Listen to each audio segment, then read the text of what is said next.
Hakai.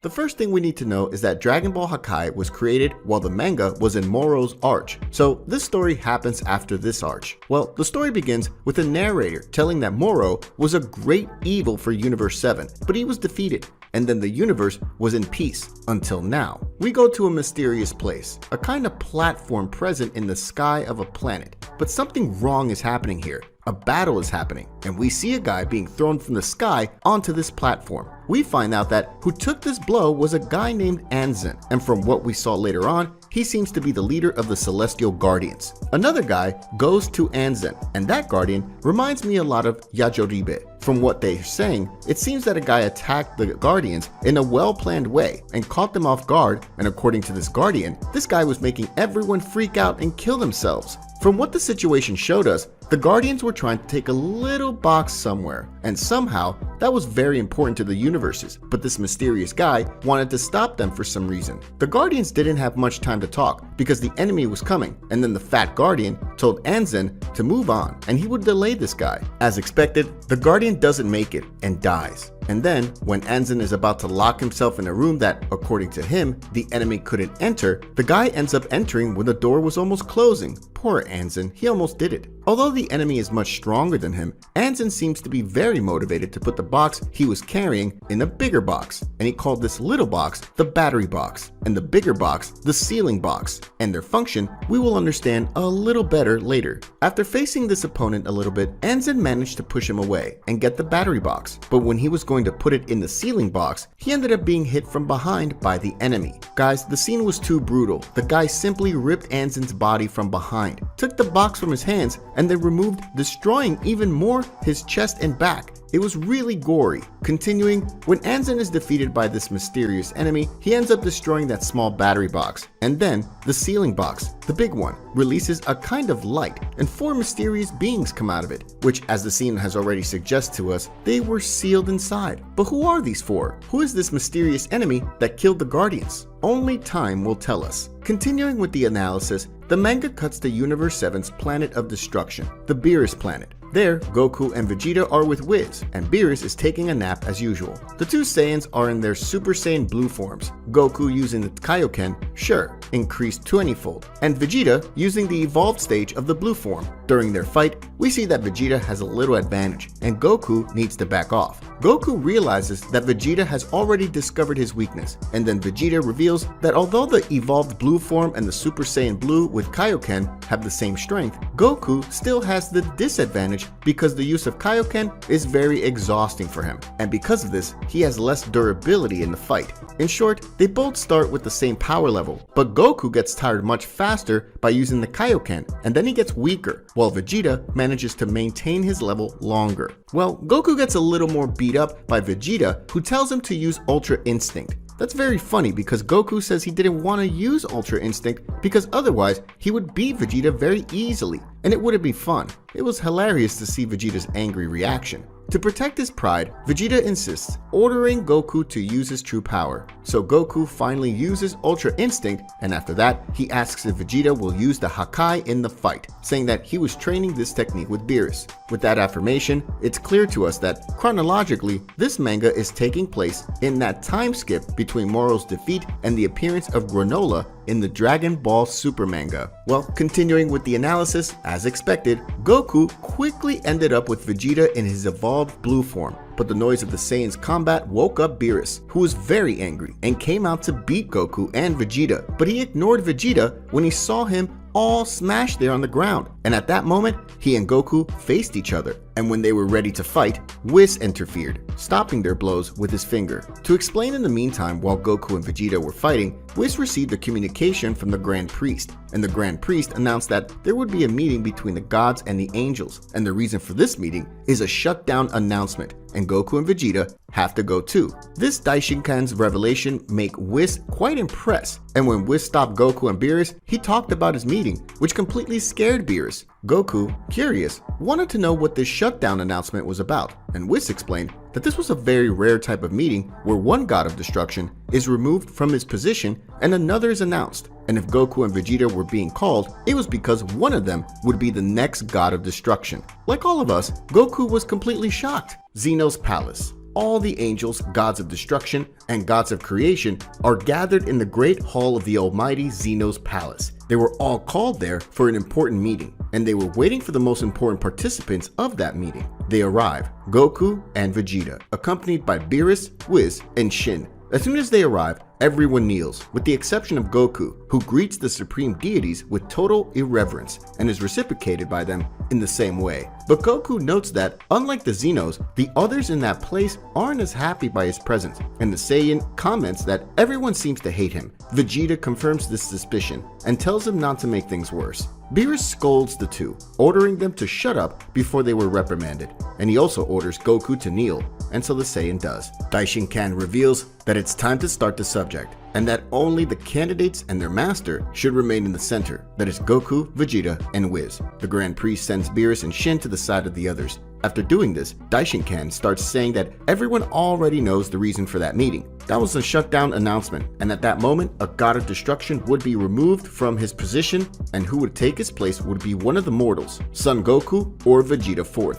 Goku, again without any reverence, gets up and asks why he and Vegeta were chosen, arguing that there are other persons more capable than them, such as Toppo and Jiren. But Daishinkan explains that right now, Goku and Vegeta are the only mortals in the 12 universes who are receiving angel training, and this is a very important requirement to become a god of destruction. He also explains that Jiren, even though he's very powerful, is not being trained by his angel and his god of destruction, and Toppo will take Belmont's place in the future, and that's why he wasn't chosen. Goku is very dismayed to hear that. Vegeta, on the other hand, is resigned, saying that he's already accepted the possibility as a condition for training with Whis, and the Grand Priest is glad to hear that from him. Daishinkan then proceeds with the proceedings by asking Whis, the master of the two candidates, to state his qualities and competences to assume the position as god of destruction. Whis begins to say that Goku is a very powerful warrior and was able to master Ultra Instinct, something that not even the gods of his generation could do. But on the other hand, he doesn't see any other qualities in Goku. The angel claims that his disciple is very absent-minded and is so kind that it comes close to stupidity. In short, with the exception of the fact that Goku is powerful, Whis doesn't see any other qualities in him to be a god of destruction. Goku doesn't like this very much, but what can he do? It's true. Now talking about Vegeta, Whis says he doesn't know Ultra Instinct, but he is learning Hakai and seems promising in learning the technique. The angel also says that, unlike Goku, Vegeta acts with intelligence and seriousness, and he possesses the ferocity necessary to be a god of destruction. Obviously, Vegeta is very proud and brags to Goku that he is better than him. After hearing this report from Whis, the master of the two candidates, Daishinkan, proceeds by saying that now all the gods and angels must assess everything that has been said and vote on who they think should be the next god of destruction. And after the vote, the great Zeno will give his final decision. The gods and angels gathered to vote, and after a while, Daishinkan already had the result. He announced that all the gods of destruction and angels voted unanimously, and with a score of 24-0, the one chosen by the deities was Vegeta. Of course, the Prince of the Saiyans teased Goku with this, and although he didn't want to become a god of destruction, he was annoyed by such disproportionate result. Daishinkan, speaking to the Zenos, says that according to the decision of all the gods of destruction and angels, the one who should be chosen as the next god of destruction should be Vegeta. But the Zenos don't care what others say and choose Goku, leaving everyone at that meeting absolutely shocked. Very angry by this one-sided choice of the Zenos, Vegeta is about to protest, but Beerus, fearing an action from the supreme deity, scolds the Saiyan. Faced with the threat of the destroyer, Vegeta gives up talking and kneels down again. Understanding that he would be a god of destruction, Goku is very upset. But with no choice, he just asks which universe he will go to. That question brings the Grand Priest into the second part of that meeting, announcing which god of destruction will be deposed. He says that among the 12 destroyers, only 4 of them are doing a satisfactory job, which are those 4 whose universes didn't participate in the Tournament of Power. Jin from the 12th universe, Liquor of the 8th universe, Arak from the 5th universe, and Iwan from the 1st universe. With the exception of these 4, all the gods are at risk of being deposed. That's because the average of their universes have fallen too far, and some have even disobeyed the divine rules, acting in their own benefit. Hearing these serious statements from the Grand Priest, the gods are frightened. Daishinkan finally reveals which destroyer will be removed, and the destroyer is Champa of the Universe 6. With the Grand Priest's revelation, Champa is apparently saddened, and not only him, but other deities as well, including Beerus. Daishinkan asks Champa to go to the center and to Fuwa, the Supreme Kai, to join him. When they do this, Daishinkan says that in addition to Champa's universe having a very low average, showing the neglect of him as a god, he also broke the realm rules by entering Universe 7 without the god's permission to collect the wish orbs. For these reasons, he is being removed from his post. Champa, apparently resigned, says he's been waiting for this, but asks what happens to him now. The Father of Angels replies that he will now lose his energy of destruction, and losing his divinity, he will begin to age again from the moment he became a god. And because he was the ruler of Universe 6, he could choose any planet in that universe to live his life as a mortal. Champa decides to choose Universe 6's planet Earth as his home, probably because of the delicious foods on the planet, and perhaps because it's a gift from his brother. Fuwa sadly says that he tried to convince Champa to work properly many times, but was always scolded by him. He ends by saying that it is sad to end up like this. Daishinkan tells Fuwa that because his life to be bound by Champa's energy of destruction, with the loss of the destroyer's divinity, he will inevitably die. Now your destiny is to return to the supreme planet of Universe 6 as a dead god. Like Champa, Fuwa accepts his fate. Daishinkan asks the Zenos to do the procedure, and so they do. With the removal of Champa's deity, a halo appears on Fuwa's head. Champa was no longer a god, and Fuwa was a dead god. This is the fate of the gods of Universe 6. Daishinkan asks Vados to accompany Champa and Fuwa back to Universe 6. She immediately complies, but not without acting out a false sadness at her former student's fate. And obviously, Champa unmasks his bad acting. When Vados is taking him and Fuwa away, Champa takes one last look at his brother, Beerus. After that, give a last look to his brother too, a discreet display of affection. After that, the Daishinkan concludes the meeting by saying the preparations for the formation of a new god of destruction takes approximately 24 Earth hours. Until then, all gods are dismissed. He instructs Goku to be on Universe 6's planet of destruction within 24 hours. Until then, he can do whatever he wants. After these closing words of the Grand Priest, all the other gods and angels go away. Only those from Universe 7 are left in the palace. The Zenos waste no time in going to Goku to ask him to play with them, but Goku kindly denies it, saying that he needs to go back to Earth and say goodbye to everyone, and even ventures to say that Bulma will prepare a party for him. Nothing pretentious about this Goku. The Zenos don't care. After all, now that Goku is a god, he'll be able to play with them for a long time, even whole centuries, right? Goku is a little scared with this affirmation and immediately makes an excuse to get out of there. Then they leave. Capsule Corporation. When they arrive at Capsule Corporation, Chi-Chi and Bulma are there, relaxing in the garden, and also Goten and Trunks are there having some fun. Goku is startled to see his wife there. When the two women reach them, Bulma is alarmed that they're back so soon this time, and seeing Beerus, Whis, and Shin, asks if Earth is in danger again.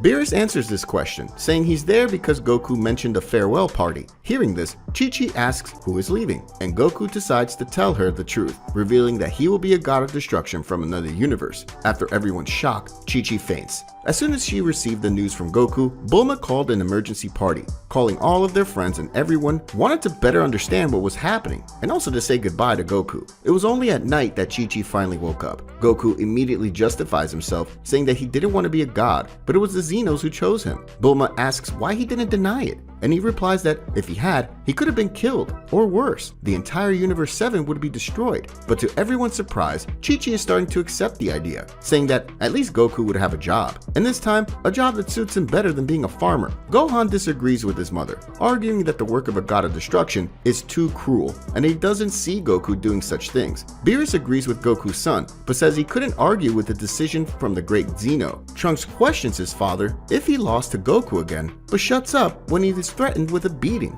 Bulma asks Goku how he's going to destroy planets if he can't even kill his own enemies. The Saiyan replies that Daishinkan told him that a god of destruction's job was much more than just destroying things, and that he would see that. But he also says that he'll avoid killing people as much as possible. Gohan asks if Goku will work with the Supreme Kai, and he says he doesn't know, because Universe 6's Supreme Kai died when Champa lost his divinity. But Shin reassures him by explaining that Fuwa died because he had his life linked to the Champa's energy of destruction, but when the ritual to make Goku a deity was done, he would also have his life linked to a Supreme Kai. Goku, curious, asks how a Supreme Kai is chosen. Shin says that there are a few ways this could happen, but in this case, the Universe 6's Kaiju tree probably bore a golden fruit, which is probably why they've decided to change the God of Destruction just now. Continuing with the interrogation, Vegeta asks what the Kaiju tree is, and Shin explains that he and all Supreme Kais, as well as the King Kais, belong to a race called Shinjin. Shinjins are all born from a divine tree called Kaiju tree. The common fruits of this tree give life to Kingo Kais, while golden fruits, which are much rarer, give life to Supreme Kais. Probably a golden fruit was born on Universe 6's Kaiju tree, which is why they're making this exchange now. Trunks is surprised that Shinjins are born from a tree, and he thinks that's weird, but Whis argues that it's much better than the way they're born. Such a comment provokes curiosity in Goten. After all, how are we born? Chi-Chi is furious with Whis. She probably hasn't had that conversation with her son yet. The angel apologizes for his inappropriate comment. Goku, still in the conversation about the birth of Shinjins, asks about what happens if a fruit is born rotten. Shin explains that when an ordinary fruit is born rotten, Makaios, corrupted King Kais, are born. And when a golden fruit is born rotten, a Makaio-shin, a corrupted Supreme Kai, is born. In all cases, these corrupted gods are sent to the demon realm, and they rule there. Shin further explains that they met a Makaio-shin a few years ago. That was Dabura. That is, he and Dabura belong to the same race. They obviously are in shock with this information. Beerus, strangely uncomfortable with this matter, interrupts the conversation, saying it was time for them to go. Ready to say goodbye to her husband, Chi-Chi asks if Goku will be able to visit them. Whis replies explaining that until Goku learns the basics of his role, his universe, and how to control his powers, he won't be able to visit them. But as her sister, Vados, is quite strict in her training, maybe that won't take long to happen, so he can visit them. That's if Beerus doesn't mind, of course. But for the Destroyer, whatever. Goten asks his father if he could go along with him to train. It's Whis who answers that question too, saying no. Mortals cannot stay long in other universes except in exceptional cases. But Goku comforts his son by saying that when he does return, he wants Goten to be strong enough for them to train together. Goten, excited, promises his father that he'll get stronger, so Goku ends his family's farewell by asking Gohan to take care of them. The firstborn assures Goku that he will. The next to say goodbye are the members of Goku's martial arts school. Krillin says goodbye, asking Goku never to forget his essence as an Earthling, and Master Roshi tells his disciple to show the gods the power of the Turtle School. Finally, Vegeta tells Goku that it doesn't matter whether or not he's a god, he'll be the strongest. Goku doubts that. Then the big moment arrives, and Goku leaves with the gods to the other universe, starting his new journey as a god of destruction. Bulma, who was his companion in his first journey, wishes him good luck and says they'll be waiting for him. Everything seems normal on Universe 6's planet of destruction, but there's nothing normal about the day. Someone arrives at high speed on the planet. It's Goku, accompanied by Whis, Beerus, and the Supreme Kai. The Saiyan comments that place is identical to Beerus's planet, and the god of destruction comments that the gods' planets are the same. But there isn't much time for them to talk. Vados immediately arrives to greet them. Beerus, wasting no time, asks about the food, and has Goku's full approval on this question. But Vados is sorry to say that there's no time for food. It's almost time for the ritual to start, which scares Goku. Inside the castle, walking down a dark corridor, Goku doesn't have a happy expression. Whis wants to know the reason for such sadness, and Goku reveals the obvious. That place was so depressing, he didn't want to live there. But Vados tries to cheer him up by saying that there are many places to see in the universe, but he will also be busy, since Champa left a lot of work accumulated. Also, as a god, he would have many special trainings. The part where it says training really cheers up Goku, which changes his mood. They finally arrive at the place where the ritual would take place, and there are already gathered all the others who will participate. The 12 gods of destruction, the 12 angels, the 12 gods of creation, and of course, the Grand Priest. Goku is scared that everyone is looking at him so much. Was he late? Vados says, no, they were 2 minutes early. But these meetings were always very tense. Goku looks for the Zenos, and Beerus says they won't come because they don't like this kind of meeting. The Destroyer agrees with them, but unlike the Supreme Gods, he can't deny his participation. Something catches Goku's attention. He notices 3 statues in one corner of the room. One of these statues belongs to Champa, and the other 2 are unknown people. But looking at the costumes, we see that they're all gods of destruction. One of them is a strange lizard man, and the other looks a lot like Tapion, a character from the latest Dragon Ball Z movie. Goku asks who they are, and Vados says they're all the ancient gods of destruction from Universe 6, and as he can see, Champa is the 3rd. Goku is surprised that the gods was changed so many times. Whis explains that eventually, the Destroyers leave their position. This can happen at their own request, by expulsion, or even by death. The last phrase scares Goku, who can't think of anyone killing beings as powerful as the gods of destruction. Beerus explains that in this thing they call existence, there are many powerful beings, and that even though the gods of destruction are very high on that scale, they are still very far from the top. Vados promises Goku that he will teach him about it in his lessons. But what he needs to know now is that there are 3 generations of gods of destruction, and he's the first deity of the 4th generation. Goku seems to understand. He says the Topo is being groomed to be Universe 11's new god of destruction, just as he and Vegeta were being groomed to be Universe 7's new gods. Beerus praises Goku's sudden insight, but states that the change of generations can be very slow, and the time of reign from one god to the next can take up to millions of years. Daishinkan announces that the time has finally come to begin the ritual. He has 2 pillows in front of him, one of them empty, the other with a golden fruit on top. Daishinkan asks Goku to sit on the reserved pillow, and facing that strange fruit, Goku asks what it is. The Grand Priest explains that that fruit will be the new Supreme Kai of the universe, and that once their lives were connected, the Supreme Kai would be born. Goku thinks that he was a little weird, but okay. Daishinkan asks Goku to completely empty his mind, and that it's important to do that. The Saiyan obeys, and then a kind of energy starts to circulate around, and 2 small energy balls appear, one white, the other purple. Purple energy goes to Goku. After that, he opens his eyes, and he's already dressed as a god of destruction. When he looks to his side, he sees a Supreme Kai standing there. He says he didn't see her, and she says why. His eyes was closed. Goku takes a good look at Supreme Kai and reveals not knowing that these beings can be born female. She explains that Supreme Kais are genderless, but that they can be born with a female appearance. After explaining this, she introduces herself. Her name is Liai. Goku responds by saying his name as well. Daishinkan says that they better get along very well, for from now on, their lives are connected, and they must work in harmony for the good of the universe. Goku changes the subject by asking Daishinkan if the ritual went well. That's because he didn't feel any different, but the angel says that yes, everything was fine, but that he will only feel the changes in his body gradually. But he has stopped aging, meaning he is now a deity. Vados, playful as ever, says that Goku looked better in that costume than Champa, and only now does the Saiyan God realize he was no longer wearing his usual clothes. All the deities present in that place approach. Daishinkan commands all angels to greet the new god of destruction and the goddess of creation, Son Goku and Liai. After that, he tells the new gods that it is now their duty to work for the peace and good of Universe 6. They agree. After that, Daishinkan ends the meeting. Everyone leaves with the exception of the gods of Universe 7 and Universe 6. Coming to Goku, Whis, his previous master, asks if he still doesn't feel differences in his body. Goku this time says yes. He feels like there's a strange energy inside of him. Whis understands and says it's the energy of destruction. Goku doesn't understand very well and asks if the angel refers to Hakai. The answer comes from Vados, who explains that Hakai and the energy of destruction are not the same thing. Both are similar since Hakai is a byproduct of the energy of destruction, but there are differences between these two concepts. But she says he'll learn that later. Goku doesn't understand anything she said, but gets excited anyway. He looks at Beerus and says he's going to train hard so they can have their rematch.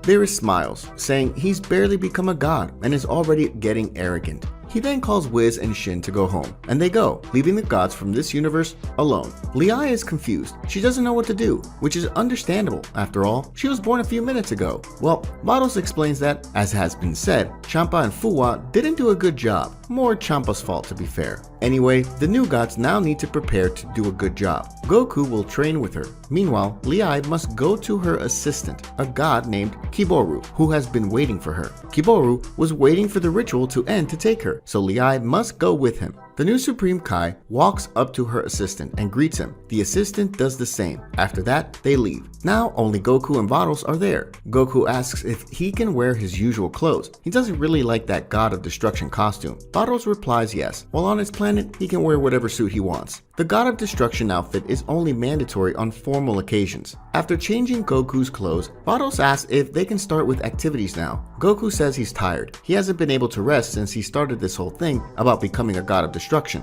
Vados agrees and asks if she should wake him up in approximately 35 years. Goku freaks out. Would he need to sleep for decades now? Couldn't he just wake up tomorrow? Vados laughs. She now remembers that sleeping for so long is a characteristic of the Necosagans, probably the name of Beerus and Champa's race. Now that she would deal with an waking god every day, things would change a lot. Meanwhile, in Universe 7, Beerus is sitting on a tree stump watching his planet's lake. Whis watches him. He asks if the destroyer is okay, and that he's been there since he got home from the meeting, which is many hours ago. Beerus says he's enjoying the silence and quiet, but Whis refutes it, saying he doesn't seem to be enjoying it that much. Beerus admits something is bothering him. It's a little too quiet. He must have gotten used to those idiots over there. Whis agrees that two are really fun, especially Goku, with his goofy, laid-back personality. Speaking of Goku, Beerus asks how Whis thinks he's gonna deal with this whole God of Destruction thing. He always said he couldn't destroy anything. Whis says that's a good question. How would Goku handle all the moral dilemmas this role entails? But the angel says he will no longer be the same and asks if that's what worries Beerus. The destroyer smiles. Worried? No. He is at most curious. He says he's going to take advantage of the silence to get some sleep, and that, in a month, Whis could wake him up to go to Bulma's for something to eat. The angel obviously agrees. Beerus flies out of there, but as he flies, he wonders why he is so concerned about the life of a mere human. Did he care more than he should? The next day, after a long rest, Goku begins his training as a god of destruction. Vados and Goku are on the planet's field. The Destroyer's master explains that the first step of his training will be to access his Destroyer's energy. Goku asks how he does it. Vados says that there are several stages of controlling this energy and that he will learn this over time. For now, he'll do it in the simplest way, which is to feel the feelings necessary for destruction. Goku doesn't understand this information very well. Does he access the energy of destruction with feelings? Vados explains that when someone is destroying something, it is natural to feel things like anger and other negative feelings. Goku smiles. It would be easy for him. He already feels angry when he transforms into a Super Saiyan. But Vados explains that it's not so simple. His rage cannot be simple. It has to be a specific rage, a desire for pure destruction. He needs to rid his mind of any hesitation. He just needs to want to destroy and nothing else. Goku comments that Vegeta said something similar to him when he told him about his training with Beerus. Vados says the form of training may be the same, but the result won't be. All a mortal can do is simulate the energy of destruction in order to perform Hakai. But this is a limited simulation, and it can't compare to the destructive power of a true Hakaishin. Well, even after all this explanation, Goku doesn't understand anything. Vados gives up the verbal explanation and suggests a practical approach. Goku prefers it that way and says he's going to be very angry. He increases his ki, even causing weather anomalies on the planet, but it's all useless. Vados tells him to stop. He's not using the energy of destruction, just ordinary ki. Goku is disappointed. He felt all the anger he could feel and it still didn't work. Vados says that if it wasn't working that way, they had to try another way. Meditation. She says that by doing this, Goku will be able to find the energy of destruction in his body,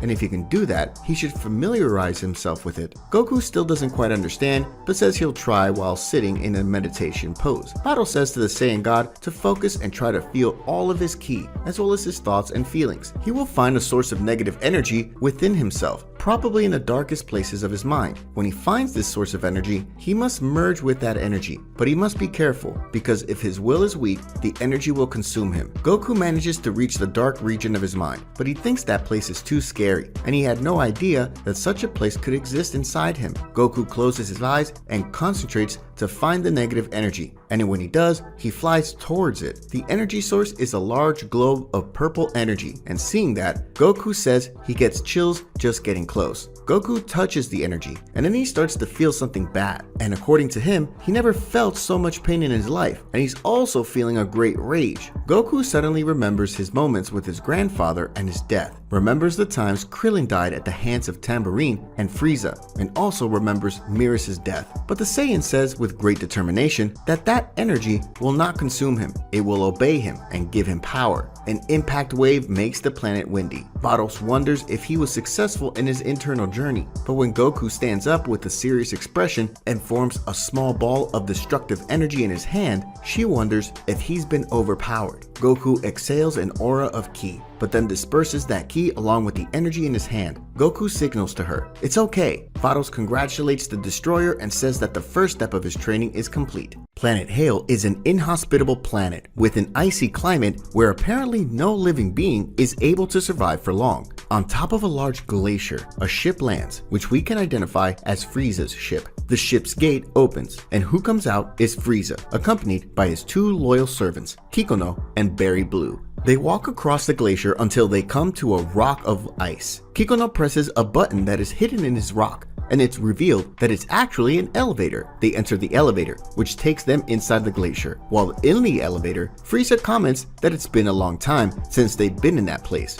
Berry Blue agrees and adds that's the last time King Cold was with them. They went there to lock someone up. Actually, that prison was built to hold that person, and after that, it was no longer necessary for them to go there. When the elevator door opens, they're in a hall inside the glacier, and in that hall are several soldiers from Frieza's army. At first, they're talking casually. However, when they see the Emperor, they are immediately startled and kneel down. Frieza smiles, says that there are many soldiers there, but they're all useless. If he woke up, they would all be killed. Berry Blue, in his thoughts, remembers that many years ago, the general of Cold's army was the Great Cooler, Cold's firstborn son and Frieza's older brother. Cooler, as general of Cold's army, won many victories for his father's empire. However, his power was so great that even the king feared him, as Cooler was much more powerful than Cold and Frieza. So, fearing that his eldest son would usurp his throne, Cold, along with Frieza, betrayed Cooler and imprisoned him and his most trusted soldiers in the prison built especially for him. This prison they're in. They arrive in front of a large door, and Frieza, pressing a button, opens it. This is the door of a big hall, where in the center there's a big capsule. Inside that capsule, there's someone imprisoned. That person is Cooler, and his arms and legs are stuck in metal blocks, and around him there's a strange liquid. Upon seeing his brother, Frieza praises Kikuno, saying that the prison capsule he created is still effective even after many years have passed. Kikuno thanks his lord's praise and explains that the liquid inside the capsule contains a powerful sedative which keeps Cooler paralyzed and sleepy, and those blocks that hold Cooler's arms and legs emit a very specific type of radiation that neutralizes ki. Kikuno adds that he worked for months to build that capsule and also spent a lot of resources. Frieza again praises Kikuno's work but orders him to empty the capsule. Kikuno is surprised by that order and asks if Frieza is sure about that. He says that only the metal blocks might not be enough to keep Cooler under control. Frieza explains that his brother was much more powerful than him and his father in the past. However, since being arrested, Cooler has not increased his powers, but he, Frieza, has gotten much more powerful. His brother was no longer a problem. Kikuno obeys, and when he presses a few buttons on the computer, the capsule begins to pour the sedative liquid, and Cooler reacts immediately. Kikuno is surprised. In a few seconds, he was already starting to react, but Berry Blue wasn't surprised. Could anything less be expected of the Great Cooler? Cooler wakes up, and then, with great rage, shouts his brother's name, who responds with a sarcastic smile and compliment. Cooler asks how that bastard dared to stand in front of him, and what about Cold? Did he not deserve his father's illustrious presence? But Frieza gives him the news. Cold has been dead for a while. Cooler doesn't like to hear that news. He was the one who should have killed Cold, but the shock was yet to come. Frieza says that, oddly enough, it was a Saiyan who eliminated the king. Cooler says that was impossible. Those monkeys could not kill their father. Frieza explains that a lot has changed since he was imprisoned. In fact, the Saiyans were no longer the weak beings they used to subjugate, and as painful as it may be, there are Saiyans stronger than them. But to Cooler, it was blasphemy. How could Frieza let this happen? Cooler's power, increasingly awakening, began to crack the metal blocks that held him, which scares Kikuno and Berry Blue. But Frieza, with a sad expression, says that unfortunately their army, which once dominated everything they wanted, is now no longer sovereign in the universe. And Frieza says he needs his brother to join him so that together they form a powerful elite of warriors that is capable to defeat the Saiyans who live on Earth. But Cooler thinks that proposal is absurd. Join him? No, he would kill him, and he would kill his servants. And then he himself would go to Earth and kill those Saiyans. Kikuno yells for Frieza to be careful, and then Cooler breaks free of his handcuffs, and the pressure of the prisoner's energy launches Kikuno and Berry Blue out of that room, and also pushes back the soldiers that were in the hallway. Afterwards, Cooler flies to Frieza to land a hit on his younger brother, but is completely shocked when Frieza easily handles his hit with one hand. Frieza says he's very happy that his brother's powers have not decreased by even 1% in all those years, but time has passed, and now Cooler's power is totally surpassed. Frieza starts releasing his energy, knocking Cooler to the ground, completely scared, and then he shows the golden form with a smile, proud of his power. Cooler opens his eyes wide to see that transformation. He is shocked. That form surpassed all his transformations. Frieza agrees, but tells his brother not to be sad. If Cooler joined him, he would teach him that transformation, and he adds that together they will form a powerful elite that will overcome the warriors of planet Earth and also all gods of the universe. In this way, Frieza's army would once again be sovereign in the universe. Cooler, seeing no other option, finally agrees, with the only condition that Frieza also free his special forces, who were also trapped in that prison. Frieza agrees, and the two brothers seal the deal with a handshake. A few minutes later, they finally leave the prison. Frieza, Kikuno, and Berry Blue are now joined by Cooler and Cooler's special forces, the elite troop of the former general of Cold's army. Entering the ship, Cooler notes that it was much more technological than the ships they used in the past, and Frieza says that he must thank Kikuno, who built that wonder. Cooler looks at Kikuno, who fears him very much. Frieza says that the ship was not only beautiful and comfortable, but that it also had very spacious and sturdy special training rooms, and it was also much faster than the old ships, which was perfect for the trips they would take. Cooler observes a creature of the Yadorat race in one place of the ship. He asks who it is, and Frieza says his name is Linzor. Cooler asks why he's there and says he seems to be very weak, but Frieza explains that his abilities will be very useful and he'll see that in the future.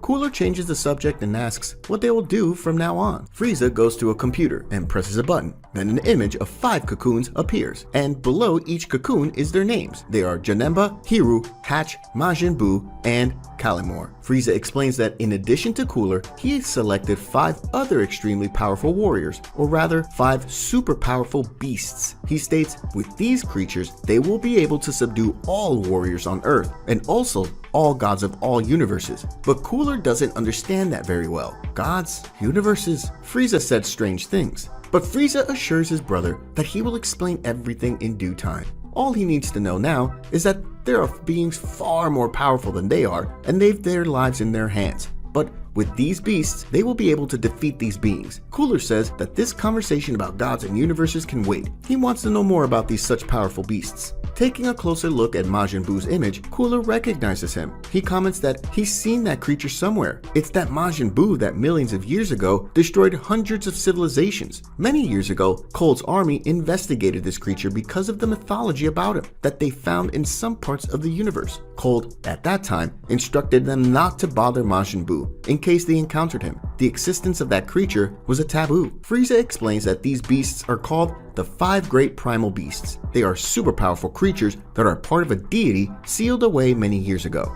He doesn't know the details, but he knows that these creatures can surpass even the gods of destruction. About Majin Buu, from what he found out, a part of his power was released many years ago by a mage named BBD, and it was that part of Majin Buu's power that caused all that destruction they'd heard about. That part of Majin Buu was released again a few years ago, but was defeated by the Saiyans. However, there's still most of Majin Buu's power that has not been unleashed, and it is this part that Frieza intends to use. Cooler is surprised. How can his brother know so much? How does he know about those beings and where to find them? Frieza explains that he learned all of this from a being called Zuno, an omniscient being who lives in their universe. He forced Zuno to reveal all this information. Zuno talked a little too much, wanted to tell everything in detail, so he forced him to summarize the information. And the important thing is that now he knows who the beasts are and where to find them. Frieza points to one of the creatures, Janemba, and says he will be the first they meet. Eager, Cooler tells him to go soon. He's curious to find these primal beasts. A month later,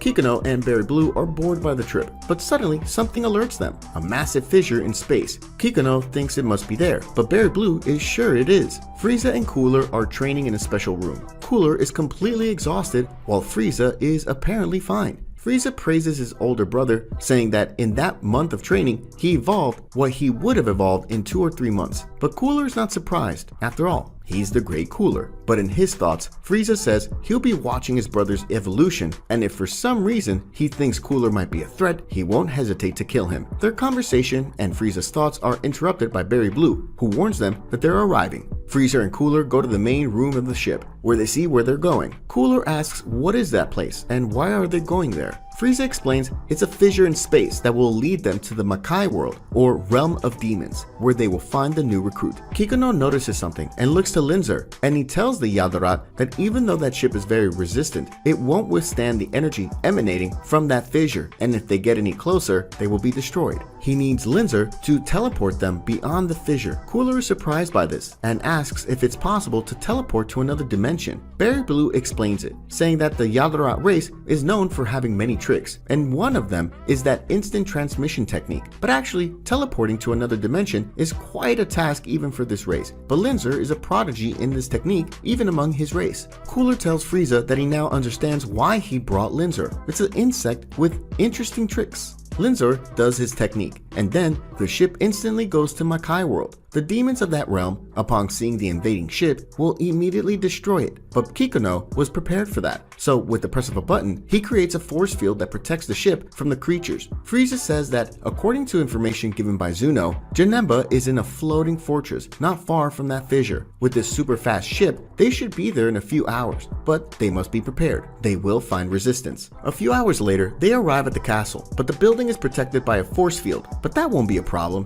Linzer teleports them beyond the force field. When the ship lands, Frieza, Cooler, and Cooler's special forces leave. In the castle courtyard, they find a monster that is guarding the entrance, and as soon as it sees the invaders, the monster roars and runs towards them. Frieza says that this was a good opportunity for Cooler's men to show if they are still worthy of belonging to Frieza's great army. Cooler tells his men not to let him down. The trio of soldiers place themselves in front of their leaders. Captain Salza uses his tracker to measure the monster's power. The number is 250,000, which Salza finds impressive, but he says that together they'll be able to win. The captain orders the soldiers to make battle formation 16, and they agree. Frieza, in his thoughts, reveals that he remembers this old division of Cold's army that surpassed the Ginyu special forces. While Dor is facing the monster, Frieza, in his thoughts, reveals that he, in brute strength, surpassed all soldiers in his father's army. He could compete in strength even with gigantic creatures. While Knives takes advantage that Dor stopped the monster and accumulates energy in one of his hands and releases this energy to paralyze the monster, Frieza thinks that he doesn't have such impressive attributes,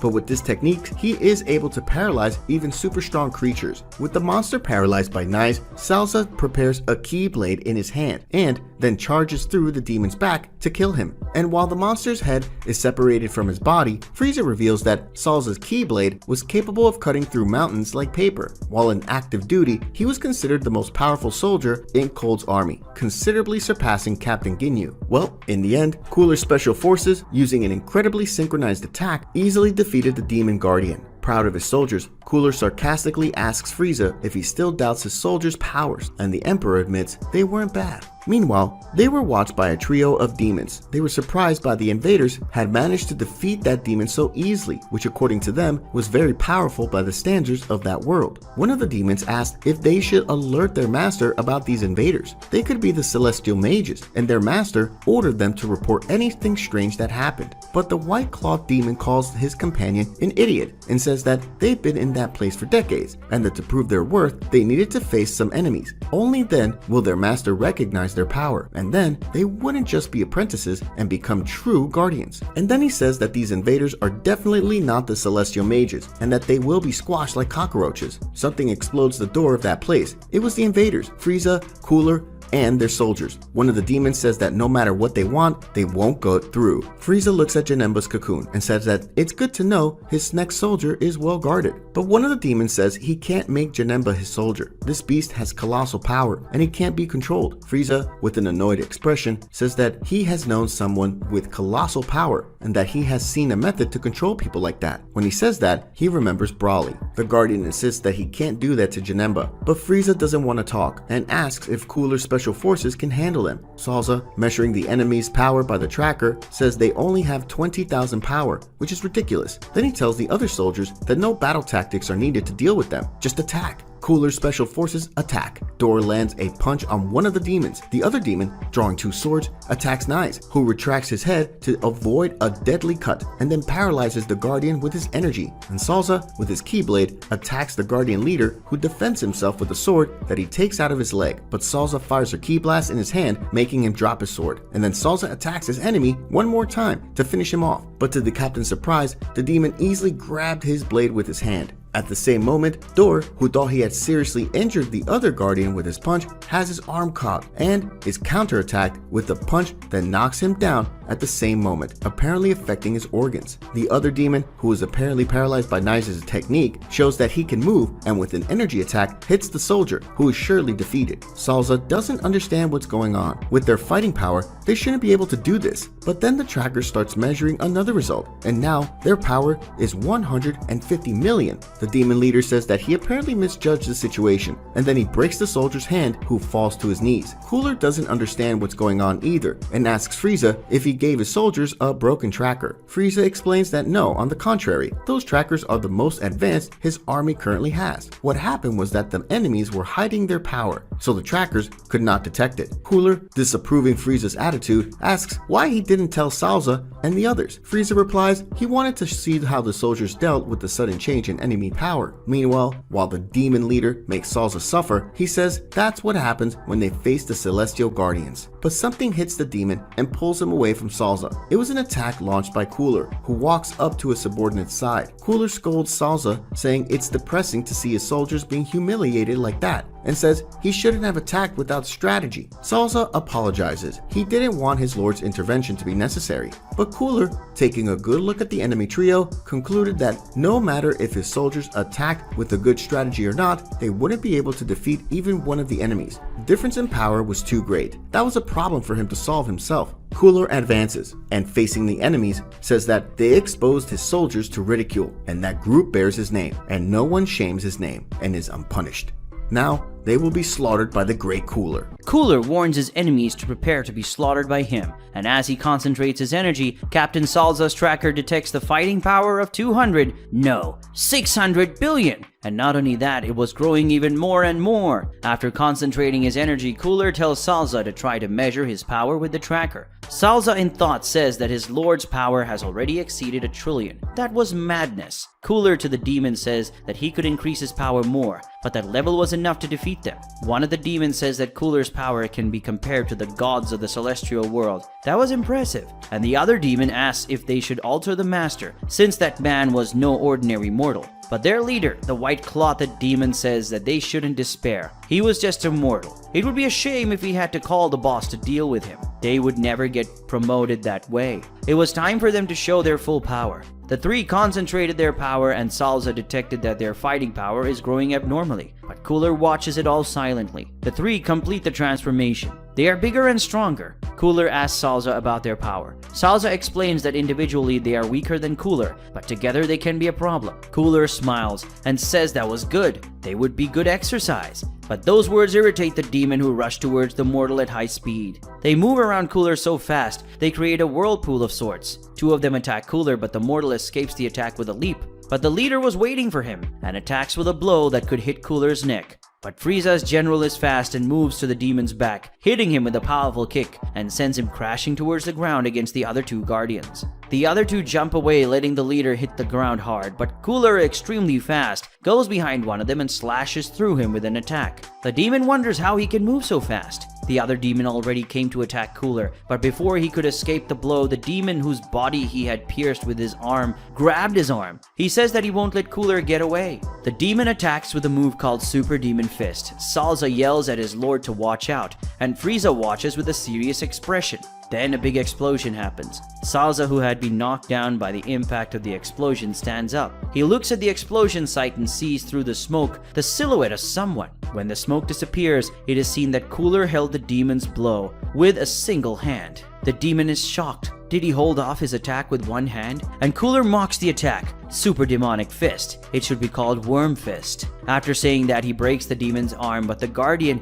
even with such pain, uses this as an opportunity to grab Cooler's other arm. So he yells at his boss, who is named Nikki. Nikki from above prepares his claws too, according to him, to tear Cooler to pieces. Salza, desperate for the possibility of his commander's death, asks Frieza to help him, but Frieza doesn't intend to do anything but watch. But the situation is resolved. Cooler doesn't need his arms, he has his eyes, which fire a powerful laser that hits Nicky's chest and knocks him down, which causes the other two fellow Guardians to despair. He then addresses the other two creatures holding him, asking if they still haven't realized they were useless. And then using his finger, he shoots an energy laser that goes through the neck of one of them, which immediately falls. After that, with his hand that is crossed in the other demon, he breaks him in half. Nicky, down, yells for his two companions, who we discover are named Ginger and Sancho. Cooler says he thought that he would be a bigger challenge, and it was a little disappointing, but at least he could have a real fight after so many decades. But Salsa is confused. Individually, Cooler's fighting power and the demon's fighting power weren't that different. So the fight would have been much more challenging for Cooler, but instead it was a real massacre. Frieza explains that Cooler is controlling his power so precisely that during the fight he changed his power several times to attack and defend. But the changes were so quick that the tracker couldn't measure it. After saying this to Salsa, Frieza in his thoughts thinks that Cooler, despite his short training time, has energy control almost as good as his own. He'll have to pay more attention to his older brother. But the fight isn't over yet. Nicky gets up. He says that they are celestial guardians and they won't be easily defeated. Cooler says that from his point of view, they've already been defeated. He and Nicky can't do anything with that wound and the other two are already dead. But Nicky tells him to watch. The demon begins to concentrate energy and suddenly he pulls the corpses of Ginger and Sancho into his body, which seemed to enter him. After that, an energy surrounds Nicky he was transforming. Salsa apparently measures something on his tracker and is completely shocked by the power he saw.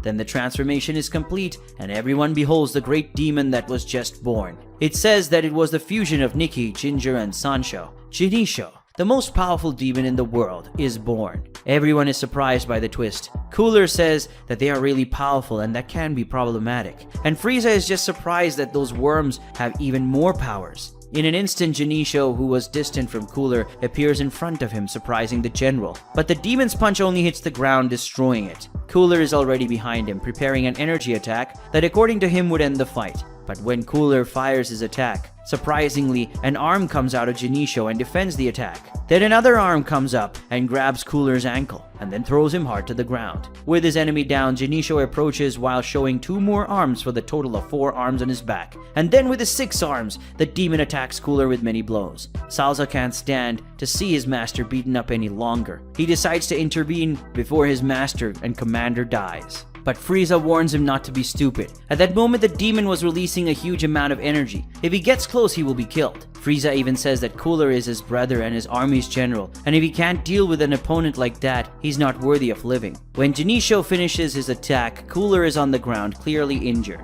He comments that he has never received such strong attacks in his entire life. Genisho holds Cooler's arms and legs with his extra arms, and lifting the opponent up with his normal arms, prepares an energy attack that would surely kill Cooler. And so he decides it's time for the invader to die. But Cooler calls his enemy a disgusting demon and says he won't forgive him. An explosion happens. Genisho walks away. Cooler is concentrating his energy. Salsa already knows what's going on. Cooler is transforming. He is surprised that he will see the legendary transformation of the Great Cooler, and he didn't even know if it was real. Frieza in his thoughts reveals that unlike him and his father, who needed to use containment transformations to contain their powers because they couldn't control, Cooler was different. He was always able to stay in his original form by controlling his powers. But apart from that, he still has another transformation that increased his powers even more.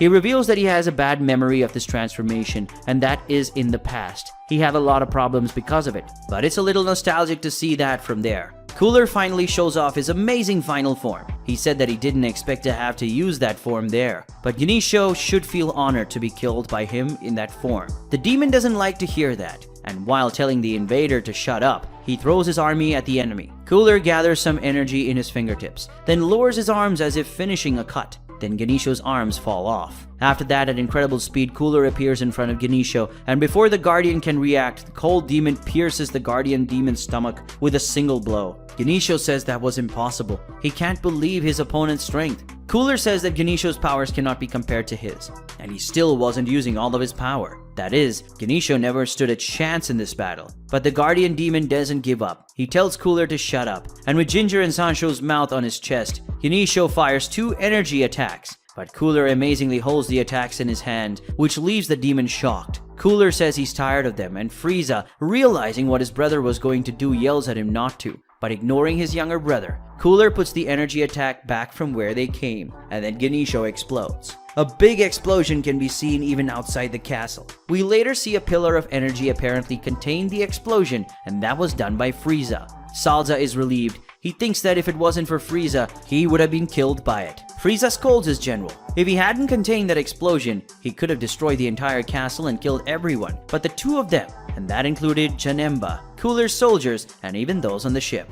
Cooler, with an unconvincing expression, apologizes. He was too excited, and besides, those enemies weren't weak opponents that he could fight with absolute control of everything. Frieza is annoyed by his brother's fake answer, but decides to ignore it and goes to take a closer look at the cocoon. Frieza notes that the cocoon was unharmed despite all the pressure of the battle. But now what? How was he supposed to wake Janemba? Cooler asks if he didn't ask what he should do after he had possession of the cocoon. Frieza says no. He expected to ask those idiots, but he didn't have time. Also, Cooler killing them didn't help much. But the older brother already has the solution. How about asking Zuno, who knows everything?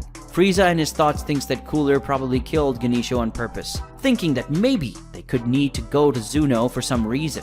Cooler could definitely like to see how to get access to someone who knows everything. After all, information is also power. But no problem, if he keeps his brother under his vision, he won't be a problem. Frieza puts on his face a fake smile and tells his brother that it was a good idea. They will go to Zuno. And after that, they took Janemba's cocoon to the ship and then starts a new trip, this time to see Zuno. Meanwhile, on Universe 6's planet of destruction, Goku is lying on the grass. He's exhausted. The Saiyan God says that even now that he's a god of destruction, there's an abysm between their powers, and she is really tough in her training. Vados tells him not to take all her toughness personally, but he must think on the bright side. He has advanced considerably in his training this month. Goku agrees. He remembers that he could barely control his own body, and his power was so out of control, and trying a single blow, he would cause terrible destruction and even hurt himself. He says he's not perfect now, but at least he can fight without destroying everything around him and losing control. Vados says that although he is controlling his energy a little better, he is still a long way from being able to control 100% of his powers, and there is still a large limit of energy he can release in battle. And if he exceeds that limit, somehow it can cause great catastrophes in the universe. But Goku is determined and says he will continue to do his best in training.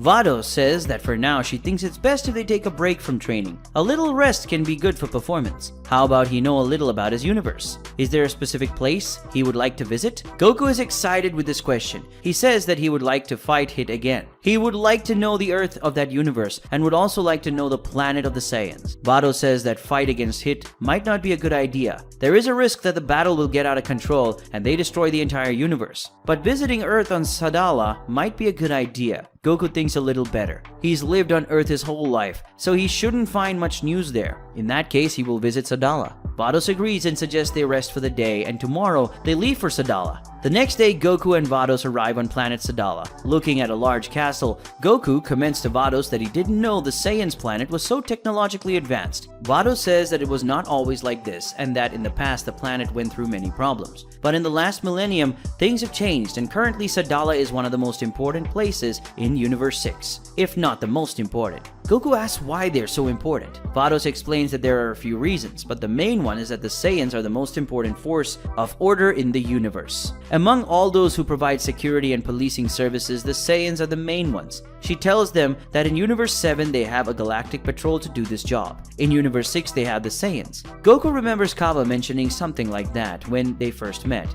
about Saiyans being heroes in that universe. A group of Saiyans find Goku and Vados, and noticing their strange look, Goku asks what's going on. Vados explains that they are close to the planet's royal castle and that area is probably off limits. This information is confirmed by the Saiyan guard who approaches the visitors, saying that this is a prohibited area. Goku says they don't want trouble and that he would like to see Kaba, Kale, and Caulifla, but the soldier is very angry with that. He asks them what they want with their captain and what relationship they have with those criminals. But Goku doesn't understand. He swears he's not a bad guy, but someone yells stop. It was Kaba, who was coming there to them. Kaba reassures the soldiers. He says that they can rest easy and that he would take care of those two. As the soldiers leave, Kaba asks what Goku and Vados are doing there, and also asks where Lord Champa and Mr. Vegeta are. Goku lightly explains the situation, saying that Champa wasn't doing a good job and that he's now the god of destruction. Kaba is shocked by that. Was Goku a god of destruction now? And how did he not notice the outfit that Goku was wearing? But then Kaba realizes something else. If the god of destruction was there, does that mean Sadala should be destroyed? But Goku reassures the Saiyan that he's just visiting to see the planet. Calmer, Kaba says that in the case, he should meet the king. He should know there is a god visiting them. Goku quickly agrees. He would love to meet the king. After that, Kaba took Goku and Vados to Sadala's royal castle. In the castle courtyard, they were greeted with respectful greetings from the castle soldiers. Goku noted that Kaba is highly respected among the Saiyans. They treat him with a lot of respect and don't even ask him about him and Vados. Kaba explains that he is Sadala's elite captain, considered the #1 soldier in the king's army. No one but the king himself has more authority in the army than he does. Goku asks about Kale and Cauliflower. Aren't they part of the army too? But Kaba scolds the god. He says, do not speak their name, which is a very complicated subject and that he explained later. Even seemingly confused, Goku just do as he says. They follow the castle corridor until they find a door. Kaba warns that this is the throne room. He will first enter to warn the king of their presence. Kaba enters the room when there are some Saiyan soldiers scattered, and in the background is the throne. Kaba addresses those on the throne and says that these are 2 visitors. They are Vados and Goku, the angel and god of destruction in the universe.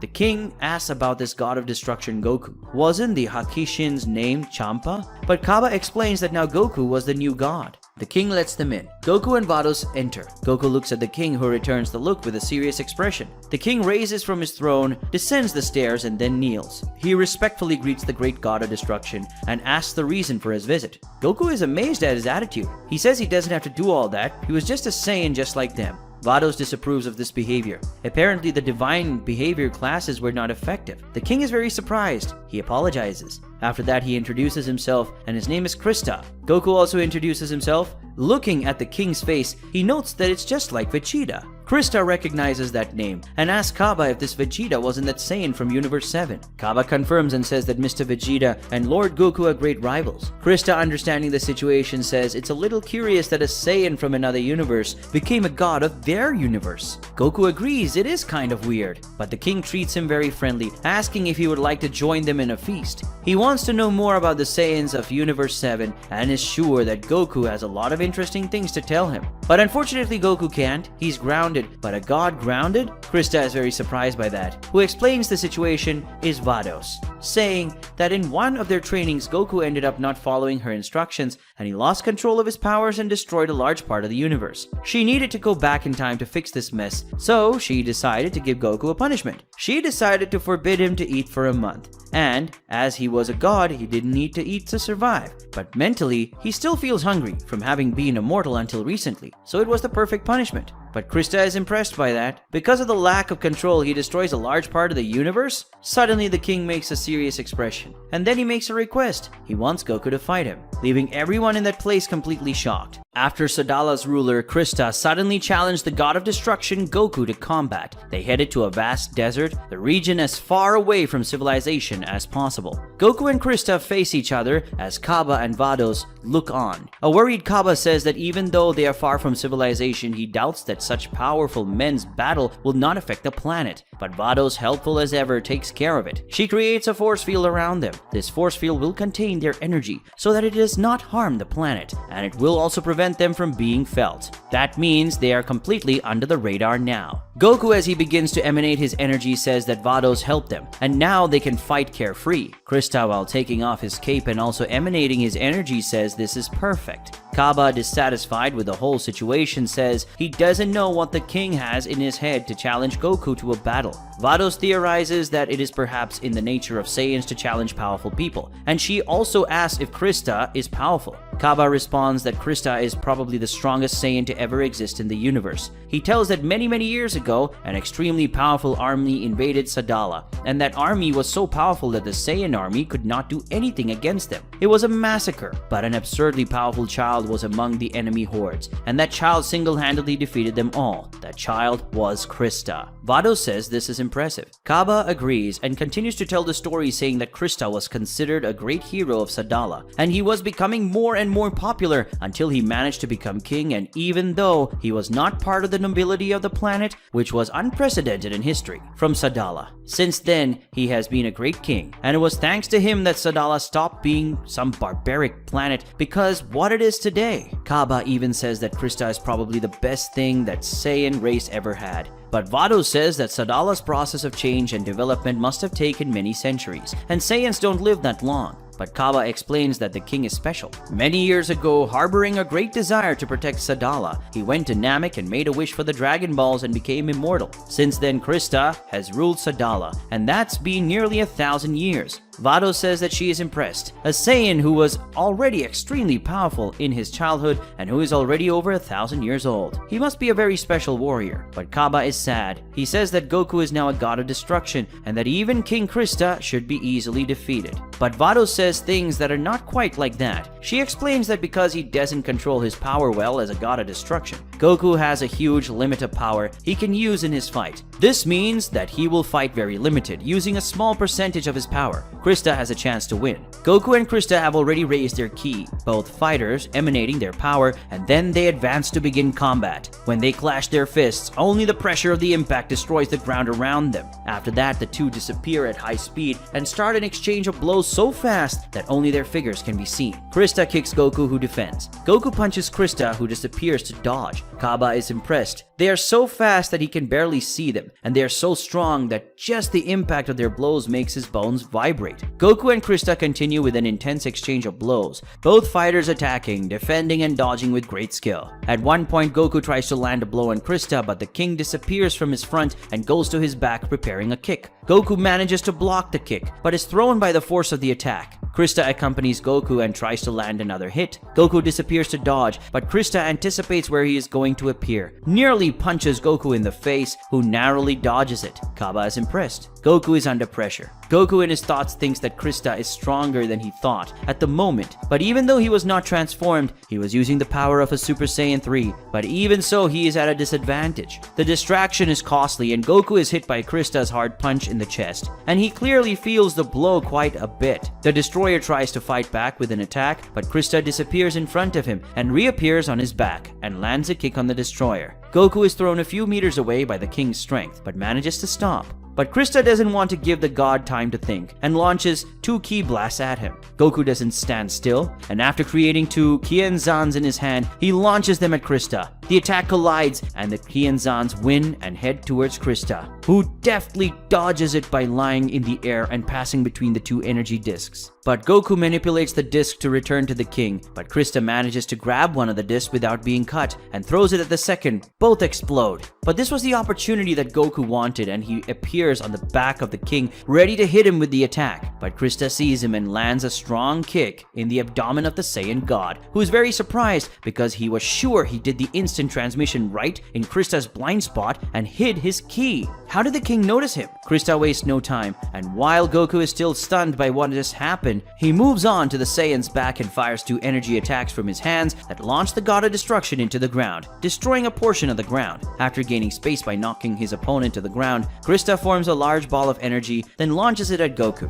Goku holds off the attack but has a hard time, and while the god is distracted by the major attack, Christa forms a minor attack in his hand and thinks that attack will end the fight. Goku, to get rid of the bigger attack, uses the Hakai, but Christa takes advantage of the fact that he was blinded by the attack and appears right in front of him ready to land the next attack. And then a huge explosion happens. Kaba, impressed, says that he's never seen King Christa use so much power in an attack, and if Goku was hit by that. But Vados reassures the young Saiyan, probably seeing something he doesn't. After the explosion, he sees a large crater in the ground, and in the center of his crater is Christa, who apparently hit nothing but the ground with his attack. And behind the king in the sky was Goku, who was now using Ultra Instinct. Christa, watching his opponent, says that he's finally transformed, but that doesn't look like a Saiyan transformation. Goku explains that this is Ultra Instinct, a special ability of angels that not even the gods of destruction can can control well. Christa says that Kaba mentioned something like that when he got back from the Tournament of Power. Advancing against Goku with great determination, Christa tells the god to show him the power of his Ultra Instinct. Christa tries to string attacks on Goku, but the god of destruction dodges all the blows with apparent ease. Kaba, apparently worried, asks Vados if Goku should be using this ability. In the Tournament of Power, he seemed to suffer a lot using it. Vados explains that in the Tournament of Power, Goku still had the body of a mortal, and because this is an advanced divine technique, his body suffered when using it. But now that he's a god, he has an immortal body. That won't be a problem anymore. But in her thoughts, Vados thinks the problem was something else. If Goku uses Ultra Instinct too much and unleashes too much power, he could lose control, and that would be a big problem. For now, even using this ability, he is using a safe power level, even lower than what he used against Jiren. But the time between balance and imbalance is very thin at this point. That is, if Goku uses a little more power, he can lose control at any moment. While dodging Christa's attacks, Goku also thinks about his situation. He's at the limit of the power he can use, and if he raises his power just a little more, he might lose control. If he loses control, Vados will intervene in the fight, which means he will have lost. But he doesn't want to lose, he wants to win.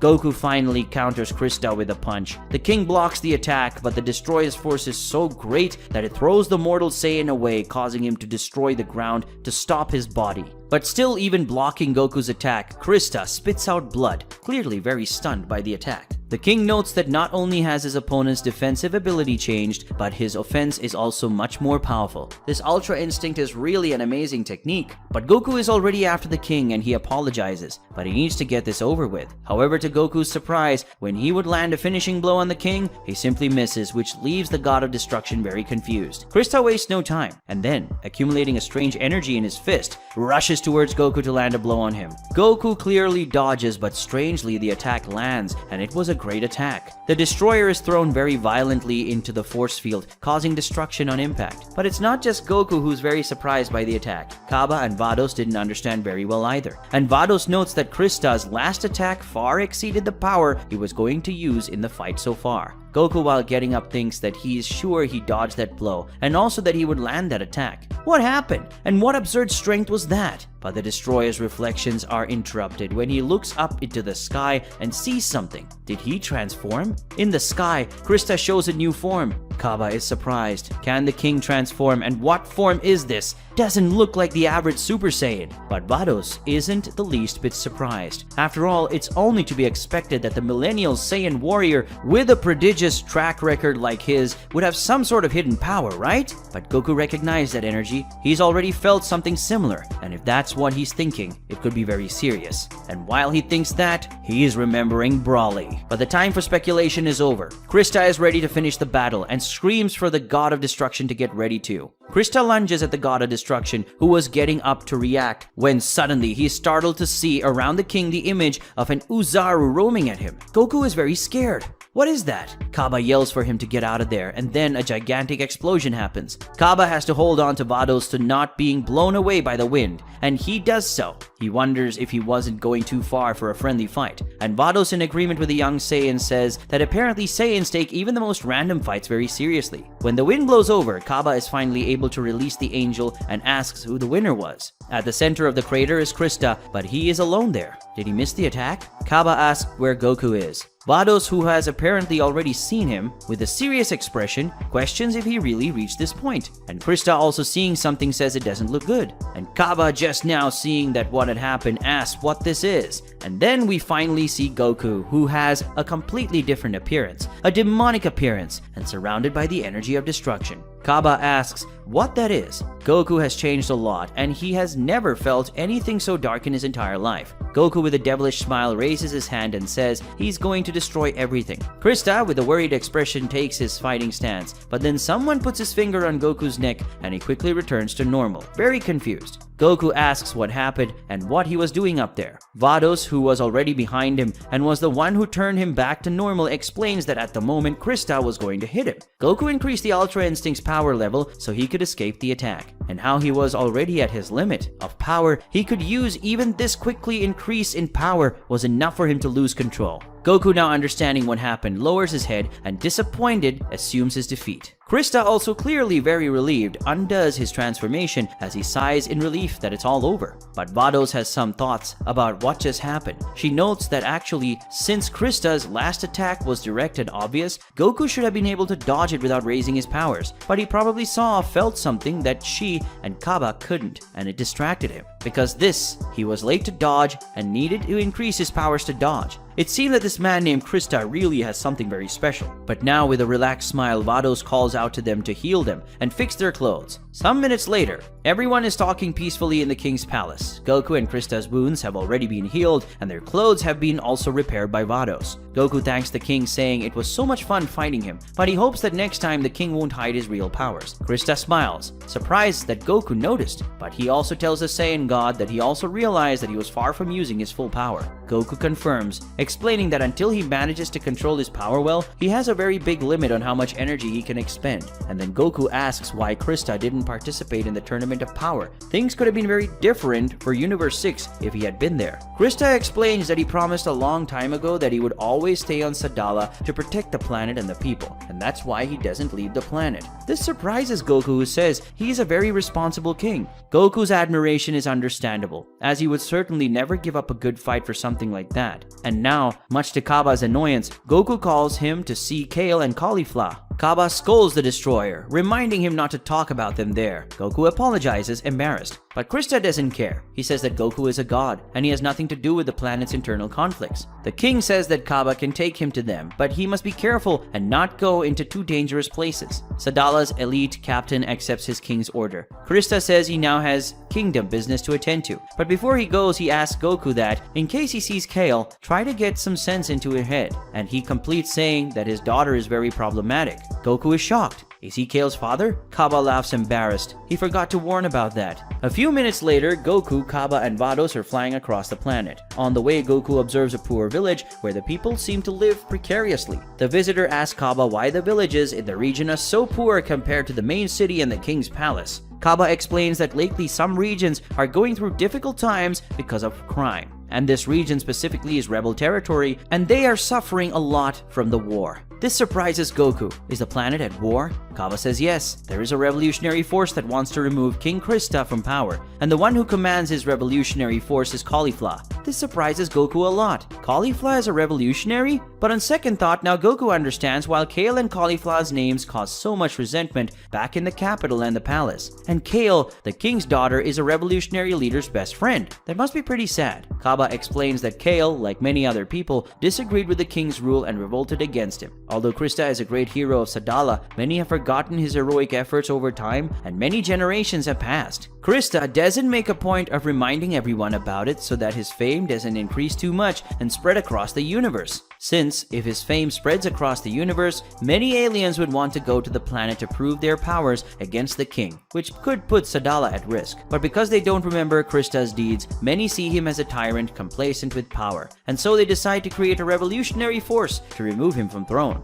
Caulifla commands this revolution. Kaba also explains that in the beginning the revolutionaries were just criminal groups that dominated small regions. But in recent times, the rebels have gained funding from a tycoon who takes advantage of wars taking place in the universe. Since then, the revolutionary forces have grown a lot and are giving a lot of work to the imperial forces. Kaba finally stops, and Goku and Vados do the same. The Saiyan captain points in the direction and says that the castle that served as a base for the rebels is there. He's already gotten too close, and he's already taking a risk. If he goes any further, he could have a lot of problems. Goku says that everything is fine and that they can go on their own. Meanwhile, in the rebellion castle, Caulifla devours a piece of meat while Kale watches her. A subordinate enters the room saying that a guy and a woman outside wanting to see her. Caulifla, with her mouth stuffed with meat, asks who it is. The soldier says he's forgotten their names but describes that man wore a funny necklace and the woman had a halo like an angel. Caulifla immediately scolds the soldier, saying that it must be Champa and Vados, and that it was to send them in. The soldier, fearing Caulifla's anger, hastens to obey. Caulifla is curious about the reason for Champa's visit. She says that maybe he wants to ask them to fight him again. If that's the case, she can't accept it. She's too busy, but maybe they could accept it in exchange for some favor for their cause. After coming up with this idea, she asks what Kale thinks of it, but Kale just thinks Caulifla is really smart, and she agrees. And she also says that Champa will be stunned to see her on the throne, but when the gates open, they're the one who is stunned when they see Goku wearing a God of Destruction costume walking in saying hello. Some minutes later, Goku finishes explaining how it all happened and he became a God of Destruction. Caulifla now understands and agrees that Champa really seemed to be a very neglectful god. But then the Saiyan girl gets straight to the point. She wants Goku to fight her. He is surprised by the sudden request. He thought that after he became a god, people would be afraid of him, but it's the opposite. It seems that everyone is eager to fight him. Caulifla justifies her request by saying that she won't miss the chance to fight a Saiyan God of Destruction. She's sure that if they fight, she'll get stronger, like last time. But Goku apologizes. He can't. He explains that his powers are still unregulated and if he fights he could hurt her. She's too fragile to fight him. After all, she can't even transform into a Super Saiyan 3. Caulifla, annoyed by what Goku said, says that if that's the case, she'll make the fight more interesting for him, and then calls Kale. Kale, as usual, is not understanding anything. Caulifla, with a smile of someone hiding something, says it's time for them to do that. Goku is curious. What are they going to do? And then the two Saiyan girls start doing a very special dance. Goku immediately recognizes those moves and is then completely surprised. And then they complete the movement. And when that happens, a lot of energy is released. And according to Goku, it's a very powerful energy. And so a new Saiyan warrior is born. The Metamoru fusion of Kale and Caulifla, Kale, who is of course ready to kick his ass. But Goku is still confused. How did they both learn that dance? Kale explains that after the Tournament of Power, Kale and Caulifla were very impressed and excited by Kefla's power. So they asked the Supreme Kai Fua to keep the Potara earrings so they could fuse whenever they wanted. But Fua did not allow it, saying that the Potara's earrings are divine artifacts and could not be used that way. But with a little threat, the Kaioshin revealed another way to fuse, the dance of the Metamoru race. So the two went to the planet of the race and asked the Metamorus to teach them to dance. That's how Kefla was born. Goku finally got it. It looked like the Metamoru race is not extinct in Universe 6 as it is in Universe 7. Kefla reminds Goku that he wanted to see a Super Saiyan 3, so just watch. Kefla begins to emanate a large amount of energy so powerful that it makes Sadala tremble. And as lightning forms around the Saiyan warrior, her hair starts to grow. That's Super Saiyan 3. Goku is impressed by her power. That was no ordinary Super Saiyan 3. Her hair was green like that weird Kale transformation. That form was much more powerful than any ordinary Super Saiyan 3. Kale asks if the king is seeing this. That will be all for him. From his palace, Christa seems to sense Kale's energy and has a very serious expression. Maybe angry, maybe worried, who knows? After that, Kale asks Goku if he's ready to face the most powerful warrior in the universe. Goku is excited, and while doing his fighting stance, he says it's going to be amazing. But a sudden blow puts the God of Destruction to sleep. Kale complains, what was going on? Why she did it? Vados justifies it by saying that Goku has already abused his power once today, and if he fought her, he would definitely do it again, and that would be very dangerous. She says that it's best to take him to rest, so maybe next time. Kale, completely disappointed, undoes the transformation and says he's an idiot.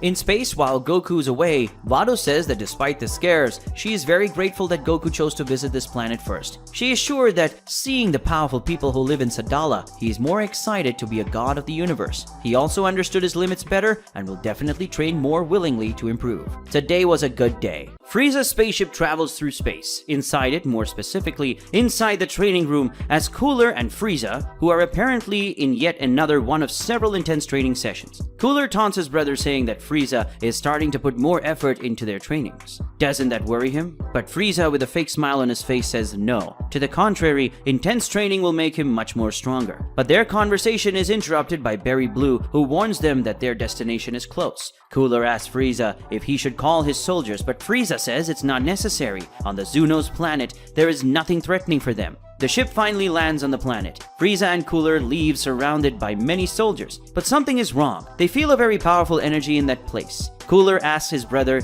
if he can feel it too. Frieza says yes, and they should be careful. They fly across the planet and Frieza sees something. They were brutally murdered, and when the two land, they see that those people who have served Zuno are dead. As they advance, they see a monster similar to a chimera, and that monster is holding Zuno in its mouth. On top of this monster is a strange creature, and when the creature looks to the brothers, they get very tense. Frieza says that just the presence of that person makes his body feel heavy, and Cooler asks his younger brother if he thinks they can beat this thing. Frieza says he doesn't know. He never felt such a presence of pressure before. But the creature begins to show an weird personality. The monster with a personality a little cheesy tells them not to worry. He just wants the chubby little guy there.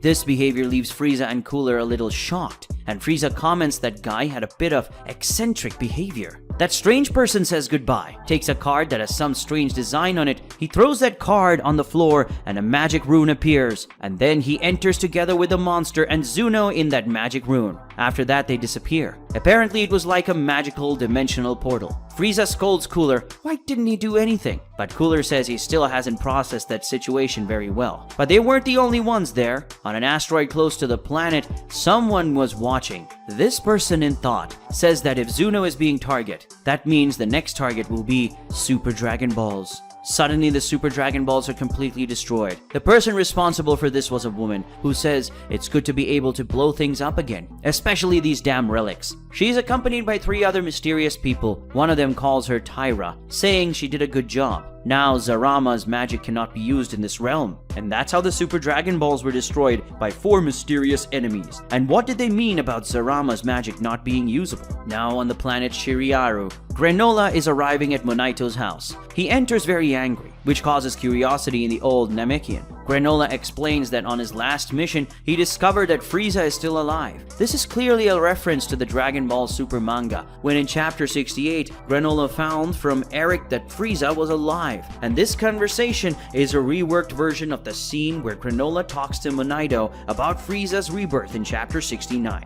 Well, when Granola tells Monaito that Frieza is alive, the Namekian tells him not to do something stupid. If he tries to fight Frieza, he will be killed. But Granola says he can't let Frieza go unpunished. He needs to pay for what he did, just like the Saiyans. But suddenly the Dragon Ball in Monaito's house suffers a strange incident. Granola asks what's going on, and before long the orb turns to stone. Granola walks to the orb and takes it in hand. Apparently in this Dragon Ball Hakai reality, he won't be able to ask to be the strongest in the universe, which means the Granola arc won't happen. Monaito is feeling strange for some reason. He feels something really bad. Now on planet Namek, the Grand Elder is sitting on his throne, if we can call it that. He is very reflective when a Namekian comes to his house and says that for some reason, the Dragon Balls have suddenly stopped working. The Elder, like Monaito, feels something strange, something very bad. Now on planet Earth. On the celestial platform, Dende is reflective, apparently very worried about something. Popo approaches Kami-sama and asks what's going on. The Earth God doesn't answer to his assistant. He just thinks that he feels the Dragon Balls have stopped working and that he has a sense of loss he can't explain. And by telepathy, he asks someone if he felt it too.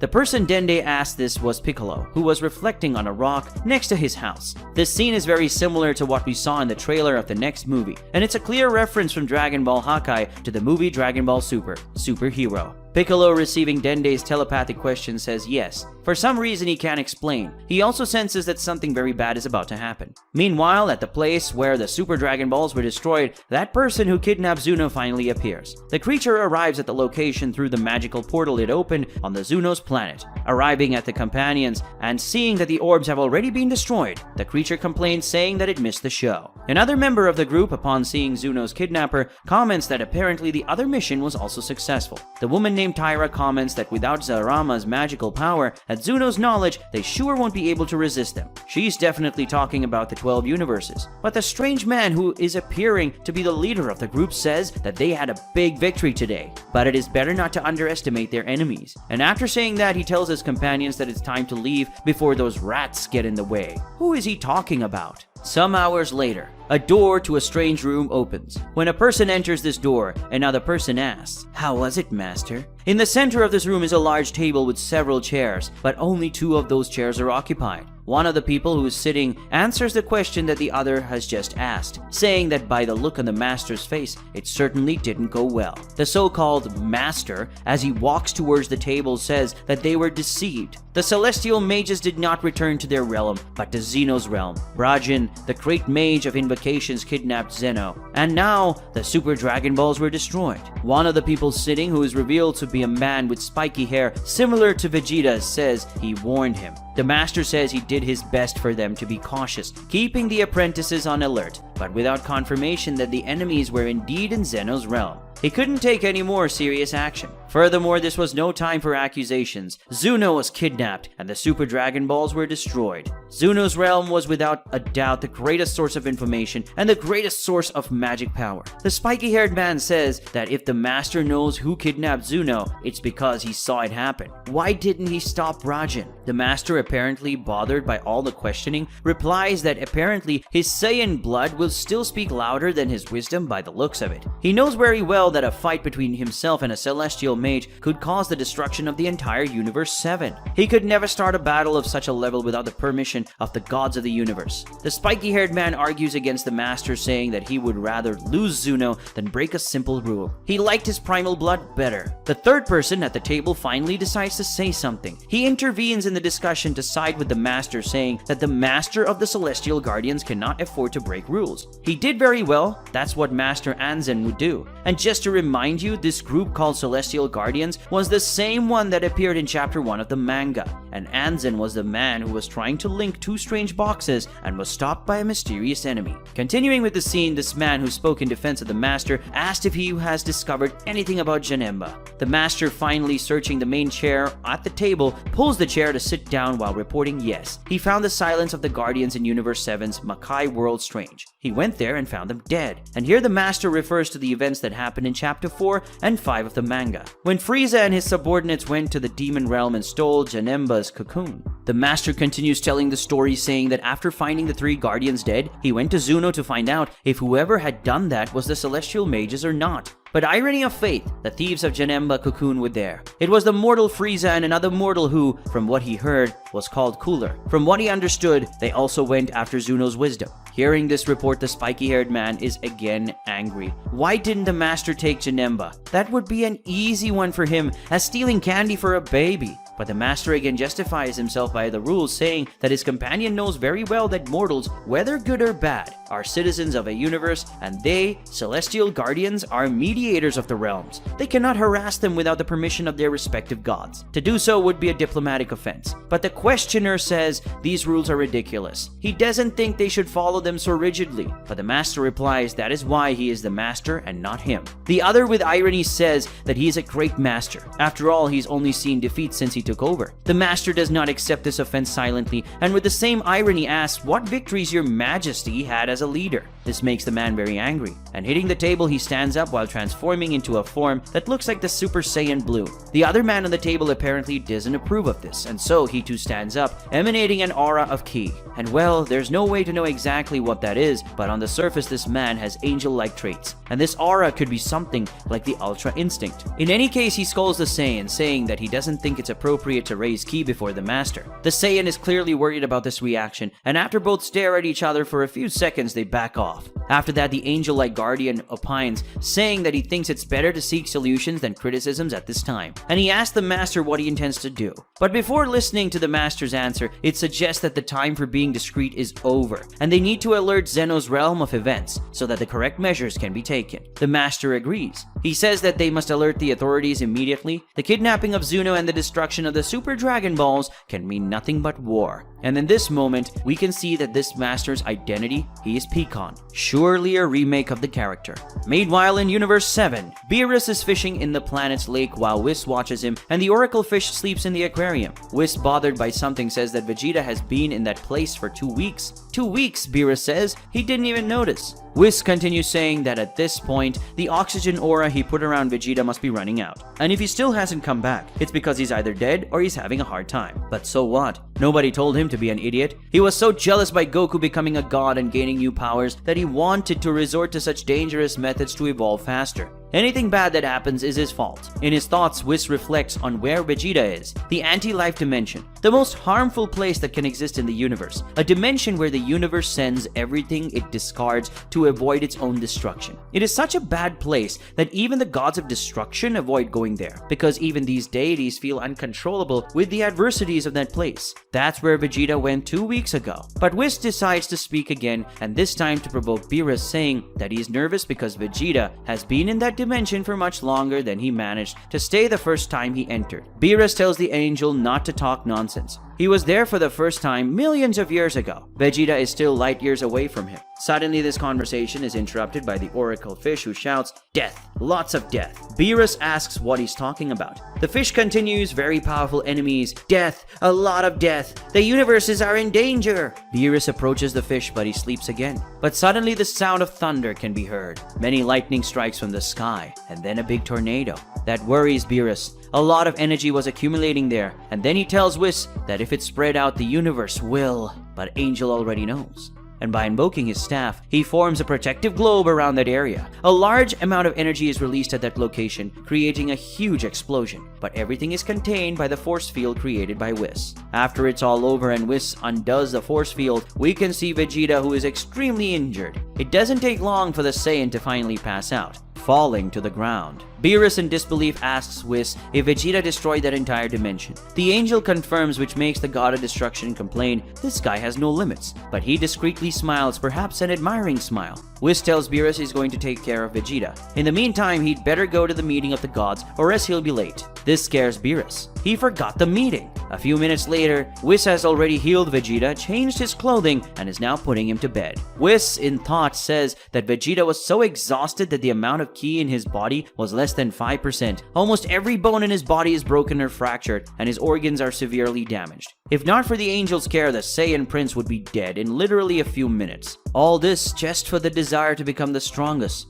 Mortals are really fascinating, but Whis' musings are interrupted when he receives a call from his staff. He realizes that there's definitely something serious going on. In Universe 6, Vados has apparently created 4 cubes that appear to be made with Kachin. Meanwhile, Goku is waiting. He tells her to start. Vados throws the 4 cubes against the Saiyan God. Goku fires 2 Hakai energy balls, which completely explode the first 2 cubes. After that, Goku goes up to the 3rd cube and, touching it with his hands, again uses the Hakai, but this time turns the metal into dust. And lastly is hit by the 4th block, which has been thrown with such force that even the god of destruction is being dragged away. But he again uses the Hakai, this time making the big metal cube disappear completely. After getting rid of all the cubes, Goku turns to Vados and gives her a like. Sometime later, Goku has already been healed by Vados, and now he's sitting down for another class. Vados explains that there are a few ways the Hakai can be used. By blowing up the target, turning the target to dust, and making the target disappear completely. Goku in 2 months of training has already managed to learn all these forms, and for that, Vados congratulates him, saying that it took Champa about a year to be able to do this. Goku thanks her and says that Vados' training is amazing, but Vados says that there is something that Goku must understand very well, the essence of the energy of destruction.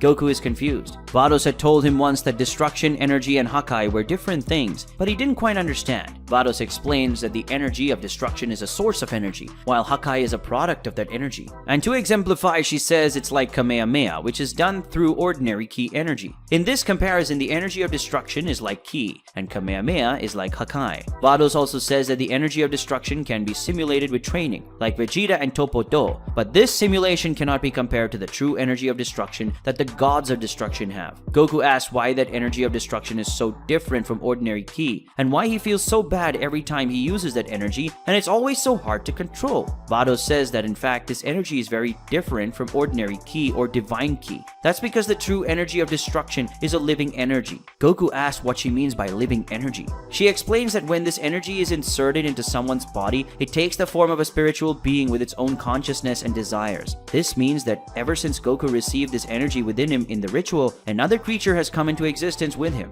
Goku is shocked. There's a ghost inside him? Vados says that the best comparison is that there's a demon inside him, because the energy is made up of pure destructive and negative desire. And worse, the spiritual being doesn't just want to live in Goku's body, but to dominate it. Goku asks if this is what happened to him during the fight against Christa. She confirms, and she also explains that in order to keep the energy under control, Goku's body unconsciously uses his ki to suppress this energy. The less control Goku has over this power, the more energy his body needs to keep this creature under control. And as a result, the amount of energy and power he can use in battle is less. At the time when he found Christa, Goku had very little control over his power, so the percentage of the total power he could use in that fight was very low. As Christa pressured Goku into battle, he ended up exceeding the limit of power he could use, and so the energy of destruction managed to momentarily take control. He was possessed. But Goku says that in this last month of training, he managed to control his power as a god of destruction much better. That means that now he can use more power, right?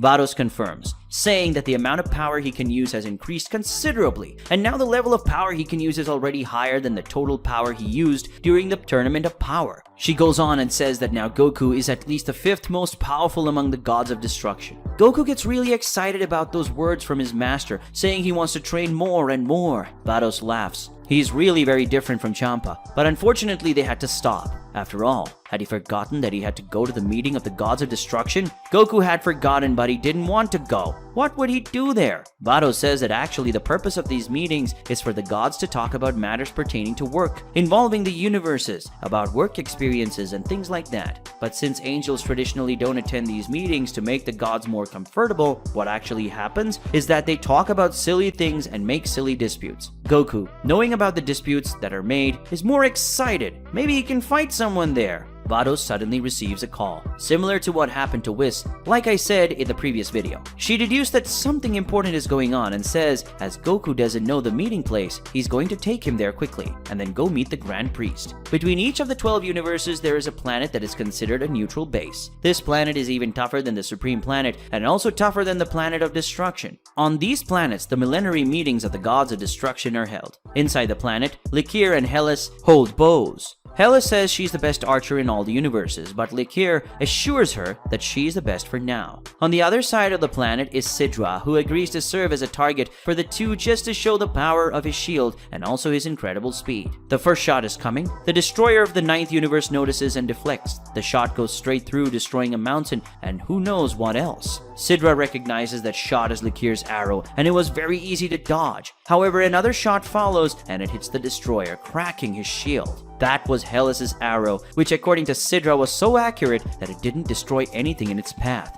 So discreet that he didn't see it coming, and so strong that it cracked his shield, which is the most powerful shield among the gods. Hellas brags to Likir, she's the best. Meanwhile, Rumshi and Moscow are having a power struggle, which seems like a sumo wrestling match. Both gods put in a lot of effort, and it apparently is a little further from seeing a victor. Arak, Jin, and Iwan talk, and in that conversation the destroyer of Universe 1 reveals that it has been approximately 10 million years since he has cut his hair. He's cute like that, isn't he? Well, Jin and Arak decide not to answer. Meanwhile, Beerus and Kitela are in another deadly arm wrestling match. Belmont watching says he will face whoever wins, or rather, he will face Kitela. Beerus tells the destroyer of Universe 11 to shut up, he will win. But the truth is that Belmont doesn't want anyone to win, because if that happens, he's going to have to do some work.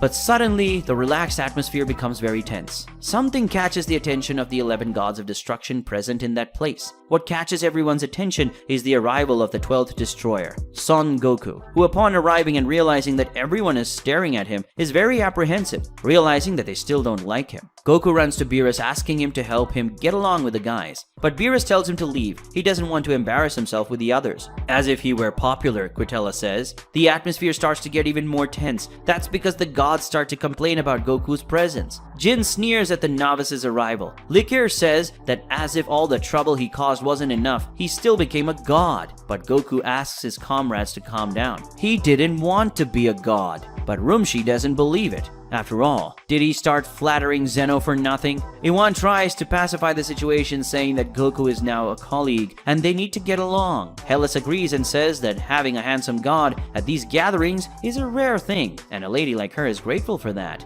Sidra falsely agrees, saying that it would really be nice for them to welcome their new colleague, and he says that by raising his energy. Kutella agrees and does the same. Beerus goes to Goku's side. Not that he cares about this idiot, but he doesn't like to see cowardice. Goku smiles. He was already tired of just training. It would be good to fight. The planet trembles with the release of energy from the gods of destruction. Kutella is the first to advance, but they all stop when a tube of light falls on the planet. Goku asks if Beerus is feeling that, and the destroyer of Universe 7 says yes. Whoever it is, it's very powerful. The one who just arrived is Picon, who tells the gods that they need to talk. When the 12 gods of destruction are gathered, the first thing Picon does is talk to Goku, acknowledging him as a Saiyan who made a remarkable and memorable participation in the Tournament of Power. He says that he had heard that Goku had become a god of destruction, but because of the problems that had arisen recently, he didn't have time to dwell into the matter, but congratulates Goku. The Saiyan is surprised to be so famous, but thanks for the congratulations. Picon says that as Goku is a new god, he probably hasn't had time to dwell into the history of the universes yet, so he'll explain it briefly for Goku to understand, and the other gods will also understand what's going on. Picon begins by explaining that a long time ago, what they call existence was a great void, but 7 extremely powerful creatures called supreme deities were born. One of these deities, they known very well, is the Grand Zeno. Goku's first doubt arises at that moment. Wasn't Zeno the supreme being of all the universes? Is there anyone as powerful as him? Picon explains that Zeno really is an absolute being in the 12 universes. However, the 12 universes form only one realm, which is known as Zeno's realm. But there are 6 other realms besides this one, ruled by other supreme deities. Goku is very surprised, so the 12 universes are just part of everything that exists. Picon says yes. The 12 universes form just one realm out of 7. In each realm, there are its own universes, divine hierarchy and all that. And each realm is ruled by a supreme deity, just as the realm is ruled by Zeno. But there's actually an exception to all this. Picon says that many years ago, before any of them existed, one of the supreme deities called Zarat, who was very greedy, wanted to expand his domains. He wanted to conquer another realm. As Zeno's kingdom was the weakest among all, Zarat decided to attack there with his hordes. But Goku wonders, shouldn't it have been easy to defeat him? Zeno can erase everything and everyone without difficulty. Why didn't he erase Zarat and his soldiers? But it wasn't that simple. Picon explained that Zeno's absolute power to erase all things only works in his own realm, and only to those who belong to his realm. He cannot do this to anything or anyone belonging to another realm, especially against the supreme deity. In short, Zeno is really absolute in his own realm for being able to erase everything and everyone as he pleases. But he has no martial skills, and so he was completely vulnerable to Zarat, who unlike him, possessed unimaginable abilities. Picon says it was a very difficult war, but with the help of the other realms, Zeno's realm was able to repel Zarat's attack, and he was sealed and his power was divided into 5 very powerful creatures called the 5 primordial beasts. And each one of these beasts has powers superior to the gods of destruction. These beasts were divided and hidden throughout the Zeno realm universes. Goku is surprised again. Are there other beings in the universes besides the angels and Zeno that surpass the gods of destruction so much? And then he asked Beerus if he knew all that. Beerus says yes, he has vast knowledge about all that, but Liquor noticed the lie. Picon continues with the story, saying that after Zarat was sealed, his realm, without the presence of a supreme deity, became a great chaos. Wanting to solve this problem, the 5 great celestial mages, who were the most powerful gods in the realm of Zarat, decided to restore balance by bringing Zarat back. And so they invaded Zeno's realm, creating a war to collect cocoons of the 5 primordial beasts. But this time, Zeno's realm was much more organized, and all the gods of all the universes fought together against the celestial mages and managed to seal them away. Jin interrupts the explanation, telling Picon not to be modest. That's because according to the story, he was mainly responsible for the victory against the celestial mages. This impresses Goku. Picon is apparently really very powerful. Picon tells them to ignore the details so they don't waste time. Belmont agrees not wasting time was a good idea. It was nice to remember the history classes, but it was time for Picon to explain why he was there. Then Picon finally says, the celestial mages have been freed. All the gods of destruction are absolutely shocked by this news. Arak questions Picon whether the celestial mages under the watch of the celestial guardians. Picon confirms, but recently the celestial guardians were attacked in a moment of weakness, which resulted in the death of the previous master, Anzen, and also the release of the celestial mages. Beerus is suspicious about that moment of weakness. This smells like betrayal, and that means Picon's group isn't that reliable at the moment. Picon agreed that there is an enemy infiltrator in the celestial world, and not even they, the celestial guardians, are completely trustworthy. Goku is completely apparently lost. Celestial world? Celestial guardians? What is all this? But Beerus tells him to shut up. Nobody wants to explain everything to him. But Likir unmasks the destroyer of Universe 7. He's only saying that because he doesn't know very well either. Apparently Beerus is not the most studious among the gods, which is expected of him. Iwan says that from what Picon is saying, the Celestial Mages' escape doesn't seem to have been that recent. Why is it just now that this news is being given? Picon justifies it by saying after the mages escaped, there was no way to be sure where they had gone, and he did not want to worry the other realms unnecessarily with speculation. But the truth is that they, the Guardians, had hoped to find mages before the news got out. But recently they got confirmation that the mages were in Zeno's realm. That's because Zeno was kidnapped and the Super Dragon Balls were destroyed. This was an act of war. Kutella, very angry, scolds Beerus. How did he let all that happen in his universe? But the destroyer justifies it by saying that the universe is so big. Goku remembers that there were also orbs in his universe. Could it be that the enemies were there and he didn't notice? But Picon says there's no time for discussion. Now that the Celestial Mages have Zuno, they will discover the location of the 5 primordial beast cocoons. And that cannot happen. There are 2 beasts in Universe 7, one in Universe 6, one in Universe 8, and one in Universe 11. All gods who have a beast in their territory need to find the cocoons immediately. Hellas asks what should the gods do who don't have any beasts in their universes. Picon says that they must also return to their universes as the angels are in a meeting with the Grand Priest, who gathered them all after he, Picon, explained the situation. That is, at this moment, the universe is very vulnerable, and that is why it is important that the destroyers return. Beerus tells them to stop stalling and do what they're supposed to do. Before they go, one last warning especially to the gods who will go after the cocoons. It is possible that they will be attacked by the Celestial Mages, so they must be prepared for an extremely dangerous combat. This strangely cheers up Goku, and after the last warning from the Master of the Celestial Guardians, everyone leaves towards their respective universes. The chapter begins in a mysterious castle situated in a forgotten dimension of the multiverse. Someone screams inside the castle. Damn! Inside the castle are gathered 5 people, the 5 great celestial mages. The person who yelled is anxious. She taps her finger on the table to control her anxiety. Then she gives up and slams her hand on the table and then addresses the person next to her saying that she, Brajin, is an incompetent. And she asks what Brajin did to him. Brajin is the same person who kidnapped Zuno, and she assures him she didn't do anything to him. A memory showing the moment of the capture of the omniscient creature from Universe 7 appears. Zuno is face to face with the creature that belongs to Brajin, and the creature roars next to him. Zuno is thrown by the monster's roar, hits his head on a pillar and passes out. But Brajin assures her that her pet only wanted to scare Zuno, but he was so weak she didn't mean any harm. Tyra says her companion was an idiot. If Zuno was okay, the beast would already be with them, but now the situation has given the enemies time to act. The mysterious man who is apparently the leader of the group warns, Zuno just woke up, and since Brajin and Tyra are so worried about the situation, they should go get the necessary information from him. The two look at who gave the order, and apparently there have been some respect and fear for that person. Zuno is trapped in the castle's dungeon, and from the shadows comes Tyra, who asks if he knows why they are there. Zuno says that he knows. They want information about the 5 great primordial beasts. Tyra creates an energy blade in her hand and threatens Zuno. Now he's going to say everything he knows. But after thinking for a few seconds, he gives his answer, no, and this answer leaves her very shocked. Zuno explains that he won't say anything until someone kisses him, preferably someone handsome. Tyra gets very angry. Does this bastard know who he's talking to? Is he not afraid to die?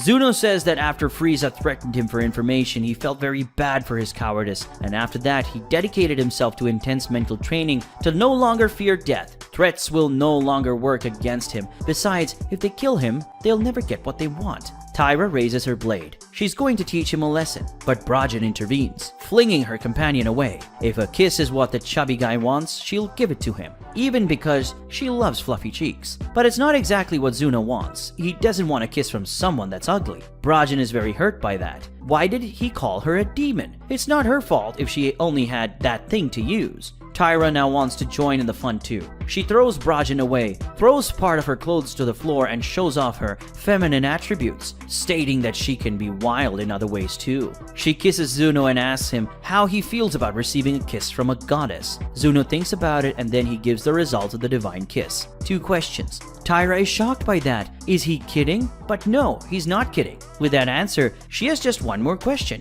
What? Did that count as a question? And yes, that counted as a question. And now the two questions from Tyra, who doesn't take the situation very well, are over. But that situation is interrupted by a third person who mocks the two champions, saying that they are two amateurs. He'll show you how to deal with someone like him. This man points his hand at Zuno and accumulates energy. Tyra and Brajan are worried. Is he going to do that? A light can be seen. Zuno screams, and when he opens his eyes, he got a harem. Enraptured by the beautiful women kissing him, Zuno gives his answer. They can do 100, no, 1,000 questions. But apparently, that only happened in its mind. An illusion. Tyra and Brajan are shocked, while the third mage smiles and brags no one is better at it than he is. After the meeting of the 12 gods of destruction, where the leader of the celestial guardians gave all the deities a quest, they return to their respective universes to collect the cocoons of the 5 great primordial beasts or prepare for a possible battle. In Universe 7, Beerus and Pecan fly through space. Beerus is clearly not very pleased with this situation and asks why among so many universes the Guardian wanted to go to his universe right away. Pecan explains that he thinks Universe 7 deserves special attention. That's where Zuno and the Super Dragon Balls were, and there are also 2 primordial beasts there. It was also this universe that the mages attacked first, and they will probably pay special attention to this universe, as it was the universe that won the Tournament of Power and became the most outstanding among them all. But then Pecan reveals that in addition to the logical reasons, there is also a sentimental reason. This universe was the one he ruled over. This surprises Beerus. Was Pecan once the god of this universe? The head of the Celestial Guardians confirmed he was the first god of destruction of Universe 7. He was the master of Teron, the master of Beerus. Just opening a parenthesis, Teron is a character that has appeared in Dragon Ball Hakai. He is one of the main characters of a special Dragon Ball Hakai story that tells the past of Beerus and how he became a god of destruction. Anyway, Pecan continues talking to Beerus, saying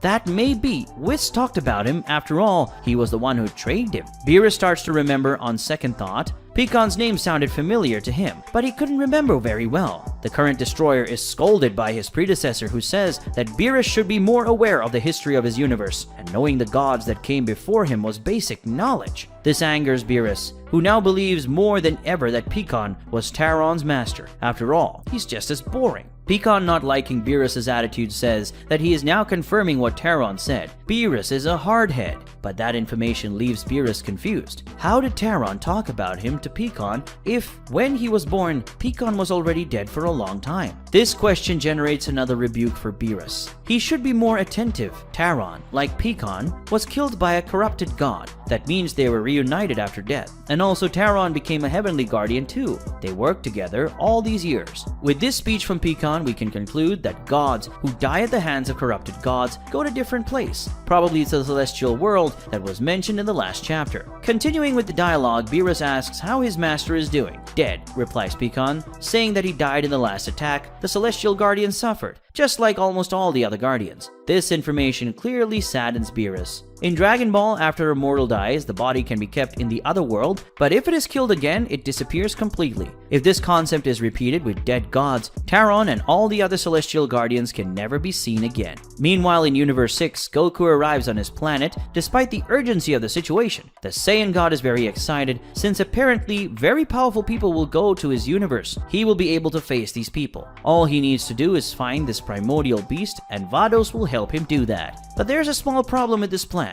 Vados is not there. What will Goku do now? He has no idea where the primordial beast cocoon is, and he doesn't know this universe very well yet. But then he has an idea. The Supreme Kai Lei can help. All he needs to do is go to her and ask for help. But there's a problem with that plan too. He doesn't know where the sacred planet of this universe is. But Goku starts to remember something. Vados has said something about this planet before. Some days before, Goku is thoughtful. He wonders how long it will take for him to become stronger than Beerus. But Goku's thoughts are interrupted by Vados, who says he should pay attention because knowing the universe is very important. Goku is very sincere. He says he got distracted because the class was too boring. Seeing that her student wasn't exactly a studious genius, Vados decides to change the method and appeal to a more concise and visual explanation. She creates with her a staff a hologram showing the design of the globe of the universe. And this globe that Vados is showing is really the macroverse of Dragon Ball, detailed in official guides of the franchise. Vados explains that beneath everything on the globe is the Hakai world, the same world that Frieza and Cooler stole Janemba's cocoon from. Above the Hakai world is the world of the living, where Earth and all the other planets are. Above this world is the cosmos, or the other world. Is in the other world where the King Kai and Emma Dio lives. Also, is there where the Snake Way is, and also those things we saw when Goku was dead. Outside this globe, revolving around it, is the Kai dimension,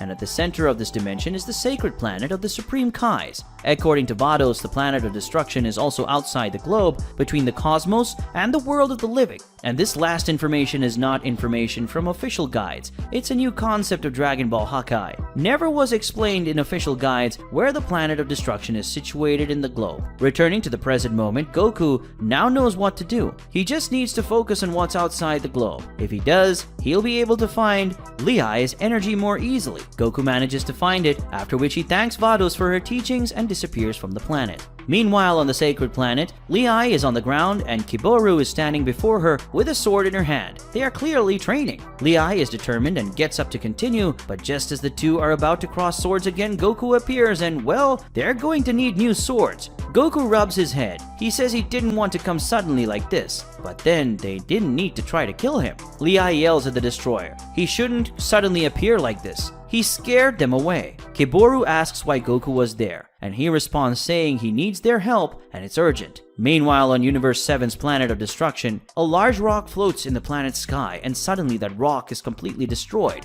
Who did this was Vegeta, who is now controlling his Hakai much better. Suddenly, two people arrive on the planet. It's Beerus and Pikkon. Beerus is surprised that Vegeta is already on his feet. Vegeta explains that when he woke up, he was already completely healed, so he decided to go back to training. This causes Beerus to smile, saying that Saiyans are really tough. Looking at Pikkon, Vegeta in his thoughts notes that Pikkon, despite not emanating energy, can feel that the monstrous power he has, and his presence is even more intense than Beerus. Seeing Vegeta looking at Pikkon, Beerus introduces the visitor and explains he has come to resolve some matters in this universe. Pikkon so far hasn't said anything. He was looking for something he didn't find, and we found out he was looking for Whis. But apparently he was still at the Angel's meeting. That's a shame since he wanted to see the Angel. Vegeta, curious, asks if he knows Whis. Pikkon replies yes, he was the first god of destruction in this universe, and Whis was his master. The information surprises Vegeta. He's the first god of destruction? But Beerus interrupts the conversation by saying that they should get straight to what really matters. He asks what Pikkon intends to do. Pikkon tells his plan. They go after Janemba. This beast is in the possession of Frieza, a mortal from Universe 7, so he wants Beerus to deal with his own mortals. Vegeta listens to everything like a good gossip, thinks that Frieza was taking a long time to cause some trouble, but Beerus doesn't quite understand. If there are two primordial beasts in Universe 7, why do the two go after Janemba? Who goes after the same part of Majin Buu? And guys, for those who forgot, it was already informed in Dragon Ball Hakai that the Majin Buu we know is only a small fraction of Majin Buu's real power. Apparently, most of Buu's power is still locked in a cocoon, just like Janemba. Upon Beerus' question, Pikkon says not to worry about Majin Buu. The Celestial Guardian deduced that the gods would cooperate, so he stepped forward and sent another Guardian to take Majin Buu's cocoon. Pikkon assures him he's in good hands. The manga cuts to another place in Universe 7, a place called Planet Magma. Inside that planet, we can all see a big sea of volcanic lava, and out of that sea of lava emerges one of the Celestial Guardians, and he's carrying a cocoon that is probably Majin Buu's original cocoon. Meanwhile, back at the planet of destruction, we see that Beerus isn't so happy about it. He didn't like the idea of Pikkon assuming his decisions and acting on his own, but something was strange. If someone else was already sent to get Majin Buu's cocoon, why did Pikkon come with him? Wouldn't he keep one of the beasts just like Vermouth, Liquor, and Goku? When Beerus asks this, Vegeta discovers that Goku is also involved in this whole situation, as are the other gods. Poor Vegeta, nobody explains anything to him. Pikkon replies to Beerus that they chose not to leave any of the beasts in Universe 7. That universe, as he already explained, will be targeted by mages for other reasons. So they want to reduce the nuisance. What's more, unfortunately it's well known that the destroyer of Universe 7 is a very negligent god, so taking Majin Buu and Janemba along is a safety issue too. The atmosphere becomes tense, and Beerus admits that he liked Pikan more when he couldn't remember who he was. Beerus puts his hand on the sash around his waist and tosses something to Vegeta. Looking at what it was, Vegeta sees that it was a earring. But what is it for? Beerus explains that earring is proof that he can use the power of a god of destruction. Using that, it's as if Vegeta represents him. This scene is a clear reference to Granola's arc, where Beerus does the same thing after teaching Vegeta the Hakai,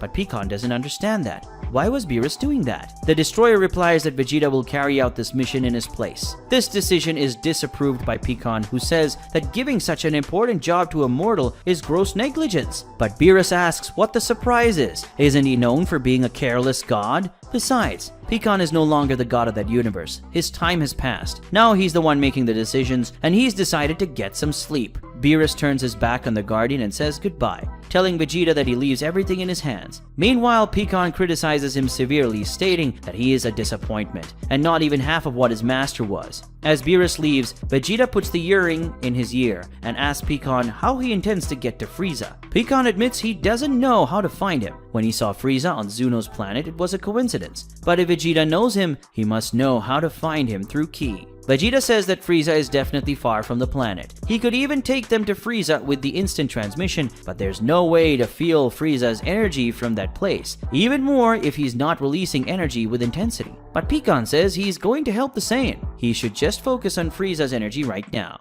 Vegeta does so, and then the Guardian touches his shoulder, which makes the prince very uncomfortable. Pikan tells him to calm down. He's just going to use an ability that will amplify Vegeta's senses, so he can find Frieza even if he's far away. Vegeta accepts, but he doesn't really like it. This guy is very inconvenient, but it worked. Vegeta found Frieza's key and then took them to the Emperor with the instant transmission. Planet Quinn. Vegeta and Pikan appear at the center of the Quintet planets. Vegeta doesn't understand why they're there. They should have gone straight to where Frieza is. Pikan explains that Frieza is probably on a spaceship, and if they fight inside a ship, they would destroy the ship and Janemba's cocoon could be harmed. Frieza's ship will pass by the planet soon, and considering the ship's path, the location was the most appropriate for a possible battle. Vegeta gets very angry about this. Did Pikan manipulate his senses to guide them somewhere else? He didn't like it, but Pikan tries to calm him down, justifying that if Janemba woke up in an aggressive way, Vegeta would understand his reasons. Vegeta says that since they have some time before Frieza arrives, this would be the perfect opportunity for Pikan to explain to him what's going on. It's okay for Pikan to explain. Besides, this universe will be one of the main focuses of the Celestial Mages, and Vegeta will certainly be included in all this mess. It's fair that he understands what's going on.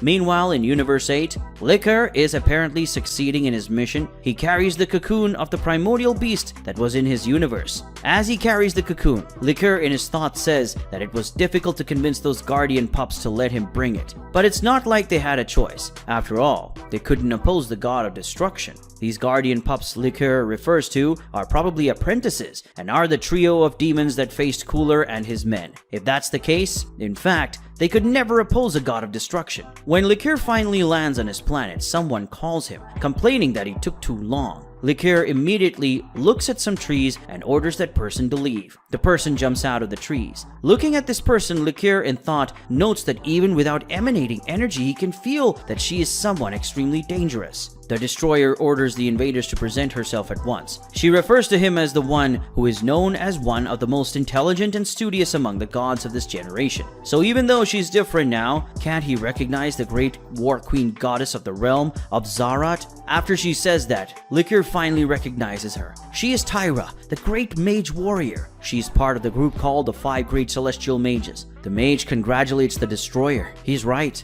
but Liquor isn't in any good mood as she is. After all, it's a great petulance for her to be in his universe, especially on his planet. She apologizes. She didn't mean to offend him, but they can sort this out really fast. He just needs to give her Hatch's cocoon and she's gone in an instant. With this, we discover that the primordial beast that is in Universe 8 is called Hatch. But Liquor doesn't like the mage's idea, nor does he think he's going to hand over Hatch, and then the destroyer of Universe 8 makes his combat stance. Tyra is not opposed to this idea. She licks her lips in excitement. Meanwhile, on planet Earth of Universe 7, in some desert on the planet, Oob appears. He's running from a dinosaur, and he's got a barrel on his back. But someone is watching this from the top of a rock, and that person, when given the opportunity, lunges at the dinosaur with a kick, which is enough to defeat the monster. That person is King Champa, whom Oob refers to as Master Champa. That is, King Champa is the master of the boy Oob. For those who don't know, there is official information stating this, that Champa is the one who trains Oob, which is why the boy knew martial arts when he fought Goku in the tournament at the end of Dragon Ball Z. Anyway, Champa scolds Oob. He could easily run away from that creature if he hadn't been carrying that bottle of water. He shouldn't take unnecessary risks. Oob justifies that he wanted to bring some water to his people. He wanted to be able to relieve them. But Champa, while patting his disciple's head, says that he understands Oob's reason, but he is very strong and will surely be the one who will bring prosperity to his people in the future. That's why Champa is training him. But their conversation is interrupted when another creature appears. This time even Champa is startled by the creature's size. Is it the other's mother? The great dinosaur roars, and the roar of the beast is fierce. But Oob, in a moment of fear, reaches out at the creature, and then he accidentally releases a huge wave of energy that simply rips the monster into pieces. Oob himself is very frightened by what he has done, looking down at his hands in amazement. But Champa doesn't share the boy's surprise. He knew that Oob was very special, and he was an extremely kind and gentle heart, much like someone he faced many years ago. This person Champa refers to as Goku, as he faced Goku when the protagonist was just a child. But another problem arises. Someone mysterious says that Oob did very well, and would have been very inconvenient if he dies. Whoever says that is a person with a face completely covered, but by the clothes he's wearing, one can tell he's one of the celestial mages. Champa asks who he is. He seems to be a suspicious guy, but the mage tells him to get away. He doesn't have time for trash. Champa assures him he won't say that in a few seconds, and then he lunges at the mage, but he suddenly feels something and falls to the ground. Bored, the mage says that he couldn't even get close. If he had boosted his energy even a little, the earthling would have been torn to pieces. Oob screams desperately for his master as he runs towards him, but is startled when the mage rushes in front of him with incredible speed. The mage extends his hand to capture Oob, saying that the boy will go with him. But to everyone's surprise, a hand grabs the intruder's wrist. Beerus appears. The mage smiles. He was very skilled at getting so close without being noticed. Beerus the Destroyer, the god of destruction, with a serious expression tells him not to get too excited. Now the invader will have to deal with him directly. Meanwhile, on the planet Quinn, Pikkon has just explained to Vegeta the whole situation. Vegeta now understands what's going on, but asks why they don't use the Super Dragon Balls to solve this whole situation, as these orbs can grant literally any wish. Pikkon says it would be great to have that option, but the Super Dragon Balls were destroyed. Now neither the Super Dragon Balls nor any other Dragon Balls can be used, as the smaller orbs were connected to the larger orbs. Vegeta is very worried about that information. Will the Earth Dragon Balls also stop working? For those who don't know, the smaller Dragon Balls made by the Namekians are created from fragments of the Super Dragon Balls, meaning the smaller orbs are literally parts of the larger orbs, so it makes sense that they wouldn't work with the destruction of the larger ones. Pikkon notices something. He says that they don't have time to talk anymore. Frieza is approaching. Only after the Celestial Guardian says this does Vegeta realize the Saiyan says he'll wait for the villain to get a little closer to call him to the party. Meanwhile, Frieza's ship is moving fastly through space. Frieza is watching Janemba's cocoon. He's apparently quite dissatisfied. Cooler approaches his younger brother, asking what he intends to do about that thing. That was probably what Frieza was thinking. Frieza admits that at first he didn't think dealing with that cocoon would be so complex. In his opinion, there was only one option, a more aggressive approach. Cooler asks if his brother is sure about this. He himself says that creature was very powerful, and if Janemba becomes unstable, they could be in trouble. Frieza explains that he knew from the start that they might have a hard time dealing with Janemba, so Kikono all this time had been working on a special super tech collar far more powerful than the one used to keep Broly in check. Cooler says he won't be cowed either way. If the only way to free Janemba is the hard way, so be it. They just need to find a suitable place to do this. Suddenly, the ship shudders. Frieza, surprised, asks what's happened. Kikono, fiddling with the ship's computer, informs Frieza that a shot was fired near them and that he's going to look for where it came from. Kikono quickly finds the source of the shot and shows it to Frieza through a hologram.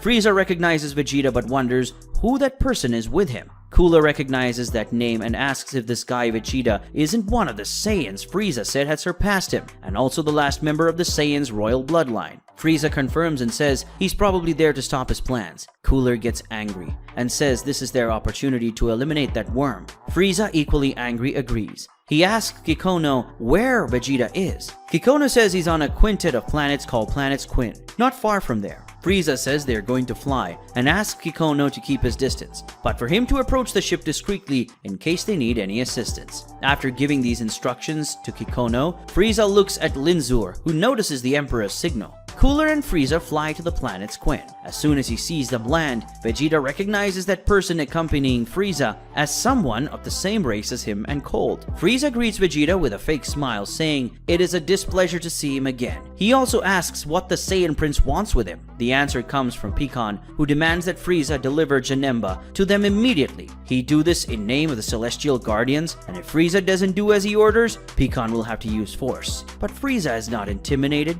Celestial Guardians? Wasn't this the same group as those 3 worms that were guarding Janemba? But Vegeta advises Frieza to choose his enemies wisely. This man was once a god of destruction, and he might have the same level of power as Beerus, or maybe he's even more powerful. The information really shocks Frieza. A god of destruction who might be more powerful than Beerus. Cooler asks his brother to keep his composure so he doesn't embarrass their family. Besides, they've trained a lot lately and their power has grown a lot. He's sure they can win, but Frieza disagrees. Cooler doesn't understand. This is a battle they definitely can't win. Upon hearing that name, Vegeta recognizes him and is very surprised. In thought, Frieza reflects that Cooler hasn't yet seen the power of a god of destruction, so he doesn't have much sense of the danger they're in. There is only one way for him to be unharmed from the situation. He apologizes to his older brother, but he will have to dispose of him sooner than expected. Frieza suddenly screams for Linzur. The ship was already close to the planet, as Frieza instructed Kikono. Linzur hears the Emperor's call, and so he teleports to the planet. Touching Frieza, he takes the Emperor back to the ship, leaving everyone shocked, especially Cooler. Frieza orders Kikono to get them out of there immediately, and he hastens to obey. The ship leaves at great speed, and Cooler, seeing that he has been betrayed, curses his brother. Pikan, addressing to Vegeta, says that the important thing is Janemba's cocoon. They must follow Frieza and leave Cooler behind. But Vegeta refuses. He will stay and face Cooler. Pikan has apparently already learned Frieza's ki and seems to have a great sense. He might as well go after the fugitive. Vegeta says that no matter what, Pikan must not intervene in this fight or he will not forgive him. Pikan says that Saiyans are all the same and he knows someone like him. Here he's probably talking about that Saiyan we saw in the last chapter. Pikan says he will go after Frieza, but even if he returns before the fight is over, he won't interfere in the combat is a promise. Cooler looks at Pikan leaving, but Vegeta calls out to him, and the two face each other. Vegeta says that Cooler will have to deal with him. In the quintet of planets called Planet Quinn, Vegeta and Cooler face each other. Cooler is warming up for the fight, while Vegeta watches him with his hand resting on his waist. The Prince of the Saiyans, who apparently had heard legends about Cooler, says, "So, you're the legendary Cooler. I wasn't born at the time of your fall, but my father told me a lot about you. The one who was so powerful that even Frieza and Cold feared you. It is said that not even the two of them together could defeat you, so they created a trap to take you down." Cooler is happy to hear that Vegeta knows who he is, and as he continues to warm up his body, he says, "I'm glad that even ignorant people like you Saiyans kept the respect I deserve. Be grateful that Cold and Frieza betrayed me, because if it wasn't for them, you wouldn't have escaped complete extinction, because I would have wiped you all out." While hearing these words from Cooler, Vegeta stared at him seriously. Frieza's brother continued with his speech. "But now that I'm free again, I'm going to complete the job those idiots were incapable of." Hearing this, Vegeta gets angry, and while clenching his fist tightly, he says, "Do you think you can? Don't think things are like the old days. Who will be eliminated is you, and by me." Vegeta releases his energy in the form of the Super Saiyan's flaming aura, and while doing this, he points his fingers at himself and completes the sentence by introducing himself. "The Prince of the Saiyans, the Great Vegeta." Seeing Vegeta's transformation, Cooler seems to recognize that form, and then he says, "That blonde hair transformation. Frieza mentioned that. That's the Super Saiyan, right? Your first transformation after the one you turned into monkeys." Vegeta confirms Cooler's doubts by saying, "Exactly. That's how Kakarot defeated Frieza the first time." And while increasing his energy even more, Vegeta concludes, "This is the first stage of Super Saiyan power." Cooler is apparently offended by that transformation and complains, saying, "Is this the first stage you intend to face me with? Who do you think I am?" The prince answers that question with a provocative tone and says, "If you want to see more of my powers, you need to show that you're worthy, don't you think?"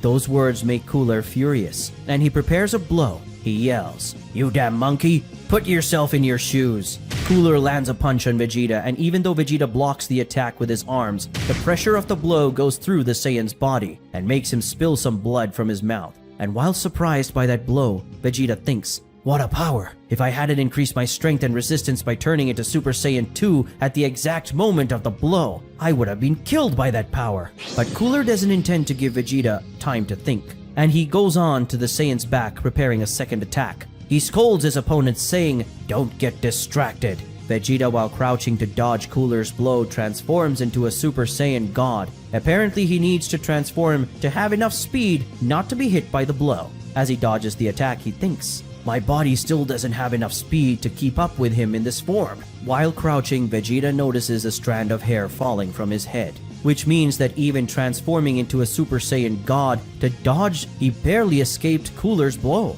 While still crouching, Vegeta counters Cooler with a kick, knocking the enemy away. As he lands on the ground again, Cooler, no doubt speaking ironically, says, Well, it looks like I'm worthy of seeing your transformations." Annoyed, Vegeta says, "Don't brag. This is far from my most powerful form." After saying that, while facing the opponent, Vegeta thinks, "Cooler's punches are not like Frieza's punches. They're much more accurate and deadly. I already imagined that if he was training with Frieza, his powers weren't like they were in the past. But is he already at that level? I thought that if I provoked him, he would be able to find a gap and kill him quickly. But even angry, he is able to calculate very well what he does. He is really different from Frieza. He's much more lethal in his movements and tactics. I need to be more careful or else he can kill me on the first slip." As Vegeta thinks about Cooler's dangerousness, Frieza's older brother yells, "Prepare to die, Saiyan," with a serious expression, no doubt taking his opponent a lot more seriously now. Vegeta does his fighting stance. This fight would certainly not be any fight. Meanwhile, on Universe 8's planet of destruction, Liquor faces Tyra. The destroyer is already in his fight stance, but the mage looks a little more relaxed, smiling as she looks at him. Seemingly speaking with irony, she says that the Hakaishans are too dramatic. Liquor could just hand over Hatch and let her go. There's no need to die because of it. But Liquor, in a much less patient mood, tells her to shut up. She must not underestimate a god of destruction. But Tyra laughs at the Universe 8 destroyer's fury and then takes a much more relaxed fighting stance. Liquor runs towards the mage and, reaching her, tries an attack. But Tyra disappears at high speed in front of him. Only then does Liquor realize that she is already flying towards Hatch's cocoon, and the speed of the goddess from the other realm surprises him.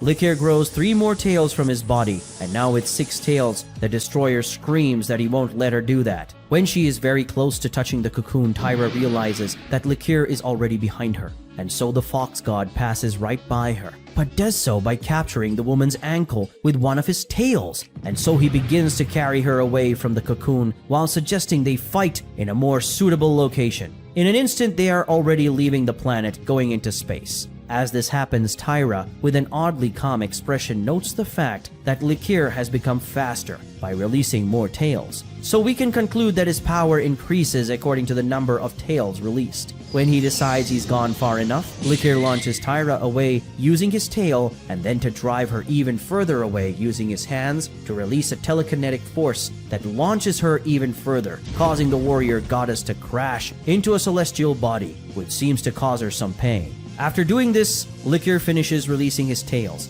and now with the 9 tails released, he concentrates a large amount of power and launches a powerful globe of energy at the opponent, completely destroying that celestial body. Liquor wonders if he made it, but the answer comes soon after when Tyra comes out of the rubble and tries to launch a punch on him. Such a punch that Liquor defends using his hand, but the destroyer didn't come out unscathed from the blow. His hand spills blood. Looking at the bloodied hand, Liquor admits that thinking this fight would be won so quickly was too good to be true.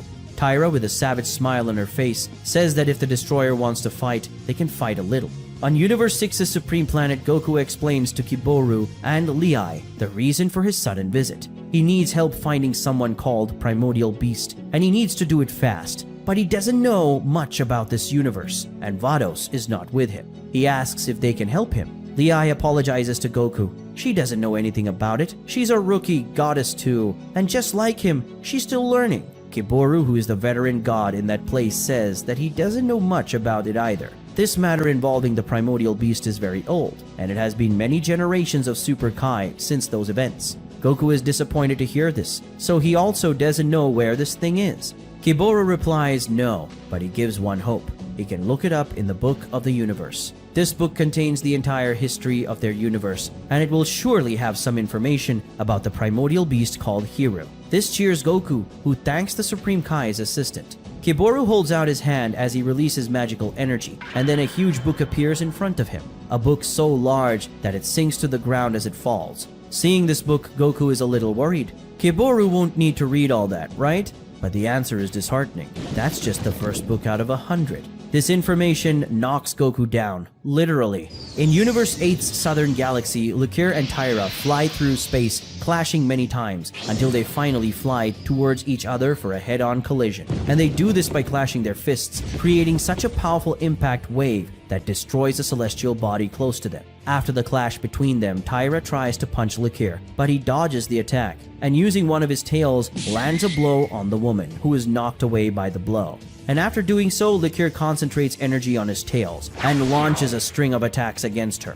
Tyra ends up only in the northern galaxy, crashing violently into another celestial body which is destroyed in the process. After receiving so many attacks, Tyra is a little frustrated. It sucks to fight with that body limiting her, but what does she mean by that? Liqueur, with a teasing smile, reveals that after all the legends he's ever heard, he expected more from a celestial mage. Annoyed, Tyra responds to this taunt by creating an energy blade and saying that if that's the case, she can show him more. She reminds the destroyer that she is called a great mage warrior, probably meaning that using weapons is her speciality. But Liqueur isn't too impressed with that. For him, that's not a big deal. After all, he can also create a keyblade. Kiboru uses his psychic powers to flip quickly through the Book of the Universe while using his Supreme Kai's enhanced senses to read the book at great speed. And considering the other books next to him, this is already the 3rd volume. Meanwhile, Goku is finishing explaining the whole situation to them, ending the news by saying that the Celestial Mage wants to catch the primordial beasts, and as a destroyer he has to stop this and fight them.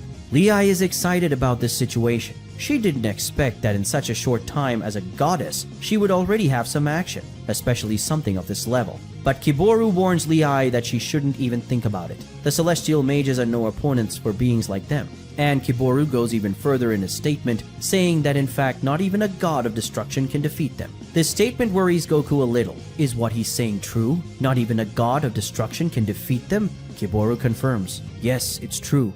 And then as we see Liqueur and Tyra continuing their confrontation, Kiboru explains some of the backstory to Goku. Kiboru says, after the supreme deity Zarat attacked Zeno's realm and was unsuccessful, he was sealed away here. The main gods of the realm of Zarat, the Celestial Mages, organized powerful military hordes and attacked the Zeno realm. At that time, gods and mortals fought side by side to defend this entire multiverse. But the enemy commanders were the 5 great Celestial Mages, and they were extremely powerful beings. At that moment in the fight, Liqueur seems to have more difficulties in his combat, and Tyra advances against him while the destroyer, cornered, waits for the attack. Tyra attacks the Hakai, who can only dodge. Meanwhile, Kiboru continues. The strength, speed, and endurance of these beings were unreal, even for the god of destruction. Tyra sees a gap in Liqueur, and then she launches a strong attack. And the Celestial Mage's attack destroys the God of Destruction's energy blade, and also wounds him. And as it happens, Kiboru says, but that's not all that made them so powerful. Liqueur stares at his own wound burning his chest, but the destroyer immediately responds to the attack by grabbing Tyra's arm. But he immobilized not only the arm that held the blade, but also her other arm and legs, leaving her immobilized. Or at least, that's what he thought. Tyra creates a shuriken in her hand. As she does, Kiboru says, in addition to being extremely powerful in the literal sense of the word, the Celestial Mages have powerful spells that make them even more formidable opponents. Kiboru's words prove to be true the very moment they are spoken, as Tyra, manipulating the shuriken, cuts off Liqueur's tail, causing the destroyer of Universe 8 great pain. And then Kiboru, while leafing through the 5th book, continues his explanation to Goku and Lei, who are listening intently like students in a class. Kiboru says, at that time, there were 18 universes in Zeno's realm, so there were 18 gods of destruction. But despite the numerical disadvantage, the Celestial Mages managed to fight in balance with the Hakai. This means that at that time, a Celestial Mage averaged the power level of 4 gods of destruction. and it is said that the destroyers of the first generation were on average more powerful than the destroyers of this generation. In short, a destroyer currently cannot single-handedly defeat a celestial mage. Lei is surprised hearing this. She heard that a god of destruction is very powerful, and she also concludes that probably Goku can't defeat a celestial mage either. And she says that she notices that Goku is apparently saddened. She regrets what she said and tries to comfort her companion, telling him not to be like this. But suddenly Goku smiles, and as he clashes his fists with joy, exclaims that he's going to get even stronger fighting these guys. This attitude of him leaves Lei very surprised. Sharing Goku's excitement, she praises the fact that he doesn't get discouraged with little things. Goku agrees with her. Of course, he can't get discouraged easily. Besides, the person he wants to overcome right now is very tough, so if he gets discouraged with any obstacle, he would have given up a long time ago. Lei is curious and asks him who this person is. He must be an amazing guy. Something is thrown with great force against the planet of destruction of Universe 8, advancing at high speed towards the planet and crashing violently against the ground. It is Licure who, after the impact, touches his aching body while complaining about his enemy's great power, and that the difference in power between them has suddenly become too great. After complaining about it, the destroyer stands up, ready for more. Far away, Tyra launches an energy attack that she calls the Celestial Bow. On the planet, Licure, while preparing to do something in his thoughts, states that he didn't want to put the universe at risk, but with the gravity of this situation, he needs to unleash his maximum power as a god of destruction. But then, something shines in the sky. It's something that's heading towards the destroyer. Seeing an extremely powerful attack coming towards him, Licure opens his mouth in an expression of fear, and Tyra's attack passes through the planet of destruction, cutting that tough planet in half like butter. What happened to Licure? Was he hit by that attack? On planet Earth in Universe 7, in a large, dry, empty field, Beerus continues his confrontation with the strange man who tried to capture Oob. Meanwhile, the boy carries his knocked-out master, King Champa, behind a large boulder. Arriving at this makeshift hideout, Oob wonders who these guys are. He senses a very bad thing coming from them. The mystery man, while facing Beerus, admits he didn't expect to show up at that moment. Beerus replies that he figured that if they wanted the power of the 5 great primordial beasts, and that includes Majin Buu's power, they would come after the small parts of his power that have already been released. Surely Beerus is referring to Fat Buu and Oob. After listening to Beerus's reasoning, the maid says that he is smarter than everyone says. The destroyer of Universe 7 replies that the invader would be even smarter if he cooperated by telling him everything he wants to know. If he doesn't, they'll have to try the hard way. The man apologizes and says that this was not the time to face a god of Beerus's level. Beerus doesn't like that answer. After all, it's not like the invader has any choice. The man points his hand at Beerus and then shoots a large wave of energy that completely hits and even passes through the god of Universe 7's body. And that same energy goes towards the stone that Oob is hiding in. And while seeing this, the boy screams in terror. The attack hits the stone and completely destroys it, knocking Oob and King Champa away. But despite all that, Beerus received the attack and remained unharmed, holding his opponent's hand while smiling. And then the destroyer takes the invader's hand away from his face, and the force of that move from Beerus creates a current of air that removes the hood that hid the enemy's head and face. And as he finally reveals his face, the invader praises the destroyer. Louder says, "Agile as always, Beerus." Seeing the face that was before him, Beerus is shocked, recognizing him as Master Teron, and remembers moments of his childhood with this person, apparently very happy moments. Noticing Beerus's distraction, the enemy smiles, and then points one of his hands towards the sky, creating a magical rune above them. Beerus sees this power and realizes it was dangerous to remain close to the enemy. He leaps away.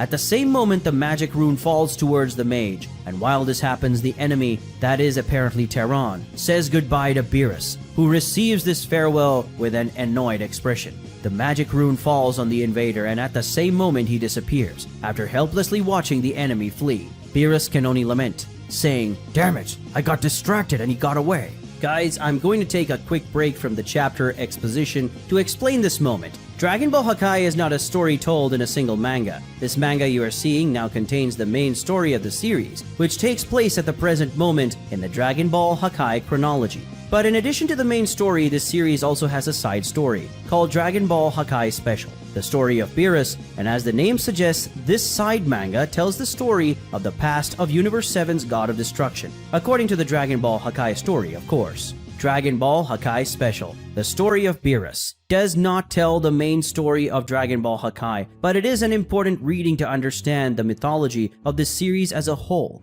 And in this parallel manga, it may contain important information that relates to the main plot, and this chapter 9 proves that with the appearance of the old master of Beerus, who was mentioned earlier in the main story, but who is worked on in much more detail in the side story. To better understand who this man called Teron is, read Dragon Ball Hakai Special, The Story of Beerus. That way you will know who Teron is, his importance to Beerus, and you can also have more important things for the main story of Dragon Ball Hakai present in this special story. And of course, just like the main story, this side manga is also made with a lot of dedication. And if you like the main story of Dragon Ball Hakai, you will probably like this side story too. To read Dragon Ball Hakai Special, The Story of Beerus, visit our website dbhakai.com. There you will find all the chapters published so far. Well, I think I've clarified this point. Now let's continue with chapter 9. A ship cut through space at great speed. It was Frieza's spaceship. Inside the ship, Kikono and Berry Blue are in the control room with Frieza. The two servants control the ship while the Emperor watches them.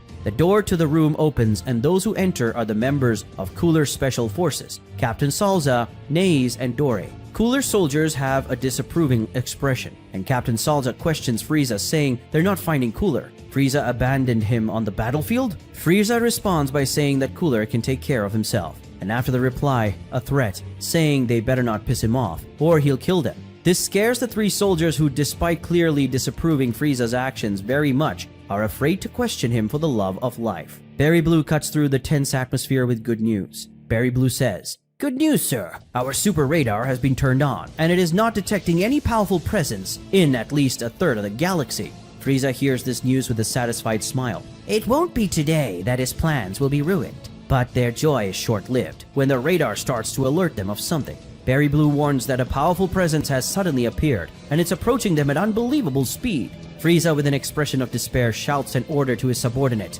"Kikono, activate maximum speed." Kikono receives that order with concern, giving the following warning to his lord. "But great Frieza, if we reach the maximum speed, it's possible that the ship won't support for a long time." But Frieza apparently has bigger concerns, desperately screaming for his servant to obey. Kikono doesn't waste another second in obeying his lord, pressing hard on the button on the ship's control, the maximum speed button. The ship's speed increases dramatically, and the power generated by this sudden increase in speed knocks out even the three elite soldiers present at the scene, in addition to Linzur. But apparently even that wasn't enough. And according to Berry Blue, the Pursuer continues to approach quickly. Kikono can't believe what's happening. This shouldn't be possible. Nothing in the universe should be faster than this ship.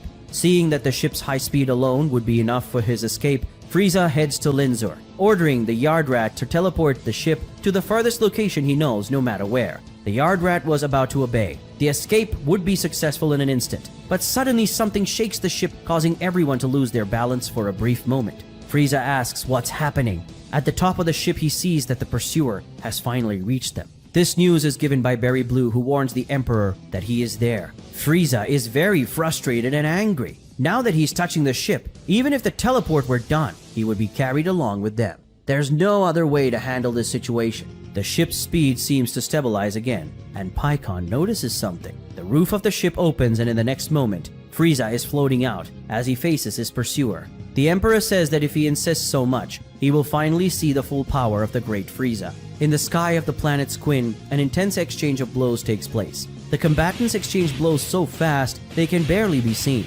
Vegeta, transformed into a Super Saiyan God, fights Cooler while still in base form. The Prince of the Saiyans dodges a punch from Cooler, who seems to have a little difficulty in this exchange of blows. Vegeta pressures Cooler with a few punches and then prepares a strong punch, hitting the opponent in the face and pushing him away. Cooler spins in the air to land safely on the ground as Vegeta descends from the sky towards him to continue attacking. But Cooler surprises the Saiyan by hitting him with his tail, knocking him away. And after launching Vegeta towards the sky again, Cooler jumps towards him, grabs the prince's ankle, and launches Vegeta towards the ground, causing the Saiyan to slam hard against the ground. After doing so, Cooler completes his string of attacks by focusing energy into the eyes, and then launches energy lasers against the enemy. When Cooler's lasers hits the ground, it crosses the entire planet, creating a large fissure in the center of the planet that even from space can be seen very well. Fortunately, Vegeta dodged that attack and is standing beside the large fissure in the ground opened up by Cooler's lasers, looking at the danger he's just passed. Looking at the enemy staring at him from the sky, Vegeta says, "Bastard, I'll kill you!" Vegeta launches himself towards Cooler at high speed, who yells at the oncoming enemy, "You want to attack me head-on, you worm? So come." But in thought, Cooler reflects on a strategy. Cooler thinks, instead of colliding my body with his, I'll quickly dodge at the last moment and hit a deadly point. That stupid Wild Saiyan won't be able to predict this and will be defeated. Cooler charges towards Vegeta, but then before they collide their bodies, Vegeta transforms into Super Saiyan Blue and somersaults in the air above Cooler, surprising him. In doing so, Vegeta grabs the opponent's tail with one hand and begins to spin him in the air. As it is rotated, Cooler shows his surprise. He transformed to get faster and dodged! Apparently, Cooler didn't think a savage could be smart either. After gaining a lot of strength by spinning the enemy, Vegeta throws him to the ground, causing Cooler to crash hard against the ground. And after the dust is dissipated, we can see that the fall has done great damage to the ground.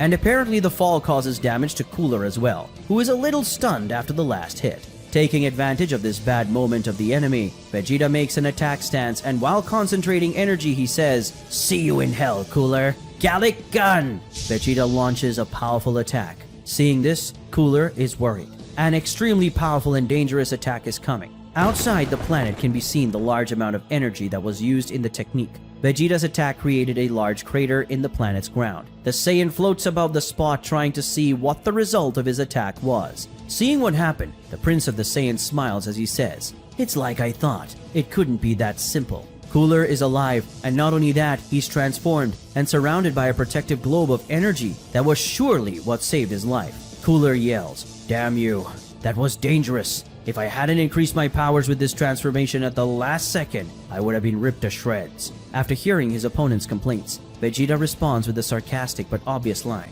"Oh, but that was the intention." Annoyed by the opponent's sarcasm, Cooler charges towards him completely furious. "I will destroy you!" On Universe 6's Supreme Planet, things were a little quieter, with Goku and Lei still waiting for the end of Kiboru's search for information about the primordial beast in the Book of the Universe. And paying attention to the amount of books around Supreme Kai's assistant, we see that the book he is currently reading is at least the 7th volume. But then Kiboru seems to finally find something relevant, stopping his reading at one of the pages of the book that contains an image very similar to the primordial beast cocoon. Goku, very frustrated and also in a great hurry, asks to the assistant to go faster. But in the next moment, Kiboru delivers the good news to the God of Destruction. He's found the location of the primordial beast that is in their universe. Hearing this, Goku clashes his fists in a sign of excitement, displaying an expression of joy and anxiety, certainly extremely excited about the future fights to come. Somewhere in Universe 6, Goku, Lei, and Kiboru teleport to a seemingly empty spot in space. Goku and Lei are very confused, and the protagonist expresses his feelings by saying that he thought they would go to the place where the primordial beast was, but they are in an empty place.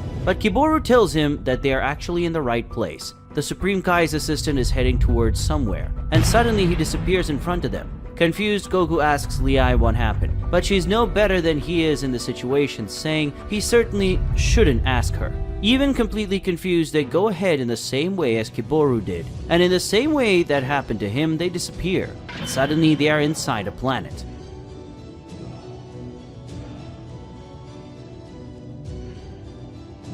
Goku and Lei are impressed by that. It's not every day you see something like this after all. Goku finds that very strange. There is nothing in front of them and suddenly they are on a planet. But Kiboru explains what is happening. This place is called Planet Chameleon. It is a special planet that hides its own presence from the rest of the universe, and this special characteristic was given by the Kaioshin who created this place, which was specially made to hide the primordial beast Hiru. After the brief explanation, Kiboru starts flying, saying that they must go. They have no time to waste. As they fly towards the center of the planet, Goku comments that apparently the gods were very motivated not to let the primordial beast be found. He asks if these things are really that powerful. Kiboru responds by remembering about how he was telling them that celestial mages are very powerful, even surpassing the power of a god of destruction. And he adds that the power of a primordial beast goes far beyond that. He claims that the awakening of a primordial beast could mean the end of a universe, as neither gods nor mortals can defeat these creatures. The Supreme Kai's assistant ends by saying that a primordial beast is the incarnation of the end of time. This statement makes Goku and Lei very worried. Meanwhile, in Universe 11, a battle was taking place that had destroyed approximately 180 solar systems. Belmod and Toppo are very injured. They apparently face a very difficult battle. Blood drips from somewhere, or rather from someone. Toppo, seeing this, changes his astonished expression to an angry expression. But what is he seeing?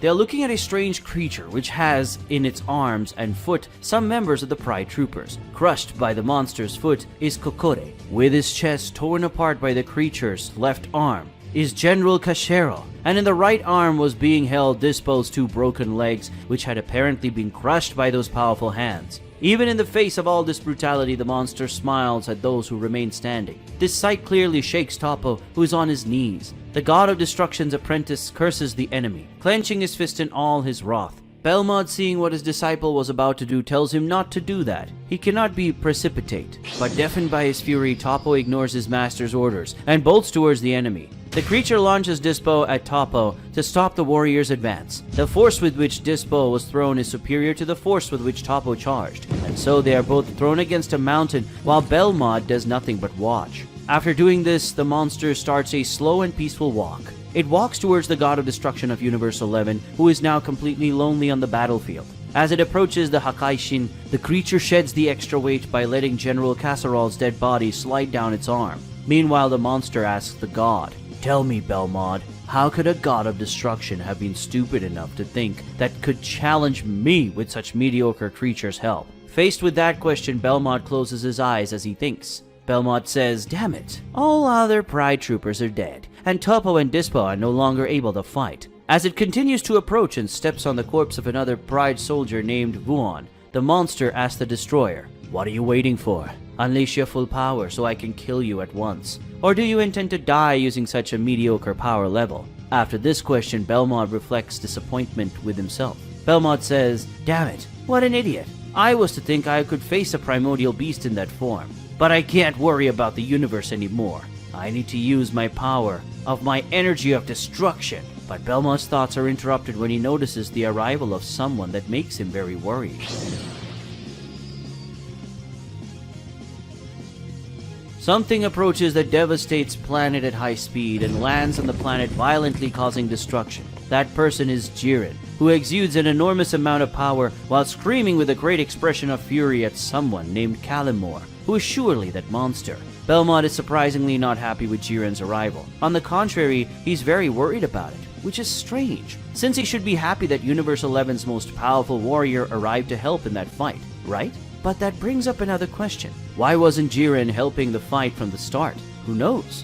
Hey guys, with this scene we discovered that this monster is the primordial beast that lived in Universe 11, and this creature is called Calamore, which for some reason, unlike the other primordial beasts we've seen so far, wasn't trapped in a cocoon, but in freedom. And apparently Jiren has some problem with this monster, as if he already knew this creature from somewhere. What will be Jiren's story with Calamore? Well, there are a few possibilities about that, but we leave that topic for another video. Now let's continue with the chapter. Universe 7, Planet Quinn.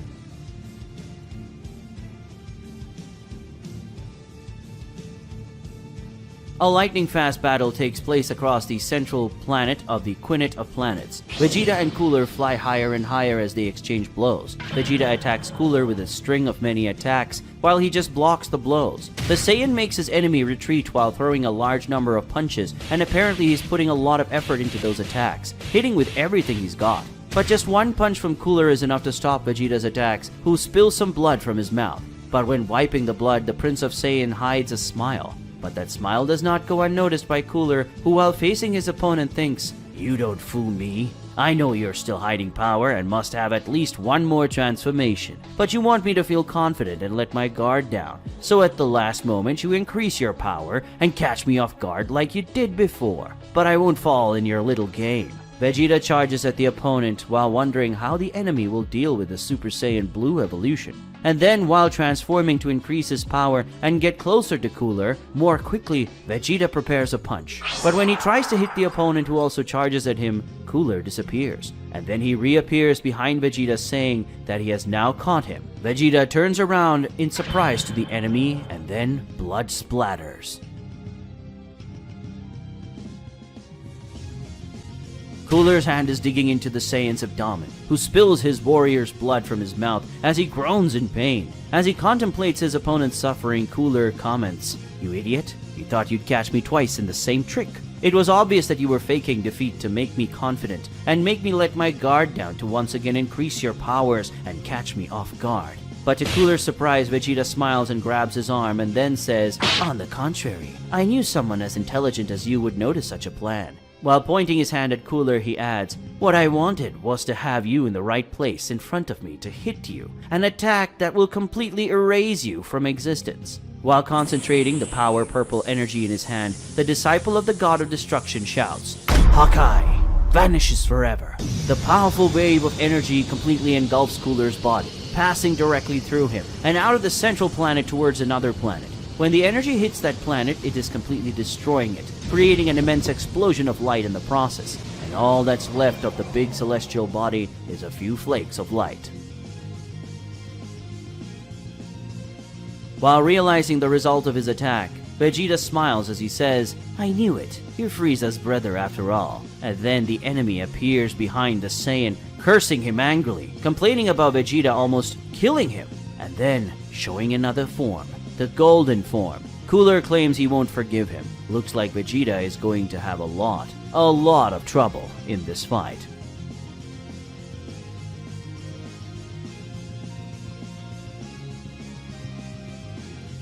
Frieza's spaceship floats through space, and above it are two people facing each other, Frieza and Pikkon. The leader of the Celestial Guardians gives his final warning. Pikkon says, "Frieza, it's the last time I ask. Give me Janemba, or I'll have to use force." But the Emperor of the Universe doesn't like how the Guardian talks, and in a bad mood he says, "You bastard, you talk to me like you could defeat me in a snap." But their argument is briefly interrupted when they both feel something that leaves them a little surprised. Pikkon thinks to himself, "That seems to be the energy of that man named Cooler." His power increased tremendously in an instant. Frieza is also immersed in reflections about that. "So, Cooler finally used the golden form. I thought he would hide it longer, but apparently he had no choice. His power is immense, but..." Frieza smiles, and while addressing Pikkon, he says, "Don't tell me you're surprised by this power. Let me tell you something. It's true that Cooler is very powerful, and his power has increased dramatically since the day I met him. But it wasn't just his power that increased while we were training." Suddenly, Pikkon's vision is dazzled by an intense beam of light, and as he sees this, the Celestial Guardian looks surprised. A globe of light surrounds Frieza, and when that globe of light is scattered, the evil Emperor is already in his last form. Golden Frieza, while smiling proud of his own power, asks his opponent, "So, what do you think about that? Is much more powerful than my brother, isn't it?" After displaying his power, he explains, "He doesn't know that I've been able to perceive his power for some time, but I've also increased my strength in that period. I expected to release that amount of power to kill him when he rebelled against me, but I didn't expect a wretch like you to show up to get in my way." While observing Frieza's power, Pikkon reflects. Even though he didn't cause any impact waves or anomalies with his transformation, the energy he's emitting is very intense. Releasing this amount of energy without causing any changes to the environment means his control of ki is exceptional. He is indeed very powerful. Frieza interrupts Pikkon's musings to say, "You know what? It doesn't matter if you were once a god of destruction. I am the great Frieza. I will not cower."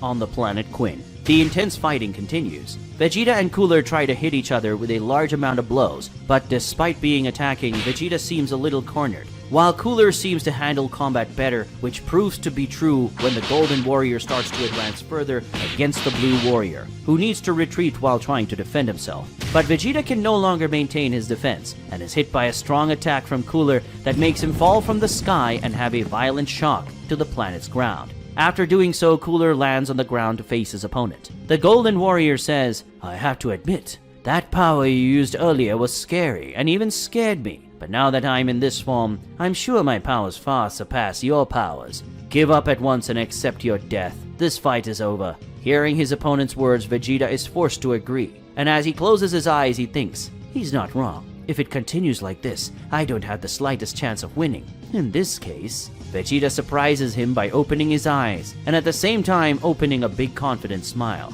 And while doing so, he says, "You found that technique terrifying, did you? So what will you think when you see this?" Vegeta begins to concentrate a strange energy. This immediately worries Cooler, who with a fearful expression asks what's going on. That strange purple energy surrounds Vegeta's body, hiding the Saiyan in a midst of power, and then that energy is dispersed. Vegeta shows off his new transformation.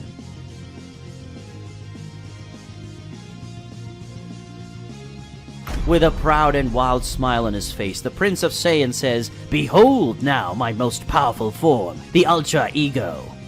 Universe 7, Planet Earth. After the Celestial Mages escaped, Beerus thinks about what to do about Oob, who is down in a faint. The deity of destruction scratches his face as he wonders what to do. He lifts Oob's fallen body using telekinetic forces. After that, noticing the presence of someone, Beerus says, "You felt something has happened to him, and came to help, right? You're late. Not that it made any difference that you arrived on time, considering that guy's level." Majin Buu revealed his presence, asking Beerus what he is going to do with the boy. The Destroyer's sincere in his answer, saying he doesn't know yet. The conversation is interrupted when Beerus senses something that apparently has something to do with Vegeta. Looking up at the sky, the thought he wonders if Vegeta really needed to get to this point. He then hopes that the Saiyan knows what he's doing. Planet's Quinn. Vegeta just showed off his newest transformation, the Ultra Ego. Cooler looks that form with a lot of concern, as well as a lot of anger. He asks Vegeta what this so-called Ultra Ego transformation is, and what is this strange energy he is emanating from. The Saiyan has a smile on his face, very proud of his power. He explains that this is his version of the energy used by the gods of destruction, and after hard training, he achieved this transformation using this energy. Cooler admits that Vegeta is a dangerous enemy, but he won't cower. The Golden Demon lunges to attack and lands a punch on Vegeta, who smiles as the opponent's fist presses his face, and immediately responds with a punch that crushes Cooler's abdomen, who receives the blow in great pain. He kneels to feel his pain as the opponent approaches, walking slowly and calmly. Cooler gets up once more to attack, this time aiming for Vegeta's ribs, who, receiving the blow without trying to defend himself, grabs the opponent's leg and launches him into the sky. After launching Cooler, Vegeta watches him gain altitude, and then also launches himself towards the enemy. Vegeta reaches Cooler and lands a strong blow on him, which makes the opponent forcefully return to the ground. The Saiyan mocks his enemy, asking what's the matter with him. Landing to face him, the taunt continues, asking if these are really the best attacks he has. Cooler doesn't give up. He goes towards Vegeta, shouting that the Saiyan will suffer for this. He lands a lot of attacks on Vegeta, but to his surprise, the Saiyan doesn't even try to dodge his attacks. Cooler wonders in his mind what's going on. Why is Vegeta receiving his attack on purpose? Coming to the conclusion that doesn't please him at all. Cooler yells, asking if that bastard was playing with him. Filled with fury, he gathers all his strength in one hand and launches a powerful punch at Vegeta. The Golden Warrior's mighty punch cracks the armor of the Saiyan warrior, who receives that attack with genuine pain, and even lets his own blood escape from his mouth. While the opponent says that's the price for playing with him, Vegeta senses something coming, and then uses his own forehead to stop Cooler's next attack. As blood drips down his forehead, Vegeta says that no, he's not kidding. He grabs Cooler's arm, and while holding the opponent, he reveals with a maniacal smile that he's ecstatic. Vegeta lands a powerful punch on Cooler, a blow consumed by power and madness.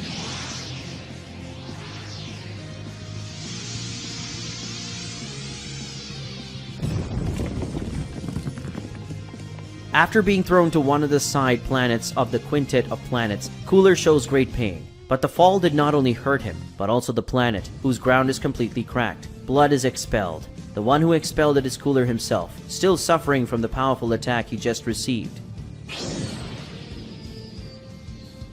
A flash of light speeds across the sky. It's Vegeta, who comes from another planet, full of bloodthirst, stomping on Cooler and carrying him across the planet's ground. Cooler is taken to the center of that planet and his fall stops only when he falls into a sea of volcanic lava, screaming at the enemy immersed in lava as he rips his own broken armor off his body and throws it away. Vegeta asks if that's all Cooler can do. Increasingly furious, Cooler emerges from the sea of lava, heading towards the Saiyan with an expression filled with fury. Cooler carries Vegeta back to the surface of the planet, punishing the Saiyan's body with many blows. But again, despite receiving so many strong attacks, Vegeta doesn't try to defend himself. It drives Cooler crazy, and Cooler says, "Why? Why don't you block my blows? Why are you disdaining me?" Cooler's attacks are interrupted by a powerful punch from Vegeta, who after hitting his opponent explains, "Disdaining your punches? No, I'm enjoying them. With every blow you land on me, my thirst for battle grows. My thirst for destruction grows. That's all the force I need to get stronger." Vegeta punches Cooler in the face, knocking him away. Cooler, not knowing what to do, wonders, does he get stronger, even while being beaten? How can I handle something like this?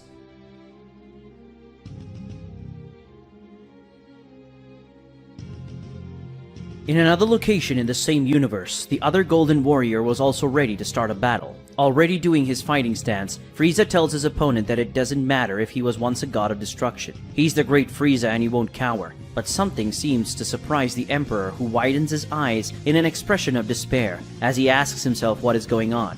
In an impressive moment, Frieza, the feared Emperor of the universe, has his own legs shaking. The one who feels so great sees before him another being even greater, looking down on him with a look of superiority. While feeling absolutely small next to that man, Frieza wonders what that is. He's never felt anything like that. His eyes widen in despair. Pikkon, in a threatening tone, gives Frieza one last warning. He must deliver Janemba now. In an absolute shocking scene, the great Frieza drops to his knees as he undoes his golden transformation. With his head down in a defeated expression, Frieza allows the Guardian to do as he pleases. Inside the ship, Kikono and Berry Blue feel a tremor. The small woman asks the even smaller man what is going on. Seeing the footage from the security camera installed in the room where Janemba is being held, Kikono alerts with an alarming expression that the ceiling of the room has been destroyed.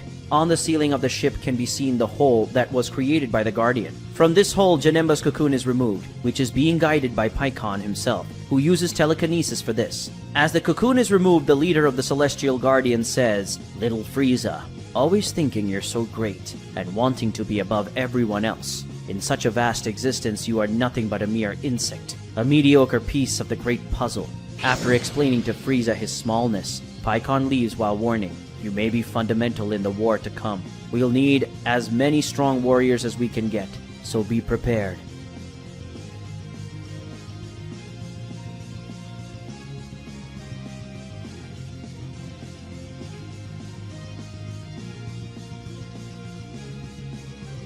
In Universe 11, there was also a battle for possession of a primordial beast, but this time it's different. The battle takes place against the beast itself. Jiren faces Calamore while releasing a large amount of energy. He does this watched by Belmod. Belmod is completely desperate. Jiren wasn't supposed to be there. What will become of this universe now? Looking at Jiren with a confused expression and realizing that the man had something against him, Calamore asks if he knows him. Universe 11's mightiest warrior guarantees that in an instant it will make him remember. But suddenly, Calamore and Jiren notice something that catches their attention. The one who decides to do something about it is Calamore, who, looking at a rock, orders whoever is hiding there to reveal himself. The person behind the rock does as Calamore orders, revealing his presence while justifying the reason for being hidden. He just wanted to see the massacre that would take place there, probably referring to Calamore massacring the other two. As he sees this person who has just revealed himself, Belmod wonders if he is a celestial mage. Things are getting even worse. Seemingly remembering something, Calamore says,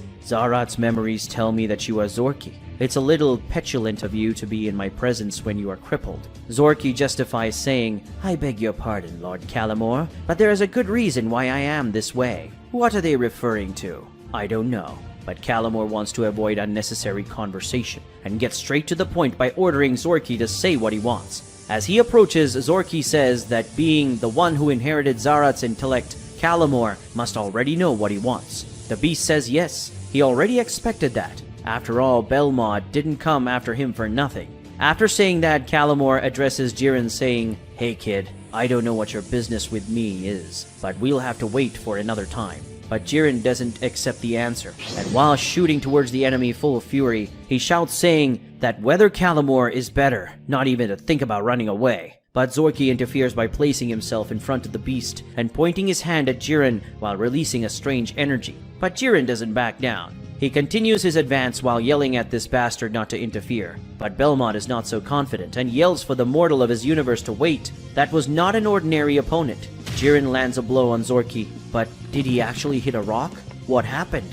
Jiren himself wonders this, with a confused expression on his face. He looks again at Calamore and Zorky, who are together in a magical room, and then they disappear while Jiren curses the situation. Belmont looks much more conformed than the mortal. Belmont reflects, saying, "From what Calamore said, that was Zorky, the great mage of illusions. There was no way to face an opponent like him like that." With an expression of defeat, Universe 11's God of Destruction directs his eyes to the sky, and as he does so, he wonders, how are things going in the other universes?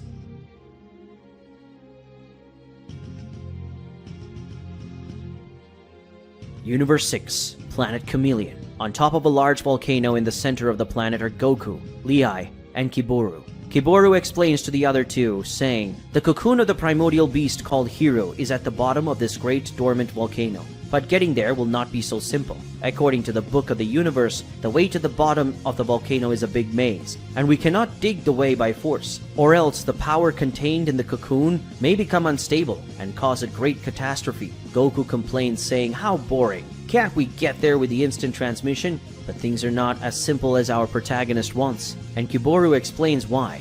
"Even if we tried, we wouldn't make it. This place was made so that the cocoon could not be accessed or found, which means that our senses will not work very well. Trying to get to Hiru with a teleport could cause us to get lost there, and that will delay us much longer." Lei, also not at all excited about all that difficulty, asked her mentor, "But won't having to go through a maze also slow us down too much?" But luckily the Supreme Kai assistant has good news to share.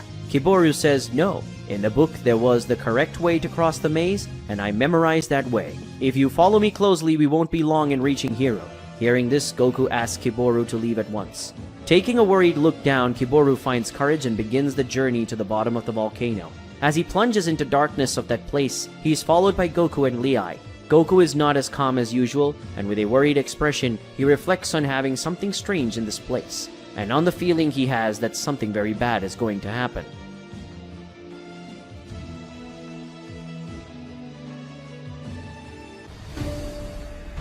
Universe 6, Planet Chameleon.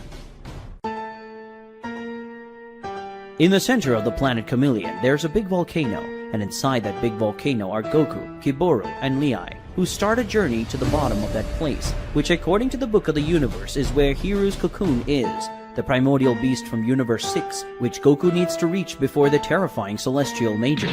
As he immerses himself in the huge volcano, Kiboru, followed by the other two novice gods, reminds them that they need to be aware of him at all times. The Supreme Kai's assistant reminds them that the place is a maze, that it was made precisely so that whoever enters it gets lost. If that happens, if one of them gets lost, it'll be very difficult for them to find each other again.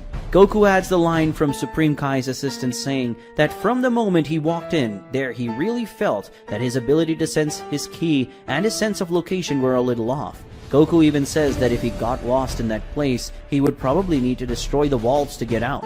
Kiboru doesn't like the idea very much and reminds the God of Destruction that if he shakes that place in any way, it's possible that the power of Hiru that is still contained within the cocoon will become unstable, and this could cause great catastrophes to the universe.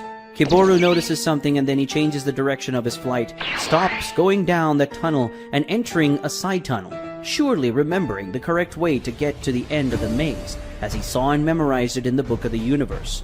While following her assistant, Lei, apparently bothered all by the difficulty to reach the primordial beast, questions the reason for all that.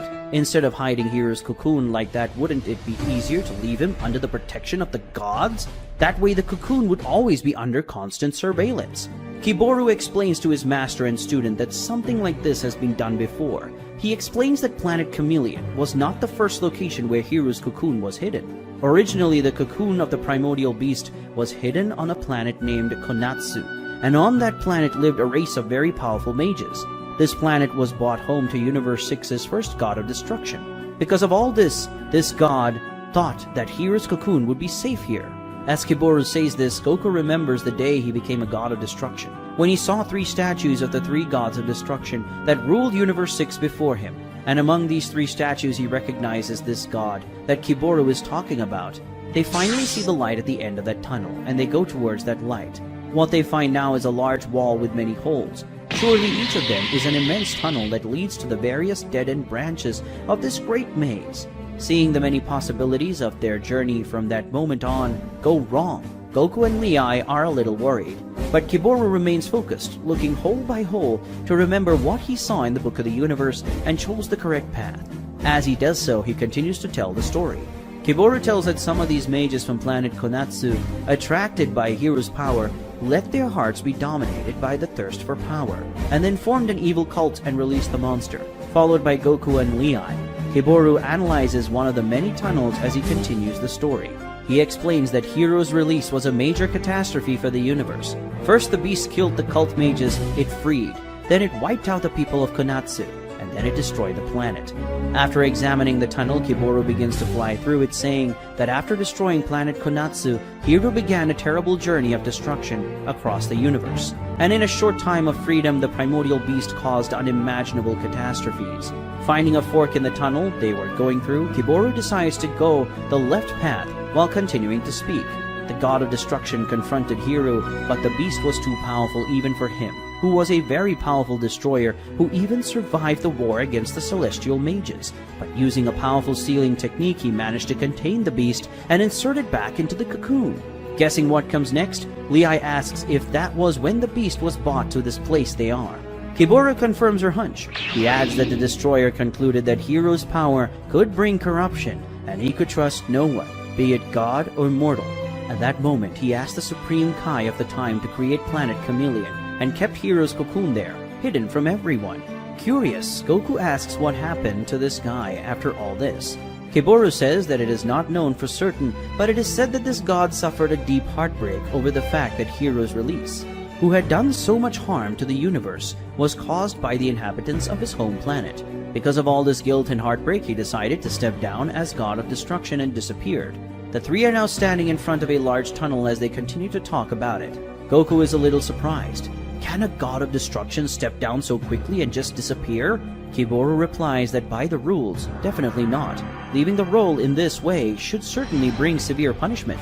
But the problem is that this god has not even been found to stand trial. It is theorized that he used the Super Dragon Balls to request that he never be found under any circumstances or anything like that. Lei praises the trickster god, saying he's a smart guy. As he starts to enter the tunnel, Kiboru seriously addresses Goku, warning that knowing this history is very important to him. This god of destruction they are mentioning is considered to be one of the most powerful destroyers of the first generation of gods, but he is certainly considered to be the most powerful in the history of Universe 6, but not even he was able to subdue Hiru's power. Kiboru further explains that the reason he told this story to Goku is so he doesn't rely too much on his own powers, and be very prudent while he's in this place, and especially while dealing with Hiru's cocoon. Goku listens attentively to the Elder God's advice with a serious expression that indicates he is understanding the whole situation well. After listening to Kiboru's sermons, Goku also jumps into the hole following the guide. Universe 7, Planets, Quinn. On one of the planets that is part of the quintet of planets, an extremely intense fight takes place, and this fight takes place at high speed around the entire planet. In a mountainous region, the exchange of blows is so intense that stones fly in all directions, carried by strong air currents that are moved by the impact of the combatant's blow. As he fights, Vegeta has an ecstatic smile on his face, showing that he is fully comfortable and happy with the battle, while Cooler, unlike his opponent, has an expression that is not at all satisfied with the situation. The Golden Demon manages to find gap in Vegeta's guard and punch him in the abdomen, but Vegeta resists the attack very well and immediately counters his enemy with 2 punches. Vegeta is again attacked with a punch to the face, but again he responds very well, and with superiority, returning the punch to his opponent's face, adding another powerful punch to his face, and then a strong kick that knocks Cooler away. Cooler stops his recoil and concentrates his energy, very angry, cursing his enemy. Cooler returns to Vegeta, attacking him with many blows, such blows that Vegeta doesn't seem to try to defend. While attacking the Saiyan, Cooler questions him about this transformation. How can there be a transformation that makes him more powerful only with the intensity and desire for battle? How could he have acquired such power? Upon receiving this question, Vegeta rephrases the question to himself, and then his mind sinks into memories of the near past.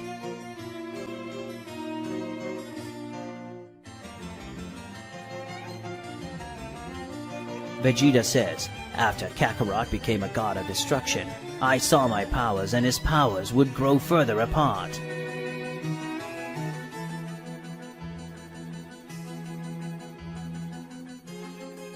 I went to Lord Beerus and Master Whis to ask for more training, something that completely overstepped all bounds, and then they told me about the anti-life dimension.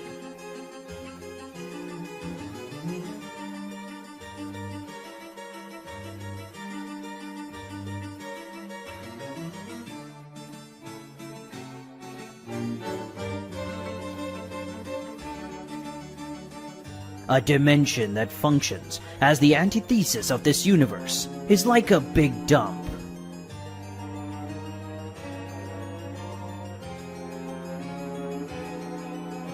A dump that works as a natural escape for the universe to throw away everything that is harmful to its own balance, a place where there can be no life.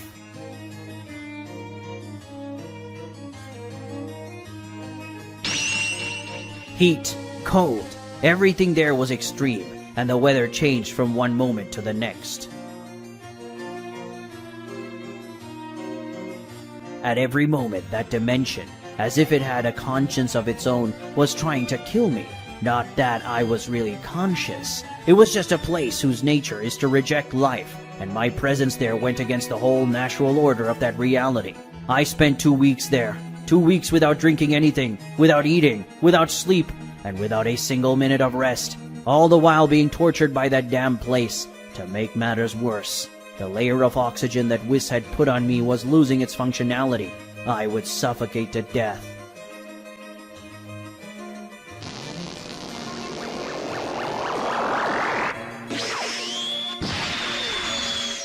The physical and mental limits added to the need to survive the predatory environment of that place, and to get out of there made me feel the purest desire for destruction. And at that moment,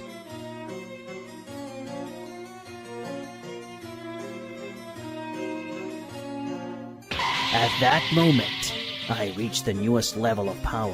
I spent 2 weeks in a place where life just couldn't exist, and I survived. That's why I won't lose to you. After remembering all these things he went through in his hard training in the anti-life dimension, Vegeta again presses Cooler with his punches, causing his opponent to retreat. As he does so, he continues to explain to Cooler the reasons why he can't lose that fight. Vegeta explains to his enemy that he represents Saiyan royalty. He is the one who carries the royal blood of the most powerful warrior race in the universe. Vegeta lands a harder punch to Cooler's chin that knocks him away. But before Cooler can fully recover from the attack to return to him, Vegeta interrupts his opponent's recovery by pointing a hand at him and stealing his moves using his telekinetic force. After doing so, while concentrating a large amount of energy in his other hand, Vegeta says that's why he can't lose that fight.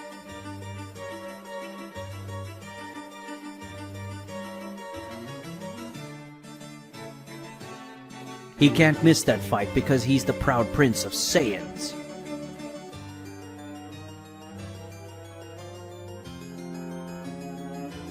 Cooler receives the concentrated attack with all the strength and pride of the Prince of the Saiyans, an attack whose impact force spreads completely across the planet they are on, and in an instant, that planet disappears from space in a huge explosion.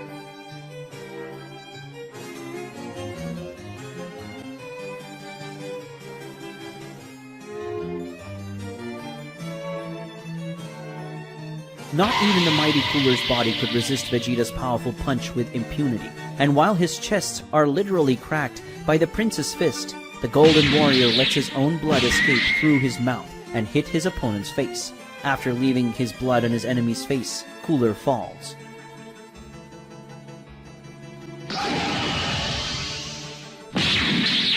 As he falls among the wreckage of the planet, Cooler reflects with great disgust and frustration. He says, "Pride of the Saiyan Prince, sir?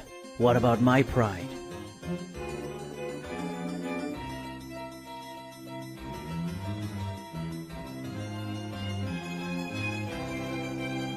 Cooler continues, "From before I was born, I was a prodigy of my race.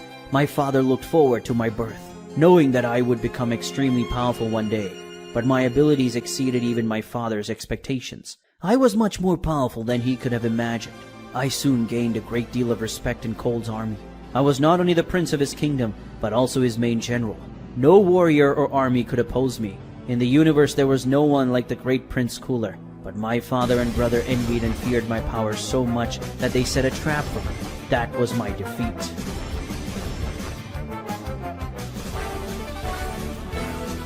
Now that I'm finally free after so long, what do I find? The glorious army I should rightfully rule in tatters? The universe, my rightful realm, full of beings superior to me. And even the damn Saiyans so inferior can now defeat me. Unforgivable. After his long fall, Cooler finally finds ground on a piece of the destroyed planet. Vegeta, floating above that spot, decides it's time to end that fight before the planet's oxygen residue is completely drained. Preparing his Hakai for a final blow, Vegeta decrees the end of Cooler.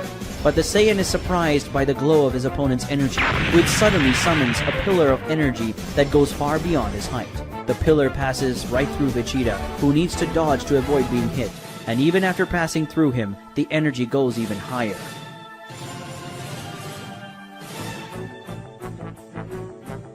Vegeta sees something approaching inside the golden energy pillar, and then finally he reveals himself, the new Golden Cooler, who is said to be showing off his final and most powerful form.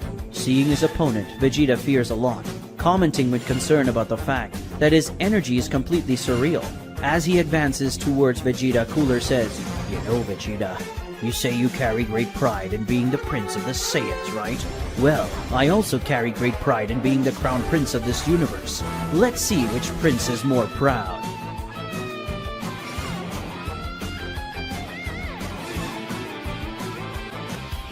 Universe 7, Planet Quinn.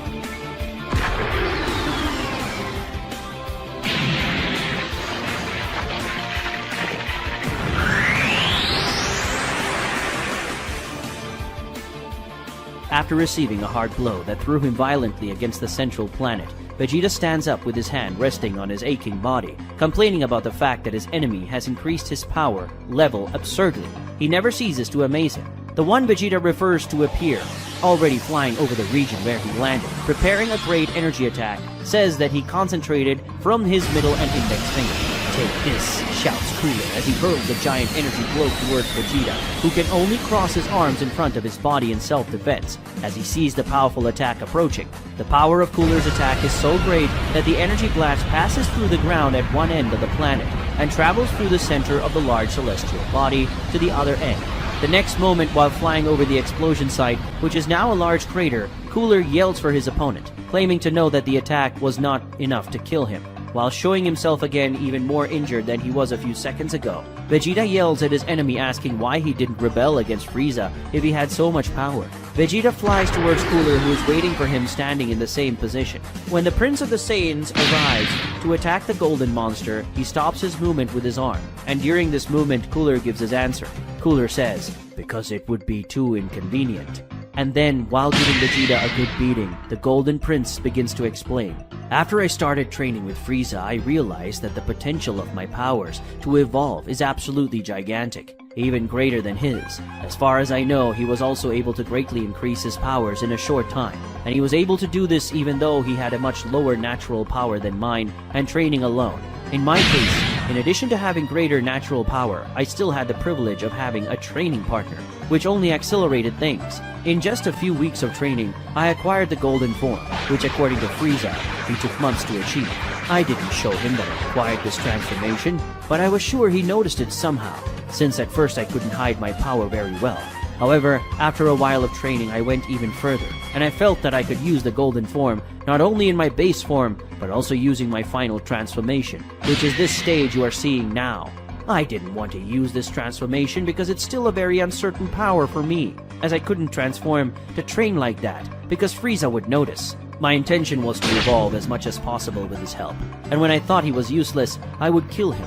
Unfortunately, my plan went awry because of you, and now Frieza probably knows everything. I would like to see his face right now." As this conversation takes place on the planet Quinn, Frieza's spaceship floats through space as someone inside the spaceship shouts. Kikono says, "I don't care about the size of the hole or the difficulties, just fix it." The one who was screaming was Kikono, probably some Frieza army employee who was fixing the hole in the ship made by Pycon a short time ago. As this happens, in the same room was Frieza, looking at the ship's window, reflective, surely sensing his older brother's power. Frieza curses him, commenting worried that he's managed to get to this point. As he continues to beat Vegeta, Cooler says that now Frieza knows the truth. He needs to eliminate Vegeta quickly, and then eliminate his own brother. But he is surprised when one of his punches is parried by the Saiyan. And after doing that, Vegeta suggests to his opponent not to start getting excited. He hasn't reached the full potential of this transformation yet. It looks like victory is still a little further away than Cooler thinks.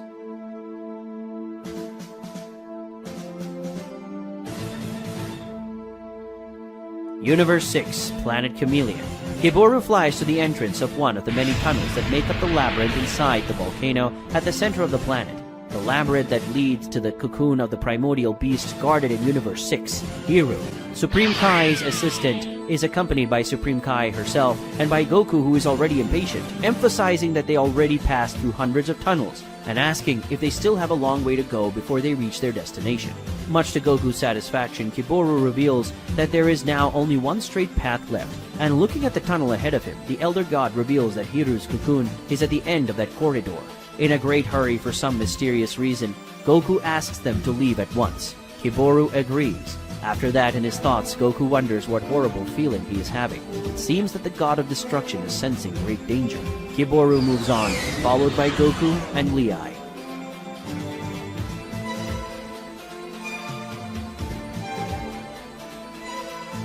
Vegeta and Cooler fly towards each other for a powerful collision, and so they do, clashing their fists with great violence. The clash of these two monstrous forces unleashes great power and causes an impact wave that destroys a vast area of the ground beneath them. Cooler punches Vegeta in the face, but Vegeta punches him back in the chin.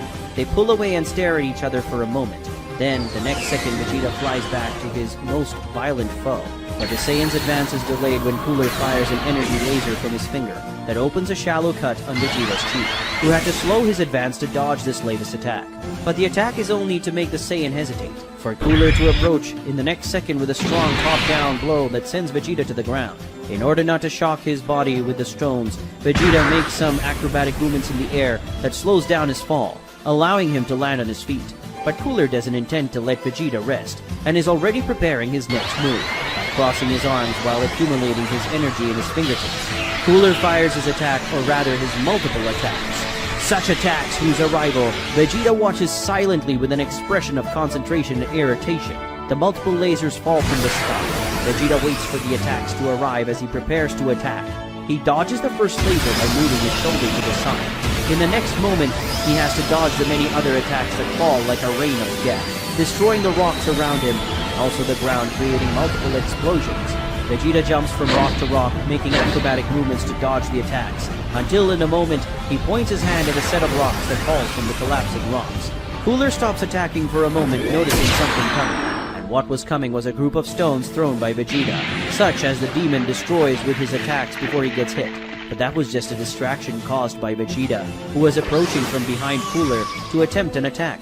But Cooler was quick to notice Vegeta's presence at his back, and even quicker to react to it by firing an attack to ward off the enemy. But despite being engulfed by the wave of energy, Vegeta decides to keep moving forward, and so he does, flying towards Cooler, forcing his approach against the attack that pushes him. As he approaches, he also prepares an attack. Despite the difficulties, Vegeta manages to get close enough, touching his hands to Cooler's chest for the next moment to cause him to be engulfed by a powerful point-blank energy attack. Cooler is thrown violently against a rock, leaving his body partially buried in the rocks. Vegeta creates in his hand what appears to be an energy ring, and 5 of those rings fly towards Cooler.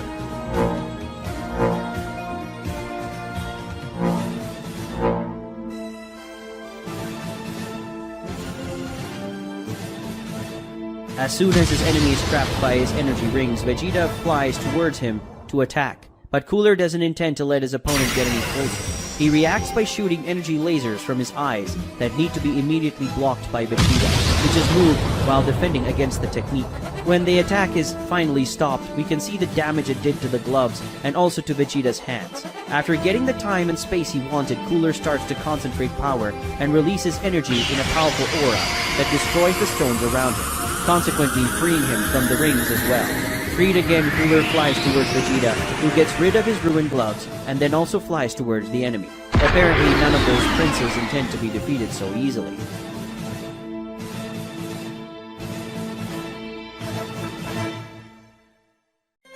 Kiboru gives the warning that everyone has been so eager to hear.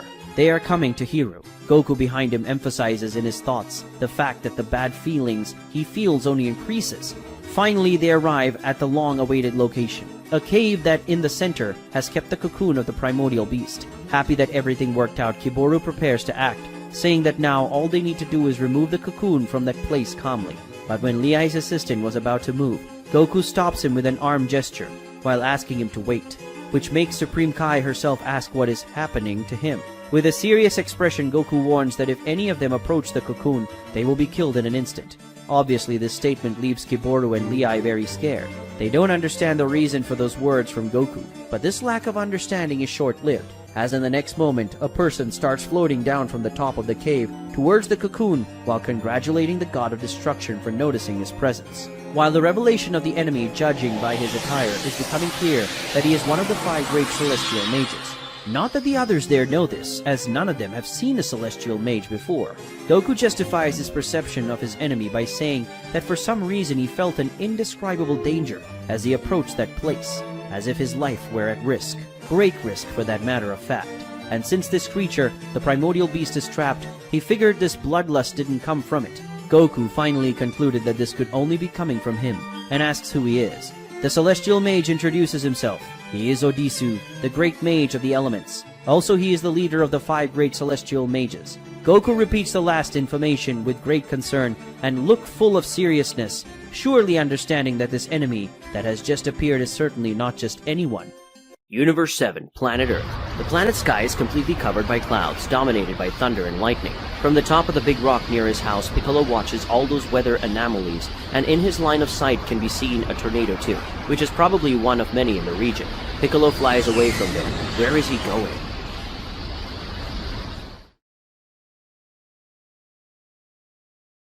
In the highest region of planet Earth's sky is the floating celestial platform temple of the planet's god. Someone approaches the platform, cutting through the sky at high speeds. It's Piccolo, who touches his foot on the platform just as Gohan arrives. As he arrives, Gohan greets his master, surprised that he is also there. Piccolo is equally surprised to see his disciple. So Dende called him?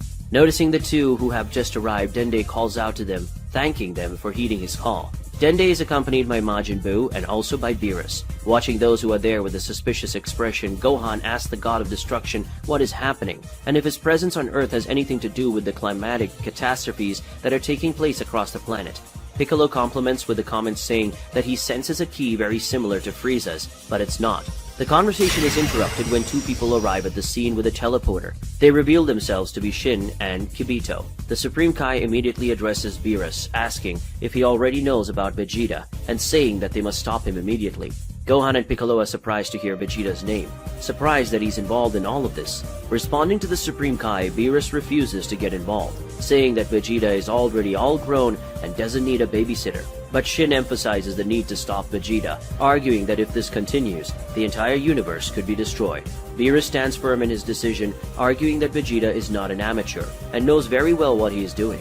And he ends by saying that he has more important things to worry about right now. This is a little ironic since the God of Destruction's highest concern is supposed to be the universe, but it's okay.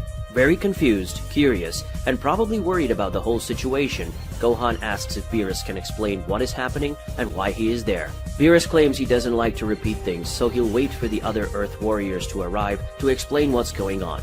Worried, Piccolo notes the strangeness in Beerus's actions, and for him to be acting this way, it's because something very serious is happening. Discreetly putting aside his nonchalant demeanor, Beerus looks intently in one direction. What worries Universe 7's God of Destruction?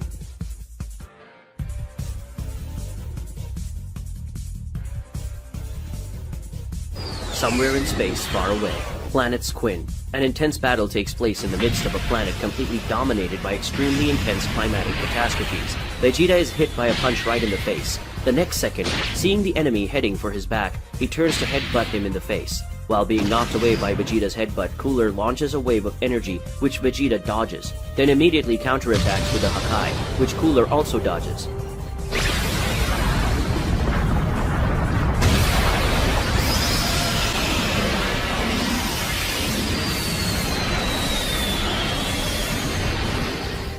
After completely destroying the last two planets near the central planet with their energy attacks, Vegeta and Cooler return to hand-to-hand combat, with Cooler pressing down on his opponent and causing him to retreat amidst exchanging blows.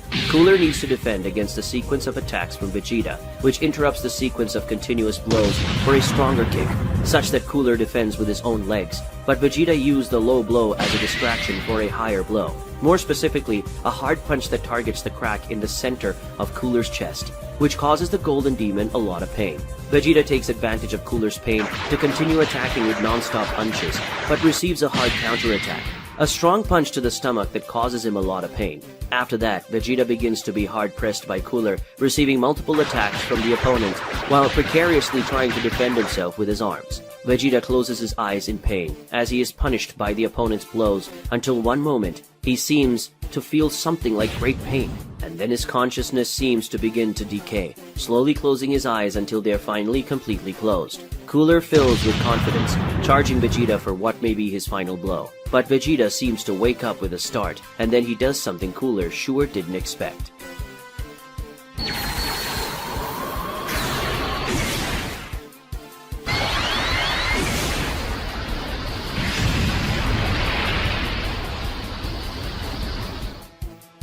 Upon landing a punch on Vegeta's Hakai, Cooler has his right arm completely destroyed. The Golden Demon howls in pain as reveals his partially destroyed body. After dealing this severe damage to his enemy, Vegeta confidently says that he will die. As he continues to agonize, Cooler stares at his foe, startled.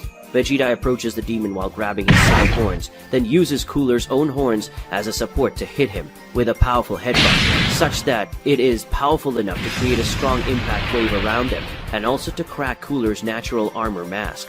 While preparing the next attack, Vegeta tells Cooler to take off that mask. He wants to see his opponent's ugly face agonizing in pain. Vegeta hits the second headbutt, and this time, the pieces of Cooler's mask are scattered through the air. For the next moment, his face is revealed again.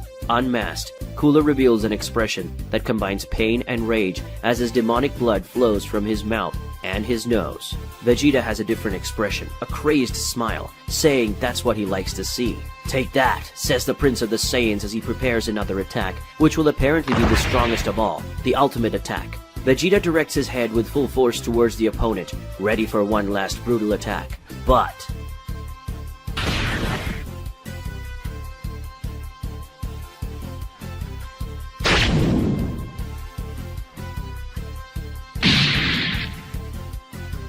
unfortunately for Vegeta, his headbutt is interrupted by the index fingers of Cooler's last remaining arm, sticking into his eye, blinding the Saiyan warrior, who puts his hand to the injured eye while screaming in agony. "You like what you're seeing, you bastard?"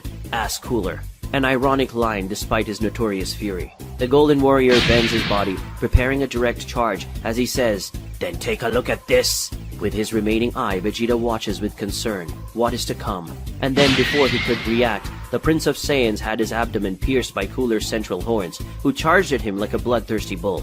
Vegeta immediately reacts despite the pain, emanating his power in a way that generates enough force to knock Cooler back, who quickly falls to the ground. After pushing the opponent away, Vegeta vomits some of his own blood while feeling great pain, and then begins to fall from the sky while continuing to expel blood, also falling to the ground afterwards. Down, Cooler makes his remarks to his opponent criticizing his current transformation. "You're an idiot. This transformation of yours can constantly give you more power, but in return, you have to put your body in constant damage, which makes your durability in battle much smaller.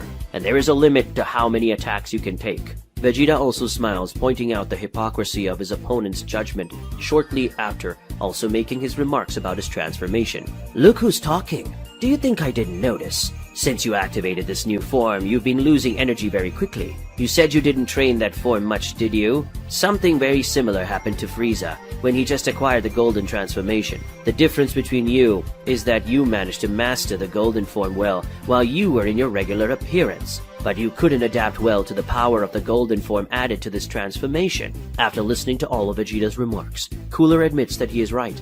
Both have great weaknesses in the end. As he begins to struggle to his feet, he confirms Vegeta's suspicion as he makes a proposal to the Saiyan. This transformation consumes a lot of my energy, and I won't be able to maintain it much longer. On the other hand, your body also already seems to be very close to the limit. What do you say we decide this fight once and for all? I suggest a direct attack using all our remaining power. No tricks this time. Also starting to get up with a similar difficulty, Vegeta replies, "No tricks, huh? It's hard to believe coming from Frieza's brother. On the other hand, it can't be easy for you to trust a Saiyan like me either. And looking at your face, you don't look good enough to cheat."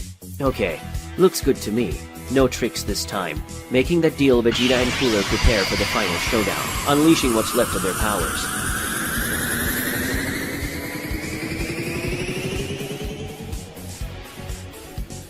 Meanwhile, on planet Chameleon, Universe 6, faced with the enemy that appeared, Goku reveals that he doesn't understand why the enemy is still in that place. After all, it was Hiru's cocoon he wanted, right? Why didn't he just take the cocoon and leave? Odisu, the great mage of the elements and leader of the 5 great celestial mages, reveals that he didn't leave because he was waiting for him, the god of destruction, Son Goku. He wants Universe 6's deity to show him his power. But Kiboru, Supreme Kai's assistant, is against that idea. Hiru's cocoon is there, and if a fight breaks out, it could cause the power contained in the cocoon to cause unimaginable catastrophes. As he reaches into his pocket, Odisu states that this won't be a problem. The celestial mage takes a card out of his pocket, then jumps out of the cocoon, letting the spell card fall from his hand. Upon touching the cocoon, the card releases a magical light, while creating a rune below the cocoon. In the next second, the card, rune, and cocoon are completely gone. Supreme Kai is shocked by this. This damn thief has stolen the cocoon, but Goku isn't shocked, as his counterpart telling him, with a smile, that this isn't as bad as it sounds. At least now he can face this guy freely. If he can take down the leader, surely the Celestial Mages will have a great loss. Kiboru insists on his point, advising that they should back off, stating that this is a fight Goku cannot win. But the Saiyan Destroyer keeps his smile, saying he won't do this. He now has a more serious expression, asking Kiboru what kind of god he would be if he simply ran away from the one who wants to destroy his universe. The protagonist still says with determination that no matter how strong this guy is, he will defeat him. Lei, equally determined, agrees with her counterpart's attitude. They have to show this runaway what happens to those who mess with the gods of this universe. Facing the enemy with a serious look, Goku says he doesn't like the idea of facing someone who hides his face. Why doesn't he stop being a coward and show his face? As he takes his hands to the hood that hides his face, Odisu decides that he will grant this wish to honor their courage.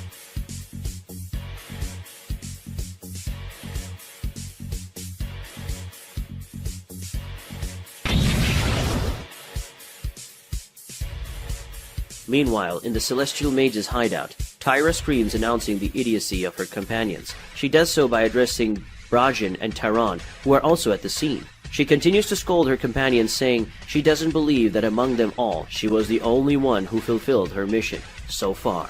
Teron justifies his failure by saying that Beerus appeared to stop him. If he started a fight against the destroyer of Universe 7, it would have been much worse. Brajin also gives her justification, saying that the cocoon that contained the rest of Majin Buu's dormant power was taken by someone of the angel race. Fighting someone like him could wipe out what little beauty this gross body has. A magical rune appears at the location, and inside that rune are 2 shadows. Brajin and Teron look closely at those who arrive. It is the mage called Zorki and the primordial beast called Calamor. This last one happily observes the fact that almost everyone is there. As Zorki approaches his 3 companions, Calamor reveals that Zarat's memories bring him positive feelings about them. The 4 celestial mages present kneel before the primordial beast. Tyra scolds Zorki, saying he should remove his hood to greet Lord Calamor. While revealing his face, Zorki apologizes to Calamor. It's just that he hates that face. But haven't we already seen that face somewhere? Calamor smiles, apparently not caring if Zorki's face was covered or not.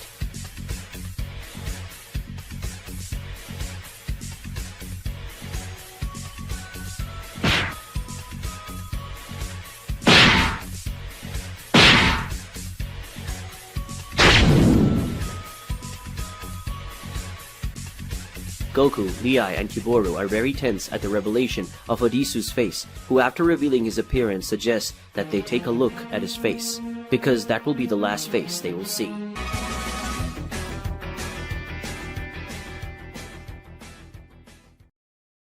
As he reveals his face, Odisu assures those standing before them that this will be the last thing they see. Kiboru and Lehigh fear for that threat. The assistant shows more fear while Supreme Kai tries to maintain a dignified confrontation, showing her repulsion to the invader of her universe. Goku, understanding well the gravity of the situation and the danger that this enemy represents, asks the others to leave this enemy with him.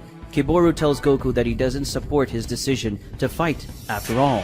As the assistant said in the last chapter, he has no chance of winning, but if that's his decision as God of Destruction, he can't stop it. Then he turns to his student and boss, beckoning her to leave with him. But Lehigh refuses.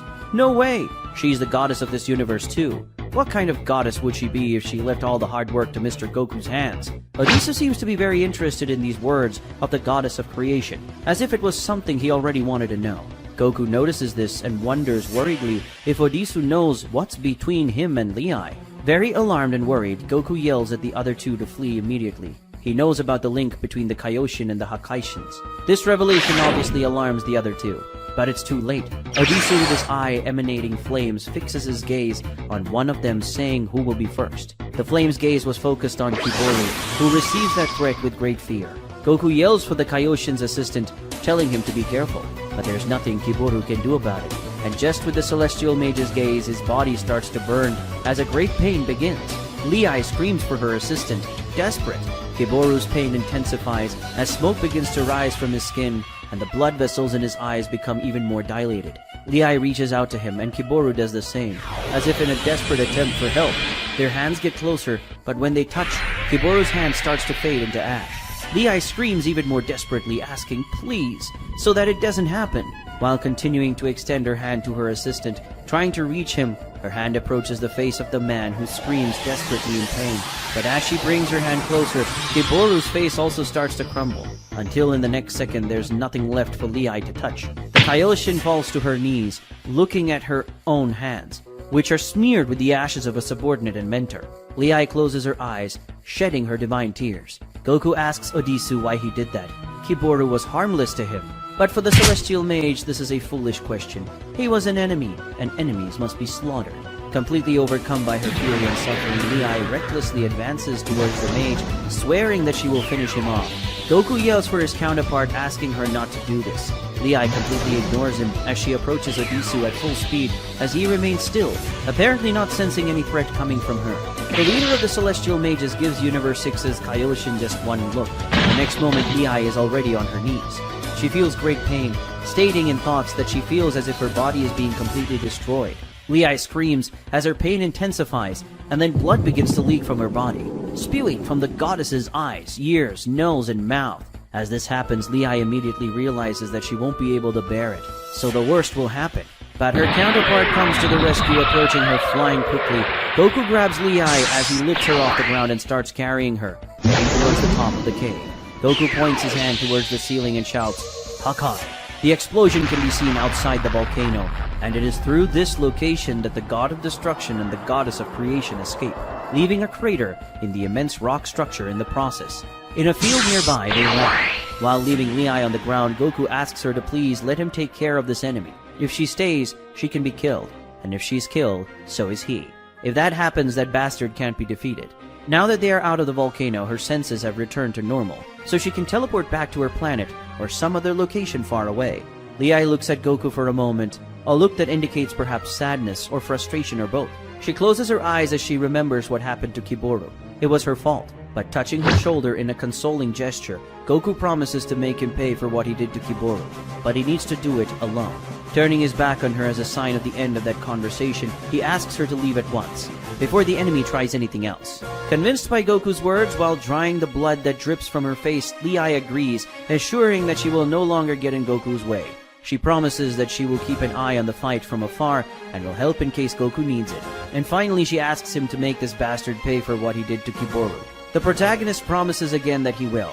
Lehigh leaves there using the Kai. In the next moment, from the top of the great volcano, a powerful lightning bolt comes out. In the next second, the lightning is revealed to be Odisu, who lands in front of Goku surrounded by electricity. The Celestial Mage stares at Goku with his eyes emanating such an element. After returning his eyes to normal, Odisu notes that they are finally alone, apparently enjoying it. Curious, Goku asks Odisu to answer one thing. He knows the connection between the life of a god of destruction and a supreme Kai, doesn't he? When he found out that the goddess of the universe is Miss Lei, why didn't he kill her instead of Kiboru? If he had done that, he wouldn't have had to go to the trouble of standing up to him. Odisu repudiates that idea. Does Goku really think he would resort to such a shameful tactic? His pride as a god would not allow him to resort to such a cowardly tactic. Furthermore, the reason he didn't kill Lei is the same reason he didn't leave that place the moment he found Hiru's cocoon. He wants to fight Goku. Goku doesn't understand. Why does Odisu want to fight him so badly? But as far as Odisu is concerned, Goku will still not understand. He doesn't need to answer all the questions. He came to fight, not to talk. Goku agrees with this idea. Besides, he wants to make him pay for everything that the mage has done.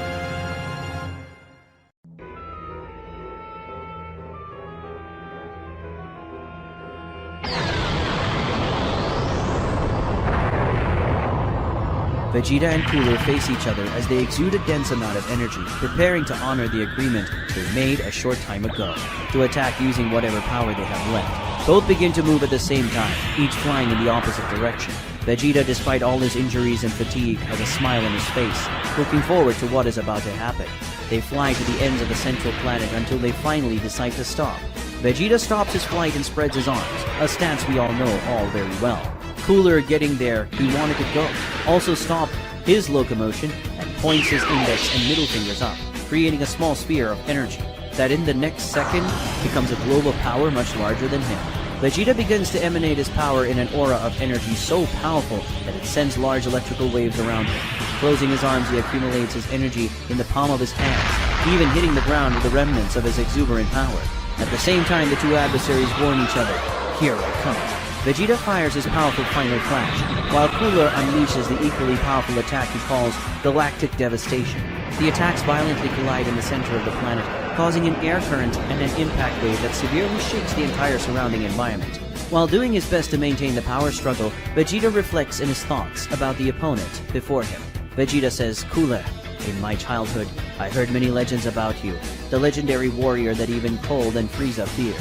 Efforts equal to his opponent, Cooler also reflects about him and says, "Vegeta, the prince of the Saiyans, a race I've always looked down on. In all my might, I have always regarded you as inferior, just ants compared to me." Vegeta's final flash starts pushing back Cooler's galactic devastation a bit. This is because he has further increased his effort, and as he does so, he continues his reflection. "I've trained very hard all my life. I've always pushed my limits and reached levels of power I could never have even dreamed of. Still, you can match me." Cooler also increases his effort, this time managing to push the enemy's attack, while thinking, "The Saiyan's power was completely despicable compared to my family's. Still, even though I have surpassed my power thousands of times in recent times, you still managed to reach a level that is making me have such a hard time." The two energy attacks are again in complete balance. Vegeta continues his reflections. "I always wondered if those legends about how terrifying you were really true, but today I realized that it was all true, or maybe even less than you deserve."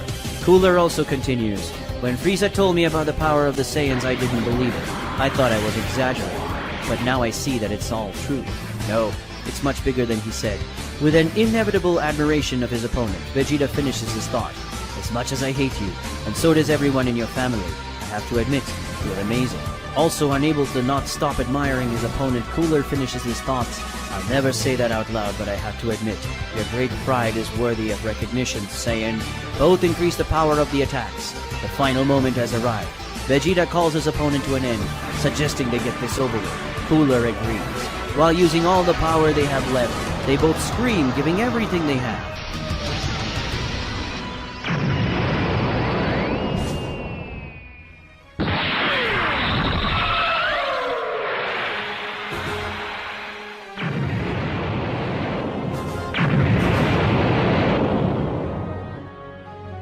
The battle between Vegeta and Cooler seems to finally come to an end, along with the last remaining planet of the quintet of planets called Planets Quinn.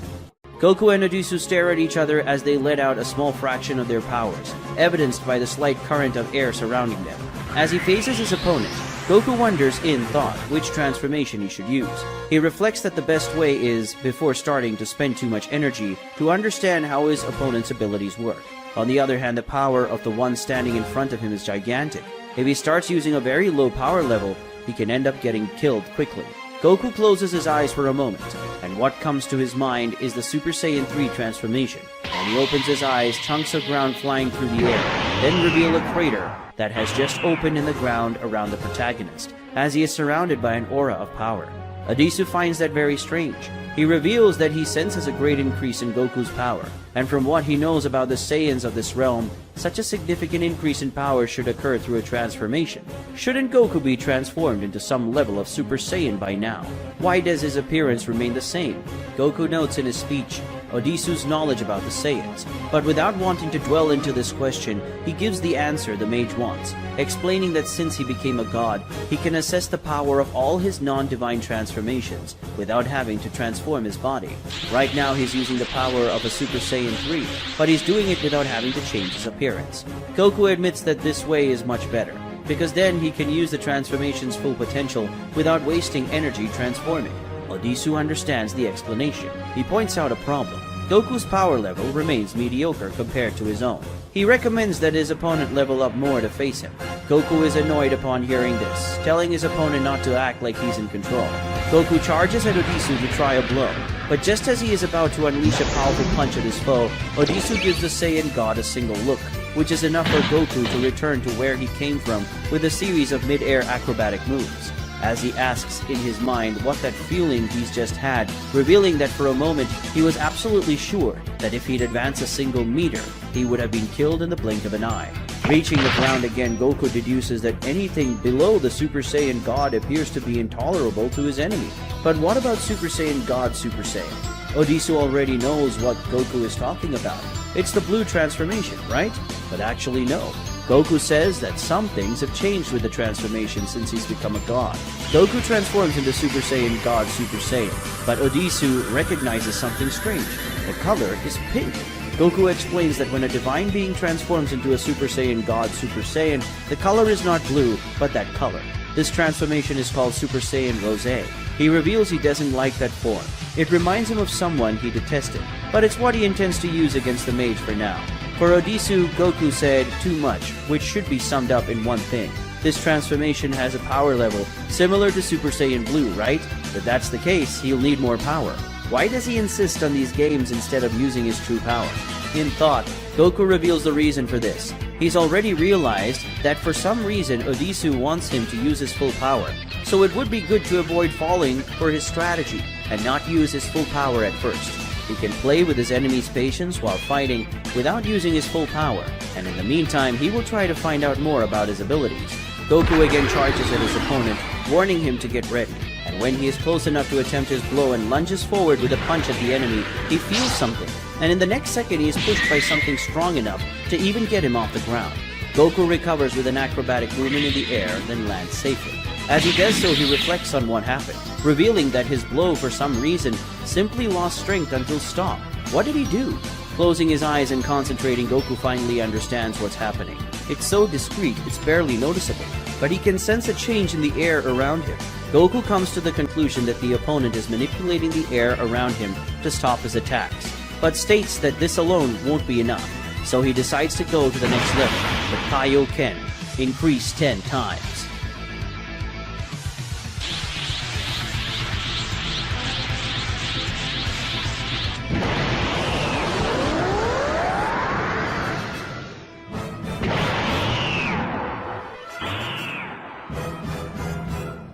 After multiplying the power of Super Saiyan Rosé by 10 times, Goku advances with full power towards his enemy, preparing another punch. But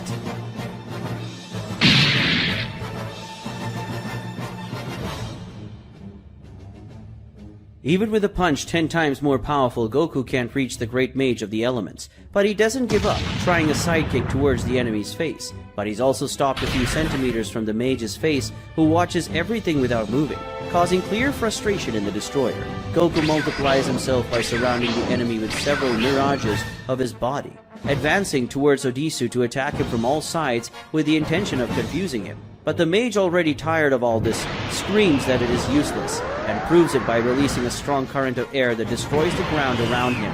At the same time, he hits Goku's clones, undoing with his wind the many mirages that surround him, until he finally hits the real Goku, launching the Hakaishin towards a forest and causing him to destroy a few dozen trees until he finally stops.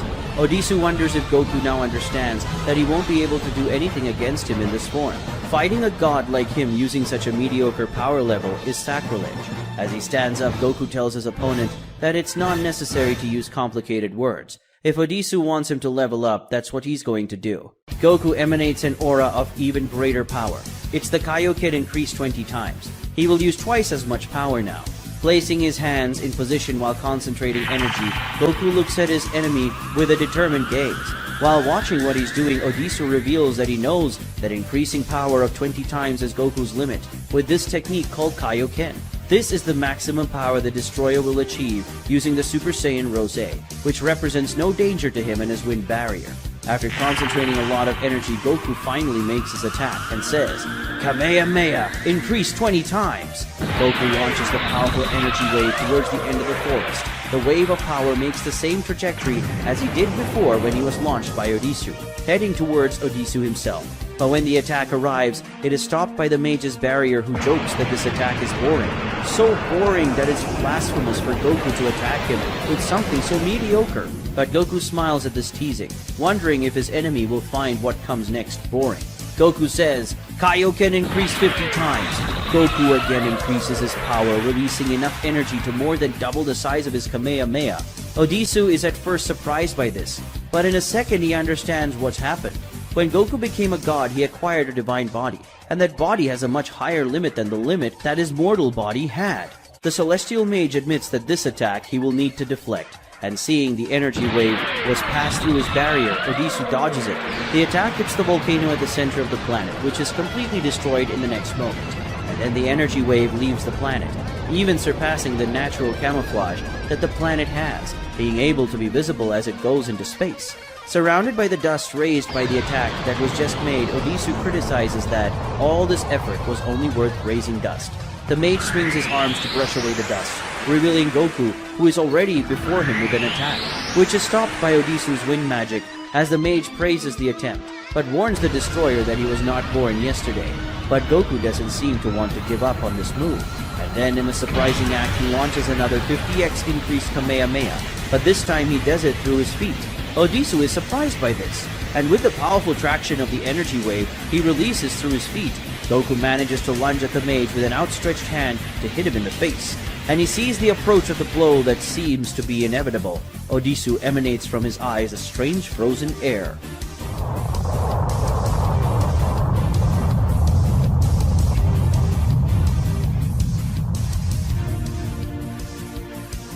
With just a single look, Odisu brings the Ice Age to the entire planet Chameleon in a second, avoiding by a few centimeters the blow of Goku, who is frozen in front of him in the exact position he was advancing before.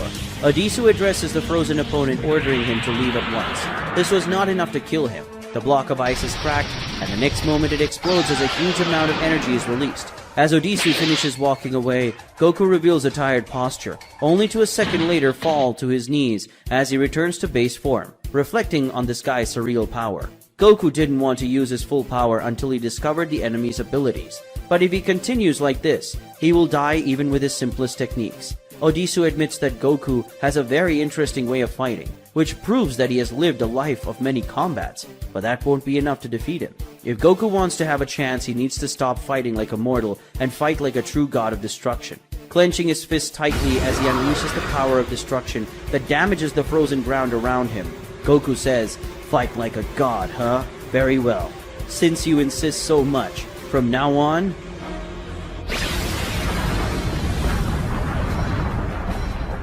I will fight like a god of destruction."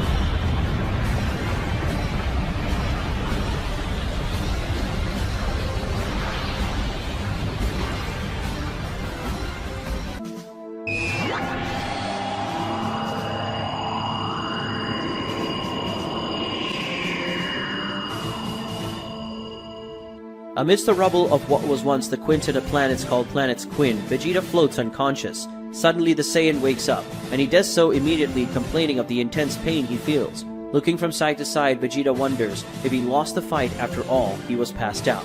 The Saiyan seems to see something that catches his eye.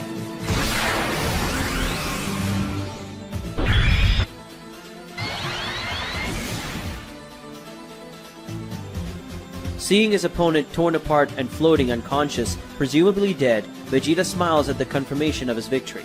He's starting to remember now. In the final moment of the contest, he got an advantage, and most of the impact of the explosion went to Cooler. He won in the end. But that doesn't mean the situation is good for him. With all the planets exploding, the region's atmospheric layer is fading, and judging by the difficulty he's having breathing, the oxygen is almost gone. He is also without energy, not even teleporting to another place he can. Looks like he's going to die. But for Vegeta, it's okay. It's not so bad to die like that, winning such a tough battle against such a powerful opponent. This is a death worthy of a Saiyan warrior. Conformed to his end, Vegeta lets his body float peacefully in space. But only one doubt remains in the mind of the Prince of Saiyans. Will he, at least in the end, manage to overcome Kakarot?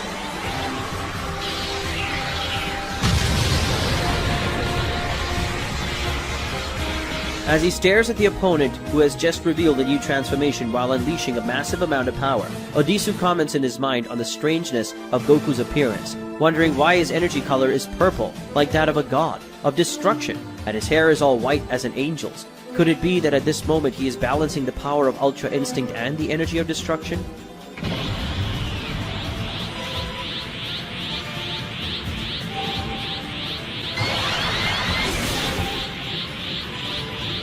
Universe 6's Planet of Destruction a few days ago.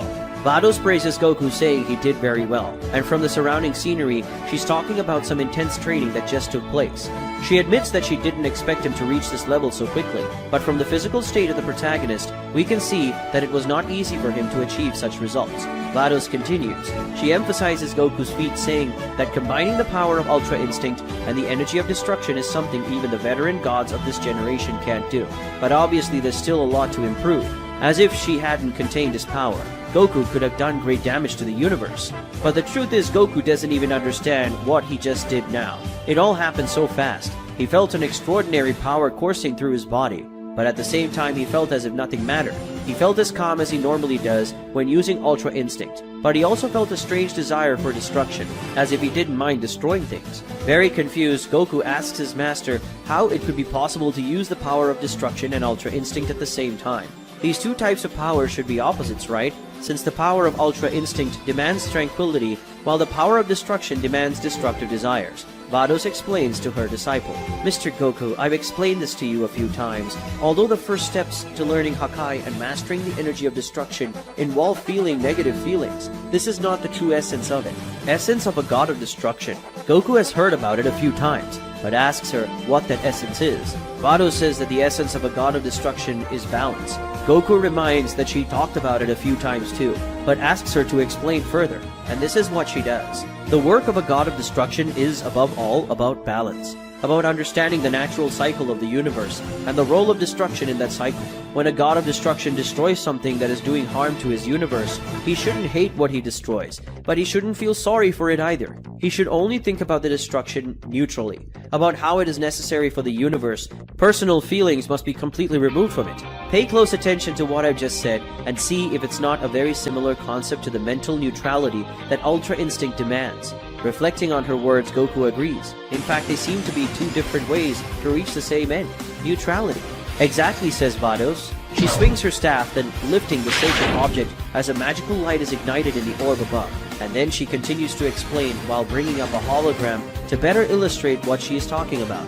Although the feeling of complete mental and spiritual peacefulness of the Ultra Instinct and the feeling of destruction may seem extreme opposites, the truth is that both have something in common: purity.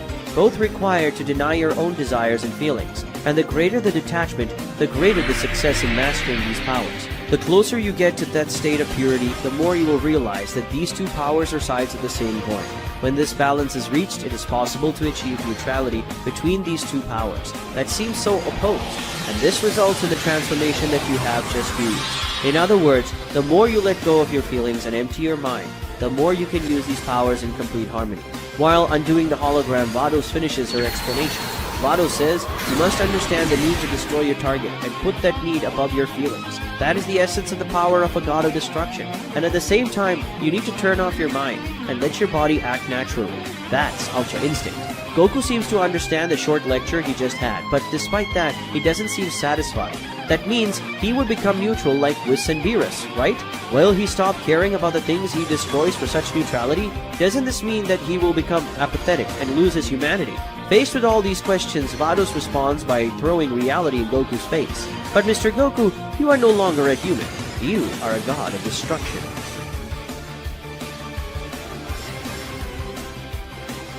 The god of destruction, Son Goku exudes his great power as he makes his battle cry, destroying the surrounding ground watched by his enemy.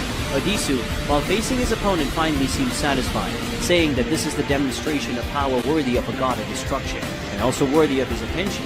Looks like they can finally get started. Seemingly unwilling to talk, Goku charges at his foe while ordering him to prepare to face Son Goku, the Universe 6's god of destruction. Odisu glares at the oncoming opponent while observing his great speed, and when their bodies collide, he also notes the great strength of the destroyer. Such strength that is evidenced when the impact pressure of their collision destroys much of the surrounding frozen ground. After the first clash, both go up towards the sky as they meet and clash their blows many times until they go toward each other for a clash that is sure to be much more aggressive. But this encounter does not happen as Odisu, who was in front of Goku, disappears to escape the direct encounter with the destroyer and reappears above him to try a kick. But using the evasive abilities of Ultra Instinct, Goku passes over the mage with a somersault and finishes his move with a kick that, despite being blocked by Odisu, impresses the mage with great strength, which is proven by a large impact wave that forms around them and by the mage's forced push afterwards. Odisu heads towards a large glacier, while in his mind he reflects on his enemy's power. According to Odisu, Goku's strikes are calm and fluid, but at the same time possesses great power. This is a result of the Angel's technique, Ultra Instinct. But it's not just that.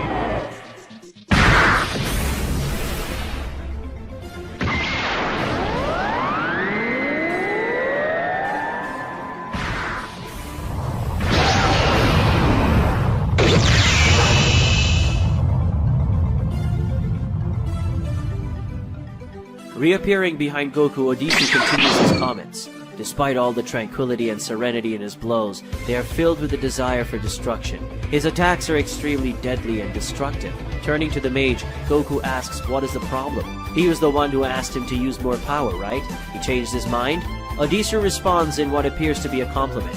Fighting with a mind so empty and balanced to the point of using the ability of angels with such precision, and at the same time being able to use the powers of the energy of destruction at such a reasonable level. It seems that you are really much more genius than which at first appears to be. You have my congratulations, Son Goku. With this short demonstration of your power, I could already see that you have great potential. But Goku thinks Odisu is too cocky with his words, asking the mage to stop acting like his superior. He doesn't want to be arrogant, but he knows he's much more powerful now. And from the few blows they've exchanged, he knows that Odisu no longer has the upper hand. But the mage smiles at that. Does Goku think he has the upper hand? What a fool's statement, especially considering that he hasn't used his true abilities yet. Goku wants to know what his opponent means. Odisu explains he is a mage, so magic is his main ability. If that's the case, Odisu should start with using his magic at once. Goku wants him to use all his power before completely destroying him. Odisu agrees. He thinks this is a fair request as Goku has also fulfilled his request and shown his true power.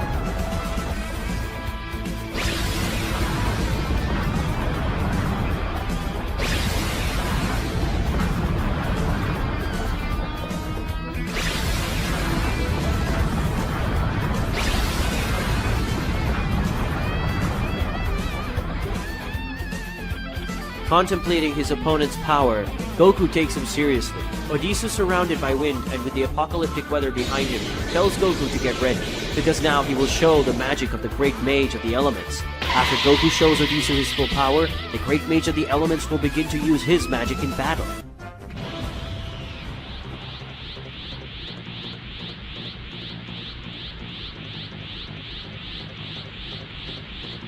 Son Goku. I will show you the magic of the Great Mage of the Elements. Faced with the threat of his opponent, Goku shows that he does not fear him, going towards the mage in an ultra-fast flight and preparing a direct hit. Goku makes his attack, but Odisu dodges at the same time as Goku's own arm appears to be deflected as well, surrounded by wind. Goku understands what happened. He used the wind to deflect his attack. After dealing with Goku's attack, it's Odisu's turn to make him move. Goku also dodges the mage's blow, but things are not so simple, and the destroyer is surrounded by a strong current of wind and blown away. Although it doesn't seem like it at first, that was a very powerful attack, making Goku fall from the sky at high speed, crossing a large glacier and also a large part of the forest on the planet. Goku stops his constant fall, using the ground itself as a boost, and then doing an acrobatic move in the air to only then land correctly. As he looks at the sense of destruction in front of him, which was forcibly provoked by his own body because of his opponent's attack, Goku complains. Fighting someone who uses air is a bit difficult. Odisu extends a hand towards him, and then suddenly the frozen ground beneath Goku cracks, only for the next second to reveal what appears to be the branch of a tree. Such a sudden revelation leaves Goku a little surprised. These branches go towards the destroyer, and attacks come at him from all sides.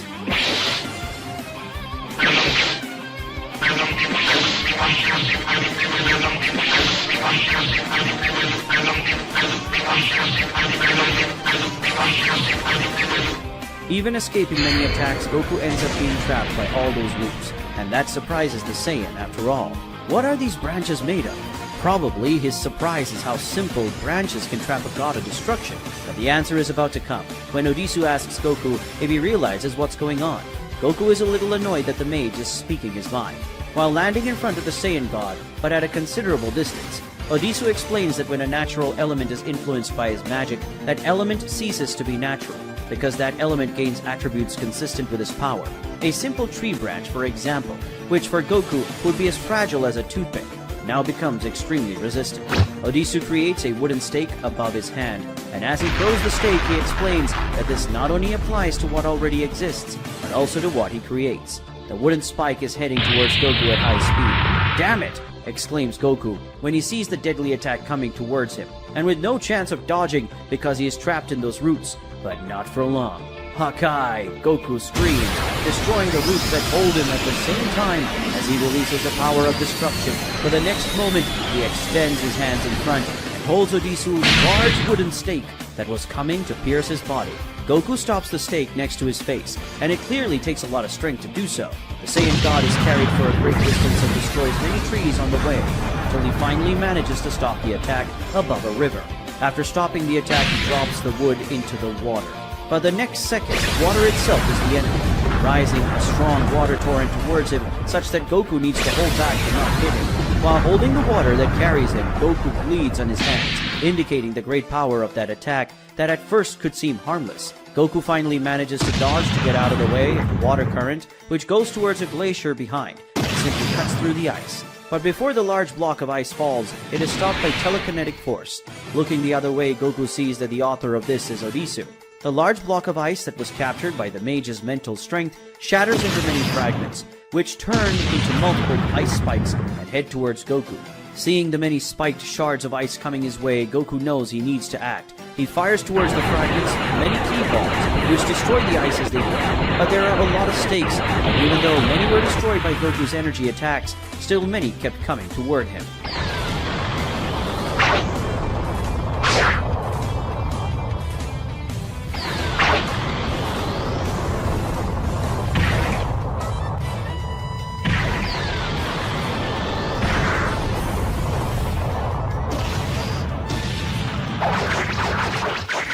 Watching his ice attacks being destroyed by Goku's blows, Odisu recognizes it as a feat worthy of a god of destruction. But what about this? He asks as he creates above his many metal spikes. Odisu launches the metallic spikes which travel through the air at great speed towards Goku. As he sees the attacks coming, Goku notes that those things won't be destroyed with ordinary attacks. As the attacks arrive, Goku dodges downward, letting the spikes go over him. But of course, it wouldn't be that simple, and the spikes change course to return to him. Goku flies down towards the ground while being chased by the metals. He lands on the ground for the next second. He slides to the side, letting the stake that comes from above violently pierce the ground instead of him. But that was just the first of many others.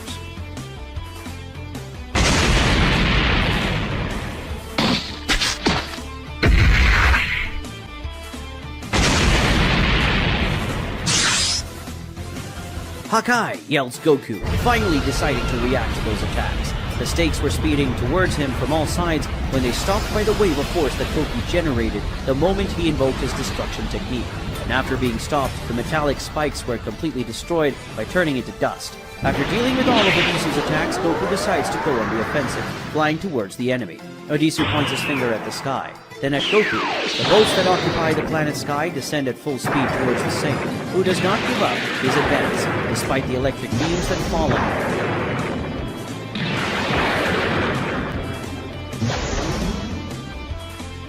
After evading the bolts, Goku gets closer and closer to his opponent, preparing a punch that is sure to carry a lot of his strength. But Odisu doesn't seem worried. He points one of his hands upwards, which alarms Goku, who seems to notice something coming from below. And then he stops advancing and retreats. For the next moment, he sees a torrent of lava coming out of the ground exactly where he was going. But that was only the first of many torrents that come from the ground, all of which the God of Destruction must dodge. Odisu, manipulating the lava, crosses his arms, causing the various torrents to rush towards each other to unite. Then he extends his arms, causing all the united torrents to rush towards Goku. But he doesn't just do that.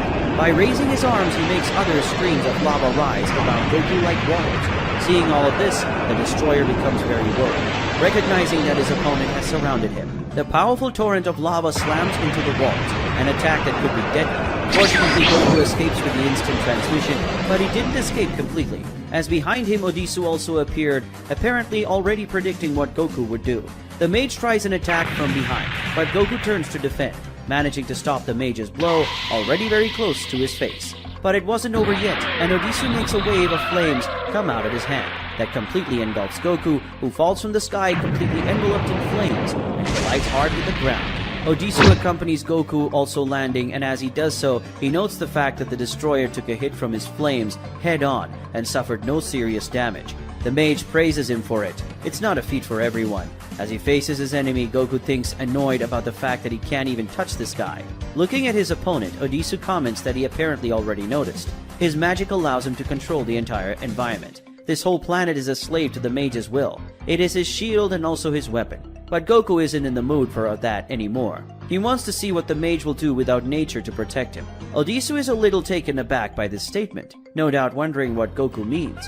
But the answer comes soon after, when the Destroyer drops to his knees, placing his hands on the planet's ground and screaming, "Hakai!" Odisu has no time to react, only to ask if his opponent has gone mad.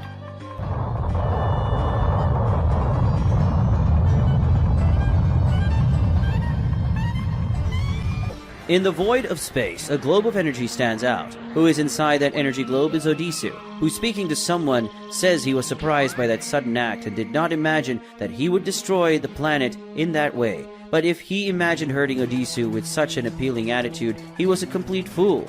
Odisu was talking to Goku, who had just appeared with an instant transmission, while saying that he already knew that an attack like that wouldn't have any effect on Odisu. He just couldn't stand the cowardly way the enemy used the planet to avoid him anymore. "Coward?" Odisu asks while turning to the opponent who just reappeared. Goku confirms his statement, saying that he doesn't respect those who fight without using their fists. For him, hiding behind the environment is something for cowards. Odisu says his opponent is a fool. Apparently, he still doesn't understand the meaning to be a god. In a seemingly sarcastic tone, Goku asks why Odisu doesn't explain to him what it means to be a god. Odisu tells Goku what it means to be a god to him. Odisu says, "Domination. That's what being a god is all about. We gods are above everything and everyone, using what is below us, like the universes, the planets, and also the mortals. All of this is our right. Everything exists to serve the gods, and dominating everything that is rightfully ours, and using it as we please, is part of the divine role." But Goku doesn't agree with his opponent's view of what it means to be a god. He argues, that's nonsense. The gods are supposed to take care of all those things, not use. It is our duty, who are stronger, to care for those below us. It is we who must act for the benefit of those under our leadership, not the contrary. Odisu makes his rejoinder, nonsense. If we gods are the ones who rule all things, then we use those below us for our benefit. It means that in the end the greatest beneficiaries are themselves. But Goku doesn't want to talk anymore. He doesn't want to hear all the rubbish his opponent talks anymore. Goku advises Odisu to prepare, because now that he no longer has a planet's natural resources to protect him, he will finish off the mage.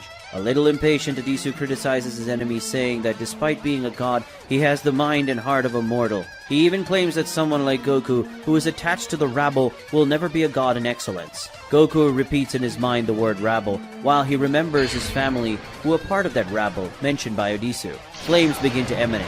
The one who emanates these flames is Odisu, whose clothes is disintegrated by the fire as he calls out to his enemy. Upon seeing the outfit underneath Odisu's cloak, Goku immediately recognizes it as being identical to the outfit worn by Pikkon.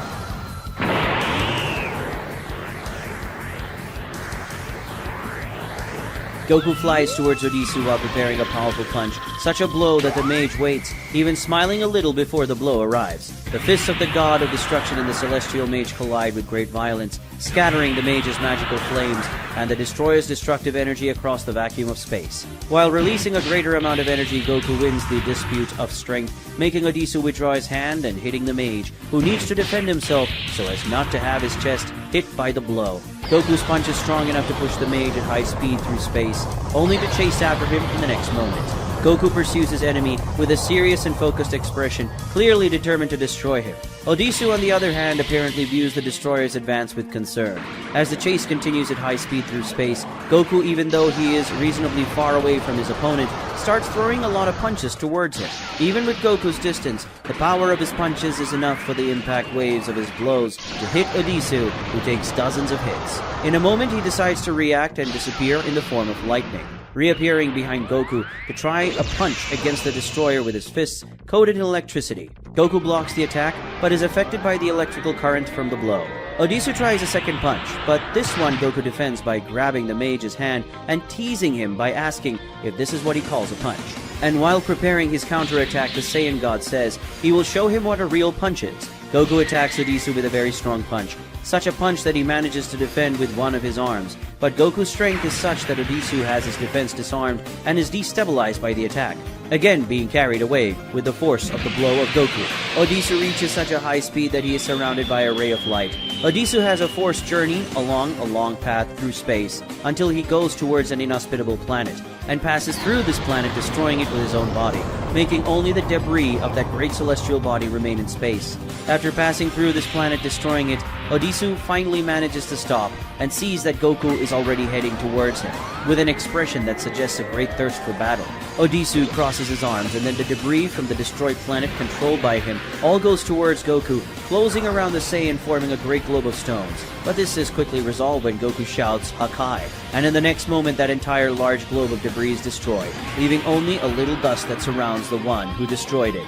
Odisu appears from the middle of that dust, surprising Goku. He has his right arm surrounded by a strong rotating current of air while summoning a technique called Tornado Fist.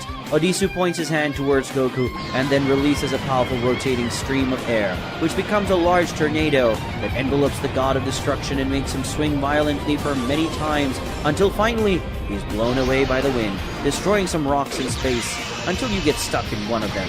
As he suffers the pain resulting from the last attack, Goku reflects on how difficult this enemy is to deal with. What does he need to win?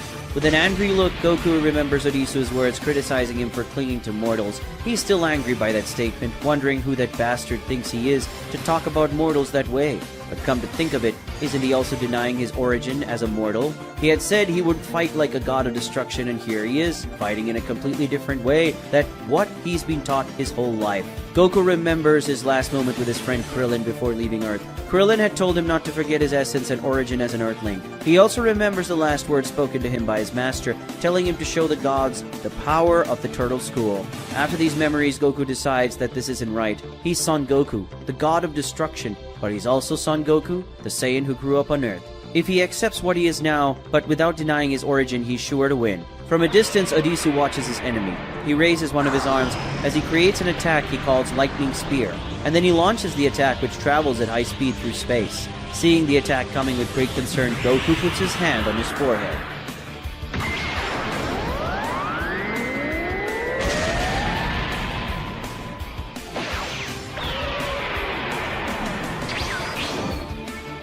Observing the explosion site from afar, Goku remarks in relief that it was a very narrow escape, but he doesn't have much time to feel relief, as in the next second, Odisu is already behind him, preparing a blow while telling him not to get distracted. Goku is hit by Odisu's punch, and has his chest crossed by the mage's attack, who smiles when he sees that his blow landed perfectly. But Odisu's smile doesn't last long, as the next moment Goku's body begins to disappear, revealing it to be a mirage, and that the mage has hit nothing but the void. The real Goku comes out from behind a rock in which he was hiding, and he has in his hand a sphere of energy of destruction that he throws it at Odisu, who dodges the sphere while advancing towards him. But in the next moment, the attack returns against the mage, who has to dodge again, surprised. Goku is manipulating the attack, as is his friend Yamcha's Sokidan. He asks his opponent if he is surprised and reveals that it is a mortal's ability. Odisu dodges the energy ball once more, and then launches a fireball at it, which is destroyed along with Goku's energy in a huge explosion. When Odisu looks back, Goku is already approaching. He announces one more technique, Taiyoken. He screams as Tien's image comes to mind. The powerful ray of light released by Goku blinds Odisu's eyes, who instinctively tries to hit the protagonist, who he knew was coming toward him. But Goku dodges the punch as he steps back and forms a large slicing disc of ki in his hand, remembering his great friend Krillin. Kienzan! He yells as he launches the disc towards Odisu using his hands to manipulate the large disc. Pressing his sore eyes, Odisu says that Goku is a fool. In the next moment, the large disc created by Goku splits into 5 smaller discs that surround Odisu to cut him from multiple directions. But the mage warns that even though he can't see, he can feel the attacks coming. Odisu shouts, "Death Ball!" And then a globe of electrical energy forms around him as it emits destructive beams that destroy Goku's Kienzans. Odisu states that as long as he is within this defensive field, none of Goku's attacks can hit him. But that is no longer going to be necessary. As he slowly opens his eyes, Odisu was about to claim that his vision had recovered. But he is surprised when an instant transmission is made into his death ball. It is Goku who already had a Kamehameha prepared. He says, "Feel the power of the technique of the mortals you despise so much." With the memory of Master Roshi in his head, Goku reaches out to Odisu as he launches his mighty Kamehameha, which completely engulfs the celestial maid. After receiving the powerful Kamehameha from the God of Destruction, Odisu is completely injured. Goku reveals to his opponent that these techniques he used were all taught to him by the mortals that Odisu despises so much, and asks him how he feels about it. With an expression of a weakened face, Odisu only insults his enemy, calling him a bastard. Something happens to Goku. He suddenly feels a headache as the image of his inner demon comes to mind, ordering Goku to let him out. He breathes calmly to recover and then tells Odisu that he has come very close to the limit of power he could use in this fight. He must get this over with before he loses control once more. His wish is to completely destroy Odisu, but he cannot do this, as the mage must have important information. Also, he wants to know why the mage wears the same clothes as Master Pikkon. He will lead the invader to Vados, and then she will know what to do.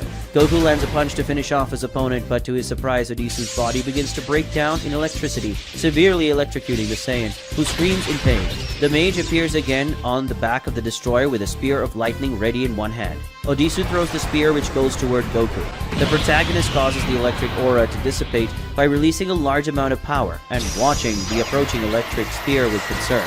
He crosses his arms in front of his body as he waits for the powerful attack to come.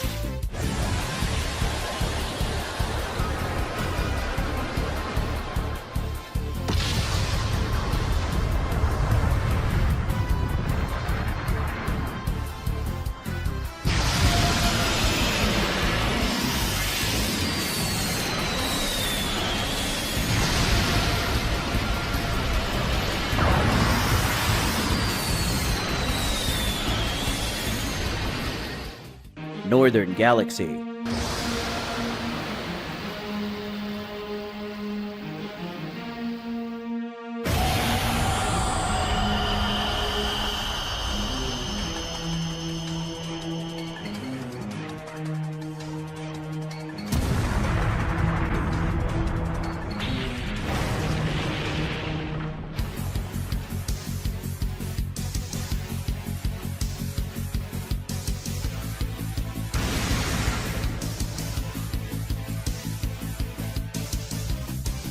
After receiving Odisu's immensely powerful attack, Goku stands up and asks the mage with a frustrating expression when he started facing that clone. Odisu explains that from the moment Goku dodged his first lightning spear, he hid in the distance and watched Goku fight with his lightning clone while using those ridiculous techniques he says he learned from his mortal friends. After explaining this to Goku, Odisu teases him. You asked my clone how he felt about being defeated by those techniques, right? So let me ask you, how do you feel having tried so hard to overcome a mere clone with only 50% of my power? Goku is enraged by the mage's provocation and moves in to attack him with a punch. Such a punch that Odisu easily catches with one hand, and then notes that Goku has already started to lose power. A punch hits the protagonist's face while drawing some of his blood, then another equal blow does the same thing on the other side of his face. He tries a counterattack, but Odisu dodges his blow by crouching down and counterattacks with a very blunt punch to the Saiyan's ribs, who feels the blow while screaming. He still tries to counterattack with another punch, but Odisu again dodges and counterattacks with a strong punch to the destroyer's abdomen, making his divine blood escape his body again. Goku vomits a considerable amount of blood, indicating severe internal damage to his body. Meanwhile, he places his hands on the injured areas. Seeing all this, Odisu says that there is nothing more pathetic than a god in the state, and asks Goku to improve the situation by unleashing the power of his energy of destruction. Even if it is necessary, let the energy take control. Goku must allow it, as the way he has no use to the mage. Even angrier, Goku lunges at his opponent and tries a punch, which he catches with one hand. And meanwhile, Odisu says that Goku moves have already drastically lost strength and speed. It's pointless to keep trying to hit him. But with a plan in mind, Goku smiles and opens his hand as he starts to say the word Hakai. But before he completes the name of the technique, a strong punch from the enemy hits his arm while causing a loud crack in his bone. Goku screams while in pain, and when Odisu lets go of his wrist, he sees that his arm is broken. As Goku drops to his knees, losing his transformation, Odisu says, "Do you know the reason why you can never defeat me? It's because unlike you, I don't deny my own power. I and the magic I manipulate are as one. I connect completely with the elements of nature I control. You, on the other hand, are a constant war with your own power. Even in this depressing situation, you refuse to fully release the power of your energy of destruction because you cannot control it. And because you cannot control it, you fear it. But even if you don't want to unleash that power, there is a way for me to force you to." Odisu grabs Goku by the hair before carrying the destroyer out of the planet. Planet Earth from Universe 6.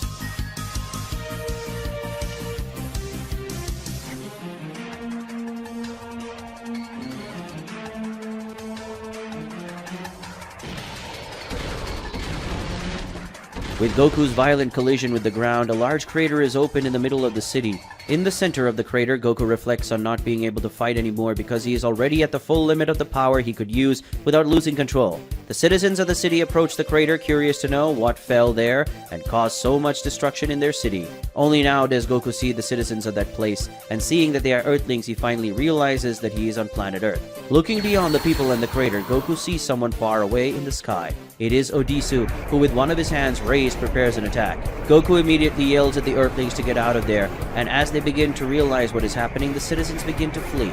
As he gets up, Goku asks Odisu not to do this. These people have nothing to do with all this, but Odisu reminds him of what he had said earlier. Mortals exist only to serve the purpose of the gods, and right now, these mortals have a purpose they must serve. With the launching of an energy ball that is sure to destroy the Earth, Goku flies towards the attack, trying to stop it with his good arm. But Goku isn't strong enough, realizing that this way the attack will destroy the entire planet. Goku screams as he tries even harder, and with that extra effort again, the energy of destruction speaks in his mind, warning him that he won't make it and ordering him to release it. Something happens to Goku's eyes, and then again he screams as he tries even harder. A huge explosion occurs, making Odisu's attack disappear.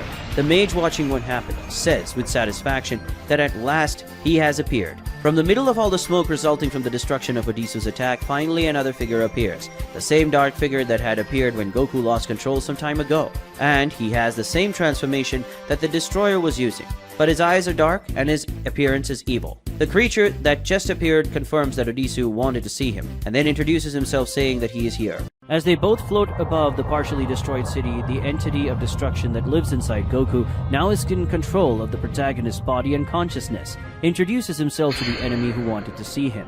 Seeing the new appearance of the god of destruction, Odisu observes that Goku has finally crossed the threshold he could not cross, and thus can no longer contain his energy of destruction. Odisu thinks this is a good thing, as he is sure this being of destruction will not hold back, and thus he will be able to see the true extent of Universe 6's god of destruction's powers. But the energy of destruction gives the celestial mage a warning. It's good Odisu not think that fighting him is the same thing as fighting that idiot. Soon the mage will see the gulf between Goku's power and the power of the true energy of destruction. As he charges at Goku, Odisu tells him to show off that power. The mage attacks with a punch which is caught by Goku, and just the pressure power of this punch is enough to cause a line of destruction in the city, sweeping away some building and part of the ground. Odisu comments Goku's strength for being able to hold his blow like this, but what now? He only has one arm available since the other one was broken, and that arm is already being used. But Goku disagrees. Who said he only has one arm available? In a completely weird move, Goku puts his broken arm in place and then uses that same arm to punch Odisu, who blocks the attack, but is still thrown away with the force of the blow and causes a line of destruction in the city, much larger than the one caused by his punch a few seconds before. Part of the one of the buildings affected by the attack collapses, and it was about to crush a group of people who are screaming in despair, waiting for certain death. But suddenly this large piece of concrete crumbles to dust, which leaves the citizens completely confused as they watch the dust fall on them. The person responsible for this is Champa, who apparently just arrived in town, or maybe was sleeping around, judging by the outfit. Taking one look at Goku, Champa immediately recognizes that he has been overpowered by his energy of destruction, and considers him a danger to the city, and that he has to do something about it. But one serious look from the possessed Goku is enough to scare the former god of destruction, who seems to give up on the idea. As he watches Goku walk away, Champa gives up on fooling himself, admitting that he is no match for Goku or his opponent. His intention was to offer help to Goku, but as he is now, there is no longer a distinction between friend and foe. Right now, it's even hard to know who among them is the greatest threat to Earth. In a partially destroyed forest region, Odisu has just recovered from the attack he just received, admitting that his opponent's strength was greater than he was expecting. As he admits this, he looks down at his own arms, which have clearly been shaken from blocking that attack. But he doesn't have that much time to think, as Goku comes down from the sky towards him, thirsting for combat, asking teasingly if the mage is in pain. Goku points a hand at Odisu, who is immediately paralyzed by the destroyer's mental strength, and is even very surprised by him.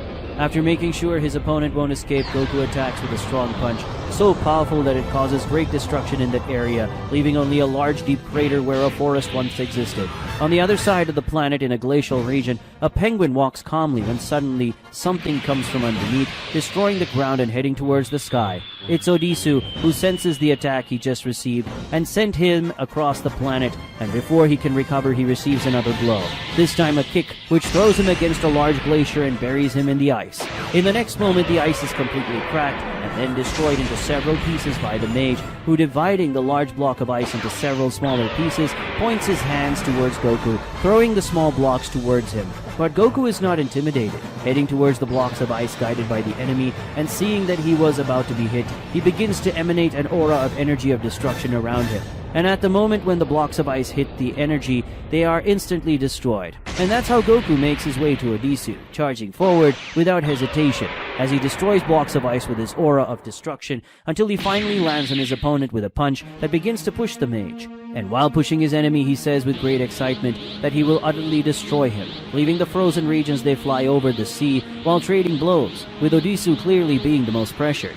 In a moment, they approach an island with a large volcano in the center. Close to the island, Odisu is hit by a knee and is thrown against the island's volcano, piercing the rocky crust of the volcano and ending up inside it. The volcano, which was clearly inactive before, begins to release smoke, only to release a powerful torrent of lava in the next moment. And from the middle of this intense torrent of lava that reaches the skies, the silhouette of the mage who caused this eruption appears, who leads all this lava towards the enemy. Goku sees the lava flow approaching and waits for the attack to come towards him. Pointing one hand at the attack, he forms a globe of energy of destruction that stops the lava, then uses his strength to push the lava back, while directing the energy globe towards Odisu. Losing the match, Odisu sees no option but to escape Goku's attack, which completely blows up the island.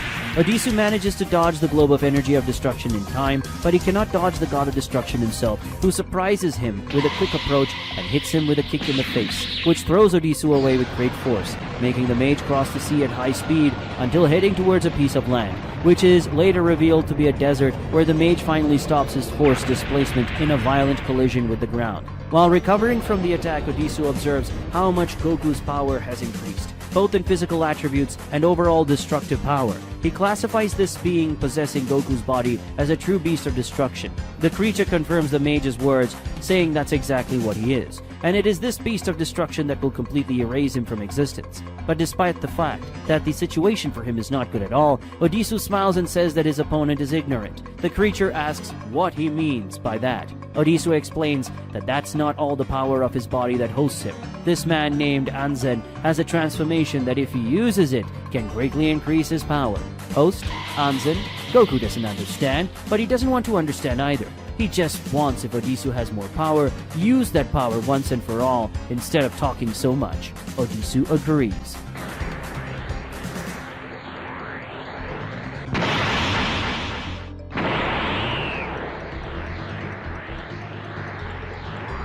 After surprisingly revealing a tail that looks a lot like Saiyan's tails, Odisu calls upon the Beast of Destruction to continue the fight, and this time they must go all out. Seeing Anzen's transformation used by Odisu, who changed his hair, in addition to growing a tail, the energy of destruction that commands Goku comments that it looks like a Saiyan transformation. Odisu confirms that it's a Saiyan transformation, but says it's a little different than what's in this realm. Goku asks what he means by that, but Odisu says he's not there to answer questions. All he wants is for Goku to show him his power.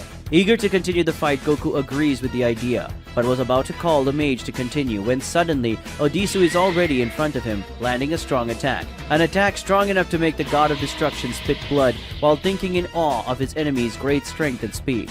Odisu's hand presses down on Goku's stomach, and in the meantime he asks what the God of Destruction thinks of his power. But Goku smiles and then reveals that this is what he likes to see. Goku tries to land a punch on the enemy in front of him, but Odisu dodges into the air, letting the destroyer's blow destroy the ground ahead. While chasing the retreating enemy, Goku calls him out to play. They gain altitude, heading towards the clouds, and then they begin an exchange of blows as they continue to go higher. Odisu tries a punch, which Goku parries, and then counters with a successful punch to the mage's face, followed by another equally successful blow. After that, they clash their punches, blowing away the nearby clouds thanks to their incredible strength. And then they keep flying and exchanging blows intensely, doing many laps around planet Earth while fighting at great speed. As the Battle of the Gods rages, calamities rage across the Earth. The planet's seas are completely agitated as the entire planet shakes in an intense earthquake, which is felt with concern by the inhabitants. And in a desert, this earthquake is so intense that it is even opening a big fissure in the ground. From the top of the planet, it can be seen that the gods are about to clash again. Above the ocean, they fly towards each other and finally collide. Their collision is so strong that it causes two huge waves to be lifted while leaving a gigantic hole in the ocean. Some distance away, one of the raised waves continues its course until it's about to reach a cruise. The people inside the ship despair when they see certain death. However, when the water was about to completely engulf the ship and its crew, the cruise simply disappeared from there. The next moment, the crew members see that they are somewhere else and are completely confused about it. For some reason, they just happen to be in the middle of a desert. What happened? The other gigantic wave raised by Goku and Odisu heads towards a coastal town. The population of that city, seeing what is coming, despairs. But then Lei appears and extends one of her hands towards the wave. Using her telekinetic power, Lei stops the water from advancing, then returns it to where it came from. Seeing that everything was fine now, the Kaioshin sighed in relief as she disappeared from there.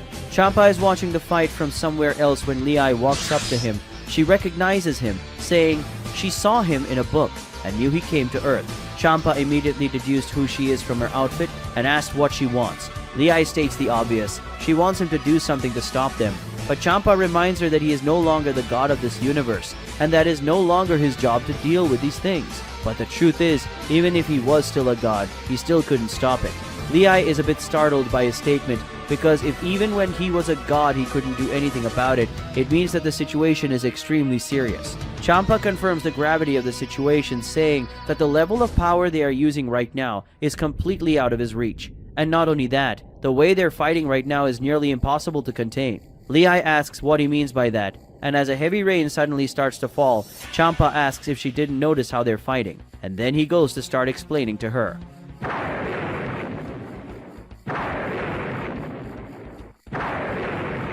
This guy that Son Goku is facing had a very sober spirit, apparently much more balanced and rational.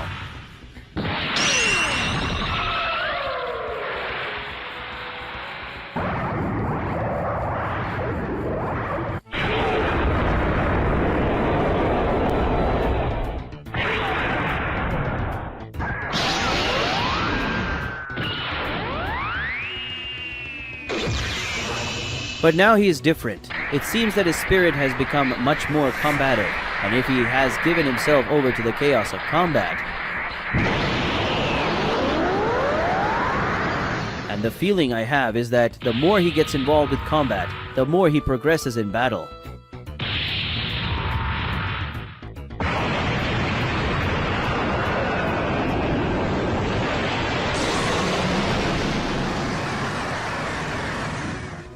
But it's not like he lost all rationality. In fact, he still continues to fight intelligently, but now he seems to take pleasure in all the chaos of the battle. Son Goku, on the other hand, was overpowered by his energy of destruction, and the nature of that energy I know very well. The more he is consumed by this energy, the more he will lose any sense of balance and become an agent of destruction that makes no distinction of anything, as seems to be the case with the transformation of this foe he faces. Goku's power will increase as he surrenders himself to the chaos and violence of battle. But on the other hand, he will also become more and more unstable and move further and further away from his humanity. Hakai.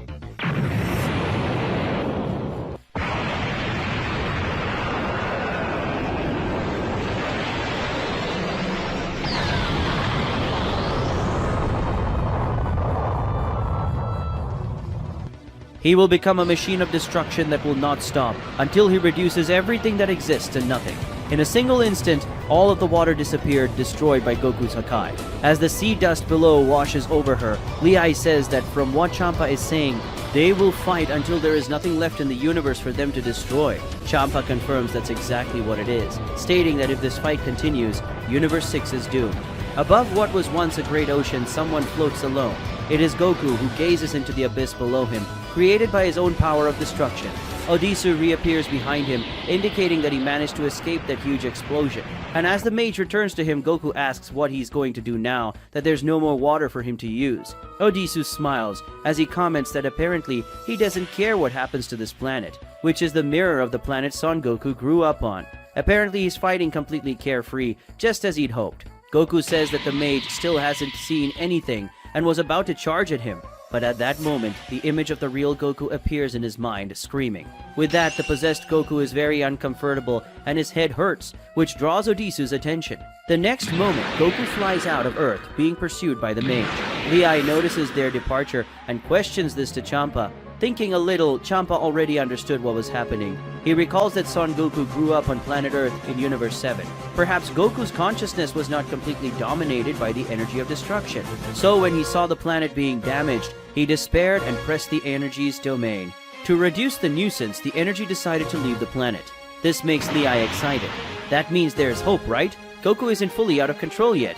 But Champa doesn't share her joy, commenting that the young goddess is a bit dumb, despite the fact that he is the one who had just such fame among the gods. When Lei asks why he's saying that, Champa explains that if being on planet Earth was what strengthened Goku's consciousness a little bit and caused the energy of destruction to falter even a little bit, that means that now he's gone. He doesn't have emotional bonds to hold the remnants of consciousness anymore. Only now did Lei understand the gravity of the situation. Champa confirms what she's thinking, saying that from now on, the energy of destruction will get stronger and stronger in control of Goku's consciousness, and there won't be anything holding back, which means that the total destruction of the universe is getting closer and closer. After a long flight through the vacuum of space, Goku finally stops, and Odisu, who was chasing him, also stops. Odisu comments on the fact that the energy of destruction has left planet Earth, and comments that this is a sign that he is not as indifferent as he wants to appear. On reflection, Odisu says that indeed, this beast could have destroyed Earth a few times, but held back his power. He can only conclude that Goku's consciousness was not fully mastered. For Odisu, this is a shame, as it means he couldn't extract Goku's full potential, but the maid says he has already spent too much time on this fight, and from now on, he will fight to put an end to it. Odisu says this as he begins to emanate an intense flame aura. With a mischievous smile of someone who noticed something the mage didn't want, the energy of destruction says that Odisu is actually running out of options. And when Odisu asks what he means, he explains that after Goku destroyed planet Chameleon and they fought in space, Odisu was forced to stop using the planet's natural elements and create those elements from his own power. And when he creates the elements, he expends almost twice as much energy as he does when he simply manipulates what is already there in nature. Odisu is very powerful and has a lot of energy to expend, but he also has a limitation because of a vessel, and the beasts notice this because it's something they have in common. In short, Odisu doesn't have as much energy left, and the fact that the beast left the planet and returned to space, where there aren't as many natural elements for the mage to use, will force him to expend a greater amount of energy, and that's why Odisu wants to end this fight quickly. After listening to all the remarks made by his opponent, Odisu admits that he is very perceptive. But it's not just him who's having this kind of problem. In fact, the energy of destruction doesn't have much energy to waste either, as Goku has used up a lot of the power of both of them before. And since the energy of destruction took over, spent a lot of power too, he's also out of time. The beast agrees with the maid, saying he couldn't be more correct. In that case, he will destroy Odisu with all his might. Both fly towards each other, ready to restart the battle. Universe 7, Planet Earth. Beerus is on the celestial platform as he senses the battle taking place in the other universe. He admits that Goku's opponent is powerful, but wonders if Goku is really going to allow his entire universe to be destroyed by his own power.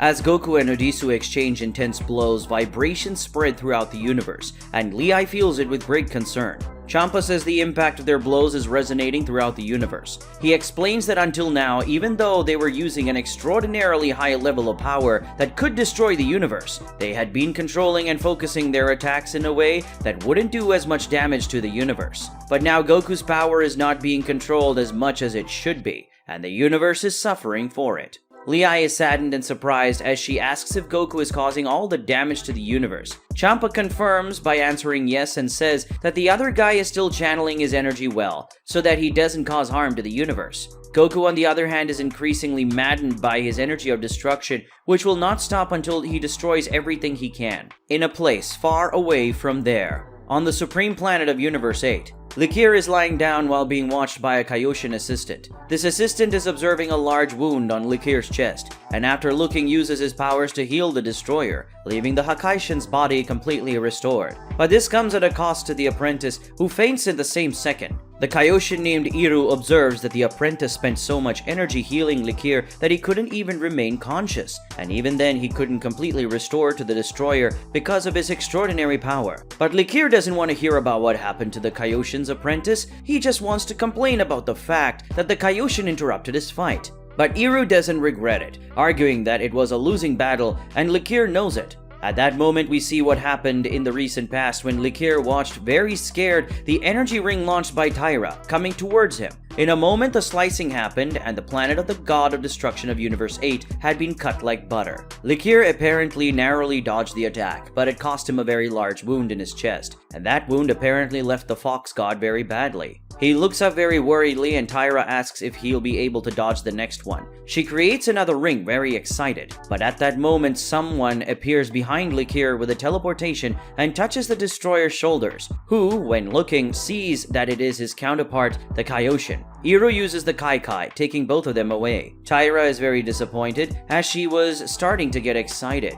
Returning to the present moment, Licure complains about the disaster that is her taking Hatch and wonders what he will say to the other gods. Hiru says that if he brought Hatch's cocoon, she would have come after them and killed them both. A defeat is better than death. The Kaioshin also reminds the Hakaishin that their lives are connected, so Licure must not make selfish decisions. Now, ignoring the Kaioshin and looking up at the sky, Licure thinks about Goku, wondering if he will be able to handle this enemy or will destroy his entire universe in vain. The fight between Goku and Odisu continues. This time, they are approaching what appears to be a sun. It's Goku who seems to be pushing Odisu there, and seeing an opportunity, he lands a kick on the mage, throwing him closer to the big star. Seeing an opportunity to use the environment to his advantage, Odisu points his hand at the sun and hurls the star towards Goku with telekinetic force. And as the star approaches, he disappears, leaving it to head towards Goku. The Hakaishin points his hand towards the sun that comes towards him, and then launches a wave of energy that hits the sun and destroys it in a second, causing a huge explosion that can be seen from far away in space. Afterwards, Odisu reappears behind Goku and tries an attack which is blocked. While having his blow blocked, the mage comments that the energy of destruction has just doomed an entire solar system, and that means he has finally set aside any remorse and is giving it his all. The beast of destruction warns the mage to prepare to see more. Universe 11. Toppo and Dispo are down, still unconscious. Meanwhile, Jiren and Belmont are in the middle of an argument. Jiren says that the Hakai had no right to do what he did, and he was the one who should face Calamore. But Belmont replies that what is happening is above them, and there's no room for personal matters now. Who knows what could have happened to the universe if Jiren fought Calamore completely enraged, but Jiren questions the Destroyer about the results of his absence. The Pride Trooper has been mostly destroyed, and Calamore has escaped. They suddenly stop arguing when they notice something. Belmont notes what has caught his attention as Goku's power and says that for his power to be felt in Universe 11, it's because it's completely out of control. Jiren is silent, very serious and concentrated. In Universe 6, the fight continues. Odisu lands an elbow to Goku's face, who responds with a knee to the mage, and the confrontation ends with each landing a punch on the other and then moving away. Goku immediately points his hand against his opponent, releasing a great amount of power, which is revealed in a powerful wave of energy that scares even Odisu, who needs to escape the attack immediately, letting the destructive energy go towards a nearby galaxy and completely erase that galaxy from existence in a huge explosion. Odisu is getting more serious, admitting that this is starting to get out of hand. But the Beast of Destruction doesn't care about that, and goes towards the mage, promising that he will destroy him. And not just Odisu, he will destroy everything. Lei notices the disappearance of a galaxy, the Western Galaxy. Champa, beside her, said, "This is nothing compared to what's to come." But Lei doesn't want to accept that and says that there must be something she can do. Champa says that Lei is useless trying to do something, and that she will die if she tries. He claims that the only creature in the universe that could do something right now is the angel, but apparently Vados is not present. Lei seems to see some hope in this, as angels are very strong, and Vados can do something about that. But she remembers Goku told her that Vados had to leave, so she's not in the universe. Champa concludes that if she had to leave, it is probably because of a call from the High Priest. At this point, Lei concludes that she must be in the Omni King's palace, and says that she has never been there in person. But Kiboru showed her on a map once. Realizing what Lei was planning to do, Champa tells her not to think about it, but it's too late, and the Kaioshin uses her Kaikai to disappear from there. Champa says this woman is crazy. If she invades a sacred meeting like that, she and the entire universe can be erased. Zeno's palace. Lei appears in the center of a corridor of angels, surprising them all. Seeing Vados, she's very happy and says that she needs her help, but then a voice calls for Lei, leaving her very scared. The one who called her was the Daishinkan, who doesn't have a very good expression. After getting the Kaioshin's attention, Daishinkan asks if she has any idea what offense she just committed. Only now realizing what she has done, Lei becomes very scared. And it begins by showing us solar system number 9086, which in an instant is completely destroyed by a colossal explosion. Those responsible for this are Goku and Odisu, who continue the fight in a very intense exchange of blows, while traveling through the vacuum of space. As he trades blows with the Beast of Destruction, Odisu remarks that he has lost count of how many solar systems his enemy has destroyed, and asks if he intends to destroy the entire universe. The Energy of Destruction replies that he has already said that he will destroy everything. They finish the exchange of blows while separating and then start to face each other. Odisu says that during the fight, he has been trying to contain the impacts of Goku's blows so that the universe is not completely destroyed. But even so, Goku is causing catastrophes that will soon result in the destruction of everything. It wouldn't be good for Odisu's plans if this universe is destroyed now, so he has to finish off Goku soon. The energy of destruction that possesses the Hakaishin body is not interested in Odisu's plans for the universe. He just wants to know how Odisu intends to defeat him. The mage answers this question by invoking a technique. Such a technique he calls Incinerating Fist, which causes his hand to become enveloped in flames. The Energy of Destruction watches that technique closely, revealing in thoughts that the amount of heat Odisu's hand is emanating at that moment is so absurd that even for him it is uncontrollable to be near. He asks Odisu to show him what this ability does, and the mage does this by pointing his hand at a stone and touching it, so the stone is instantly turned to dust. The Beast of Destruction likes that, but says he also knows how to do something similar. He coats his hand with destructive energy, points to a stone and touches it. The next moment, the stone too is turned to dust. It seems that the two techniques reach the same end, despite having different concepts. After showing Odisu what his technique does, Goku says he's going to call it Fist of Destruction and asks him what he thinks of the name, but Odisu threatens that soon he won't be bothering to name things anymore. Goku agrees but says that this will happen because he will already have finished with the mage. Far away in Zeno's palace, the gathering of angels is taking place. The speaker is the Daishinkan, who gives a summary of the latest events, saying that with the destruction of the Super Dragon Balls and the kidnapping of the omniscient being called Zuno, the celestial mages took away two very important treasures. With Zuno in their possession, they certainly found the 5 great primordial beasts, which leaves everyone dependent on the gods of destruction to defend the cocoons. Taking into account the power level of this generation of gods, the High Priest concludes that the situation is not favorable for them. The High Priest's words make the Zenos worried. Daishinkan warns that they should consider the possibility that in a short time, Zarat will come back to life. Margarita, the angel of Universe 11, asks her father what the angels should do now. Daishinkan responds that despite the seriousness of this situation, the laws of the accord between this realm and their home realm say that the angels must remain out of combat. So while it's unlikely the gods can handle the threat of mages, unfortunately this is a situation they have to deal with. The most angels can do is guide the gods, as they always have.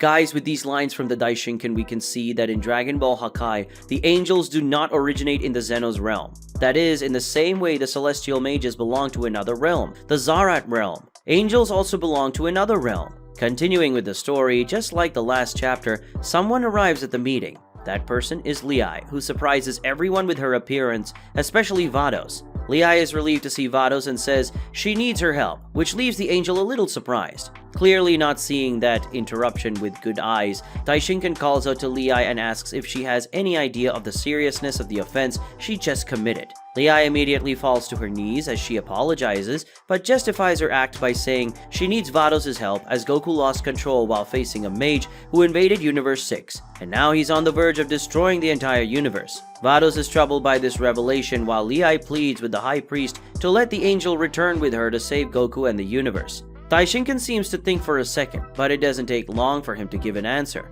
and his answer is no. He says it's the gods' responsibility to take care of their universes, and nothing justifies her intervention in this meeting. Daishinkan also says that because of her inelegance and breach of decorum, Lei's punishment could even be death. Eager to do something, the Zenos raise their hand and ask if they should erase her, which makes Lei freeze. But Whis politely intervenes, reminding the Zenos that if they erase Lei, they erase Goku as well. As their lives are connected, the Zenos rethink their decision. They shouldn't erase Goku for so little, since Goku is too nice for that. Lei thanks the Zenos for their decision, but says that if things continue as they are in Universe 6, Goku will die anyway. And based on that argument, she begs them to allow Vados to go with her. The Zenos look at each other, wondering what to do. In Universe 6, on a planet called Gasprant, two armies are about to clash, but they stop when they notice two things moving at high speed in the sky. It's Goku and Odisu who prepare for the collision with their fists coated in flames and destructive energy. The collision takes place in a huge explosion, where on one side the destructive energy destroys one army,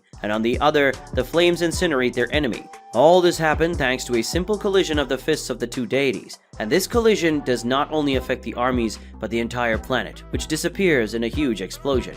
Goku and Odisu continue to exchange blows amidst the remains of the planet, an exchange of blows that seems to be intense for both of them. The blows of the gods provoke even more vibrational waves that spread throughout the universe. In a Namek village, Saunel and Polina see this with great concern. On planet Sadala, Kaba also sees this from a city, while Kale and Caulifla, who were traveling through the sky with a group of soldiers, also see what is happening, and are impressed. From the balcony of his castle, King Christa sees the city being affected by this event, and then he looks reflectively and worriedly at the sky. On planet Earth, Champa also watches that calamity and accepts that the end has finally come. As the combat rages on, Odisu realizes that the universe is hanging by a thread, and he has to end it immediately. Goku blocks a punch from Odisu, but when the flame-clad fist lands, it incinerates his bracelet and burns his arm. But Goku immediately retaliates with a punch that the mage has to block, which also causes the destruction of his bracelet and injuries to his arm. Thirsty for destruction, the beast exclaims that he wants more, much more.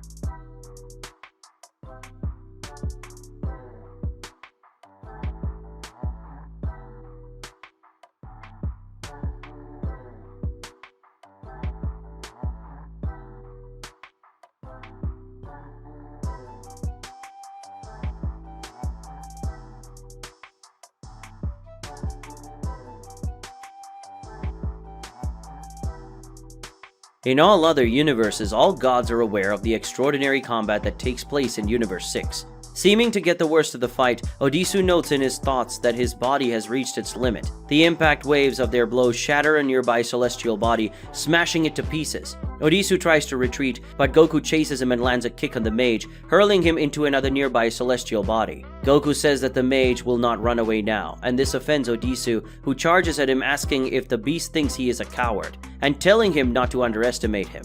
Goku tries to land a punch on the advancing enemy, but Odisu dodges and lands an upward punch that would hit Goku's chin if he didn't move his body back. But Odisu's hand touches the collar of Goku's uniform, incinerating it. Odisu is surprised that he dodged it, and the beast yells that he is the one who shouldn't underestimate him. Goku's punch hits Odisu in a destructive blast. The blow landed on the mage's shoulder, destroying his shoulder pad and apparently rendering his arm useless. And after doing so, the Beast of Destruction prepares the final blow, but is completely surprised when something hits him. A large stone stake, which pierces his body. The fight between Goku and Odisu comes to a halt, where the Beast of Destruction was about to win, but is hit by a surprise attack. With an expression that suggests anger or frustration, Goku holds still the hand with which he would land the final blow on Odisu, and then lets his blood seep through his teeth. He looks down, wondering how that happened, how that big rocky stake hit his body. Odisu asks if he thought it was for nothing that he came among these rocks while they were exchanging blows.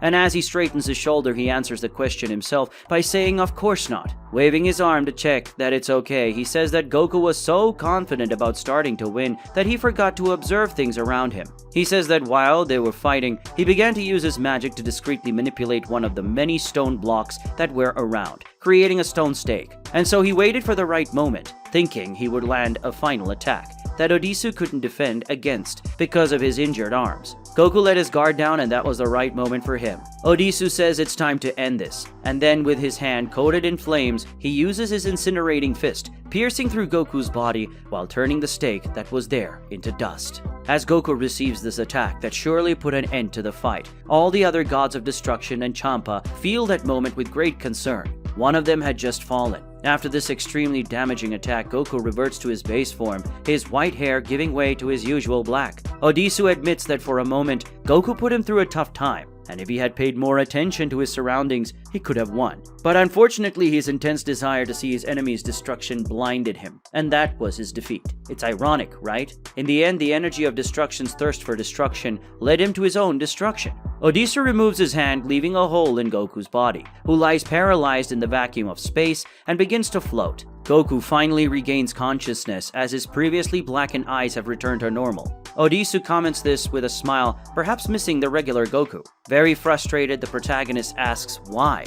He fought like a god, he fought like a mortal, and he fought both ways. Why couldn't he still defeat his enemy? Odisu responds that he's already told him that before. Goku denies his power of destruction because he fears it, and that's why he lives in constant conflict with his own power. His relationship with his power is one of rivalry, not unity. Odisu comments that while he was in control, he just stole the power of his energy of destruction to use as he pleased. They fought apart the whole time, one trying to dominate the other in constant conflict. He ends his speech by asking how a god who is in constant internal conflict could win an external conflict. Odisu adjusts his other arm, and as he moves his hand around to test the recovery, he admits he's being a little hypocritical, as he isn't quite in harmony with his counterpart either. The difference between them is that Goku is in conflict with who is housed inside him, while Odisu is in conflict with the person he is housed in. Goku asks what he's talking about. Odisu explains that since he took over the body of this man named Anzen, he still hasn't been able to fully adapt his power to him. And because he still hasn't adapted to that body, the level of power he can use is still limited. Odisu says that when he managed to release one of Anzen's transformations, he was also able to release more of his original power. But even so, he still has a long way to go to reach his ideal level. He says there's actually still a reasonably long way to go for him to fully adapt to his body. Goku begins to understand where he's going and begins to worry. Odisu confirms his concerns. All the power Goku saw him use in the battle is only a fraction of his original full power. Goku is in denial, unable to believe it. Odisu seems satisfied, revealing that he has already accomplished all of his goals in the universe. In Chameleon, he managed to recover Hiru, and during their fight, he was able to measure the maximum potential of the gods of that realm. Goku asks what he means by measuring the power of the gods. And as he starts accumulating electrical energy in his hand, Odisu explains that among all the gods of destruction, Goku is the youngest and has the most potential, therefore he was an unknown. Even if Goku is not the strongest among the gods, measuring his power was important for the mages to know what they will face in the near future.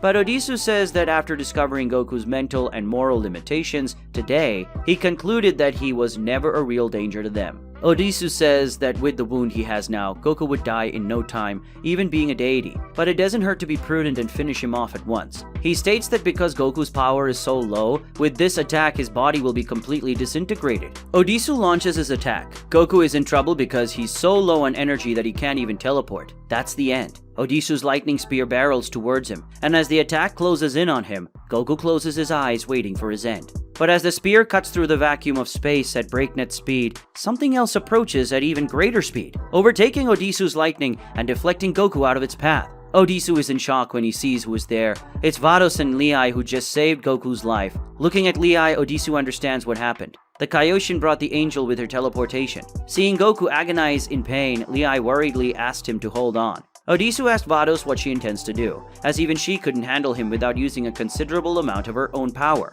And they know what happens to angels who use their real powers in a fight. But Vados is cynical in her response and tells Odisu that Goku seems to have given him a bit of trouble. So maybe she didn't even need to use that much power to finish him off. The answer annoys Odisu a bit, but Vados says she's just kidding. She doesn't intend to take any chances. Just one word from Lei and they could go anywhere in the universe. And with her inside that shield, Odisu couldn't stop her from doing that. In short, the mage's party is over. Unexpectedly, Odisu smiles and admits that she's very shrewd, as expected of an angel. He agrees and says he'll accept that he won't be able to take Goku's life today, but that doesn't matter. He won't be able to change the course of their plans. In fact, it will even be advantageous for him to have Goku alive. Lei is angry and asks why he would want Goku alive. At that moment, Odisu makes his announcement, ordering that his words be spread to all gods and mortals. In 6 months, a great attack will come. A multiversal attack that will have as its objective the extermination of all 12 universes of Zeno's realm. Everyone must be prepared for the massacre to come. Lei asks why he's warning him about this.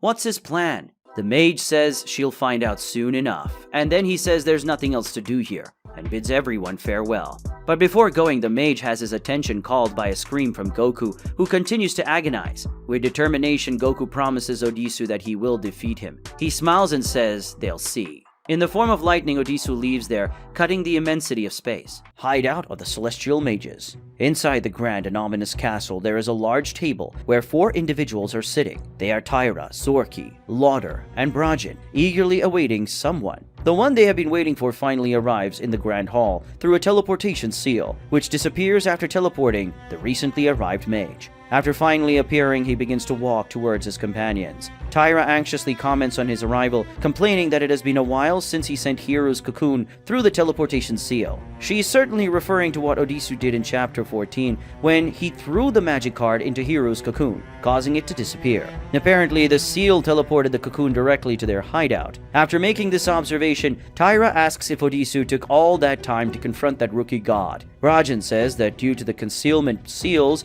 placed by the hideout, they couldn't sense Odisu's energy, so they were completely blind there. This means that the mages placed a magic spell in that place that is hiding them. In other words, no one can find them there, but they also cannot know what is happening in the outside world unless they leave the hideout. So even though the battle between Goku and Odisu is being felt by people in all universes, the mages felt nothing. Odisu asks his companions the reason for all that anxiety and asks if they doubted his victory, but at that moment he notices someone behind him and is startled by it. It's Calamore, who tells him to stop being conceited since his appearance suggests that it wasn't as easy a battle as he wants to make it seem. Seeing who was there, Odisu immediately bows respectfully and says that it is an honor to have one of the remaining parts of the Supreme Lord Zarat with them. But Calamore wants to skip the formalities and tell Odisu to just tell his companions what they want to know. He tells Odisu not to bother him since he's just looking for a place to settle there. As the primordial beast moves away, Odisu does as he asks and recounts what's happened,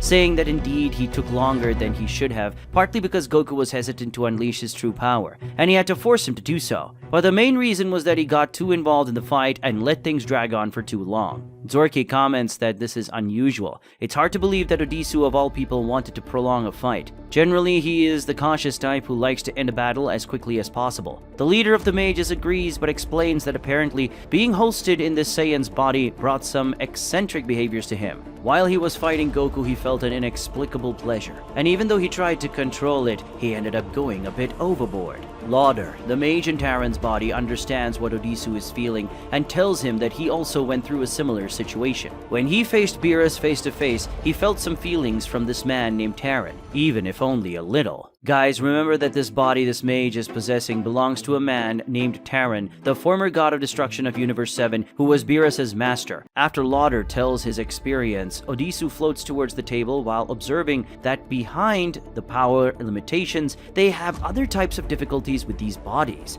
In the upcoming 6 months, they must work on strengthening both their bodies and their minds. When they achieve full adaptation of these bodies, nothing will stop them. Suddenly, a burst of magical light occurs, and then a throne appears. The one responsible for this is Calamore, who simply throws himself onto the throne while complaining that there is no better place in this damn hideout. And finally, he says that they can only wait. After the warriors of Earth gather at Kami-sama's temple at Dende's request, Beerus explains the whole situation to them. The god of destruction finishes his explanation, saying that this is everything that happened, or at least everything he knows. Gohan asks if Beerus thinks that these enemies called Celestial Mages can attack Earth. Beerus looks directly at him to respond and says that it's possible, since the leader of the Celestial Guardians named Paikon said that after the Tournament of Power, Universe 7 gained a lot of attention. So it's possible that this universe is seen as a threat and becomes a target, especially for the fighters who participated on Universe 7's team in the tournament. Kuririn nearly wets himself when he hears this and asks what someone like him can do against enemies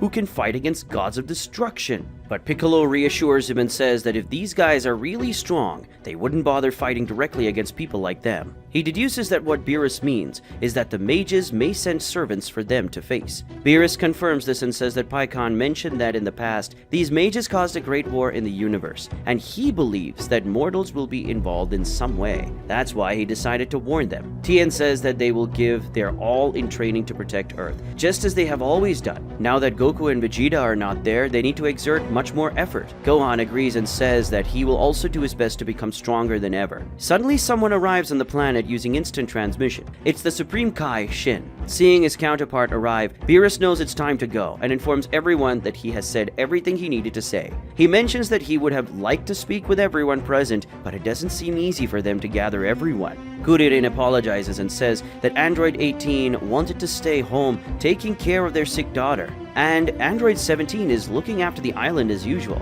Tien says that Chaozu is taking care of their dojo, and Gohan says that Goten and Trunks are at school. He mentions that they can be very useful, but convincing Bulma and Chi-Chi to let them participate in all of this is the hardest part. Beerus starts to leave and says that it's a matter for them to take care of, and he walks away alongside Shin. The Supreme Kai informs that he is already out of danger, referring to someone we don't know. Beerus says that he didn't ask that, and that Shin shouldn't say things he didn't ask. The god of creation apologizes for that, and asks if they should return to their planet. Beerus says yes, but they should take a few people with them. The god of destruction looks at Majin Buu and says that he should go with them. This obviously leaves Buu a little confused. Looking in another direction, Beerus says that he should go also. The direction Beerus is looking at is one of the rooms in the temple, and in that place is Oob resting on a bed, being observed by Mr. Popo, who looks tensely at the sleeping child. Universe 7's planet of destruction. Kibito is kneeling on the planet's grass, very out of breath. He observes the arrival of some people who are Beerus, Shin, Oob, and Majin Buu. Shin asks Beerus what he will say to Oob when the boy wakes up, and Beerus responds that he doesn't have the patience for brats, so he'll keep him unconscious for some time. But while he doesn't have to deal with Oob, he has to deal with Buu, who has barely arrived and is already demanding the food Beerus promised. Beerus tells him to wait a little, as he's not starving at all. In his thoughts, Beerus remembers that he had to promise a lot of food for Buu to agree to go with him, and then he had to offer double to prevent him from bringing a guy named Satan and a dog. He concludes that he'll have to ask Whis to go to Bulma's house later to restock the supplies. But now Beerus focuses his attention on Kibito, asking why he's so exhausted. Kibito explains that that guy was so injured and depleted of energy that in order to heal his wounds and give him enough energy to stay safe, he had to give it his is all. Turning his gaze to Vegeta, Beerus sees his deep in thought at the edge of a hill, looking up at the sky, and then asks Kibito what happened to him. Vegeta ignores everyone's presence, silently staring fixedly at the sky. Kibito explains that when he started healing Vegeta, he woke up. At that moment, he felt the monstrous ki from Goku's fight with his enemy. After that, he went to that place and has been there ever since. Beerus asks if they found the person who was fighting Vegeta. Shin replies that they didn't, and explains that they didn't even worry too much about it, as they had to hurry to save Vegeta. But he assures that if Vegeta's adversary had been there, they would have found him. Beerus wonders if Frieza had anything to do with the disappearance of that guy. And speaking of the Emperor, his ships are floating in space, surely searching for something. Frieza is in his room on the main ship, looking pensively out the window. Barry Blue enters the room and informs him that they haven't found Lord Cooler or Vegeta. Frieza wonders how they disappeared like that, and he wonders if the man who took Janemba has something to do with it, referring to Pikkon. The image of Cooler comes to his mind, leaving Frieza very irritated and causing him to curse his brother. He promises that he will never allow his brother to surpass him again. In the fortress of the Celestial Guardians, the three Guardians are in the middle of a meeting. Pikkon is briefing the other Guardians on the report given by the Grand Priest and summarizing everything.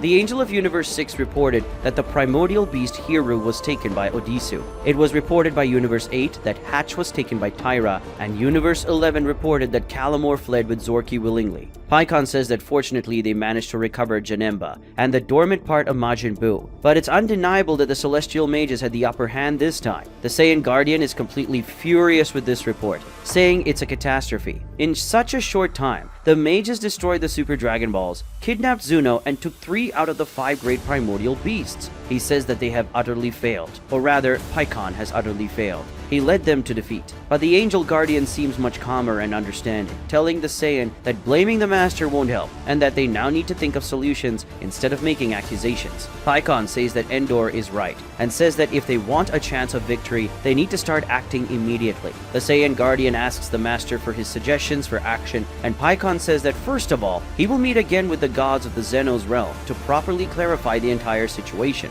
And also, even though he doesn't want to do it, he will need to rely on mortals. The Angel Guardian named Endor asks if the Master is referring to that. Pikkon confirms, saying that's exactly it. He says his journey in search of the knowledge of the great Zalama will finally prove useful, but for that, he will need the most powerful mortal of the race descended from the supreme deity. The Saiyan Guardian says that if they are going to use mortals, he also wants one. He says that Pikkon already knows who it is. It's that boy. The Master Guardian sighs and then agrees. Universe 6's planet of destruction. Goku is unconscious in his bed, but suddenly wakes up in a startle and immediately looks at his abdomen, where he has suffered a mortal wound.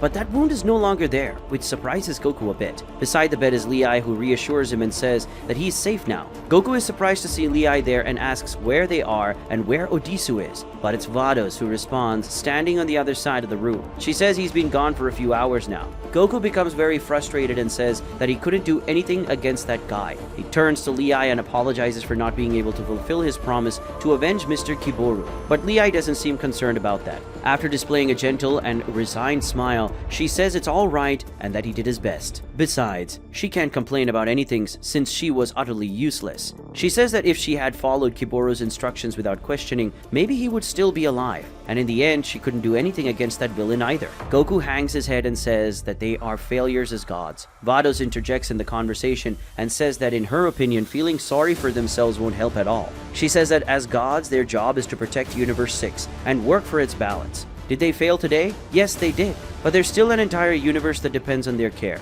And if they don't do anything for the universe, no one will. She concludes her little speech by saying that they have already failed once and asks them not to fail again. In an incredible way, Vados' brief speech is enough to astonishingly motivate Lei. She says that Kiboru would surely tell her to keep learning and working. So she will work hard and do it for the universe and for Mr. Kiboru. Goku is surprised by this and comments that Lei is a very spirited person. But her joy seems to infect the Hakaishin, who says that he won't accept this defeat and will train hard to not lose to Odisu next time. And Goku's genuine smile is proof that he truly believes in what he's saying. The two gods clap their hands together in a gesture of friendship and camaraderie, and they let out an excited shout as if they were truly a team. Even Vados can't believe that just what she said was enough to motivate them in this way. way. She's glad that they are very positive people. But the moment is interrupted when the Angel staff gives an alert. She calls for Goku and Lei, saying that another meeting has been called, and this time they have all been summoned. Of course, Goku and Lei are surprised and tense about it. In the place of the supreme deity of the 12 universes, all the gods of destruction, gods of creation, the angels, all gathered. Also present were Pikkon and Daishinken, the Zenos and their bodyguards.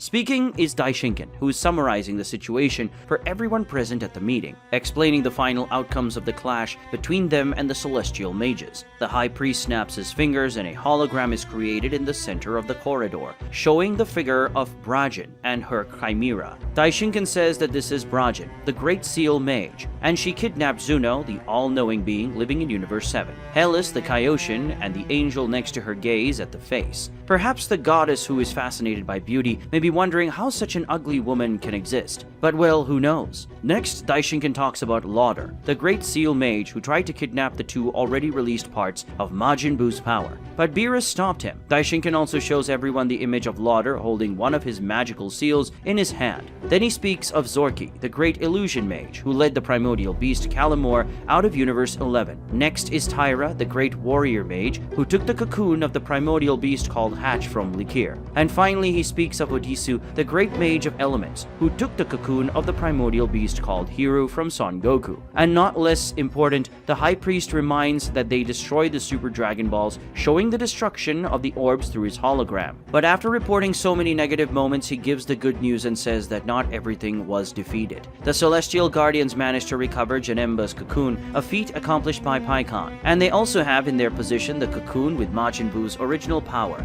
a task fulfilled by the Guardian called Endor. Also, as he had already mentioned, Beerus managed to prevent the already released power of Majin Buu from falling into the hands of the mages. At that moment, he shows Beerus preventing Lauder from taking Oob on Earth. Beerus smiles proudly at his own feat and throws it in the faces of his colleagues that despite always being the most criticized among them, he was the only god who performed his task well. This statement annoys Belmod and Likir and leaves Goku very frustrated. One thing they have in common is that all three failed to prevent the Celestial Mages from capturing the primordial beasts in their universes. Daishinken says that now that the complete report of the facts have been given, he thinks everyone should better understand the situation. So Mr. Pikkon is there to clarify any doubts they may have. Pikkon makes himself available to the gods, saying he will do his best to inform them in the best possible way. Iwan from Universe 1 is the first to ask, wanting to know how the Celestial Mages ended up freeing themselves since the Celestial Guardians kept them imprisoned for countless years. He wants to know why this happened only now. Jin from Universe 12 adds to his colleague's question, recalling that in their first meeting, Pikkon mentioned that the Guardians were caught in a moment of weakness, and he wants to know what that means. Pikkon says that for them to fully understand the situation, he must first explain how the sealing of the Celestial Mages happened. He recounts that many years ago, the Celestial Mages violently attacked the realm of Zeno, with the goal of obtaining the cocoons of the 5 great primordial beasts. The gods of that time united to try to stop the mages, but they had great difficulty because the mages were extremely hard to defeat, both due to their great raw power and their extremely challenging magical tricks. Seeing no other option, he, who was the god of destruction of Universe 7, managed to use an advanced sealing technique on them,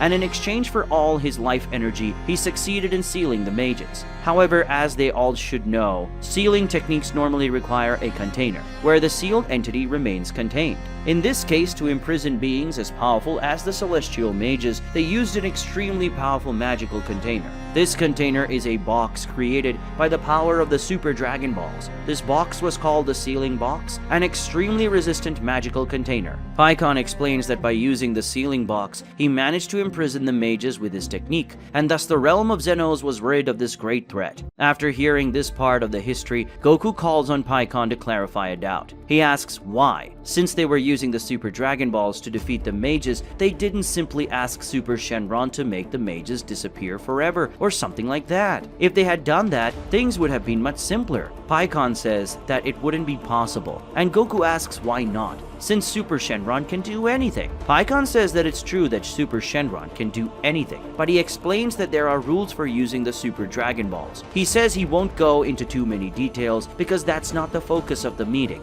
But in summary, since the power of the Super Dragon Balls was used to seal Zarat, it is completely forbidden by Zalama, the creator of the Super Dragon Balls, for the orbs to be used for requests that directly involve beings from another realm. Goku is left with even more doubts and asks what Paikon means by that. The Master Guardian responds by explaining that, simply put, since Zarat was defeated, the Super Dragon Balls no longer have direct power over beings or locations from other realms. This means that Super Shenron can create, alter, or destroy anything that belongs to the realm of Zeno, but cannot directly affect anything belonging to another realm. Paikon explains that because of this rule, they could not use the Super Dragon Balls to directly seal the mages, kill them, or anything of the sort. So that's why they asked Super Shenron to create a powerful container that they knew would be able to seal the mages. Vados calls out Goku and promises to explain more to him later about how these rules involving the Super Dragon Balls work. But for now, they should let Mr. Paikon continue with what he was saying. Basically, this is Vados' polite way of telling Goku to shut up and stop asking things that have nothing to do with the subject of the meeting. After receiving this polite and discreet reprimand from Miss Vados, Goku agrees with her, and then Paikon continues the history by explaining that the sealing box fulfilled its role in containing the celestial mages. But the problem was that their power was so great that it kept the box under constant pressure. As time passed, the box was constantly losing power. He explains that when they made the request to Super Shenron, they did not imagine that the mages would exert so much pressure on the box, to the point of wearing it out. So they didn't ask for an object of infinite energy. But Goku has the solution for everything, right? So he gives a solution, saying it's easy. And all they need to do was ask Super Shenron to grant infinite energy to the sealing box. While Goku suggests this, Shin beside him becomes a little impatient. But once again, Paikon dismisses Goku's solution, saying unfortunately it wasn't possible. This saddens Goku, who complains about not being able to come up with a single solution. Then Paikon explains why, and says there are two reasons why Goku's suggested solution is not possible. The first reason is that once the celestial mages were already sealed inside the sealing box, any request they made involving the box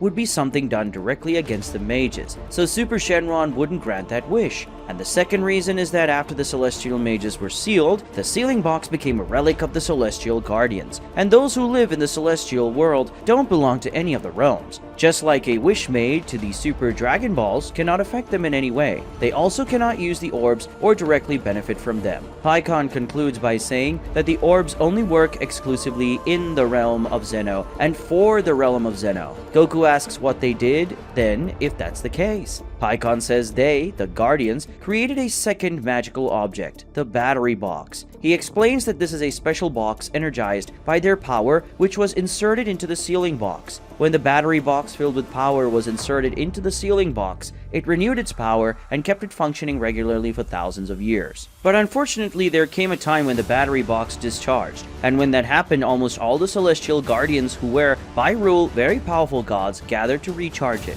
But this recharging process demanded a lot of power from those who participated and took days for them to fully recover. In other words, whenever the battery box was recharged, the celestial guardians became very weakened. Hellas observed that if there was an ideal moment to attack the celestial guardians, it was that moment, taking advantage of their weakness. Paikon agrees but says they took some precautions to mitigate this fragility. First, not all the celestial guardians participated in the ritual, and the goal was to have some of them retain their full power. And another security measure they took was that no one besides the celestial guardians themselves knew the day and time of the ritual. After these explanations, Quitella can only conclude that the only way for the celestial guardians to be attacked at this moment of weakness would be if there was a traitor among them. Paikon agrees and then says the attacker initiated the attack just when the guardians were weakened. His intention was not to allow the battery box to be inserted into the sealing box, because if that happened, the battery box would be fixed to the sealing box in such a way that it would be impossible to remove it before it discharged again. All evidence indicates that there was a great battle in the celestial fortress, and Anzen, the master of the guardians, Guardians came very close to completing the mission, but unfortunately he was killed just before that. Hearing this, Romshi notices something and comments that the way Paikon speaks, it seems like he wasn't there at the time of the attack. Paikon says he wasn't actually. He and 2 other Guardians who didn't participate in the ritual were outside the fortress at the time of the attack, fulfilling other missions. They were the only surviving Guardians. Moscow says something that is incomprehensible to everyone except for his Kaioshin and his angel, and the angel translates the destroyer's speech, saying that Universe 3's God of Destruction finds it strange that they were outside the fortress at the time of the attack. Moscow thinks it's too much of a coincidence. He also asks if they already know who was the Guardian responsible for this betrayal. In response to the first question, Paikon says that he and the other 2 Guardians who didn't participate in the ritual being outside at the time of the attack was not a coincidence. He explains that by tradition 4 Guardians do not participate in the ritual, meaning 4 of them retain their full power. But just before the ritual took place, coincidentally, 3 emergency missions emerged, and 3 of them had to leave the fortress. Sidra already knows how this history will end, and deduces that the 4th Guardian, who was the only one who remained in the fortress, was the traitor. Paikon confirms the suspicion of Universe 9's Hakaishin, and then also responding to Moscow's second question, says that all the gods who live in the celestial world, including the celestial guardians, originate from all 7 realms. He, for example, was born in the realm of Zeno. This other guardian, on the other hand, was born in the realm of Zarat.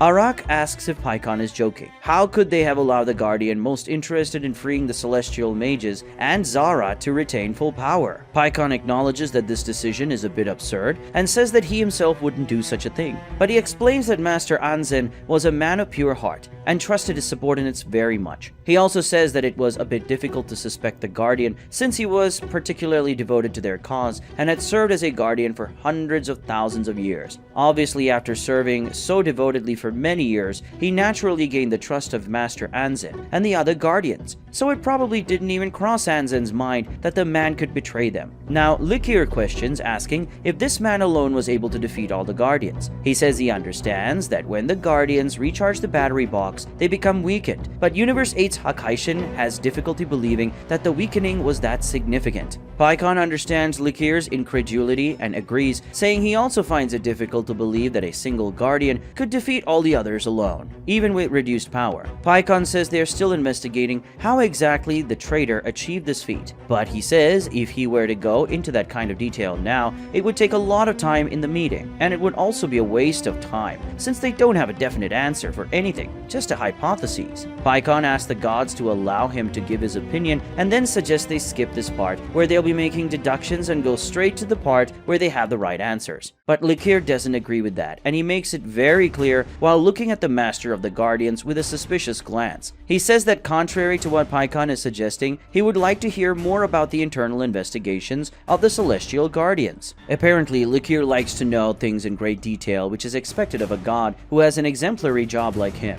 However, it seems that the Supreme Gods are not as meticulous as Likir, and one of them says that this conversation is very boring, and he doesn't want to prolong it more than necessary. The other Zeno agrees and orders them to only speak about what is important. Likir's first stands on end with fear for suggesting something that goes against the will of the Supreme Gods, so he immediately apologizes for his suggestion. But besides Likir, there is another person who seems a little suspicious of this whole situation, and that person is Beerus, who is in a terrible mood. Beerus says he has a relevant question to ask. Why did the mage who went to planet Earth have the appearance of Teron? And not only that, the mage seemed to have some memories about him. Beerus recalls the conversation he had with Paikon when they had left the meeting of the Hakaishins and were on the way of his planet. He remembers that Paikon had told him that Teron had died during the attack that the Guardians suffered, and asked how the Master Guardian explains this. Then Beerus makes it very clear that he never liked Paikon from the beginning, so he better give an explanation that satisfies him about why he wasn't informed about an enemy who has the memories and body of his master. And while demonstrating an even more serious and aggressive behavior, Beerus exclaims that if Paikon doesn't do it, he will make him pay.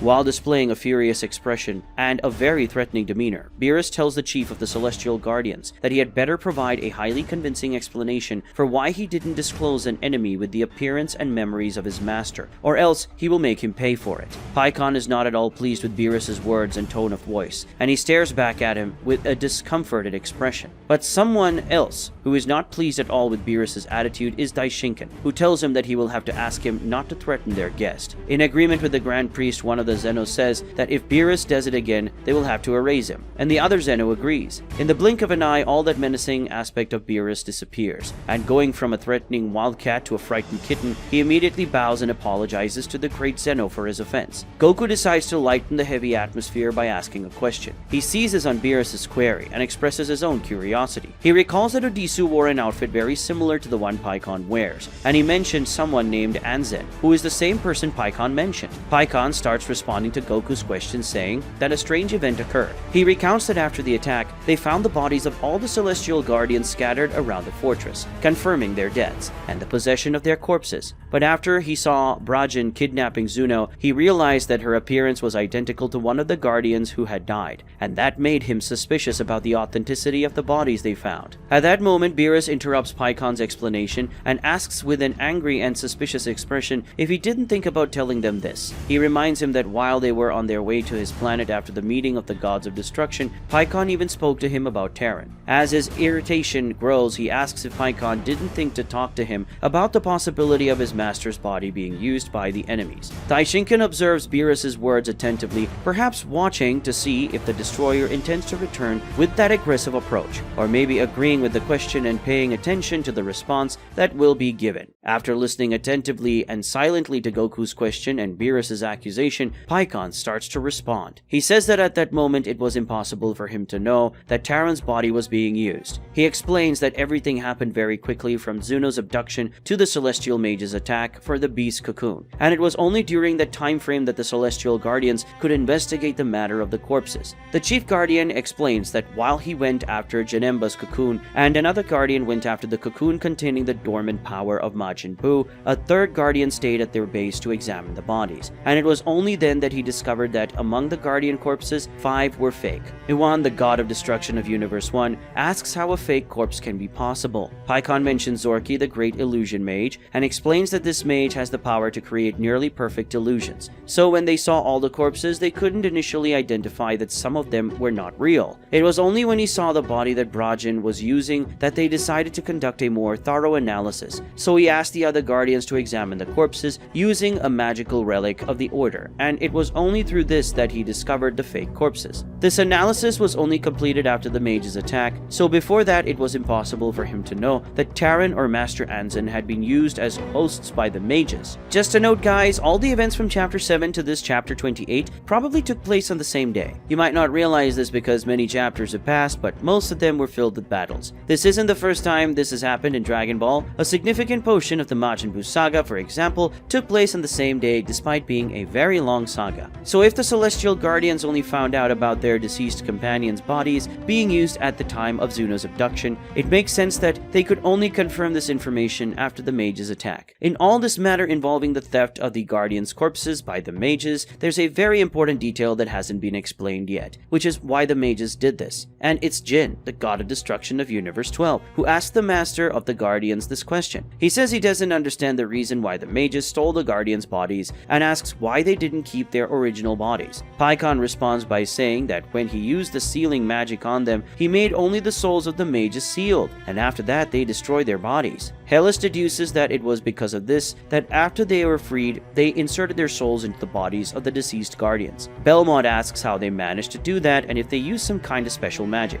Paikon explains that in the Zarat realm, there is a type of magical earring that some gods possess. The name of the earring is the Katara, which is a divine artifact, similar to the time rings and the Potara earrings that the Kaioshins of the realm of Zeno have. According to Paikon, these earrings grant the ability to merge completely distinct beings, and using them, the Celestial Mages were able to merge their souls with the bodies of the Guardians. Moscow interrupts the explanation by emitting some robotic sounds that are incomprehensible to others, but the angel translates for everyone, revealing that Moscow is asking if there's any difference between these earrings in Zarat's realm and the Potara earrings that exist in this realm. Paikon answers yes, There are many differences between these two artifacts. For starters, there's a difference in the concepts of union that these earrings provide, and he explains this difference by saying that the union caused by the power of the Potara is a fusion, where two beings come together to create a new being. The earrings from the Zarat realm, on the other hand, function as a possession, causing one being to literally take control of another being. Despite the Chief Guardian's efforts to explain this, things are still not very clear to Quitella, who say that this is complicated to understand, and asks if Paikon could explain how this works in practice. Quitella seems to be a bit embarrassed to ask this question, but he might represent the majority of the other gods there.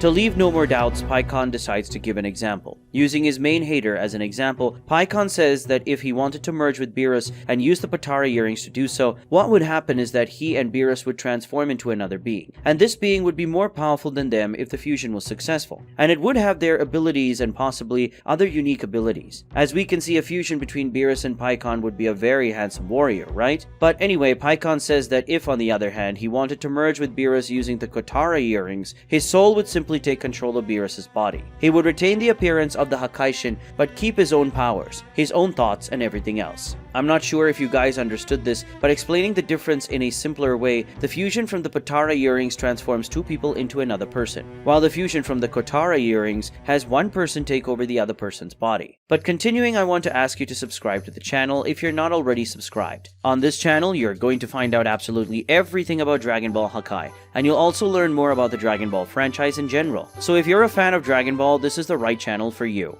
Continuing.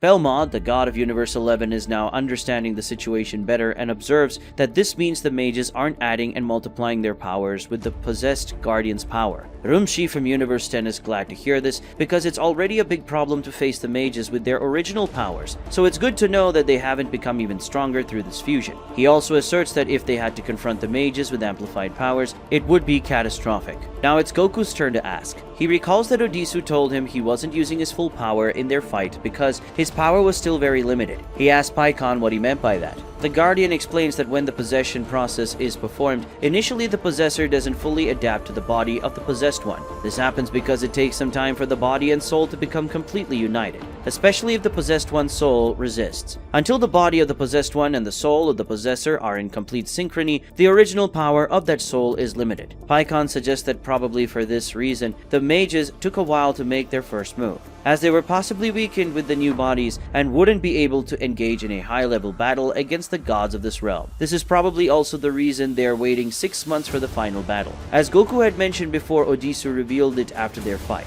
While Paikon spoke, Beerus caught onto a remark of his and asked what the chief of the Guardians meant when he mentioned something about resistance. He asks if what Paikon meant was that Master Teron and the others are still alive and somehow resisting the mage's control. Paikon says that alive isn't the most appropriate word, but in a way, they can say something like that. He explains that the soul-body union provided by these earrings is dangerous. This is because if the process fails, the soul of the one attempting to possess the target can be lost forever, and if the target has a strong spirit, it can repel the possession. So for the union process to be carried out safely, there are only two ways. The first is that the possessed one accepts the possession peacefully, and this certainly isn't the case with the Celestial Guardians that the mages have possessed. The second way is for the one to be possessed to be in a state of near death, where the possessed one is still alive but with a spirit so weak that it can't resist. Therefore, as the Guardians were certainly on the brink of death at the time of the mages' release, they were able to possess them safely. Beerus asks what will happen to the bodies of those who were possessed if these invaders are expelled. Beerus shows a certain anxiety and even irritation with the whole situation. Paikon answers his question by saying that at this moment, both the bodies and souls of the Guardians are at the brink of life energy. The only thing preventing them from losing this life energy completely is the presence of the mage's souls. If the mage's souls leave their bodies, they will inevitably die. Beerus isn't pleased with this answer. He says that this situation the Guardians are in is very unpleasant, and either they will be kept as slaves or they'll die. Lakir, the god of the 8th universe, asks for a turn to speak. He states that they've talked enough about what happened in the past, and in his opinion, they should now discuss the future, like what the mages intend to do from now on and what will happen in 6 months. The time Odisu gave them to prepare. Paikon says they already know the mage's goal is to bring Zara Zorat back to life, and then he says there are 2 steps left for them to achieve that. The first step is to finish gathering all the 5 great primordial beasts, which are the parts that Zorat was divided into. To gather all the beasts, they still need Majin Buu and Janemba, so obviously they'll go after these beasts in the future. Sidra from Universe 8 understands this first step well, and then asks about the second one. Paikon explains that there's a whole necessary process to free Zorat. He says he won't explain all the details because even he and the other Guardians don't know very well, but what they do know is that the process involves collecting a massive amount of energy. This energy will be used to free the still trapped beasts and to perform some kind of ritual that will unite them and bring Zorat back. Goku remembers that when Babidi wanted to free Majin Buu on Earth, he also needed to gather a lot of energy. Paikon says he imagines that the cocoon where the Majin was placed was a copied and much inferior version of the original Majin Buu cocoon.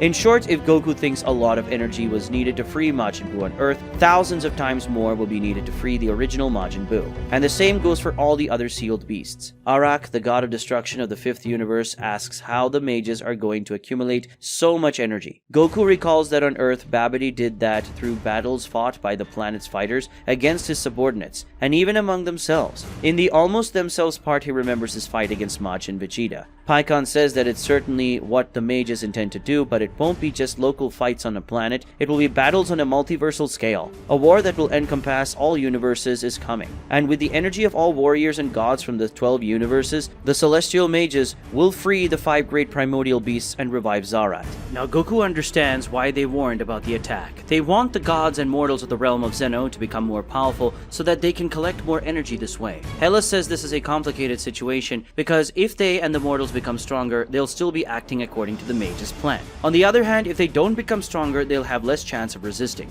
Beerus says that these guys act as if regardless of what they do, they'll win, and that irritates him. Likir, who is also irritated by this, guarantees that they'll teach these guys not to mess with the gods of destruction. Belmont says that now they know what the mages want to do, and then he changes the subject to an equally important topic: what they should do now. Koitella is already ready to go on the offensive and asks if there's a way for them to attack these guys before they make their move. Paikon says no and explains that Lauder, the great seal mage, possesses a sealing magic that can completely hide what is under the effect of that magic. They're definitely in some kind of hideout that's being concealed by that magic, so they can't be found. Therefore, the only thing they can do is wait for the mage's action and take precaution as much as possible. He suggests that all the gods prepare themselves and their mortals for the great battle that's coming. He assures that they, the Celestial Guardians, will also take important measures, both to learn more about the mage's plans and to prevent them. After making this promise, he turns to the Zenos and says he has a few requests he'd like to make to them. To start with, he'd like to possess the remaining power of Majin Buu that was taken from the cocoon, and he says that power is divided into 2 creatures living in Universe 7. Here, he's referring to Oob and Fat Majin Buu. But this request infuriates Beerus, completely asking why now. He says that Paikon already has most of Majin Buu's power, and that other creature that was with Frieza. He also says that while Paikon was in Universe 7, he completely ignored the existence of the chubby one and that kid, and it was him who needed to save them. So why does Paikon care about them now? With his usual politeness, the Master of the Celestial Guardians explains that the reason he didn't go after those 2 is simple, because they constitute a very small part of Majin Buu's power. Obviously, the priority of the Guardians should have been the cocoon that contained almost all of the creature's power. Moreover, the portion of power those 2 represent is so small that they are almost irrelevant to the liberation of Zorat. Beerus interrupts the explanation even angrier. He asks why Paikon and the mages wanted those 2 if they're so irrelevant. The Guardian explains that even though they are a small part of Zorat's power, the fact is that they're still part of Zorat and have his essence. Therefore, Paikon believes they might be able to study them and discover something relevant about Zorat, and he thinks the mages have the same thought. He tells that the Celestial Mages have had this desire for a long time, but making any alterations or experiments on the cocoon is strictly forbidden. And even after this part of Majin Buu's power was freed in Universe 7, they couldn't do anything because it was in the possession of a mortal, and it was also too small a portion of power for their intervention to be necessary. But now, faced with this very particular situation, the opportunity and also the necessity for them to do this has arisen. In summary, what Paikon is saying here is that the Guardians have always been interested in using the Majin Buu living in Universe 7 for studies, but they couldn't do it before because it wasn't allowed for the Celestial Mages to intervene due to their own rules. But now, because of this whole situation, they will seize this opportunity to do what they've always wanted, as it can also be important in this case. In other words, Paikon here wants to kill 2 birds with 1 stone. but Beerus doesn't intend to give him this chance and is about to say he won't allow it. But Zeno interrupts, taking all the authority away from the Hakaishin and saying that Paikon can take them. This shocks Beerus, who once again loses all his ferocity. The other Zeno justifies this decision and says that Mr. Paikon knows what to do, so it's better this way. Beerus has no recourse, so he can only agree. Shin next to him also seems not very happy, but there's nothing to be done. After obtaining the consent of the Supreme Gods, Paikon expresses gratitude and then he mentions his final request. He says that in Universe 7 there are two mortals in particular who are of interest to the Celestial Guardians. He says he can explain the reason for this interest privately later, but in short, they could be very important in the victory against the Celestial Mages. Upon hearing this, Goku becomes very curious and asks if he knows these mortals the Guardians are referring to. Meanwhile, in the mountainous region of planet Earth, two men can be seen with their capes fluttering in the wind's strength. These men are Gohan and Piccolo, who stare at each other, clearly about to engage in combat. With a stern look, Piccolo calls on Gohan to begin, and in response to his master and friend's invitation, Gohan takes off his glasses and tosses them away. Then with a determined look, agrees. After the meeting, the gods of Universe 6 return. Goku, Lei, and Vados have just arrived on the planet of destruction in Universe 6. Goku makes a comment about the meeting that just took place. Man, that meeting was intense. It looks like now we have a big problem to solve. In these 6 months to come, I'm going to train really hard to control and perfect my God of Destruction powers, and then I'm going to finish off that guy called Odisu and all the Celestial Mages. After making all these positive statements, Goku turns to Lei and asks, "And you, Miss Lei, what are you going to do now?" With an expression of someone who is not very excited, Lei responds, "After all the chaos and destruction that you and that scoundrel caused in the universe, I have a lot to do. I think I'll start with planet Earth, because the way you left that planet's ecosystem, I think Earthlings may not survive for long." When he hears this and remembers everything that happened, Goku loses some of the excitement he was showing before. He says, "It's true. After I lost control, I ended up destroying many things and taking countless lives." Lei tries to console Goku. "Oh, don't be like that, Mr. Goku. From what little I understand, it wasn't you at that moment, so there's no reason to blame yourself." However, Goku is not convinced by her words. "Thank you for the comfort, Miss Lei. However, even though I wasn't the one who did those things, it could have been avoided if I had better control of my own power. So I can't pretend I'm not to blame." Lei sighs, feeling sorry for Goku's pain, and then says, "In that case, I wish you good luck then." And she disappears from that planet. She says, Kai. Despite everything, Goku remains determined. Turning to Vados, he says, "Miss Vados, let's start training right now. I will only stop when I have that beast under control." Vados likes his attitude and says, "That's how I like it." A few days later in Universe 11, a beam of light travels through the vacuum of space at very high speed. This beam of light only stops when it lands on a planet, where it is revealed that those who were traveling were Belmod and Margarita, the God of Destruction and the Angel of Universe 11. Belmod notices something peculiar about that place, commenting to Margarita the following: "Although it doesn't seem like it from afar, when we touch the ground on this planet, we can see that its structure is hanging by a thread." Margarita explains, "It's the fault of that energy he's emanating, which has enough power to tear this entire planet to pieces. But he's emanating this great energy at the same time as he controls it, and that's why the structure of the planet is maintained at its limit, however, intact." Belmod doesn't seem surprised and comments with a proud smile. As expected of him, the control over his monstrous power grows day by day. The person on this planet is Jiren, sitting in a meditation posture while exhaling a thin layer of energy from his body, but which seems to have enough power to shake the entire ecosystem of that planet. Already noticing the visitors and apparently not happy with their presence, Jiren asks, "What do you want here?" Belmod, already close to the Grey Warrior, says, "Since the Tournament of Power, you have increased your power even more, Jiren. That is good. However, it is insufficient given the challenges we are facing." Impatiently ignoring Belmod's first comment, Jiren repeats his question. "I'll repeat the question. What do you want here?" The God of Destruction begins to explain himself. "For all these years you denied our training and managed to evolve thanks to your talent, pride, and determination, but that alone will not be enough to deal with what we are going to face. Come with us and let us prepare you.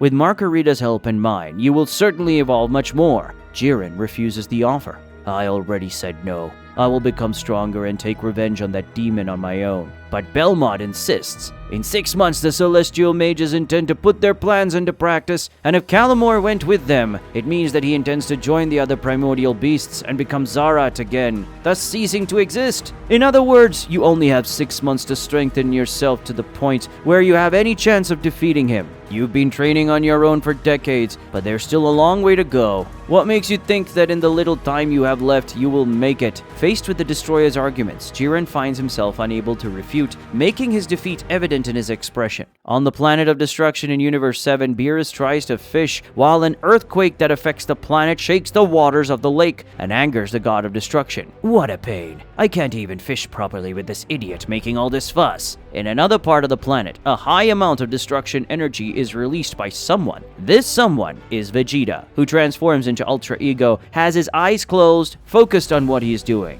Vegeta opens his eyes, focusing on the rock standing next to him, and then he shouts, Hakai. When Vegeta points one of his hands at the stones, all of them are destroyed in an instant, creating a chain effect of explosions. After this happens, Whis approaches, praising his student. Very good, Mr. Vegeta. Your control over Hakai and this transformation is improving. Despite his master's praise, Vegeta expresses his dissatisfaction as he returns to base form. No, this improvement is significant. If I want to surpass Kakarot and also be on par with the Celestial Mages, I need much more than that. Ordinary training is not enough. I need to push my body to its extreme limits. Tell me, is there any anti-life dimension except for the one I destroyed, Whis? Whis responds and explains, No, that dimension is unique in this universe. In fact, you did some harm to the balance of the universe by destroying it. Right now, the Kaioshin must be working hard to restore it, but it will take some time. This answer makes Vegeta need to think. In that case, I need to find another way to challenge my limits. But who besides Kakarot could push me to evolve? After asking him this question, Vegeta himself finds the answer.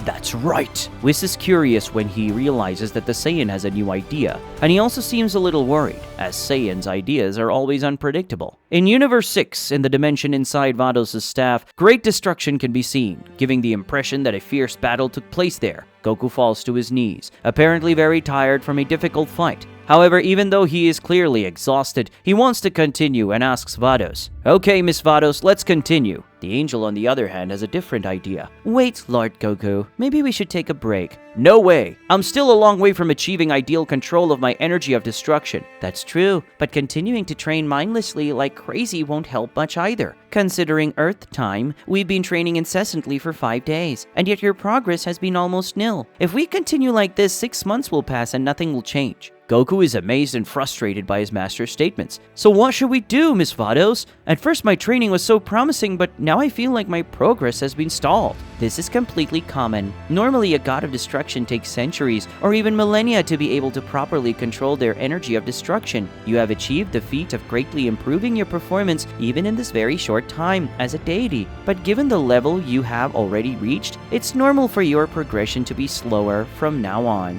Even with Vados' statements explaining that all this is normal, Goku does not accept this situation and says, But it's precisely now that I need to progress faster than ever. Is there nothing I can do to speed up my evolution? Faced with her student's stubbornness, Vados begins a monologue to explain things better to him. Let me explain it so you understand. As I have said many times, your main source of power as a god of destruction is your energy of destruction, which is the spiritual being that has developed within you. The more control you have over this energy, the more power you will be able to use in battle, with less risk of losing control. The main goal of your training is to have better control of this energy, and that's the only thing that matters now. I already understand that part. I just need you to tell me what to do to have better control. Vados patiently explains to Goku what the problem is. The problem is that the more you advance in controlling this energy, the more difficult it is to continue advancing. In these first months of training, you were able to learn to better control your energy with simple meditation and using this power in physical training. But the mastery you achieve through these means is still superficial. And to move forward from now on, you need a much deeper contact with this energy and integrate with it body and soul. This is a process that does not just depend on effort, it requires time and coexistence with your new nature. And that's why it's useless to continue with this training we're doing. I needed these last few days to test your development and confirm this. but unfortunately, I now see that we have reached an impasse. Vados' words leaves Goku very discouraged. So you mean to say that no matter how much I train, I won't be able to advance anymore? All I can do is sit back and hope I learn to live with my own power? She responds, it's not as simple as just sitting and waiting. This is a long and complex work that requires a deep understanding of yourself and the functioning of your energy of destruction. And also, Vados pauses her explanation when she notices Goku's extreme discouragement. She then sympathizes and makes a revelation to him. But the answer is no. Sitting and waiting is not the only option you have. There is another method of advancing faster and mastering your energy of destruction. But I must warn you that success in this method is very rare, and it's very dangerous as a method. Obviously, this completely changes Goku's mood, and his hope is renewed. Is it serious? So tell me what method this is, Miss Vados. With his request, she begins to explain further. Everything I've told you so far is part of a single method of controlling your energy of destruction, which is the method of knowing the power of this energy to take it. Take? Goku is confused, and at the same time curious. Vados then explains further. Yes, this method consists of you learning the nature of this energy, discovering its functioning, synchronizing your power with that of the energy through this knowledge, and thus taking part of this power to use it. But besides this method, which is the most common, there is another, making your energy of destruction give you power on its own. Goku is very surprised when she says these things. Is it really possible to do that? And how do I do it? You have to convince your energy of destruction to do this. Convince? Yes. If you can convince your energy of destruction to give you power, you don't need to waste so much time learning how it works or taking power. From the moment you achieve a relationship of complete collaboration with your energy of destruction, your powers will have a much better synchronization, and you will access your maximum potential as a god of destruction.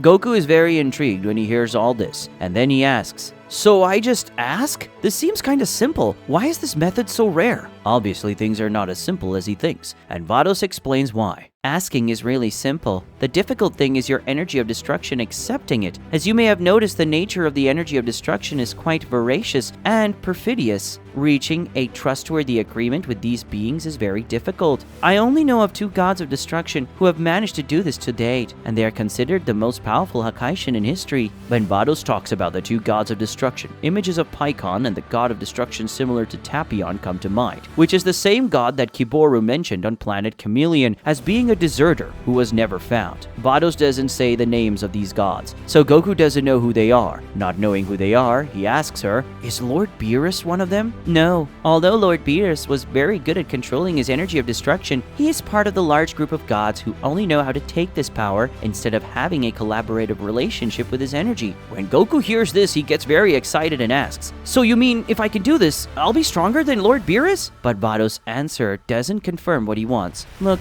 I don't know if things are that simple because I don't even know what the Beerus maximum capacity is, but what I can say for sure is that you will be much more powerful than you are today. Now looking much more serious, Vados issues an important warning. However, it's like I said, although it seems simple in theory, this method is very unlikely and risky, and if you fail, you could end up losing control of your own conscience forever. But even with this very serious warning from the angel, Goku ignores the danger, and full of determination he announces his decision. Miss Vados, tell me what I have to do. I'm going to try. In King Yema's palace, the soul of someone extremely important was about to arrive. Many souls pass through the great path that leads to the King Yema palace. Meanwhile, an ogre helps all these souls using a megaphone. All souls stand in a single file. You there, don't start a double line. Stay in this line, please. For King Yema, it's another normal day at work, but he ends up seeing someone who surprises him a little. God of Earth, what are you doing here? Something important must have happened. The person in front of Yema is Dende, who answers his question. It's just that an inhabitant of my planet has just left the world of the living, and he is so important that I simply couldn't help but come with him.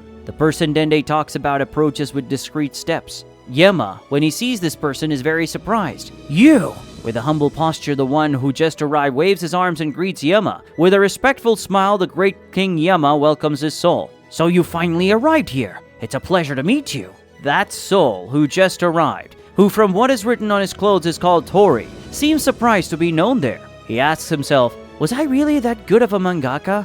King Yema responds with all possible respect, no, you were the best. Taking a good look at his book, Yema says, your behavior on Earth was very good. You are a great hero to many people. Without a doubt, I will send you to heaven. But Dende warns that Tori's plans are different. King Yema, if it's not a problem, he would like to go see King Kai. Yema didn't expect that, and asked Tori, "Would you really rather take all the risks of the Snake Way to meet King Kai instead of going straight to heaven? Are you sure about that?" Tori confirms, "Yes, I'm sure." "I see. I'll call a guide for you. Please go out there and wait." Tori hurries to follow Yema's instructions while thanking him. But it is Dende and Yema who thank him. "No, thank you," they say. Assisting Tori in front of the Snake Way, the guide says, "Just keep going forward following the snake. In the end, you will reach King Kai." Anxiously, Tori says, "Well, here I come." Tori takes an exciting leap to begin his journey on the Snake Way. The guide, who has a somewhat peculiar appearance for an ogre, thanks this good soul, who has just started his path. "Thank you, Sensei." Running at full speed, Tori exclaims, "I'm coming, King Kai." But after a few minutes, Tori didn't have that much energy anymore. And then he admits, "This is harder than I thought, but it's really fun."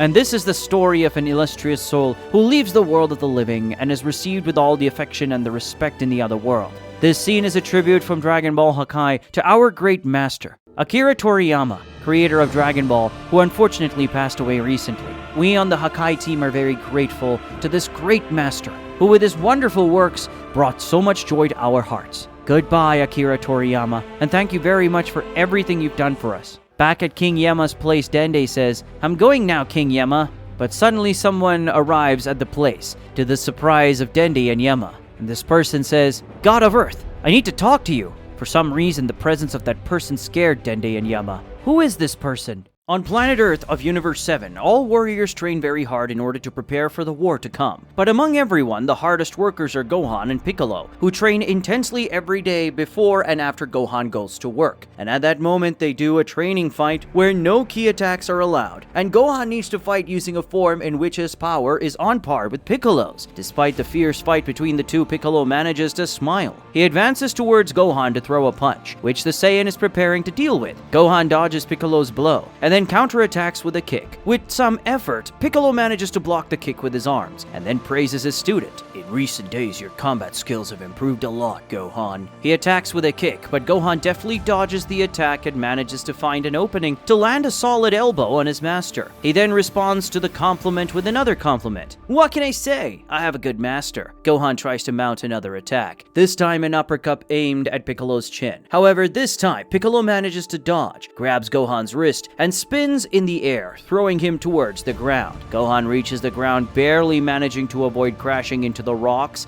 and in the next second he already needs to move to avoid being crushed by Piccolo, who only finds the rocks to crush. Piccolo doesn't intend to let Gohan have time to breathe, and so he immediately flies towards him to continue attacking. Gohan defends the first attack, and then they resume the exchange of blows, in which Gohan shows some disadvantage. Impressed by his master's performance, he comments, "You are also very strong. Even more so than when we faced Moro and his men." Piccolo begins to respond, "Of course I do. I train every day for all this time after all." A low kick comes, but Piccolo nimbly avoids it by jumping over the attack, surprising Gohan. "Unlike you Saiyans, that evolve with incredible speed." Piccolo counterattacks with an overhead kick that Gohan has to put some effort to defend. But the first attack was just a distraction for the second, a kick from below that hits Gohan hard in the chin, destabilizing him. Piccolo then completes his sentence, "I really need to try hard to get stronger." Gohan's fall seems certain. However, the Saiyan raises his head with even more determination, and it is with this determination that he shouts in response to his master, "Don't talk like I'm not trying my best!" A stronger punch hits Piccolo's block, surprising him with its strength. Piccolo is thrown against the ground, which he collides with a few times as he tries to stop his body, until he finally succeeds with some difficulty. Gohan isn't done yet, going after his opponent in a powerful low flight, ready to deliver a very powerful blow. "I got you!" But Piccolo reacts, "Don't get too full of yourself."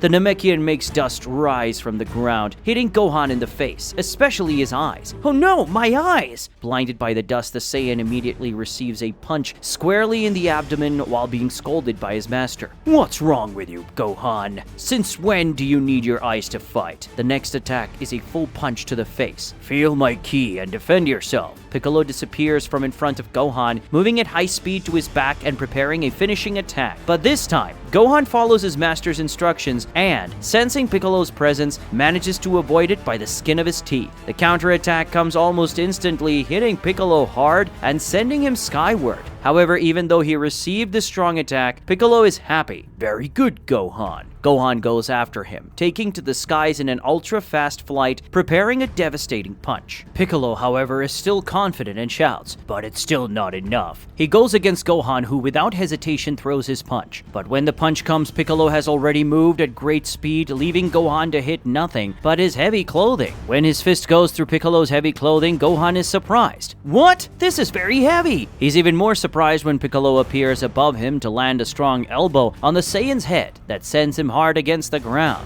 Looking down, Piccolo deduces that this is the end of the fight. I think that's enough for now. Gohan is in base form, already passed out. Sometime later, peace seems to have returned to that place. Master and disciple are sitting talking about the fight that just happened. Understanding the tactic used by Piccolo, Gohan says, "You really are very smart, Mr. Piccolo. The moment you left your heavy clothes for me to punch, you increased the weight on purpose, didn't you? And so my reaction slowed down." Frustrated, he admits, "For some reason, I can never beat you, unless I use a transformation that gives me a power that is much greater than yours." Piccolo consoles him by saying the following: "Your fighting skills are excellent. Certainly on par with mine or even better. And not only that, you were also a little superior in general power just now, as you have evolved considerably in the last few days." However, he also makes him criticism, "But there's something missing, and that's why you couldn't beat me, even though you're stronger and have equal skill." Obviously, these statements make Gohan curious, so he asks, "What am I missing?" Piccolo explains, "Your heart is too pure. You lack malice, just like your father. You fight too straight, and even though you know your opponent might cheat, you have difficulty predicting it, because the kind of thing isn't in your thoughts. While fighting, try to think like your enemy, no matter how dirty his thoughts are, and then you'll be able to predict his tactics and trickery." Gohan welcomes this criticism and advice. Understood. Suddenly their conversation is interrupted by a voice that calls them telepathically. "Piccolo, Gohan, come to the temple, please." Gohan quickly realizes that this person is Dende. Also, through telepathy, Piccolo asks, "Did something happen, Dende?" Speaking from Kami's lookout, Dende responds, "Someone arrived and asked for my permission to see you guys. It seems important, so please hurry up." After giving this warning to the two, Dende turns to look at this mysterious visitor. Looking from the back, we realize that this is someone familiar. And when that person turns around, the identity of the leader of the Celestial Mages, Pikkon, is confirmed. Meanwhile, on Universe 6's planet of destruction, Goku is in the middle of a meditation process, while being observed by Vados. He is completely focused, which makes it clear that something very important is happening. Before the meditation began, Vados gave Goku a very serious explanation regarding his training method. "I've said it before, but I'll say it again. This training is very risky, and even though I don't know everything about your previous life, I would venture to say that it is the most dangerous thing you will do in your life. The reason for this is that if you fail, you will no longer be yourself." Of course, these words worry Goku. Will I no longer be myself?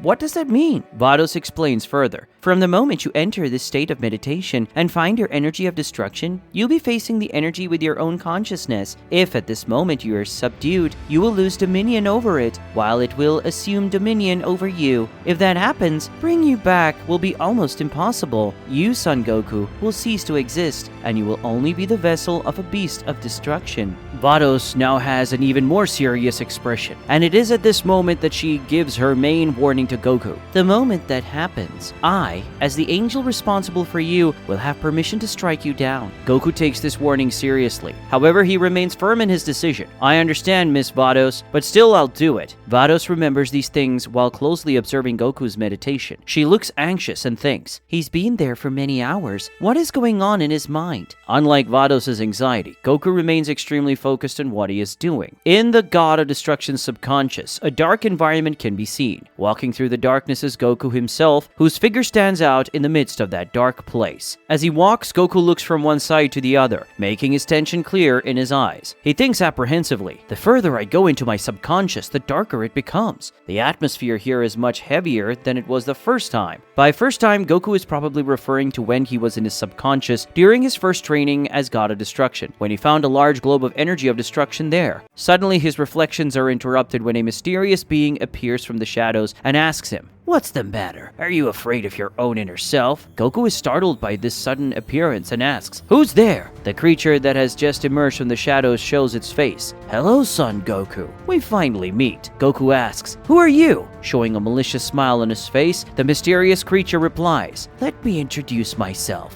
In the next instant, a splash of blood spreads across the place. Goku, in shock, shouts, "What?" With his eyes and mouth open in fright and pain, Goku sees himself having just been stabbed by the hand of that mysterious being, which pierces his chest in a very serious wound. After this surreally fast and brutal movement, the mysterious being presents itself. "I am your new master. Your energy of destruction, Kakarot." Goku's meditation seems to proceed normally when he suddenly begins to release a large amount of power, destroying a part of the ground and causing a huge commotion in the region. His eyes suddenly open, showing a fierce look. In parallel to this, his muscles seem to swell, and his skin takes on a paler tone. Realizing what is happening, Vados starts to get worried. "Oh damn." A hideous smile forms on Goku's face. Or is it the face of Kakarot, the energy of destruction? Struck by intense pain, Goku groans while letting his shock show on his face. His energy of destruction, on the other hand, smiles as he introduces himself. "I am your new master. Your energy of destruction, Kakarot." Covered in Goku's blood, Kakarot's hand passes through the Saiyan God's body.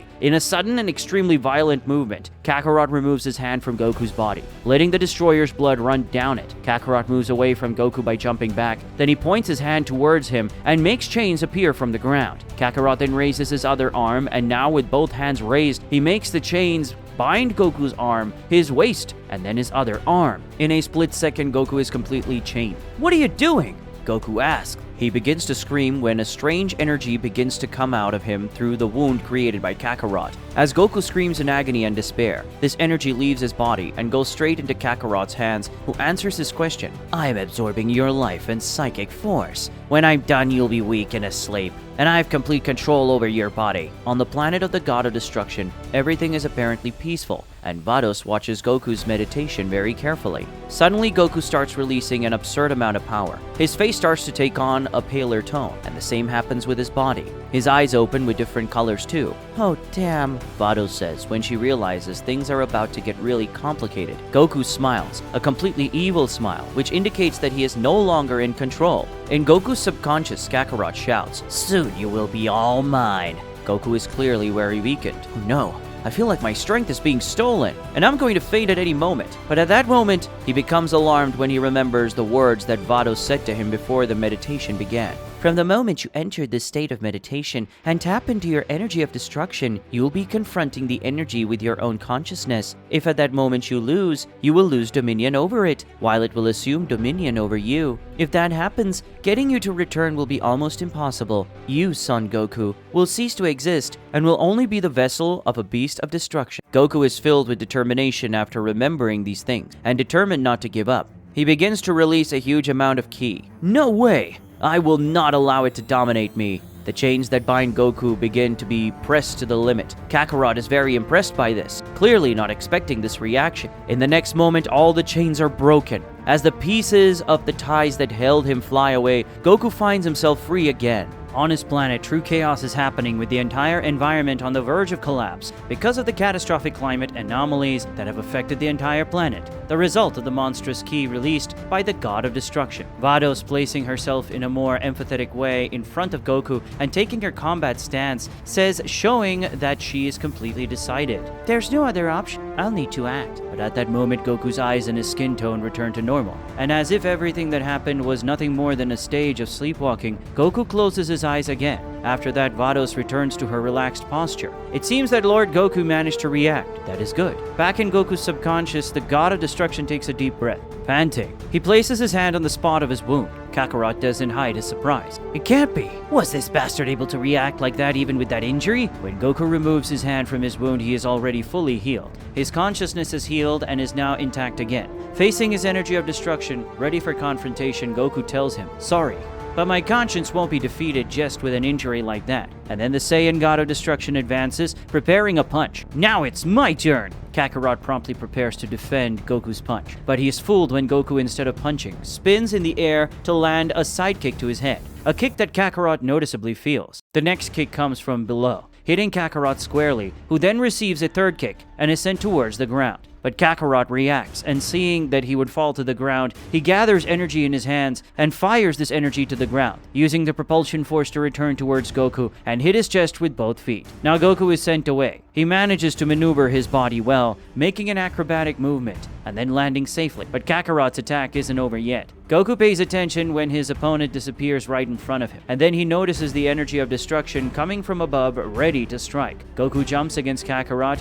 he prepares a punch and then throws that punch towards the opponent. But to his surprise, Kakarot simply disappears, revealing himself to be just an illusionary clone. Goku is surprised by this. He quickly notices something coming from behind and responds with a kick. Kakarot's strike and Goku's counterattack meet with their two kicks crossing each other, each frustrating the other's attack. The strength of each one sends the other back, making them move away. They return to the fighting stance. A shot of energy comes from one side, and then another shot comes from the other. The two waves of power meet in a violent clash, spreading light and power everywhere. The contest is vigorous, each torrent of power trying to overwhelm the other. Kakarot and Goku shout, both putting a great amount of power into this contest. The size of the energies multiply, and then a gigantic explosion happens, culminating in a spectacle of light and shadows. Goku and Kakarot gasp. The two put a lot of effort into the dispute just now, but it seems that no one came out victorious. Goku warns his opponent, "I already said that I will not give in to your dominance." Showing a mixture of surprise and irritation, Kakarot thinks,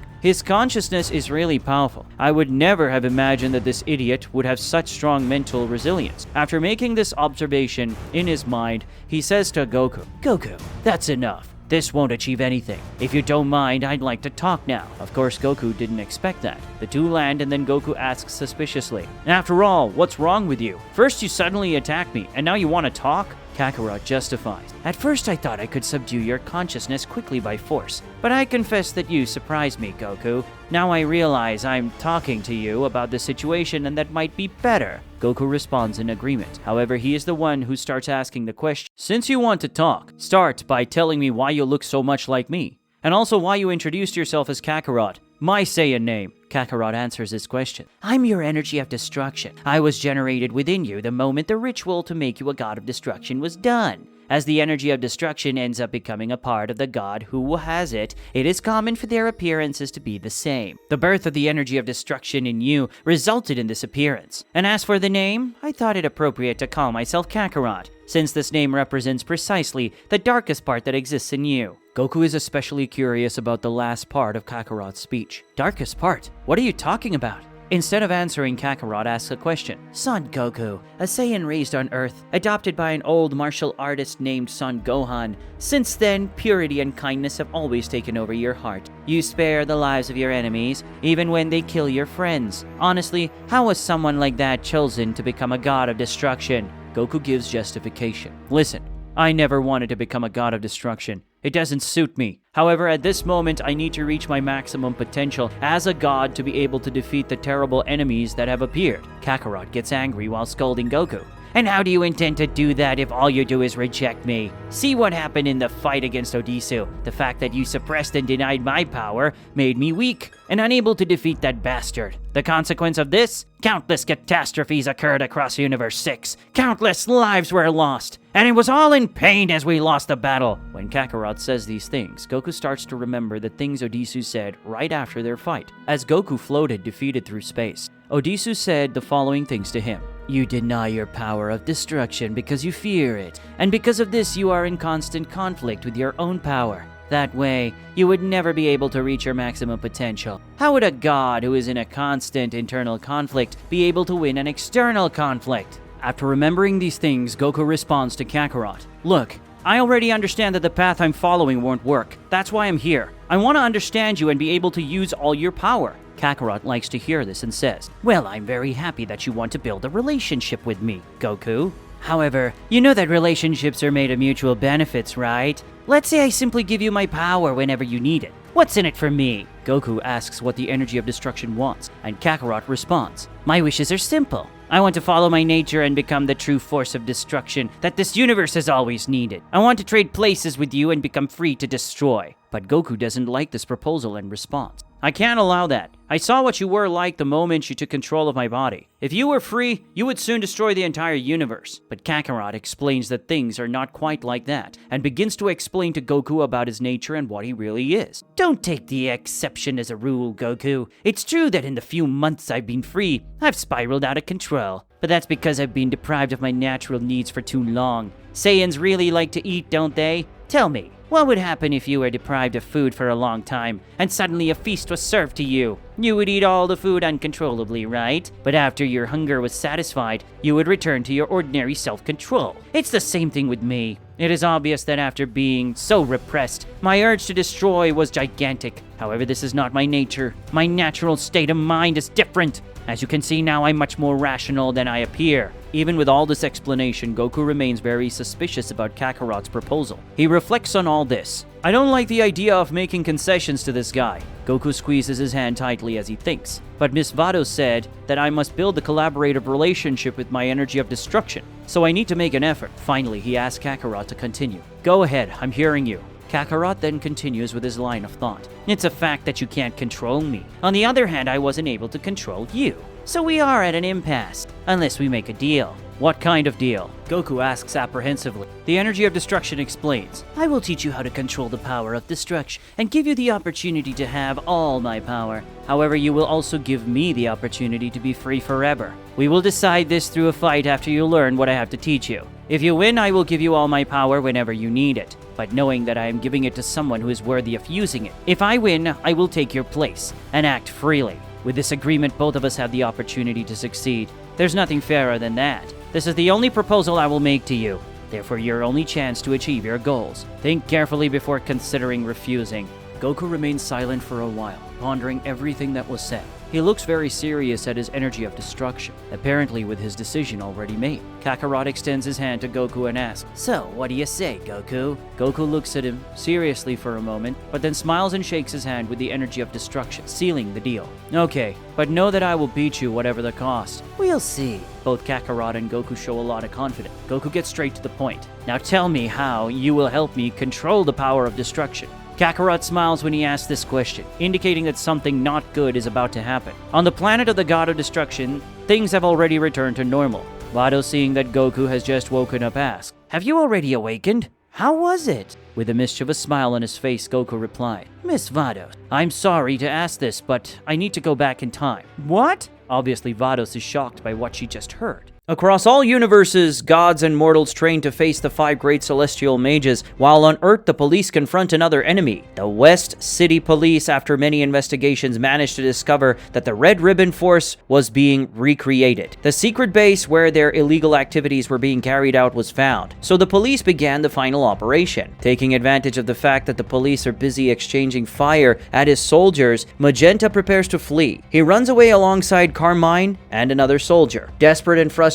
Carmine complains, Damn, how did those damn cops find us? Now all our work goes down the drain. They're heading towards an aircraft carrier, planning to escape by air. Despite the situation, Magenta remains determined and responds to Carmine. It doesn't matter. I will raise Red Ribbon again, whatever the cost. However, one person stands in the way between them and their escape. Nah, you won't escape. The hero who just did this is Krillin, who's very determined not to let them pass. Without mercy, Magenta shouts the orders to his subordinates, telling them to shoot to kill. They obey and point their weapons at Krillin, but the law enforcement agent smiles calm and confident. After a while, everything seemed to be over. Magenta, Carmine, and the soldier appeared utterly defeated, while Krillin's boss went to talk to him. Commander Nuts praises Krillin, saying the following, Congratulations, Officer Krillin. If it weren't for all your efforts, we would have never discovered their secret base. From what little we've been able to find out, they were working with dangerous technology here, so you may have saved a lot of lives. Krillin is a little shy with his boss's flattery,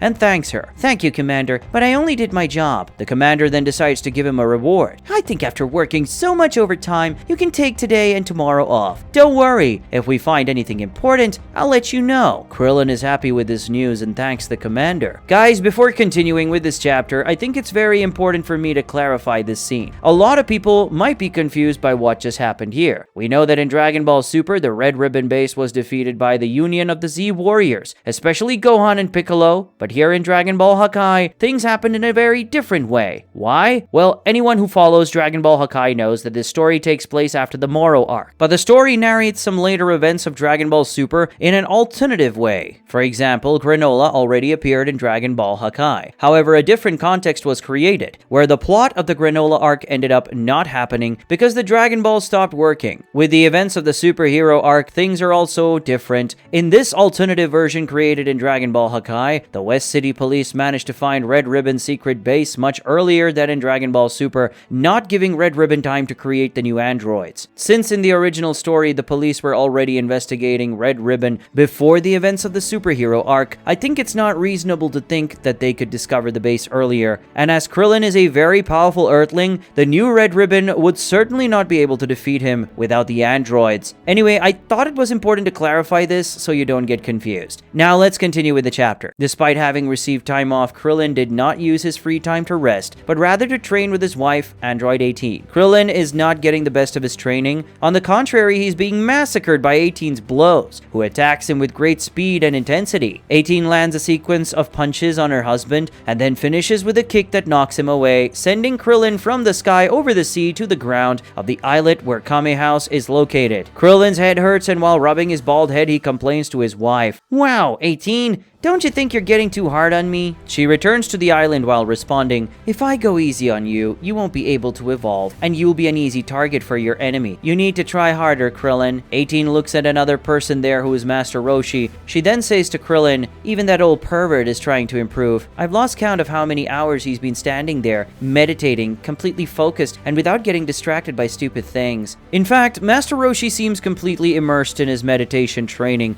oblivious to the things of the outside world, like a true sage. Krillin is a little sad and frustrated with the scolding he just got and says, "Okay, I get it. I'm a total failure. Among all the others, I must be the only one who's barely progressing." 18 realizes that she hurt his feelings, and then tries to console her husband. "It's not like that either. It may not seem like it, but you are improving. With a more affectionate posture now." She asks to see Krillin's head. "Let me see if it hurt too much." But it's not just Krillin's training that 18 is making difficult. When she bends over to see Krillin, she leaves a certain part of her body exposed, and her feminine attributes draw someone else's attention. Master Roshi, who was meditating fully like a true hermit, suddenly opens his eyes wide, hallucinating, but he fights his carnal desires and closes his eyes again. Sweat involuntarily runs down the old master's bald head, and a trickle of blood runs down from his nose. Who's suffering more from the training, him or Krillin? Suddenly, the communicator on Krillin's arm beeps. He answers promptly and sees that it's Commander Nuts. Commander Nuts says, "Officer Krillin, I know I gave you the rest of the day off. Sorry to bother you, but we discovered something important in the Red Ribbon archives, and I thought you might like to know." But Krillin doesn't mind the interruption. "No problem, Commander." Android 18 doesn't like what's happening at all, and watches a little intrigued. Commander Nuts begins to report something very important to him. We find out that Magenta found a very old secret laboratory of Dr. Gero.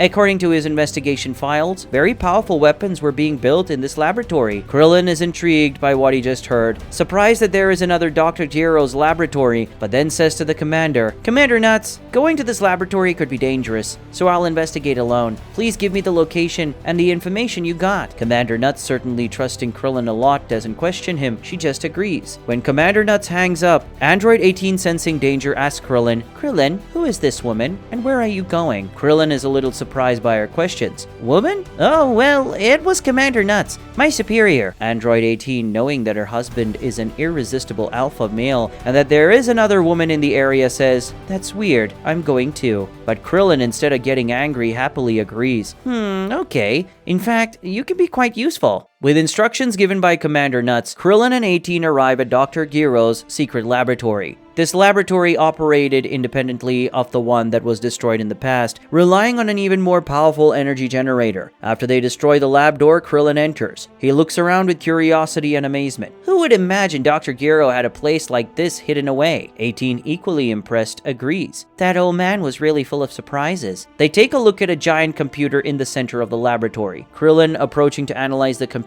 deduces, "I'm sure there is important information on that computer." He starts messing around with the computer, looking for information. As he does this, 18 asks, "How did you guys find out about this place?" He explains, "It was all in Magenta's files stored in the secret base that we captured. Magenta's mother is a former Red Ribbon soldier named Colonel Violet. It seems that she is a great spy and has investigated all of the organization's old projects for many years, including everything done by Dr. Gero. Recently, Colonel Violet found out about this place, but before Magenta and his minions could get here, we arrested them." Suddenly, strange codes began to appear on the computer screen, and seeing this, Krillin becomes very frustrated. "Damn, it looks like the files in the computer are encrypted.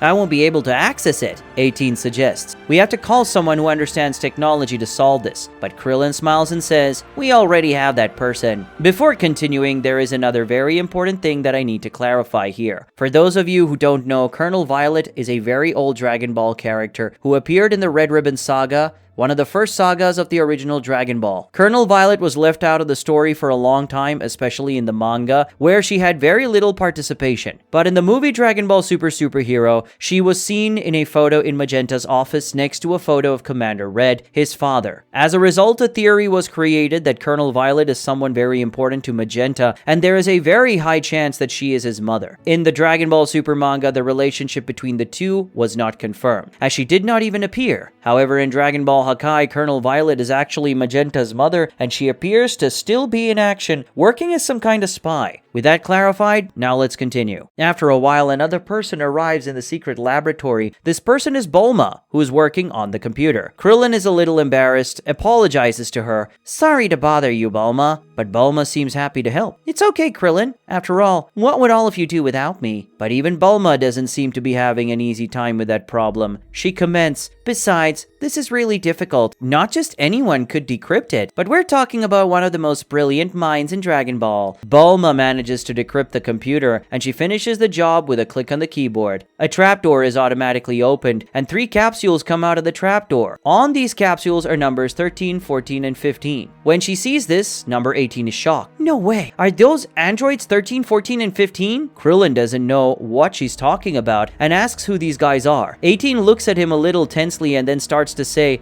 "Before building 19, 17, 16, and me, Dr. Gero built other androids that he considered failures. Among them were 13, 14, and 15. I thought he discarded and destroyed them all, but it seems not." Krillin asks, "Why did he consider these androids a failure?" She explains to him, "Among the androids that Dr. Gero built, most consisted of 2 types of infinite energy androids and absorption types androids. Between these 2 types, the ones with infinite energy were much stronger. Realizing the potential of this type of android, Dr. Gero focused many efforts on building them. However, there was a big problem, which was the difficulty of controlling them. Dr. Gero built many models of infinite energy, but was unable to control them all. He found that as he reduced the android's powers, the mental instability was less, but still he was never able to control us. I was the last model of the infinite energy type that was created, therefore the weakest, but not even me Dr. Gero was able to control. That's why the next model he built was Android 19, which was of the absorption type, an inferior and weaker technology, but easier to control." After hearing all this, Krillin comments, "Now I understand. That's why your power declined as production went on, right? 16 was superior to 17, 17 was stronger than you, and you are stronger than 19. In common logic, more recently created androids should be more powerful, but with Dr. Gero's creations, it was the opposite. Now I understand why." 18 continued. "Androids 13, 14, and 15 were certainly extremely powerful, much more than 16. However, they were the most unstable among us. I thought at the time that Dr. Gero had destroyed them, but they are here. Why?" Bulma, who until now was looking at the computer, had an answer. "I already understand everything. This is not an ordinary computer. Here is a very advanced artificial intelligence that was finalizing these androids. It seems that Dr. Gero tasked this computer with solving the mental instability problem you just mentioned. Since Dr. Gero died, he couldn't improve the computer, so it would take years for it to be finished." At that moment, she has an idea and then says, "Hey, we could use these machines to help if Earth is really attacked by these new enemies. Perhaps with Capsule Corporation's current technology, we can improve these projects, making these androids stronger and less unstable." But Bulma is a little discouraged and says, "The problem is that creating machines of this type is not my specialty." But again, she has an idea and asks Krillin, "Hey Krillin, you said the new red ribbon was after Dr. Gero Gero's projects, right? How did they plan to develop his old projects? Krillin responds, "My commander said that they were investigating a man who is Dr. Gero's grandson, and according to their files,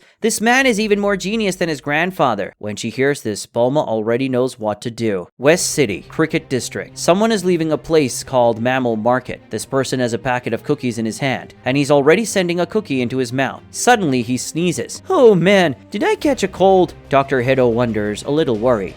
Approximately 75 million years ago, a meeting took place between the gods and angels of the 18 universes. Daishinkan is given the last word of the meeting, saying that it was a very productive meeting and thanking everyone for coming. But one of the gods present at the meeting takes the opportunity to announce that this will be the last meeting he will participate in, because in a few years, he will leave the position of destroyer and pass the position to his apprentice Beerus. This deity that just spoke of this is called Teron, and he is the destroyer of Universe 7, and he is accompanied by the angel Whis, a supreme Kai named Gazan, and his apprentice Beerus, who is very young. Hearing this announcement, another god present at the meeting says that it was a joke, and that Brat couldn't become a god. Who said this was a god named Garoga? He was the destroyer of Universe 6, accompanied by the angel Vados and supreme Kai named Nuan. Hearing Garoga's words, Beerus gets very angry and is about to attack the destroyer of Universe 6. But Tyron stops his apprentice and states that Beerus is very capable and will be an excellent god of destruction. But Garoga thinks that it's a great foolishness. This boy will surely be a failed god. Beerus gets even angrier at Garoga's words, but Daishinkan interrupts that discussion. They ask the gods to be more elegant and spare the great Zeno that silly discussion. He was clearly uncomfortable with that argument.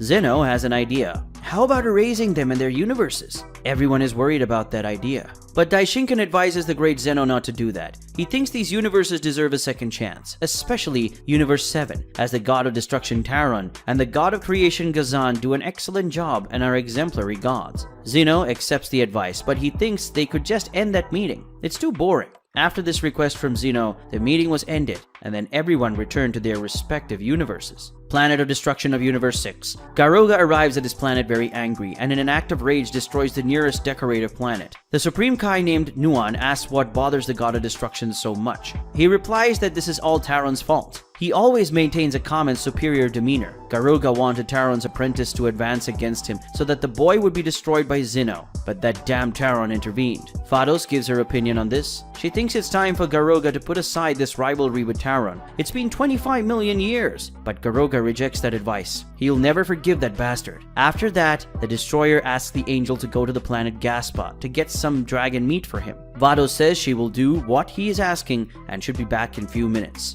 Vados leaves the planet and does what Garoga asks. As soon as the angel leaves, Garoga addresses Supreme Kai, remembering the fact that she doesn't like Universe 7's Supreme Kai either. Nuan confirms that statement. Gazan always gets all the praise, and no matter how hard she tries, she always seems to be one step ahead. He sure does some kind of cheating. Garoga smiles upon hearing that. And then he makes a suggestion. How about they get revenge on them? They could make Universe 7 into chaos, and then they would be no longer considered the perfect gods, and would be shamed in front of everyone, considered great incompetence. Nuan received that proposal with surprise and hesitation. If anyone found out they were doing anything to sabotage other universes and told Zeno, they would be erased at the same time. But Garoga has already thought about it and has a plan. They could let the very inhabitants of Universe 7 destroy themselves. All they need to do is use some bad people in the universe and let them wreak havoc. Nuan likes the plan, but if they go in there to do anything, Gazan with Supreme Kai's heightened senses would likely sense that presence. If that happened, they would be scolded or worse. But Garoga has thought of that too. There is a place in the universe where not even Supreme Kai can see. She knows what it is, right? Nuan is surprised. That place? Oh yes, that place, answers Garoga with an evil smile on his face. A few days later on Universe 7's planet of destruction, an intense battle takes place on the planet, and the impact of the blows causes an intense wind across the planet. Who is fighting is Beerus and Teron. The god of destruction's apprentice tries to land a sequence of blows on his master. Teron blocks the attacks with extreme ease, but in a moment, Teron's counterattacks landed a strong attack on Beerus's abdomen, who immediately stops attacking due to the pain of the blow received. After doing so, Teron advises his student, explaining that the boy is very angry, and if he fights like that, he will waste too much energy on his attacks, in addition to leaving gaps for counterattacks. but Beerus, after recovering from the pain and very angry with his master's lessons, yells that he doesn't want to be lectured and then creates a globe of destruction energy which surpasses Teron, who is surprised that he is able to use Hakai at that level. Beerus launches the Hakai at the God of Destruction, who holds the attack and launches it in another direction. But Beerus takes advantage of Teron's distraction and lands a strong attack on his master, who retaliates with a slap in the face of Beerus, who goes to the ground. With this attack, Beerus gives up the fight stunned. As he lands, Teron asks him what happened to Beerus, probably referring to the disciples' dark mood. Whis, theorizing what is happening, asks if this has anything to do with what happened at the meeting of the gods. Beerus confirmed he didn't like that bastard underestimating him like that, and he knows it's not just Garoga who thinks that way. All gods have similar opinions. Teron, hearing this, is very disappointed, and he says he didn't think his apprentice was so weak. But Beerus refutes his master, saying that he is the most powerful mortal in the universe. Teron agrees, but his strength is physical. Mentally, he is weak. Teron asks what would happen if an opponent said those same things to Beerus in battle. What would he do? Would he get angry and attack without thinking? If so, he would be an easy target. If Beerus really wanted to be a god of destruction, he needed to strengthen his intellect as well, not just his body. But Beerus continues to argue against his master. He never used Hakai as well as he did now. Anger made him stronger and helped him progress. But Teron reminds Beerus that the Hakai he uses is just a copied version of the true energy of destruction. When he becomes a god and has the true energy of destruction within him, if he lets himself be controlled by such feelings, he will be possessed by that power. Beerus, very stubborn, continues to confront his master, saying that he thought that to use Hakai, he only needed to think about destruction. That's exactly what he was doing about that idiot. Teron is disappointed. Hasn't Beerus learned anything in these last years of training? Destruction involves much more than just feeling hate. It's necessary to understand the cycle of things and the need for destruction to build something new and better. This is the true essence of the work of the God of Destruction. Above all, the destroyer needs balance. But Beerus doesn't want to listen to these lessons. He wants to go home and asks if Whis could take him. Tyra asks Whis to do this. Beerus won't get results if he trains like this. As he takes Beerus home, Whis asks if he's still angry. Beerus asks how he wouldn't look. He hates being underestimated. But Whis tells him not to take it personally. The reason to Garoga criticizing him so much has nothing to do with him. In fact, it's all because of Teron. They are rivals for many generations. Whis explains that Teron and Garoga were born in Universe 7. They lived on neighboring planets, and as their planets were scarce in resources, their races were in constant war. They were the most powerful of their respective races, and so they became natural rivals. In a battle, their races self-destructed, and only they were left. The god of destruction of that time, impressed by their power, decided to make both of them his disciples and make them understand each other, but that never worked out. When that god died, they started a battle to decide who would be the next god of Universe 7, and Garoga lost that battle. At that time, Universe 6 also lost the god of destruction, so Garoga was sent there. All this happened 25 million years ago, but to this day they maintain this rivalry. Everything very interesting to note in this scene is that the ancient god of destruction cited by Whis as being master of Teron seemed to be Pikon, who in the main story of Dragon Ball Hakai was said to be the first god of destruction of Universe 7, and today is the chief of the Celestial Guardians. This ancient god from Universe 6 who came before Garoga looks a lot like Tapion, and a statue of him also appeared in Dragon Ball Hakai Chapter 3 when Goku was in the ritual to become the god of destruction. With that, we can conclude that Pikon was the first god of destruction of Universe 7. Later he was succeeded by Teron and later by Beerus. And this guy like Tapion was the first destroyer of Universe 6, who was succeeded by Garoga, who was succeeded by Champa, and now in Dragon Ball Hakai Champa has been succeeded by Goku. Anyway, continuing with the chapter. After hearing the whole story between Teron and Garoga, Beerus concludes that Garoga is just a jealous god, but no matter, he will overcome both of them, and he will become stronger than Teron and Garoga. Whis is overjoyed to see the young apprentice's excitement. Planet Nekosai is a very peaceful planet. The race that lives on this planet, the Nekosasians, have a high level of power if compared to the average race of the universes. But despite this, they are very peaceful and spend most of their time in long sleep. As he flies around his planet, Beerus notes that even in the biggest city of the planet, he hardly sees people. Looks like his people are lazy as usual, but he envies them, and after all, Master Teron doesn't let him sleep much. But seeing something being destroyed in a forest, Beerus concludes that someone is very awake today.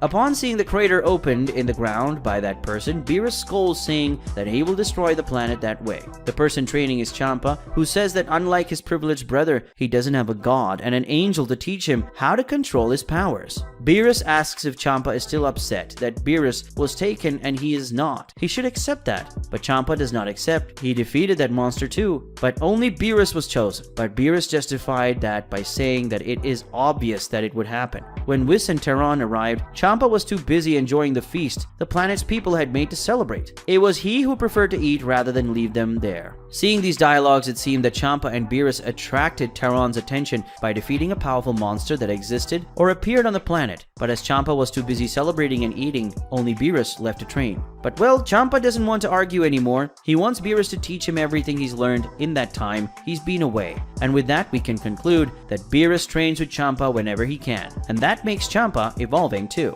Sometime later, they finish training and Champa comments that Beerus was very angry today and asks what happened. Beerus explains what happened and Champa says that if he wants the gods to respect him, he has to prove he deserves that respect. And he has to prove how powerful he is. But Beerus says it's easier said than done. How would he do it? But suddenly, something horrible happens. A portal opens in the planet's sky, and a gigantic wave of energy destroys the great city in an instant, leaving Beerus and Champa completely shocked. While Beerus and Champa talked in the forest, a great wave of energy destroyed the largest city on the planet. Beerus, very angry, asked who did this, and then he flies towards the city. Champa immediately follows his brother. When they get closer, they seem to feel something. Champa asks if Beerus is feeling that. He says yes, a strange and completely evil energy. A big monster is coming out of the smoke. Beerus tells his brother not to let his guard down. The creature sees them and roars, but Beerus is not afraid of the angry face, so he flies towards the monster to avenge his people. Beerus and the monster clash fists. The impact wave of their blow causes a great wind in that region. The monster tries to land several blows on Beerus, who dodges all of them quickly. They move with great speed and making very strong attacks against each other. Champa is impressed watching the fight.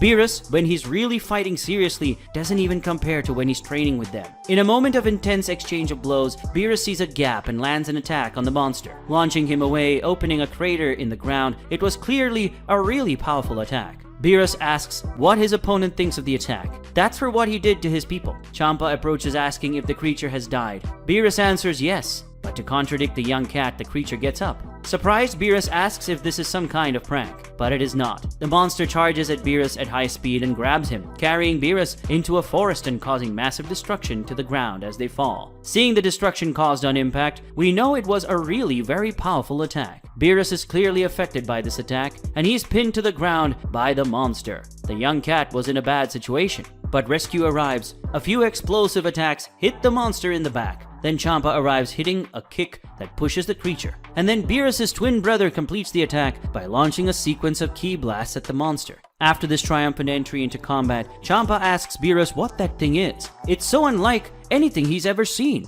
Beerus doesn't know either, but it seems he has something against him. The monster is already on its feet and it emanates an enormous amount of energy. Champa notes that the creature seems to be getting stronger. If they want to have any chance of victory, they need to fight together. Beerus hates the idea. He didn't want to have to fight Champa, but he doesn't have much time to complain. Champa warns that the monster is advancing at full speed against them. The creature tries to attack them. The brothers disperse, going each one to one side. Beerus catches the monster's attention, and when the creature heads towards him, he fires a many ki blasts at once, stopping the creature's advance. Champa also attacks, coming onto the monster and landing a hard punch on its back, launching it into the air. Then Beerus warns his brother that it's time. Champa says he already knows, he doesn't need to be given orders. Beerus and Champa fire powerful waves of energy, hitting the monster at the same time. Champa wonders if they made it, but the answer comes soon after, with the creature emerging unscathed from the attack. Champa is worried. He did his best in that attack. Beerus is also worried. Apparently, ordinary attacks won't work on that monster. There's only one attack he can use, but he doesn't control it very well, which means he could put the planet in danger. But he has no choice. He has to use it. Suddenly, the battle is interrupted and many energy attacks hit the monster. Those responsible for that attack were a group of Saiyans, who were very angry about the creature attacking their city. But Beerus isn't too happy with the cavalry's arrival. They should leave immediately. That thing is no opponent for them. The monster prepares an attack, but the Saiyan warriors do not cower. The group leader orders everyone to attack at the same time, and so they do. Beerus knows it's useless and tells them to run away, but it's too late. The creature launches the energy attack against the Nekosagen's attacks. Their energy is completely overwhelmed by the monster's energy, and then they are completely destroyed by the creature. But Beerus doesn't have time to grieve over the death of his companions. Champa warns that the energy globe released by the monster is heading towards the planet. If that powerful attack hits the planet, it's all over. Beerus immediately tries to stop the energy. He struggles not to let the attack reach the planet's ground. Champa fires an attack at the monster. He guarantees he will distract the creature while Beerus takes care of it. But it will be good if Beerus does it really fast. Really fast. Beerus arrives on the planet's ground. He tries to fix his feet on the ground, but the energy globe charges him. He won't be able to hold that thing. The young cat, in thought, decides that there's only one way to stop this energy and save the planet. He wanted to use this against the monster, but there's no other option. Beerus yells, "Hakai," and then the monster's energy globe disappears. He drops to his knees, sighing in relief that he's made it, but the relief is short-lived as Champa soon falls from the sky, and Beerus screams for his brother. Champa, before passing out, warns that the creature has gotten even stronger, and so he passes out. In the sky, the monster creates another energy globe, and after accumulating a lot of energy in this next attack, it launches towards Beerus. As he watches the attack coming towards him, Beerus reveals that he has no more energy. He used up almost everything he had on Hakai, but even if he still had the energy to fight, that monster has already evolved too much. Now it greatly surpasses the power of the young warrior of Nekose. That was the end. But suddenly something happens. The monster's attack disappears. The person responsible for its praise is the young warrior, and upon opening his eyes, Beerus is surprised. The one who arrived says that Beerus honored his role as the disciple of the God of Destruction, but that was a job for the God of Destruction himself. And then we see Teron, who has just arrived alongside Whis and Supreme Kai Gazan. With the invasion of the mighty demon that grew more powerful by the moment, the fate of Beerus' planet seemed to be set. But the God of Destruction arrived. Teron, along with Whis and Gazan, observes the situation. Beerus asks what he's doing there, and the destroyer explains that the King Kai of the sector saw what was happening and warned Supreme Kai Gazan, and Gazan took them there. The monster suddenly starts releasing energy wildly, and the creature's roar made everything shake. Teron, seeing this, remarks that if the monster continues like that, the planet is at risk. The monster heads towards them, thirsty for blood and destruction. The God of Destruction looks to the God of Creation, and only with Teron's look, Gazan knows what to do. The Supreme Kai teleports behind the monster, and touching the creature, uses the Kai to get the beast out of there. Beerus asks where they went. Teron explains that Gazan will take the monster to an inhospitable planet where they can deal with the creature without worry. In the blink of an eye, Gazan returns. Teron tells Beerus that he should go with them. This is an opportunity for him to see him do some different work. They arrive on the inhospitable planet with the Kai, and immediately the monster rushes towards them. Teron goes into battle, kicking the beast and knocking it away. Meanwhile, Beerus asks Whis where the monster came from. He didn't know such a powerful being existed in the universe. Whis says that he didn't know of the existence of the monster until now, but from the energy he feels coming from this creature, it doesn't seem to be from this world, but from the Makai world. Beerus recognizes that name. Isn't this that world where there are only demons? Whis confirms the energy of this creature is very similar to the energy of the beings that live there. But still, Beerus is surprised. Are there such powerful beings in the Makai world? Now it is Gazan who responds to the young warrior, saying that the Makai world is a very mysterious place, and that not even he, with his Supreme Kai senses, can know exactly what happens there. But that's not the biggest problem. The truth is that their world shouldn't be accessed so easily by those who live in the Makai world. So how did this creature get here? This is very strange. As they talked, a fierce battle raged in the planet's sky. Teron and the demon monster landed intense blows against each other until their fists collided and a huge explosion could be seen. While fighting the monster, Teron notes that the more they fight, the stronger the monster gets. Perhaps the rage in the destroyer's blows feeds the creature somehow. This beast seems to be composed of pure negative energy. Not even attacks on vital points will be able to defeat him. He will keep getting up stronger and stronger. As the battle continued, Beerus watched with great concern. If that monster keeps increasing its power like that, it's going to get to the point where it's going to surpass Teron. But Whis is not so worried. It is true that the demon has an extraordinary power, and that it increases every second, but he is still very far from Teron's power. The distance between their power is astronomical. But Beerus doesn't understand. If the difference is so big, why is this fight taking so long to finish? Whis says that Teron is only watching his opponent to draw his conclusions. Beerus doesn't understand. What does he mean by draw his own conclusions? But Whis notices something, and so he interrupts their conversation by saying that it seems Teron already knows everything he wants to know. This is about to end. After hearing this from Whis,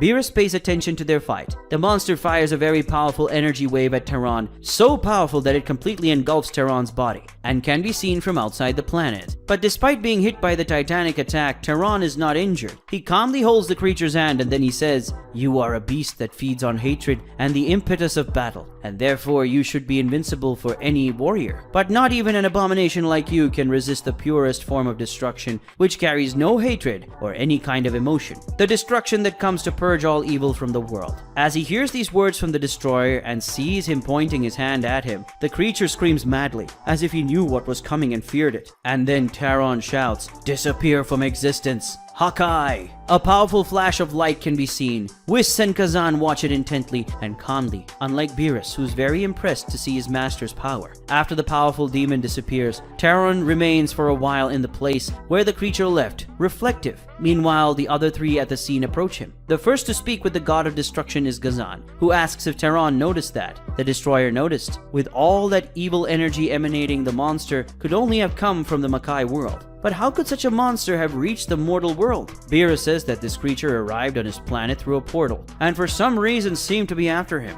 as it attacked him with great violence. But Teron disagrees. That monster could be after Beerus. After all, there's no way that that thing knew him. What probably happened is that the monster sensed Beerus's energy, and because he was the strongest in that location, the monster saw him as a threat and attacked him. But in fact, it is a little strange that the creature appeared precisely on Beerus's planet. Was it all a coincidence? It's hard to know. Teron has an idea while looking at his disciple, and so he orders Beerus to prepare. He will know the darkest place in the universe, the demon's realm. After Teron says this, Kazan takes them out with the Kai, the realm of demons.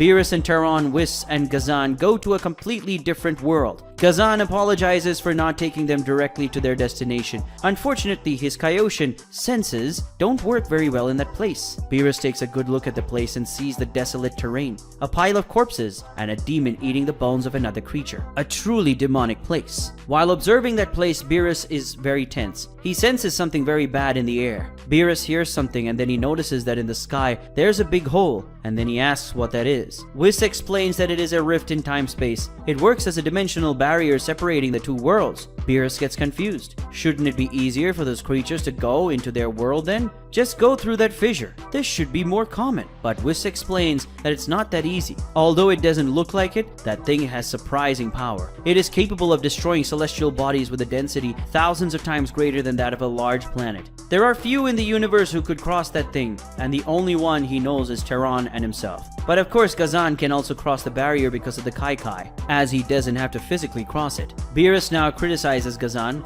Can he go there whenever he wants? So if his Supreme Kai senses don't reach that place, why doesn't he always go there and see what's going on? But Supreme Kai explains that it's not that simple. That place, as well as the gods that live there, are completely evil, and not even the gods outside can stay there long without having their hearts corrupted by all that evil. Of course, sometimes he goes there to see how things are going over there, but it's not something he can do very often. Teron interrupts the conversation. They must do whatever he has to do. He doesn't want to stay in that place for long. The visitors travel to the highest point of the demon realm, where they found a large and dark planet. Beerus, seeing that planet bathed in what appears to be blood, complains about the fact that it is such an ugly planet. Teron explains that it is the planet of the supreme god of this dimension, the supreme planet of darkness. In this place lives the Makaioshin, called Demures. Beerus asked Kazan if Makaioshin are Kaioshins that are born rotten. Kazan answered that in short, yes. When Supreme Kais and King Kais are born corrupted, they are called Makaios and Makaioshin. When they are born, they are sent to this world, where they do similar work to that Supreme Kais and King Kais do in the mortal world. The Makaioshin is the supreme god of this world.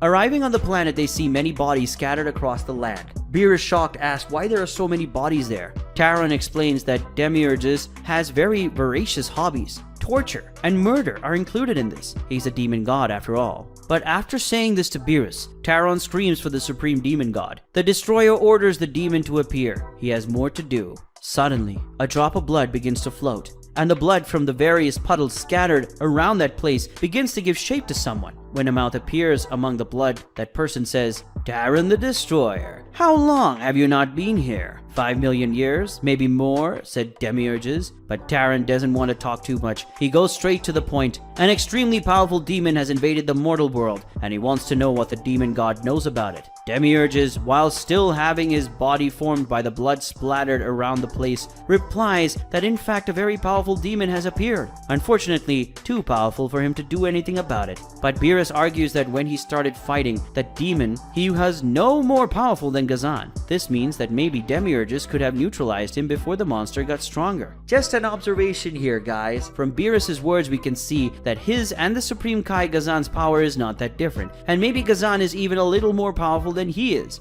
I know that by Dragon Ball Super standards, this might seem absurd, as Supreme Kais are considered to be very weak, but remembering that Shin in the Majin Buu saga was as powerful as Goku when the protagonist faced Cell, that is, Shin had the same power as Goku using the maximum power of the common Super Saiyan, and with that power he could defeat Namek's Frieza with a single attack, and Frieza for many years was considered the most powerful mortal in Universe 7, being the one who ruled the entire universe. And also remembering that Shin was not a Kaioshin considered so strong. We saw during the franchise Supreme Kai is stronger than him, like the Southern Supreme Kai, who managed to face Kid Buu almost equally. And there was also the Sacred Supreme Kai, which was stronger than the Southern Supreme Kai, and even managed to defeat Moro in the past. In short, an average Supreme Kai has the same power as Goku at the end of the Cell Saga, and Goku was already very powerful by the standard of other mortal beings in Universe 7. And a powerful Supreme Kai can greatly surpass that level, like the Sacred Supreme Kai and the Supreme Kai of the South. And I believe these Supreme Kais can be on a level close to Super Saiyan 2, maybe even surpassing it a little bit, since they could face Kid Buu. That is,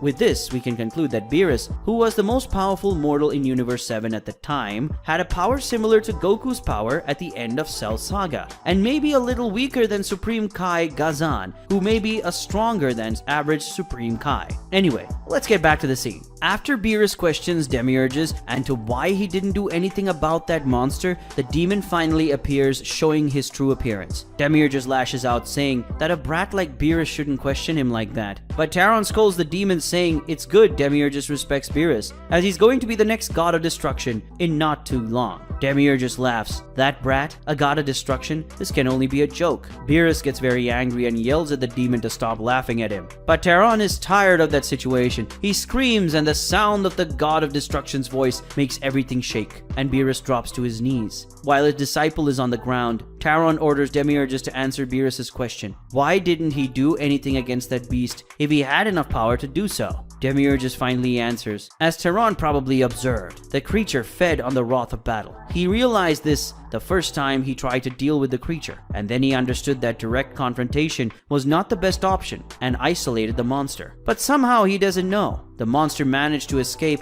that world and went to their world. That was what happened. Teron continues the investigation. Demiurges is supposed to be able to see everything that happens in this world. So why didn't he see what happened to this monster? The demon doesn't like that questioning. Is Teron implying that he sent the monster there? If he could do such a thing, he wouldn't be in this world anymore, right? The fact that he can see everything that happens doesn't mean he's omniscient. If he's not paying attention to something he can't see, simple as that. He got careless and the monster escaped, somehow, that he doesn't know. That's all. Teron remains suspicious, but for now he will accept this explanation. Either way, he'll keep an eye on the situation. After saying that, he calls everyone to leave. Gazan says that now that he's spent some time there, he thinks he's been able to lift everyone into their world right from that place. Teron gives Demiurges one last suspicious look, and then everyone leaves. When everyone leaves, the demon god starts laughing. The seed has been planted, and now Teron's destruction has just begun. After visiting Makai World, Beerus is dropped off on his planet to share his grief with his people, as well as help in the search for survivors. Beerus and Champa are in a great devastated city, probably looking for survivors.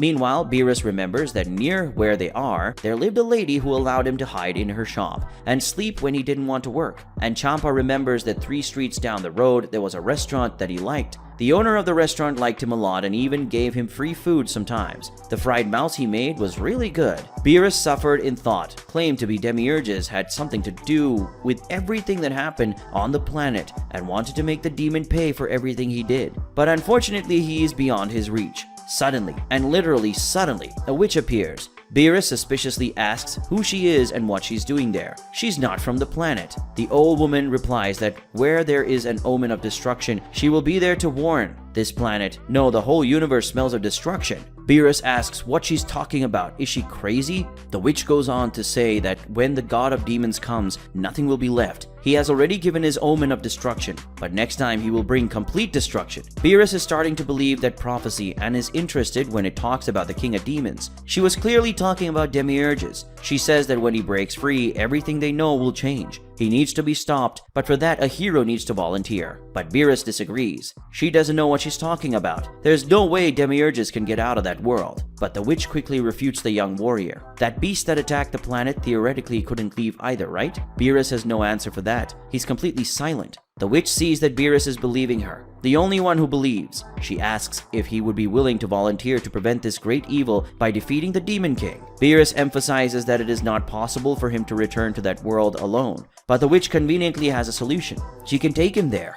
Champa approaches his brother and whispers in Beerus' ear, saying that this is the perfect opportunity for them. Beerus wants to prove his worth to the gods, right? Well, he wants the same thing. They could go together to this Hakai world and defeat this demon. Together they could win, and then they would save their planet and the entire universe. The gods would have no choice but to look at them with more respect. Beerus reflects on the matter. He thinks this is a very serious situation. He should warn Teron about it. But if he does, his master will sort it all out in the blink of an eye, and then he'd get all the glory for himself. If that happened, he wouldn't have the chance to prove himself to the gods. Beerus makes his decision. The old woman must take them there immediately. The savior of the universe will be he, the great Beerus. The witch smiles, a very suspicious smile. Guys, before talking about the chapter, just a note. In Dragon Ball, there are people with magical powers capable of moving between worlds. A good example of this is Baba, Master Roshi's sister. She is an earthling witch capable of transitioning between the mortal world and the other world. She has access to heaven, hell, and everything in between. She even recruited beings from other worlds to fight for her, as she did with Son Gohan and Devil in Dragon Ball Classic. Babidi was also able to do this as he recruited Dabura, the king of demons, who was an inhabitant of the Hakai world. The witch who is talking to Beerus and Champa seemed to be one of those cases, but long before Baba and Babidi existed, of course, as this story takes place 75 million years before the start of Dragon Ball. Well, continuing with the story of the chapter. Using her spells, the old witch takes Beerus and Champa to Hakai world, but something is wrong. Once through the portal, Beerus sees that he is close to the fissure he had seen when he went there with Teron and the others. He immediately tells the witch that she took them to the wrong place. They should go to the planet of the god of this world. But with a mischievous smile on her face, the witch says that they are exactly where they should be. Then she jumps to the portal and disappears. That was clearly a trap. Champa, noting the obvious, says he thinks something is wrong. Suddenly, they're quickly surrounded by many demons, and then they realize that it was a trap. Some minutes later, several demons are already being defeated by Champa and Beerus, who are clearly a little tired from fighting. Champa asks Beerus how they are going to get out of that place. Beerus looks at the big fissure in the sky and explains to his brother that that thing is the only way out. But if they tried to cross it, they would probably be killed by the pressure exerted by the amount of energy in it. Champa, desperate by knowing that he is trapped in the place, asks Beerus what they're going to do now. Beerus says he went there to defeat demiurges, and that's exactly what he intends to do, even if he has to cross the whole hellish world to do so. But Beerus' shadow says that wouldn't be necessary. What? Did the shadow say that? Beerus' shadow strangely begins to take form. It frightens the young warrior, who jumps to escape. The shadow takes the form of Demiurges, the demon god, who was clearly already waiting for them there. Beerus sees the demon god, confirming that he already suspected. It was all a trap. He was the one who sent that weird witch to go after him and bring him here, right? Demiurges comments that Beerus isn't as dumb as he thought he was. He's right, that's exactly what happened. Beerus then concludes that it was the witch who sent that monster to his planet as well, no doubt under orders from Demiurges, but he doesn't understand the reason behind all this.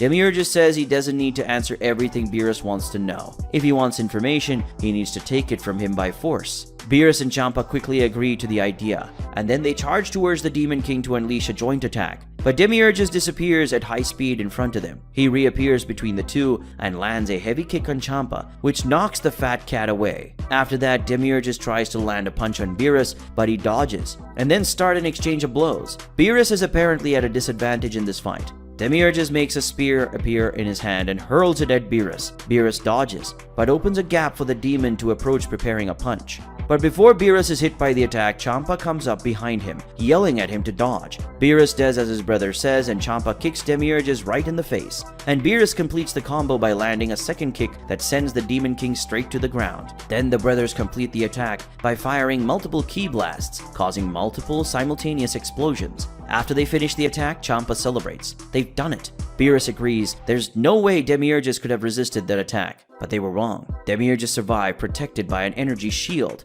Demures congratulates the boys, saying that it was a good try. If it worked, he probably wouldn't have survived. But unfortunately, they are fighting only to delay the inevitable. They're probably thinking that just because they're fighting together, they're going to win, but that's not going to happen. Even if they are powerful, they won't be able to win because they are just two brats who don't have the malice of battle. Champa gets very angry and asks why he's saying that, but the answer comes soon after when he is surprised by a spear piercing his body. Beerus screams desperately for his brother, who falls from the sky to the ground defeated. Beerus realizes that attack came from Demures, who surprisingly was in the sky behind them, and then he looks at the ground and sees that actually it was Demures that was talking to them. It was just a mirage. Demures explains that after he blocked the attack with his energy shield, he took advantage of being hidden by the smoke and fled before he was noticed, but left a clone in his place. It was a simple trick, but it was enough to fool them. That's why they can't beat him. But Beerus, while listening to the demon's speech, becomes completely irate, and then, while emanating a large amount of destruction energy, he orders that bastard to stop underestimating him. Beerus raises both hands and faces the enemy with an expression filled with fury. That apprentice of the god of destruction shouts, "Hakai!" forming a large globe of destruction energy.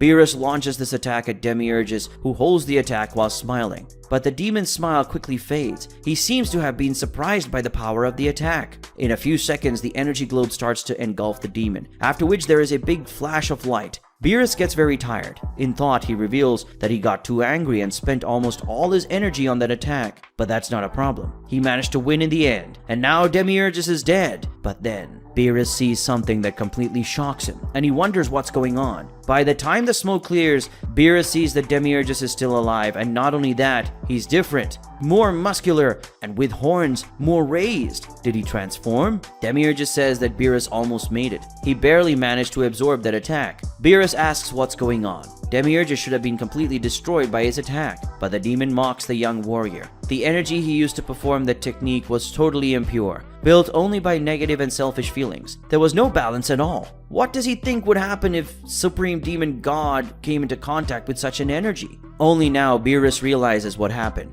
His Hakai strengthened Demures. So was that his plan? Demures explains that it is. He sent the demon to the Beerus planet in order to provoke him. He knew Teron would come to his planet after that and bring his apprentice. The moment he saw Beerus in person, Demures was able to influence his mind through all those negative feelings that the young warrior carries. Now Beerus is getting it. So Demures messed with his mind? The demon confirms and even reveals that Beerus's mind, filled with rage and self-centeredness, was the perfect setting for him. After he planted the seed of distrust in Beerus's mind when he was in his world, all he needed to do was send that old woman to get him. Didn't Beerus suspect that fact that the woman had appeared so suddenly? Wasn't it just too convenient for someone to come along who could bring him into the world just when he wanted to? Didn't he think that since she has access to both worlds, she couldn't have been responsible for that monster arriving on his planet? No, he didn't think of any of that because he was blinded by anger and selfish feelings. Beerus criticized the demon's plan. So what if he got stronger? What is he going to do? Will he kill him and Champa? Alright, do it. But then Teron finds out. He'll eliminate him in an instant. But the Demon King says that Teron won't kill him if he can kill him first. Beerus asks how he intends to do that. He may have grown stronger now, but he sure as hell doesn't measure up to Teron. Demures responds by reminding Beerus that, as he probably knows, there's another way to kill a god of destruction without fighting him directly. Beerus understands what he means. He intends to kill Gazan. This makes sense. Killing a Supreme Kai, automatically the god of destruction dies. But how does Demures intend to make it out of that world? As he accumulates energy in his hand, Demures explains that those who created this world did so in a way that is virtually impossible for those who live inside to escape. This fissure, for example, exudes such incredible power that no demon would be able to cross it under normal circumstances. But now that he's fed on all the energy Beerus provided, that's changed. Demures fires a wave of energy at the fissure, and then the hole opens up. The demons from this world, seeing that, immediately fly towards the hole to escape that world. Beerus despairs. It can't be. Demures, while laughing and mocking Beerus, congratulates the young warrior. He is now a great hero, the hero of the demon realm. the hero responsible for them achieving the long-awaited freedom. As he flies out of that world, Demures promises that as a reward, he will ensure that the first people to be exterminated will be Beerus's people. Beerus, head down, lands on the ground and falls to his knees, defeated, wondering what he's done. This is where Chapter 4 ends. Chapter 5, The Fall of the Gods. On the supreme planet of Universe 7, Supreme Kai Gazan is in the middle of a class with his disciple. Apparently, the lesson of the day is the importance of the cycle of life and death, and creation and destruction for the balance of the universe. Gazan explains, "For the universe to be in balance, the cycle of life and death must exist. As too much death leads to nothingness, but too much life leads to chaos. The cycle of life and death applies to virtually everything in the universe. This process involves from living beings to large celestial bodies, such as planets and stars, which even if they last billions of years, eventually die someday. In other words, life and death are necessary for the balance of everything." The Supreme Kai's apprentice adds with a question. Ro says, "That's what the gods of creation and destruction are for, right?" Gazan confirms and explains that for the universe to prosper, the working of these two classes of deities must be in complete harmony. In order for these gods to work in harmony and none try to outshine the other, their lives are connected, so one cannot live without the other. The apprentice asks if Gazan works well with the god of destruction, and the Supreme Kai says that yes,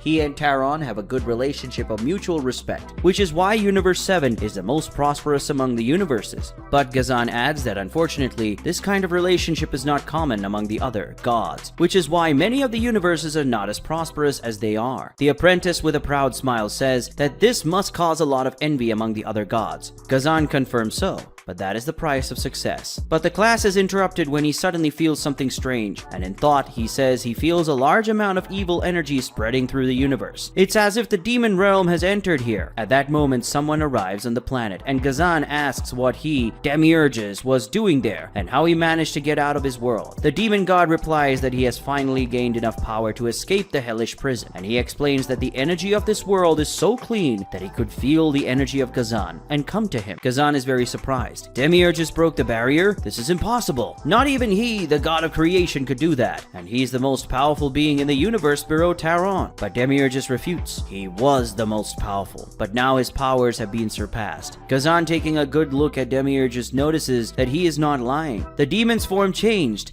as did his aura, and his power greatly increased. He can't handle the situation alone. He needs to alert Teron immediately, but Demures already imagined what Gazan might think, and he had a good way of not allowing the Supreme Kai to get away. He reminds Gazan that someone with their level of power could destroy a planet in an instant. But Gazan doesn't understand. Is he going to destroy the Supreme Planet? He argues that if he and Ro leave, there will be no one left on the planet, which means no lives will be lost. Of course, the destruction of this sacred planet would be very sad, but it could rebuild later. But Demures isn't talking about the Supreme Planet. He's talking about planet Kaishin, the home planet of all Shinjins, the race of all Supreme Kais, kings, and also of all demon gods like him. The demon says, with the aim of threatening Gazan, that he was thinking of paying a visit to their home planet and saying hi to his countrymen. Hearing this, Gazan is completely shocked, being caught off guard by the threat. When Demures says this, it is shown what is happening on planet Kaishin right now. In a field on the planet, under a large tree, is a group of Shinjins.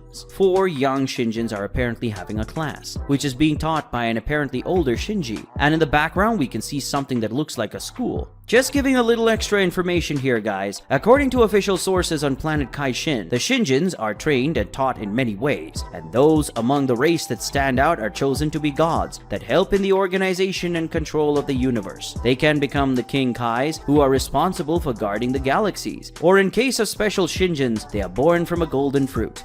They can become Supreme Kai, the god of creation, responsible for maintaining balance in the entire universe, along with the god of destruction. There are also other positions that outstanding Shinjin can hold, such as being assistants to the Supreme Kais, like Kibido, who is assistant to Shin, the current Supreme Kai of Universe 7. But as a rule, all Shinjins are born from a sacred tree that exists on the planet, called the Kaiju Tree. Going back to the chapter, Maybe this big tree we're looking at is the Kaiju tree, and this big building is probably the academy where Shinjins are taught and trained, where these new god candidates are chosen. Returning to the Supreme Planet, Gazan is completely shocked. Would Demiurges do this to his own planet and race? Would he destroy everything and everyone that way? But Demiurges reminds Gazan who he is. He is the Supreme Demon God. Words like scruples have no meaning for him. He wouldn't mind destroying their entire race, nor the tree that gave them life, but with a bad acting out of sadness, Demiurges admits that it would be a tragedy if planet Kaishin were destroyed.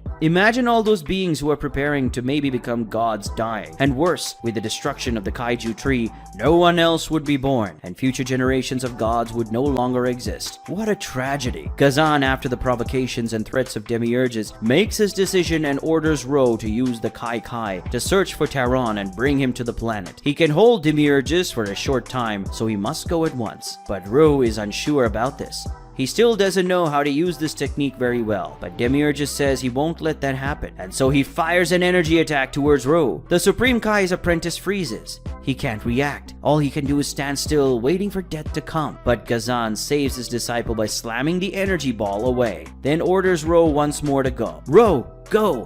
He uses Kai, but he's not exactly on the planet of Teron. Desperate, the young Shinjin wonders where he has gone. Meanwhile, Gazan and Demiurges have already started the fight. They exchange blows across the sky. Gazan is hit by a demon's blow, defends one blow, but then gets hit by another. Even suffering from the attack, the Supreme Kai takes the chance to hold Demiurge's hand and then summons a sword to hurt the demon, which immediately reacts by spitting a fireball that surprises the god of creation. Gazan is hit by the attack and blown away as it burns in the sky. Gazan uses his energy to disperse the flames. Demiurges approaches flying and summons a trident in one hand, after which he tries to lunge at the Supreme Kai, who blocks the Supreme Demon's God's trident with his sword. Demiurges recognizes that sword as the Z sword, a relic that Supreme Kais have guarded for generations. The demon says that Gazan is very skillful in using the sword. He is indeed a skillful god, but he also has his own toys. The two measure strength for a moment. Demiurges, despite trying hard, manages to keep a smile on his face, while Gazan, on the other hand, is clearly trying a lot harder. The strength contest ends with Demiurges launching Gazan with his superior strength. The god of creation plummets from the sky and crashes to the ground. The fall hurt the Supreme Kai, who was coughing, choking from the dust and impact he suffered. With no time to rest, Gazan sees the trident being thrown towards him, but he immediately reacts and uses its magical power to create a protective dome around him, causing Demiurge's trident to become trapped in that dome. The demon recognizes this dome as Kachin metal, which is an extremely strong metal. Gazan appears with a teleport behind Demiurge's and tries to cut him with the Z sword, but the demon dodges the attack, also teleporting and going behind the Supreme Kai to hit him with an attack with his claws, but different from Demiurge's. Gazan can't dodge without being partially hit. Demiurge's criticizes Gazan, saying he is a fool. Maybe he could get away from it, and that would save his life, but he cares about the planet and those useless people. Gazan, apparently quite sure of what he's doing, replies that he's been alive for a long time. He couldn't let all those young people and future generations be sacrificed because of his cowardice. He is the god of this universe, and it is his responsibility to protect the universe and the gods that will come after it. But to the demon god, this is all nonsense. To him, it only matters who will live and who will die, in which case Gazan will die. While all this is happening on Supreme Planet, on Planet of Destruction, Teron is bathing in the lake while Whis just watches. But suddenly the Destroyer notices something that worries him and asks if Whis noticed it too, if he's feeling it. The angel confirms, and while looking at his staff reveals that the barrier between the Makai world and the mortal world has been broken, and now the demons are breaking free and attacking the universe. Teron is very surprised. How did this happen? At that moment, someone arrives at the place with a teleporter. It is Ro, who arrived using the Kai. When he sees that he is where he should be, the Kaioshin apprentice can hardly believe that he has finally made it. Probably he has tried many times and has been to many places. Ro immediately warns that Gazan is being attacked by Demiurges. They need to help. Teron realizes what the demon wants and asks Ro to take them there immediately. Meanwhile, on the Supreme Planet, the Z sword travels through the air until it lands on the ground, while Gazan is also thrown violently against the ground. Slumped over and with an expression of weariness and pain, pain, the Supreme Kai wonders where Ru is. He tries to get up, can't. He can't fight anymore. Demiurgus lands next to the fallen god. He admits that Gazan surprised him. Even though the demon's power was far superior, the god of creation managed to resist for a long time, and if he let his guard down during the fight, he would surely have been killed. Gazan is an incredible fighter. Demiurgus summons a sword using one hand and then takes the weapon. As he prepares the final attack, the demon says that despite everything, it seems that he has reached the limit and will no longer be able to defend himself, so it's time to die. But to everyone's surprise, someone suddenly appears and holds the sword with his bare hand. At that moment, Demiurgus is completely terrified. This can't be happening. It's Teron, who, while bringing his face close to Demiurgus' face, look at him in the eyes, warns the demon that his party is over. As this happens, Whis and Ru watch from afar. Teron breaks the blade of Demiurgus' sword with his own hand and then points his hand at Demiurgus, saying that it's a pity for him. He almost got what he wanted, but now it's time for him to disappear forever. But something happens to Teron. He seems to feel something strange and is completely surprised and confused, claiming not to understand what is happening. The destroyer places his hand on his chest as if sensing something. Looking back, he finally understands what happened. Gazan was hit by Demiurgus' trident. The Supreme Kai looks at his wound, apparently very surprised by what was happened. The young apprentice, seeing what has happened, cries out desperately for his master. Kneeling down, Gazan reflects on what happened. During the fight, Demiurgus set the trident aside precisely to use it for a surprise attack. Gazan was so concerned about surviving every attack of the demon that he completely forgot about the weapon. With an expression of sadness and defeat, he apologizes to Teron. The destroyer drops to his knees shortly afterwards, as Demiurgus reminds everyone that he is a demon god. Cunning is one of his main attributes. Obviously, he would take precautions in case something went wrong. Teron curses his enemy, but claims he won't go unpunished. Beerus would stop him. Demiurgus mocks Teron. He probably doesn't know that Beerus was one of the main responsible for his release and all the demons, and he was largely responsible for his great increase in power. Only now does Teron discover what really happened. It seems Beerus' impetuous personality led him wrong, but even discovering this, Teron is not angry with his disciple. He says that it doesn't matter. There is a reason why Beerus is his disciple, and he will prove it to Demiurgus. Before disappearing completely as a last word, Teron asks Whis to take care of Beerus. The angel says that he will do as he asks. Teron and Gazan disappear completely. Whis closes his eyes in grief, while Ro cries desperately, and the Supreme Demon God laughs.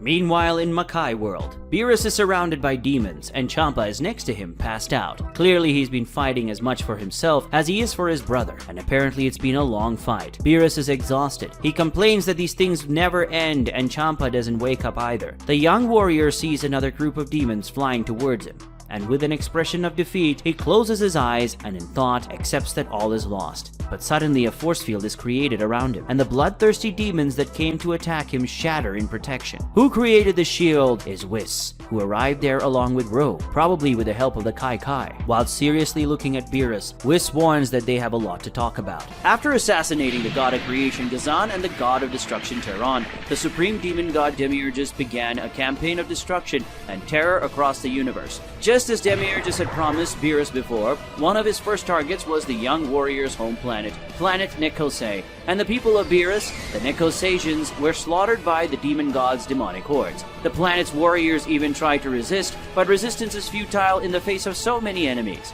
Demiurgus observes everything from above until the presence of other people catches his attention. One of those people who just arrived says, with a smile of satisfaction, that their plan worked. Who says this is Garoga, the god of destruction of Universe 6, who is accompanied by the Supreme Kai of his universe, and also the weird witch who set the trap for Beerus and Champa. Demiurgus agrees with Garoga's words about the plan having worked. Thanks to that witch, the powerful demon of his world attacked the people of Beerus, and that caught Teron's attention and brought him and his disciple to his world. And by manipulating Beerus' tainted heart, the demon god brought the boy back to him full of fury. That way he increased his powers and was able to kill Gazan, and consequently also kill Teron. It was the perfect plan. Garoga reminds Demiurgus that all this only worked thanks to them. It was he, Garoga, who came up with the idea of using Universe 7's demons as part of the plan, and it was Nua who found this witch to help carry out the plan. For them, the death of Teron and Gazan is a great reward, but Garoga still wants to have one advantage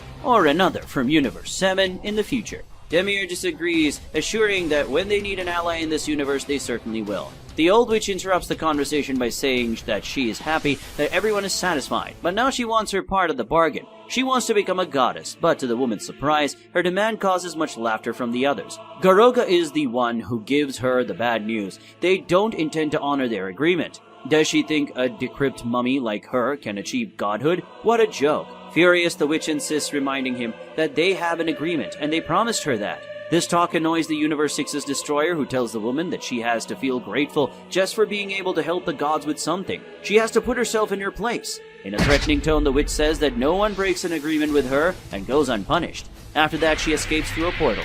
Nua is a little concerned, suggesting that they should go after her.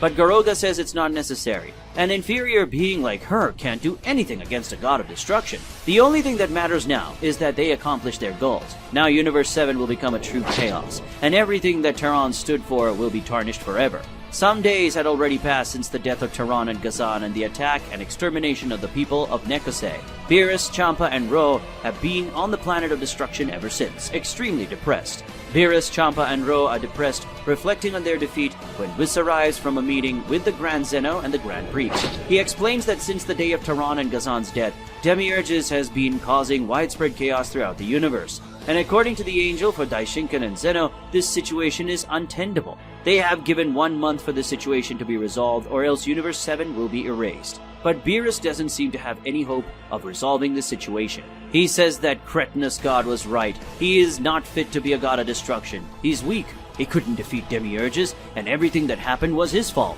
Ro shares the same lack of motivation as Beerus, saying that he is not prepared to be the god of creation either. He's still very weak and inexperienced, and because of this, Gazan could not be saved. Besides, he still doesn't know how to be a god, and he can never be as good as Gazan was. But to everyone's surprise, Champa gets up completely furious, asking what kind of aspirant rabble gods they are. First, speaking with Ro, Champa asks how it is possible that he was the apprentice of the Supreme Whatever, and did not learn anything from him. Is he an idiot? Besides, with that idiot face he has, no one expects him to be brilliant. He just needs to be average, and that would be pretty good. Faced with such an inspiring motivational speech, Ro reflects for a moment, then sheepishly agrees to give it a try. After convincing one would-be god, Champa turns to the other. He asks Beerus how he, who always thinks he's better than everyone else, can allow that bastard to destroy their people and go unpunished. He was bragging all the time about being the apprentice of the god of destruction, but now that trouble appears. Will he chicken out? Doesn't even look like him. He must be a man and clean up his own mess.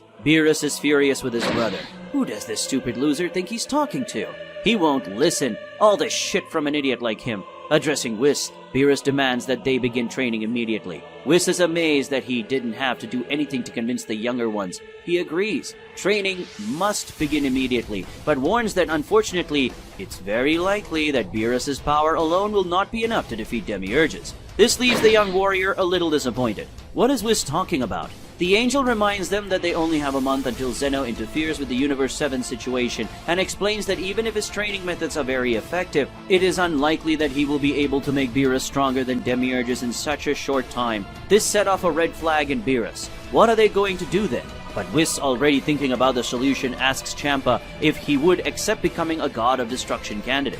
With a smile in his mouth and tears in his eyes, the chubby brother seems to receive that invitation with great joy and emotion, but he decides to respond with a colder and more indifferent attitude. If there is no other way, he accepts. Whis is overjoyed at the answer, saying they should start training right away. He will take them to another dimension, where they will be able to train with complete freedom.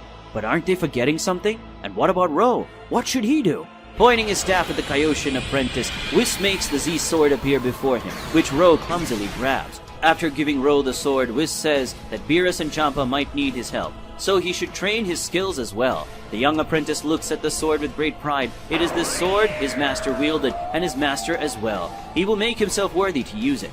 While Ro trains his skills individually with the Z-sword, Whis takes Beerus and Champa to a dimension inside his staff, and there begins an intense training with the two. In this way, the new gods begin to be trained, and in a race against time, they need to become stronger to face this great threat. Roughly a month passed, and in that time, Beerus, Champa, and Ro honed their skills, while the demon god Demiurges, who had made planet Nekose chronicles say his headquarters watched over all the destruction his demonic hordes wrought across the universe. Sitting on his diabolical throne while watching some macabre spectacle that takes place somewhere in the universe, Demures claims to like it. When some people try to resist his demonic hordes, for him, it is always very pleasant to watch a bloodbath. But the demon god switches his attention to another type of entertainment, noticing that he has visitors. These visitors are Beerus, Champa, and Ro, who arrive on the planet via some kind of teleportation, presumably Ro's Hakai. Once they arrive, the planet's demonic hordes immediately sense the presence of the invaders and rush towards them to attack.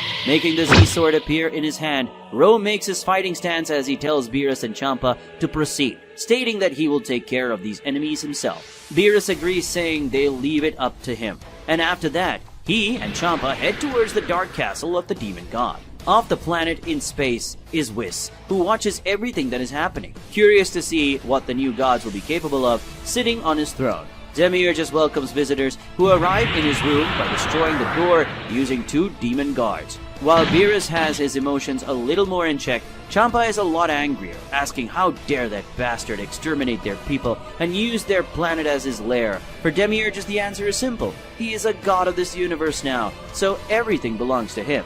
But Beerus disagrees with the demon, saying that the god of this universe will be him. The brothers walk towards Demures' throne, and as they do so, Beerus points a hand towards the enemy. In the next moment, an explosion occurs, throwing something out of the castle. The one thrown away is Demures, who is protected by an energy shield, as he notices Beerus' increase in power. The first to leave the castle is Champa, who flies towards Demures, accumulating energy in one of his hands. Such energy that he uses in a punch that is strong enough to crack the demon's energy shield, who's very surprised by this feat. But it's not over yet, and behind Champa comes Beerus. So accumulating power in a punch that, when hit, destroys the energy shield, hits Demures right in the ribs, making the Makaioshin spit his evil blood.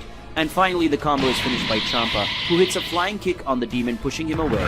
Demures, Beerus, and Champa fire an energy attack at the same time, but at the moment of collision, the Makaioshin's attack has a disadvantage and is destroyed by the other 2, forcing Demures to dodge the attack. Taking advantage of the distraction, Champa goes to his back to try a blow. Such a blow that Demures escapes to later reappear behind Champa with a spear in his hand. He hurls the spear towards Champa, who notices the attack too late. But luckily for him, Beerus intervenes, holding the weapon before it hits his brother. While breaking the enemy's spear, Beerus says his tricks won't work on them anymore. During their training, Whis uses all kinds of tricks, and his magical powers are far more vast than Demures. No matter what trick the Makaioshin uses, they will be ready to fight back. Champa agrees with his brother, and adds that they have greatly increased their powers and Demures will not be able to overcome their fighting together. While thinking about Beerus and Champa's words, Demures remarks that they are not bluffing, although it does seem like it. These 2 have matured a lot in the way they fight.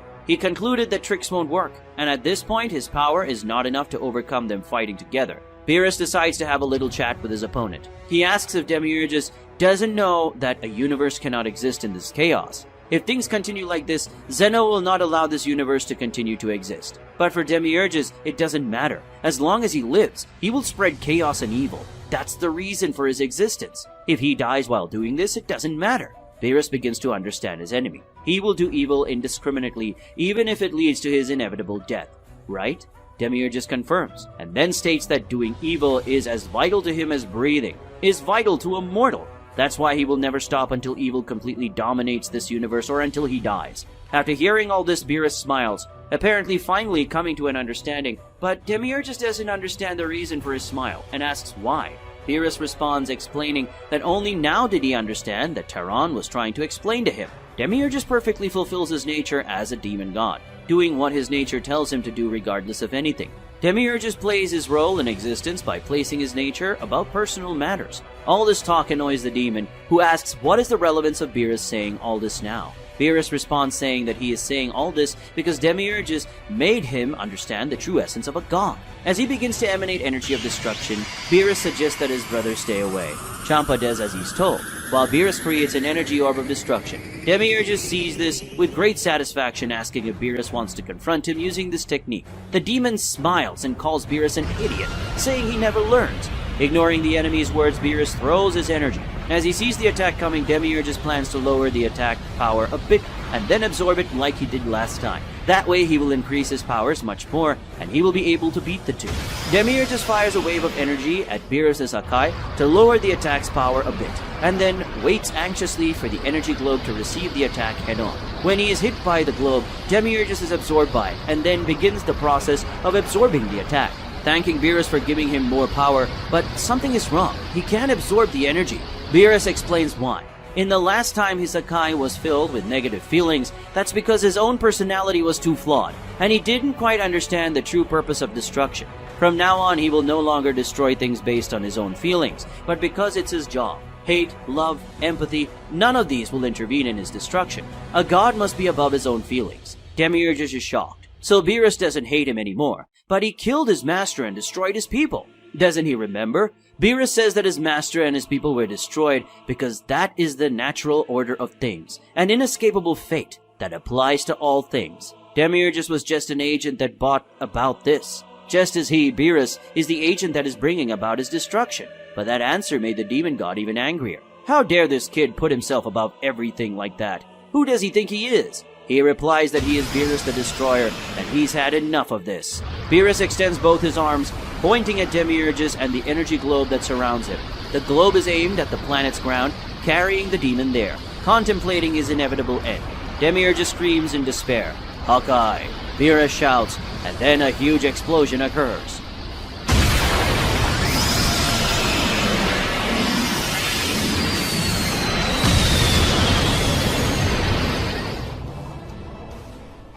After the destruction of Demures and planet Nekose, only Beerus and Champa remain. Going to his brother Champa berates him for destroying their planet. Beerus justifies this by saying that the people of Nekose no longer exist. There is no reason for this planet to continue to exist in the universe. Champa does not agree. What does he mean? The people no longer exist. They are Nekosejans. But Beerus says no. Now they are Champa and Beerus, the gods of destruction. As he approaches listening to the conversation, Whis smiles, saying that Beerus has finally understood what it means to be a deity. Teron was right to choose him as a disciple. Beerus is worthy of the position of god of destruction of this universe. Ro arrives to them, revealing to have also survived the planet's destruction. Tired, he says those demons came in thousands, but when Beerus blew up the planet, most of them died, and those who didn't fled because of Demures' death.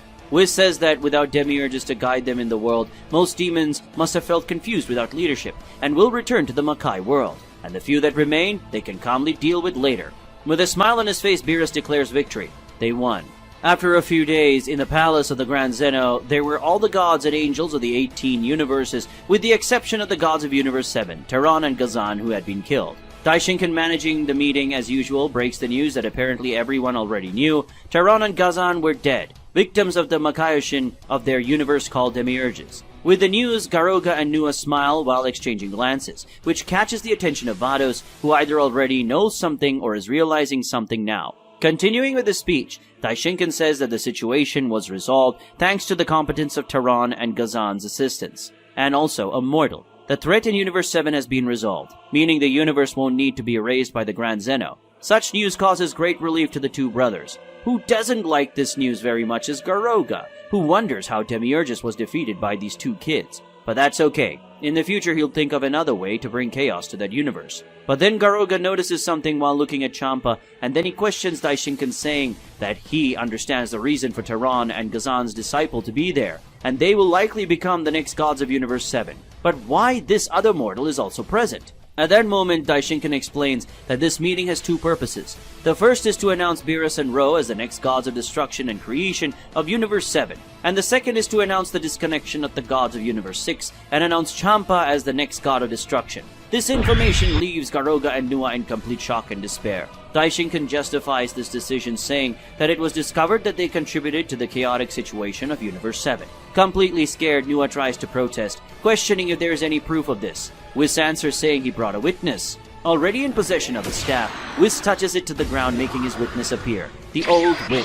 In desperation, Garoga asks what that woman is doing there. She responds, saying that she warned that no one breaks an agreement with her and goes unpunished. With a crystal ball in her hand, the witch reveals the moment of the meeting between them to discuss the success of the plan. Daishinkan reveals that, in the face of this irrefutable proof, the Grand Zeno has decided to judge them guilty of disturbing the peace between the universes and breaking the laws of the gods. And because of the witch's brave testimony, she was spared. Anxious for the part that interests him, Zeno asks if he can erase them now. Daishinkin says yes. Garoga tries to speak, begging for mercy, but Zeno won't even listen and raises his arms, completely erasing the two Universe 6 gods from existence. There is not even a trace of them left. After that meeting the next day, another meeting was held where the ritual to transform Beerus into the new Hakai of Universe 7 took place. And in that meeting, his life was linked to Ro, who officially became the new Kaioshin. The next day, another ritual was performed, this time to proclaim Champa the new Hakai of Universe 6. In this way, the two twin brothers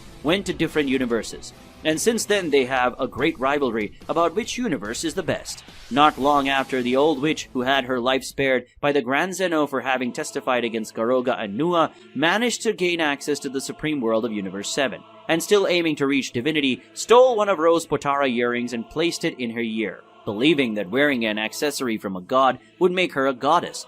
Unfortunately, things didn't go as she wanted, and this ended up resulting in their fusion.